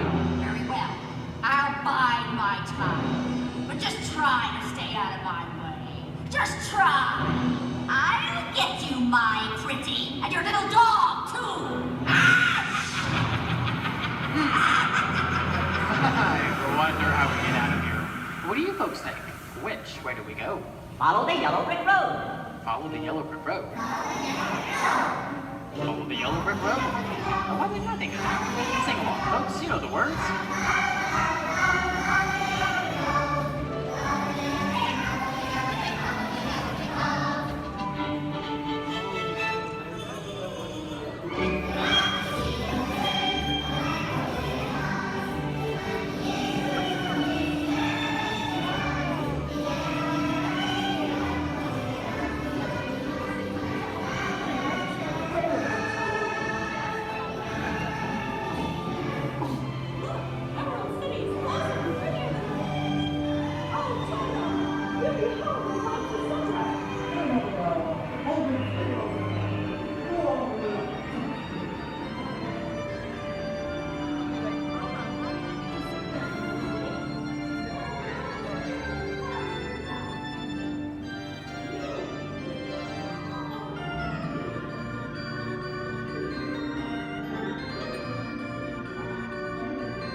all of us here at Disney's Hollywood Studios and Turner Classic Movies, we hope you've enjoyed our tour through some of my favorite films. But remember, there are many more adventures waiting for you every day on TCM.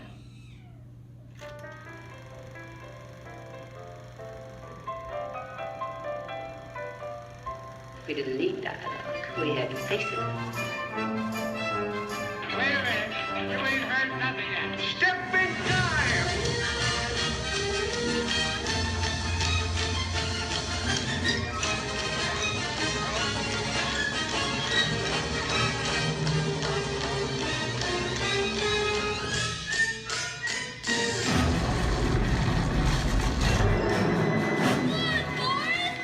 I feel the need for a spin.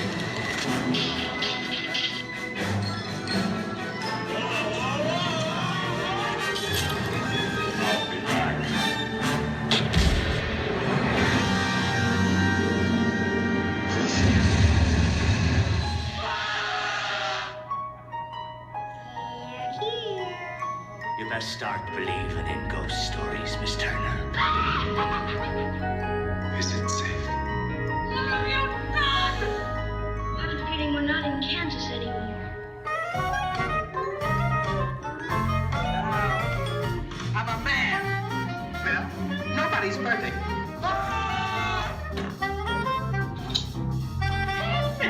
Shut up!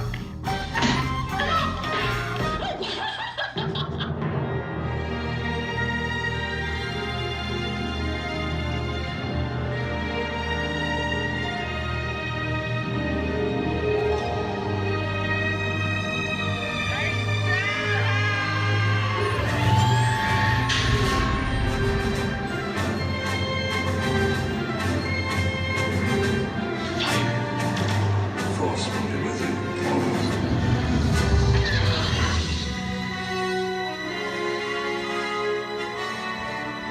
We're making an awfully Captain. I want to be alone. We didn't land on Plymouth Rock. Plymouth Rock landed on us. Good morning, Vietnam! He's looking at you, kid.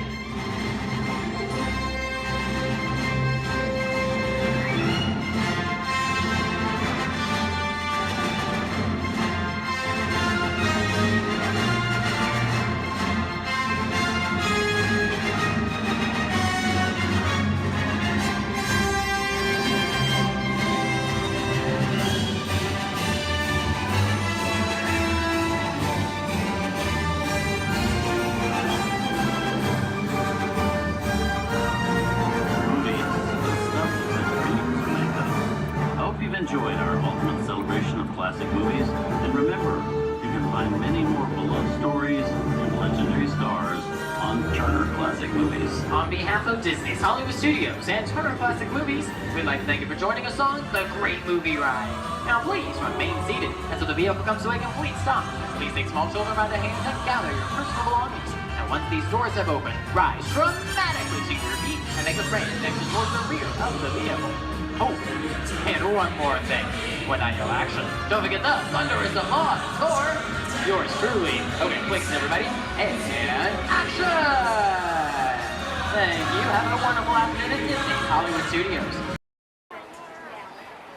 Okay, I'll put it for you guys. What?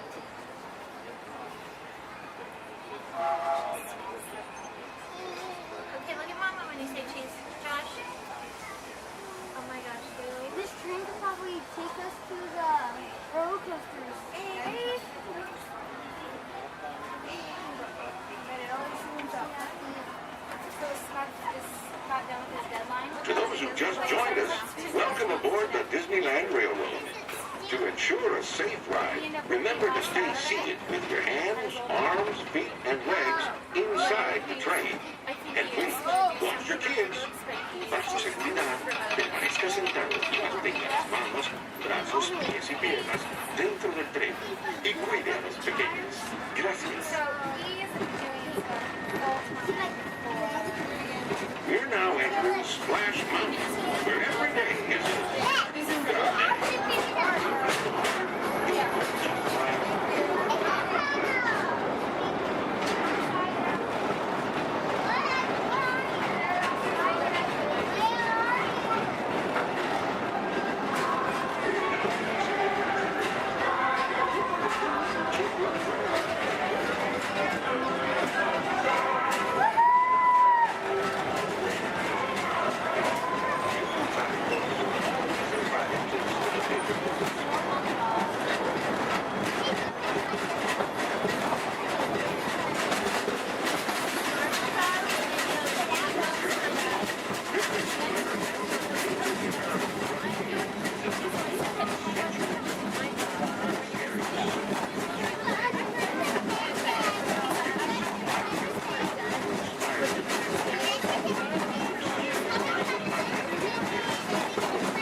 started off. Please welcome the Clayton family!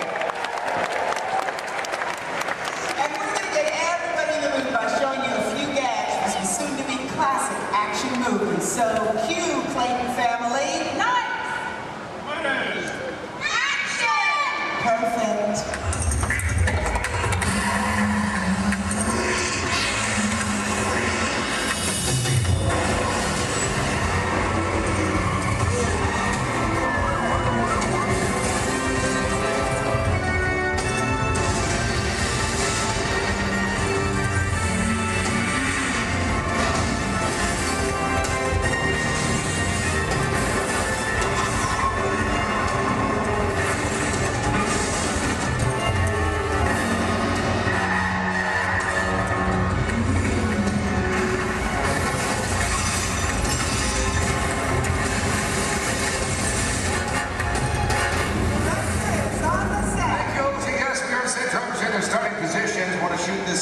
First scene as quick as possible. Just need to know, is everybody fired up? Are you ready? Yes, got a lot of action coming your way. Welcome. Let's check with drivers, make sure we're good. All right, today, ladies and gentlemen, we're shooting a big chase sequence similar to the ones you've just seen on the big screen, only we're shooting a brand new action-adventure film set in the south of France. All you need to know right now is that our hero is in a red car and he has this top secret envelope with him. Now, everybody else is just trying to prevent him from leaving town with it. That's the scenario. Look, drivers ready? Good to go. All right, let's go ahead and slate it, please. Rolling, ballet train, sequence 7A, take one more. All right, drivers ready on my countdown. In 3, 2, 1, action!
Just like what you just saw. One of the most important things I learned member of the creative team, our lead stunt coordinator, Logan Newell. Hey, good afternoon, everybody! Thank you very much. All right, off to a good start. Trip, see right there. It's good stuff. Love that for Chase Films. Tell our guests what you do for us. Yeah, sure thing, John. Folks, basically my job out here is to choreograph some of this action and bring these scenes together with our stunt team, our director here, but biggest responsibility is safety. Absolutely. We talk safety every single day here with these extreme stunts. It's our number one priority. Well, it's critical. As drivers make it look easy on here. There's a lot of planning in everything we do. In fact, I better get on. And your playbacks ready. Great, let's do video assist camera one. Video assist is coming up. You're going to see some black and white images up here on the screen. This just helps us preview what we've shot before the film gets developed. And it's called video assist. We have cameras all over the set. Most displays now taken from my two cameramen. Again, already down here in the slab chair. We have the camera truck. But I just want you to notice how we're framing the action in some of these shots. Keeping the camera low actually makes it look like these cars going faster than they really are. And the short distance already getting upwards of 50 to 70 miles per hour at times, but keeping that camera low really keeps it exciting for a chase film. In fact, it's a technique used in almost every car chase you've seen on film. Oh, this is great footage. Let's just get right to the height of the chase. Rams, Lloyd, all of it. Heard a lot of cheering, a lot of excitement when this was happening. There it is, that high-performance machine, the hero car. Look at this reverse jump. Slow-mo for you so you can really capture that detail. Ernie, my main cameraman, right underneath those cars, and then zooming right in on the driver. There it is right there. Main man, Ernie. Here's a look from inside one of the vehicles, give you a perspective of what the drivers are looking at. I do want to talk about the hero cars, so let's bring up the camera forward, let's freeze that jump, okay? All right, Lloyd, I'm going to need you to roll into camera 4. Yeah, they're straight on. And then freeze it at the top of the jump. Nice work. There you go. Cha-ching. Right there. There you go. All right, this is a very special car for us. Yeah, sure is. Ladies and gentlemen, this hero car out here was designed and built specifically for our film. It is built with 4 forward gears, but unlike the cars we drive every day, it also has 4 gears in reverse. Now, obviously, we can go a lot faster that way going backwards. Something else a little bit different than the vehicle is where we put the motor. It's not in the front or in the back. It's actually mounted right behind the driver. And the reason we do this, it balances out the car, gives it better overall stability, and of course, maneuverability on all these tight turns out here. That's right. And speaking of time, it's not really a luxury ride for the drivers. They are cramped to these vehicles. Don, we're still setting up here. Let's just bring out the hero truck. You know, let's do that. Let's introduce it tomorrow. All right, let's do it. Here to set. Thank you. Oh, yeah. There he is, leading into place. Ladies and gentlemen, how about a nice warm welcome for your hero from Brazil, Mr. Eduardo Oliveira. Nice to meet you, my friend. Great work, Edu. Great work, my friend. Now, we've worked together for a little while, and he's pretty awesome with the 180s, 360s, at 540. Pulled that out. Look good. Look good. Glad we put that in. How about you? You glad we put that in? Yeah? You're glad? Okay. It's all right. This thing's on. You can talk. Hey, Eddie, go ahead and look at the camera and tell everybody how you do the jump backwards. They love that, too. It's going to take a long time? Yeah. All right. Well, I'll summarize for you guys. As good as he is at what he does, this unique, one-of-a-kind car has its win. Let's check that out. Here are 2 on set. All right, nice. See, folks, it's really not safe to drive in reverse at high speeds, of course, or jump a car backwards, for that matter. So what we did is we had a duplicate car built. This is exactly every detail as Eduardo's hero car right here, except for one tiny modification. It's built, so our driver faces out the back. Check this out. We even took it a step further. Built a reverse stunt driver. It made it look like he was facing out the front. Hello, everyone. I'm not Bill. So reverse hero. Let's hear for Ron Fox.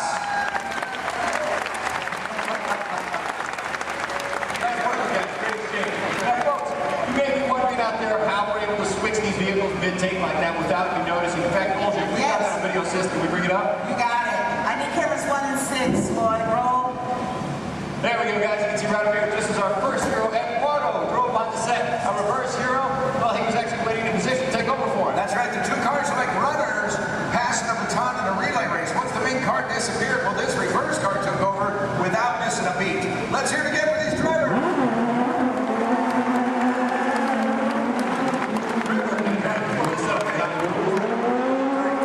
Coming up, we're going to put you in charge right now. All right, ladies and gentlemen, I have a very special treat for you. We've prepared a tribute to Disney's original action movie star. He's made a lot of films for the studio.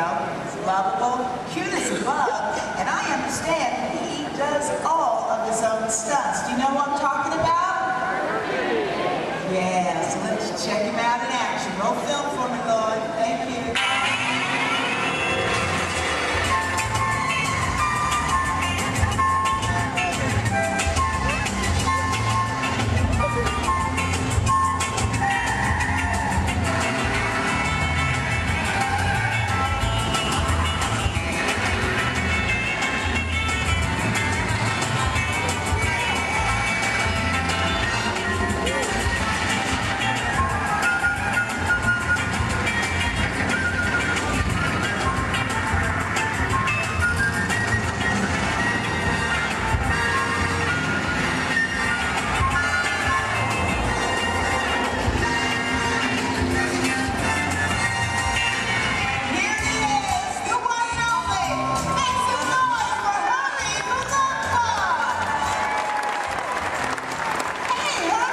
Now look, we gotta finish setting up for the next sequence, so hey, why don't you head over and let everybody get a good look at you. Getting on up and go. Yo, put your hands together for Herman the Love Bug.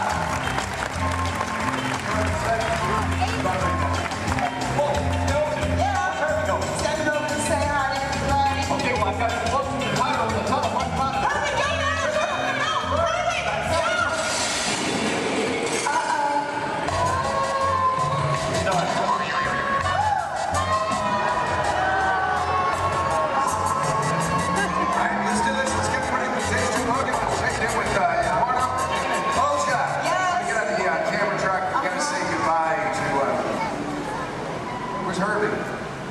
He had to split. What's this one? Let me get on the camera track. Go ahead and set this scene up for everybody, okay? Okay, cool. Now, ladies and gentlemen, this is another segment of our chase. The hero's still being pursued, but it is getting harder for him to maneuver. Our marketplace is now a whole lot smaller thanks to the addition of the big trucks and the market carts. So the questions now become, how's our hero going to spin or go backwards? Where's he going to go? And what's he going to do? Let's find out. Got them all set up for you. All right, good. Turn down. Everybody set. Yes, good. Logan, driver's ready? Oh, yeah. That's good. Slide it, please. Rolling. Blockade sequence A. Take one more. All right, guys, here we go. One more countdown. In 3, 2, 1. Action.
Up to him to make this work. That right there is an airbag. Slows Eddie up just a little bit. He is still at an accelerated speed. Look at this, pulling the 180.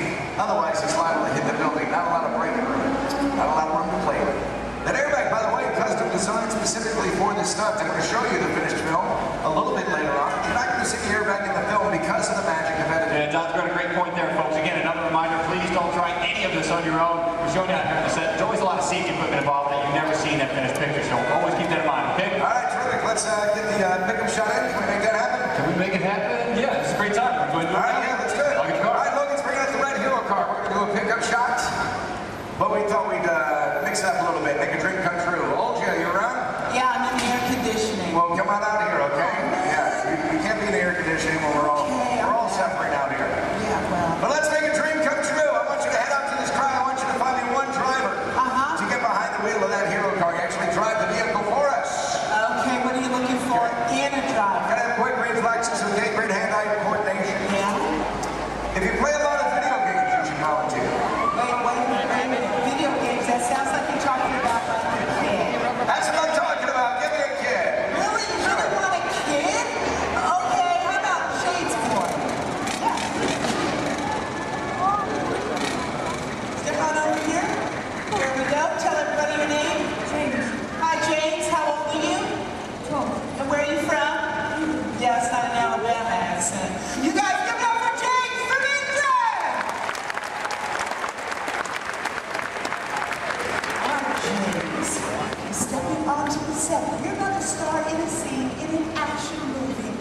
cool.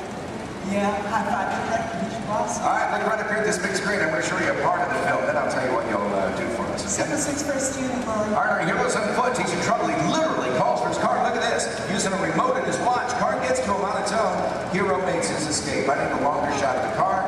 You're going to drive it for us, and there it is. Do you know what's so special about that car? Well, it's a full-size remote-controlled vehicle. That's right. You drive it with this remote here in my hands, guys. Let's take a look inside. I'll show you the hardware on this vehicle. The hardware, I should say. There you go. Now take a look at the steering wheel. I'll give you guys a quick demonstration. If I want to turn this vehicle to the left, all I do is press this lever here to the left like this, and then to the right. There you go. Right in the center.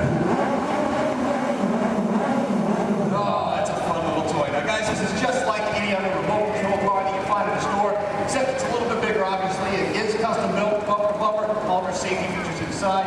The great advantage of having a remote car out here on set is that we can operate safely from a distance, especially when the scene requires explosion. Pyrotechnics, we've got to keep everybody away, of course. So there you go. All right, beautiful. Have you ever driven a remote control car before? Yeah. Just keep in mind that this is a $100,000 vehicle. Now, James, is going to be really easy. As a matter of fact, Logan's already shown you how to steer. But for this particular sequence, dude, you have so got to concentrate on directional. Now, make it go forward. You can push his knob straight away from you. For reverse, pull it straight down towards yourself. Does that make sense? Cool. We're going to practice. I'm going to help you out this time. You go ahead, put your fingers there. Now, I'm going to push it away from you. Slow and easy, James.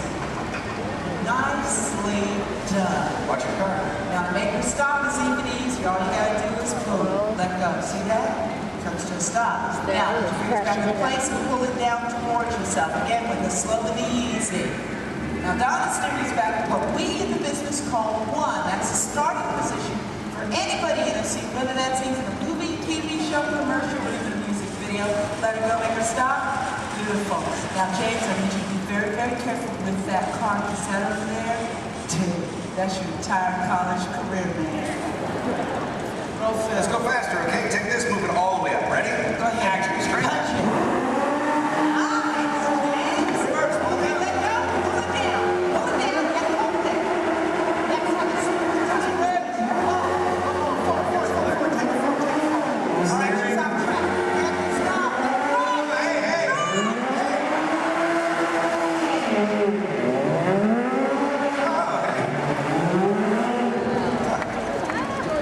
Drive on the side of I just learned how they do special. the release. We're just having fun here, but there's a part of the movie we use a remote car. That's how we do it. This is our remote car driver, Corey.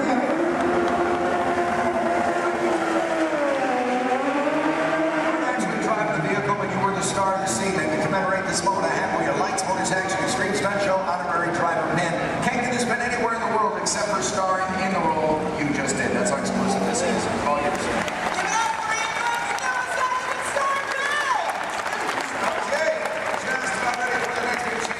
Now we're shooting this, as we often do in movies, out of sequence. We have a lot of complex stunts coming up for you in this chase. In fact, I highly recommend you have your camera standing by. You're going to see some incredible stunts in this one. One by my stunt coordinator, Logan. There he is. Where's my fan?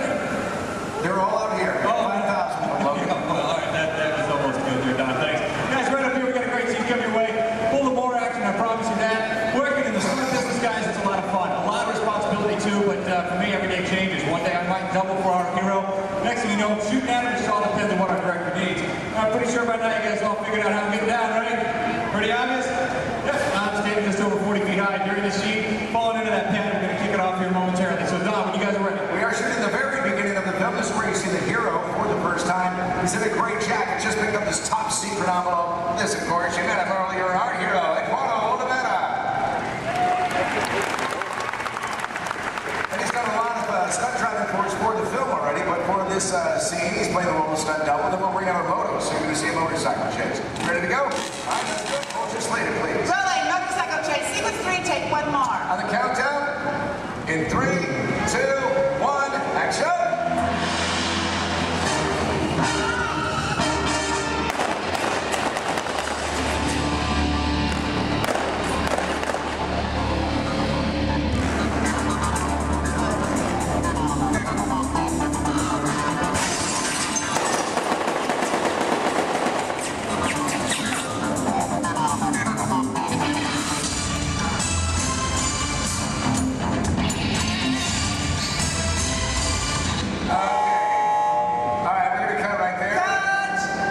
Logan did such a good job.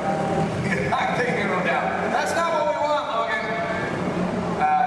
So the hero actually stays on the bike. So we're going to change out the bike, check the surface, make sure there's no oil spills or brake fluid, and then we'll pick up the scene probably right from the top again, okay? All right, so this is Bill Ortiz. He's calling shots for this while Logan was doing the stunt for us, but we'll get the high fall in there. So let's just go to BGM for a moment, and we'll get this started as soon as we can.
himself, can't get injured on this.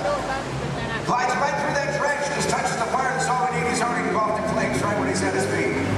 1 second that took. Yeah, it didn't take long. Yeah. There you go. Good job.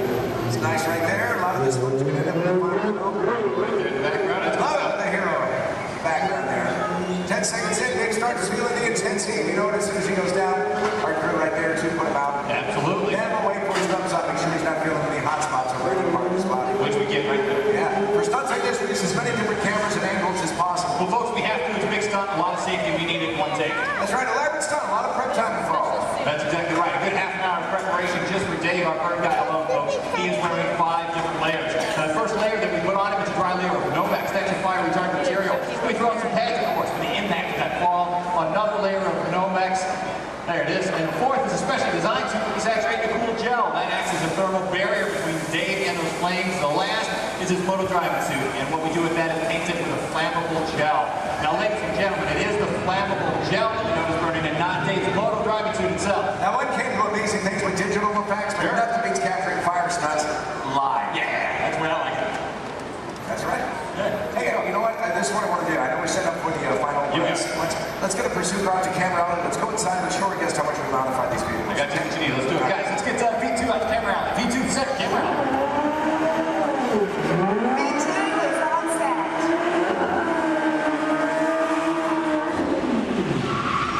There you go. Right there. That's terrific. Slow it down, boy. Hey, there you go. Folks, how would you like this guy to be your valet? Put your hands together for Mr. Nick Keeley. Hey,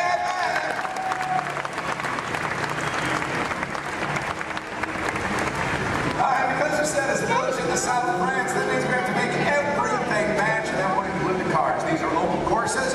We had them shipped directly to us from Europe, and then we literally gutted them out. We modified them to suit every need that we have. Yeah, absolutely. Which basically included losing a lot of weight on these cars. We wanted to make them lighter. We rebuilt these cars from the ground up. Let me show you how we reinforced that interior. We did it by installing this rally car crash cage that is fused throughout the entire vehicle there.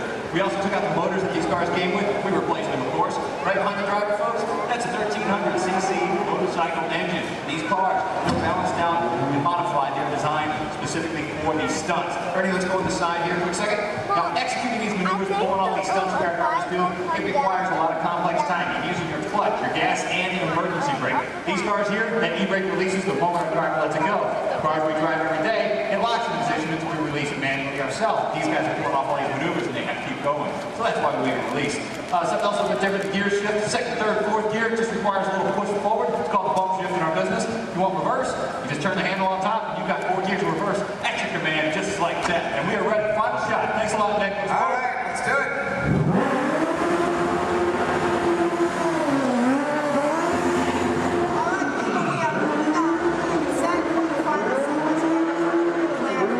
We showed you a lot what goes into creating complex vehicle stunts. Right now I want to show you the film. And I want you to find the scenes you just saw shooting there. Remember that first scene called the ballet chase? Then there was the jump in the semi. Now this motorcycle chase you'll see first in the film. Also look for an additional stunt that Logan did for us on that rifle. We're going to heat things up right now. Let's roll that film.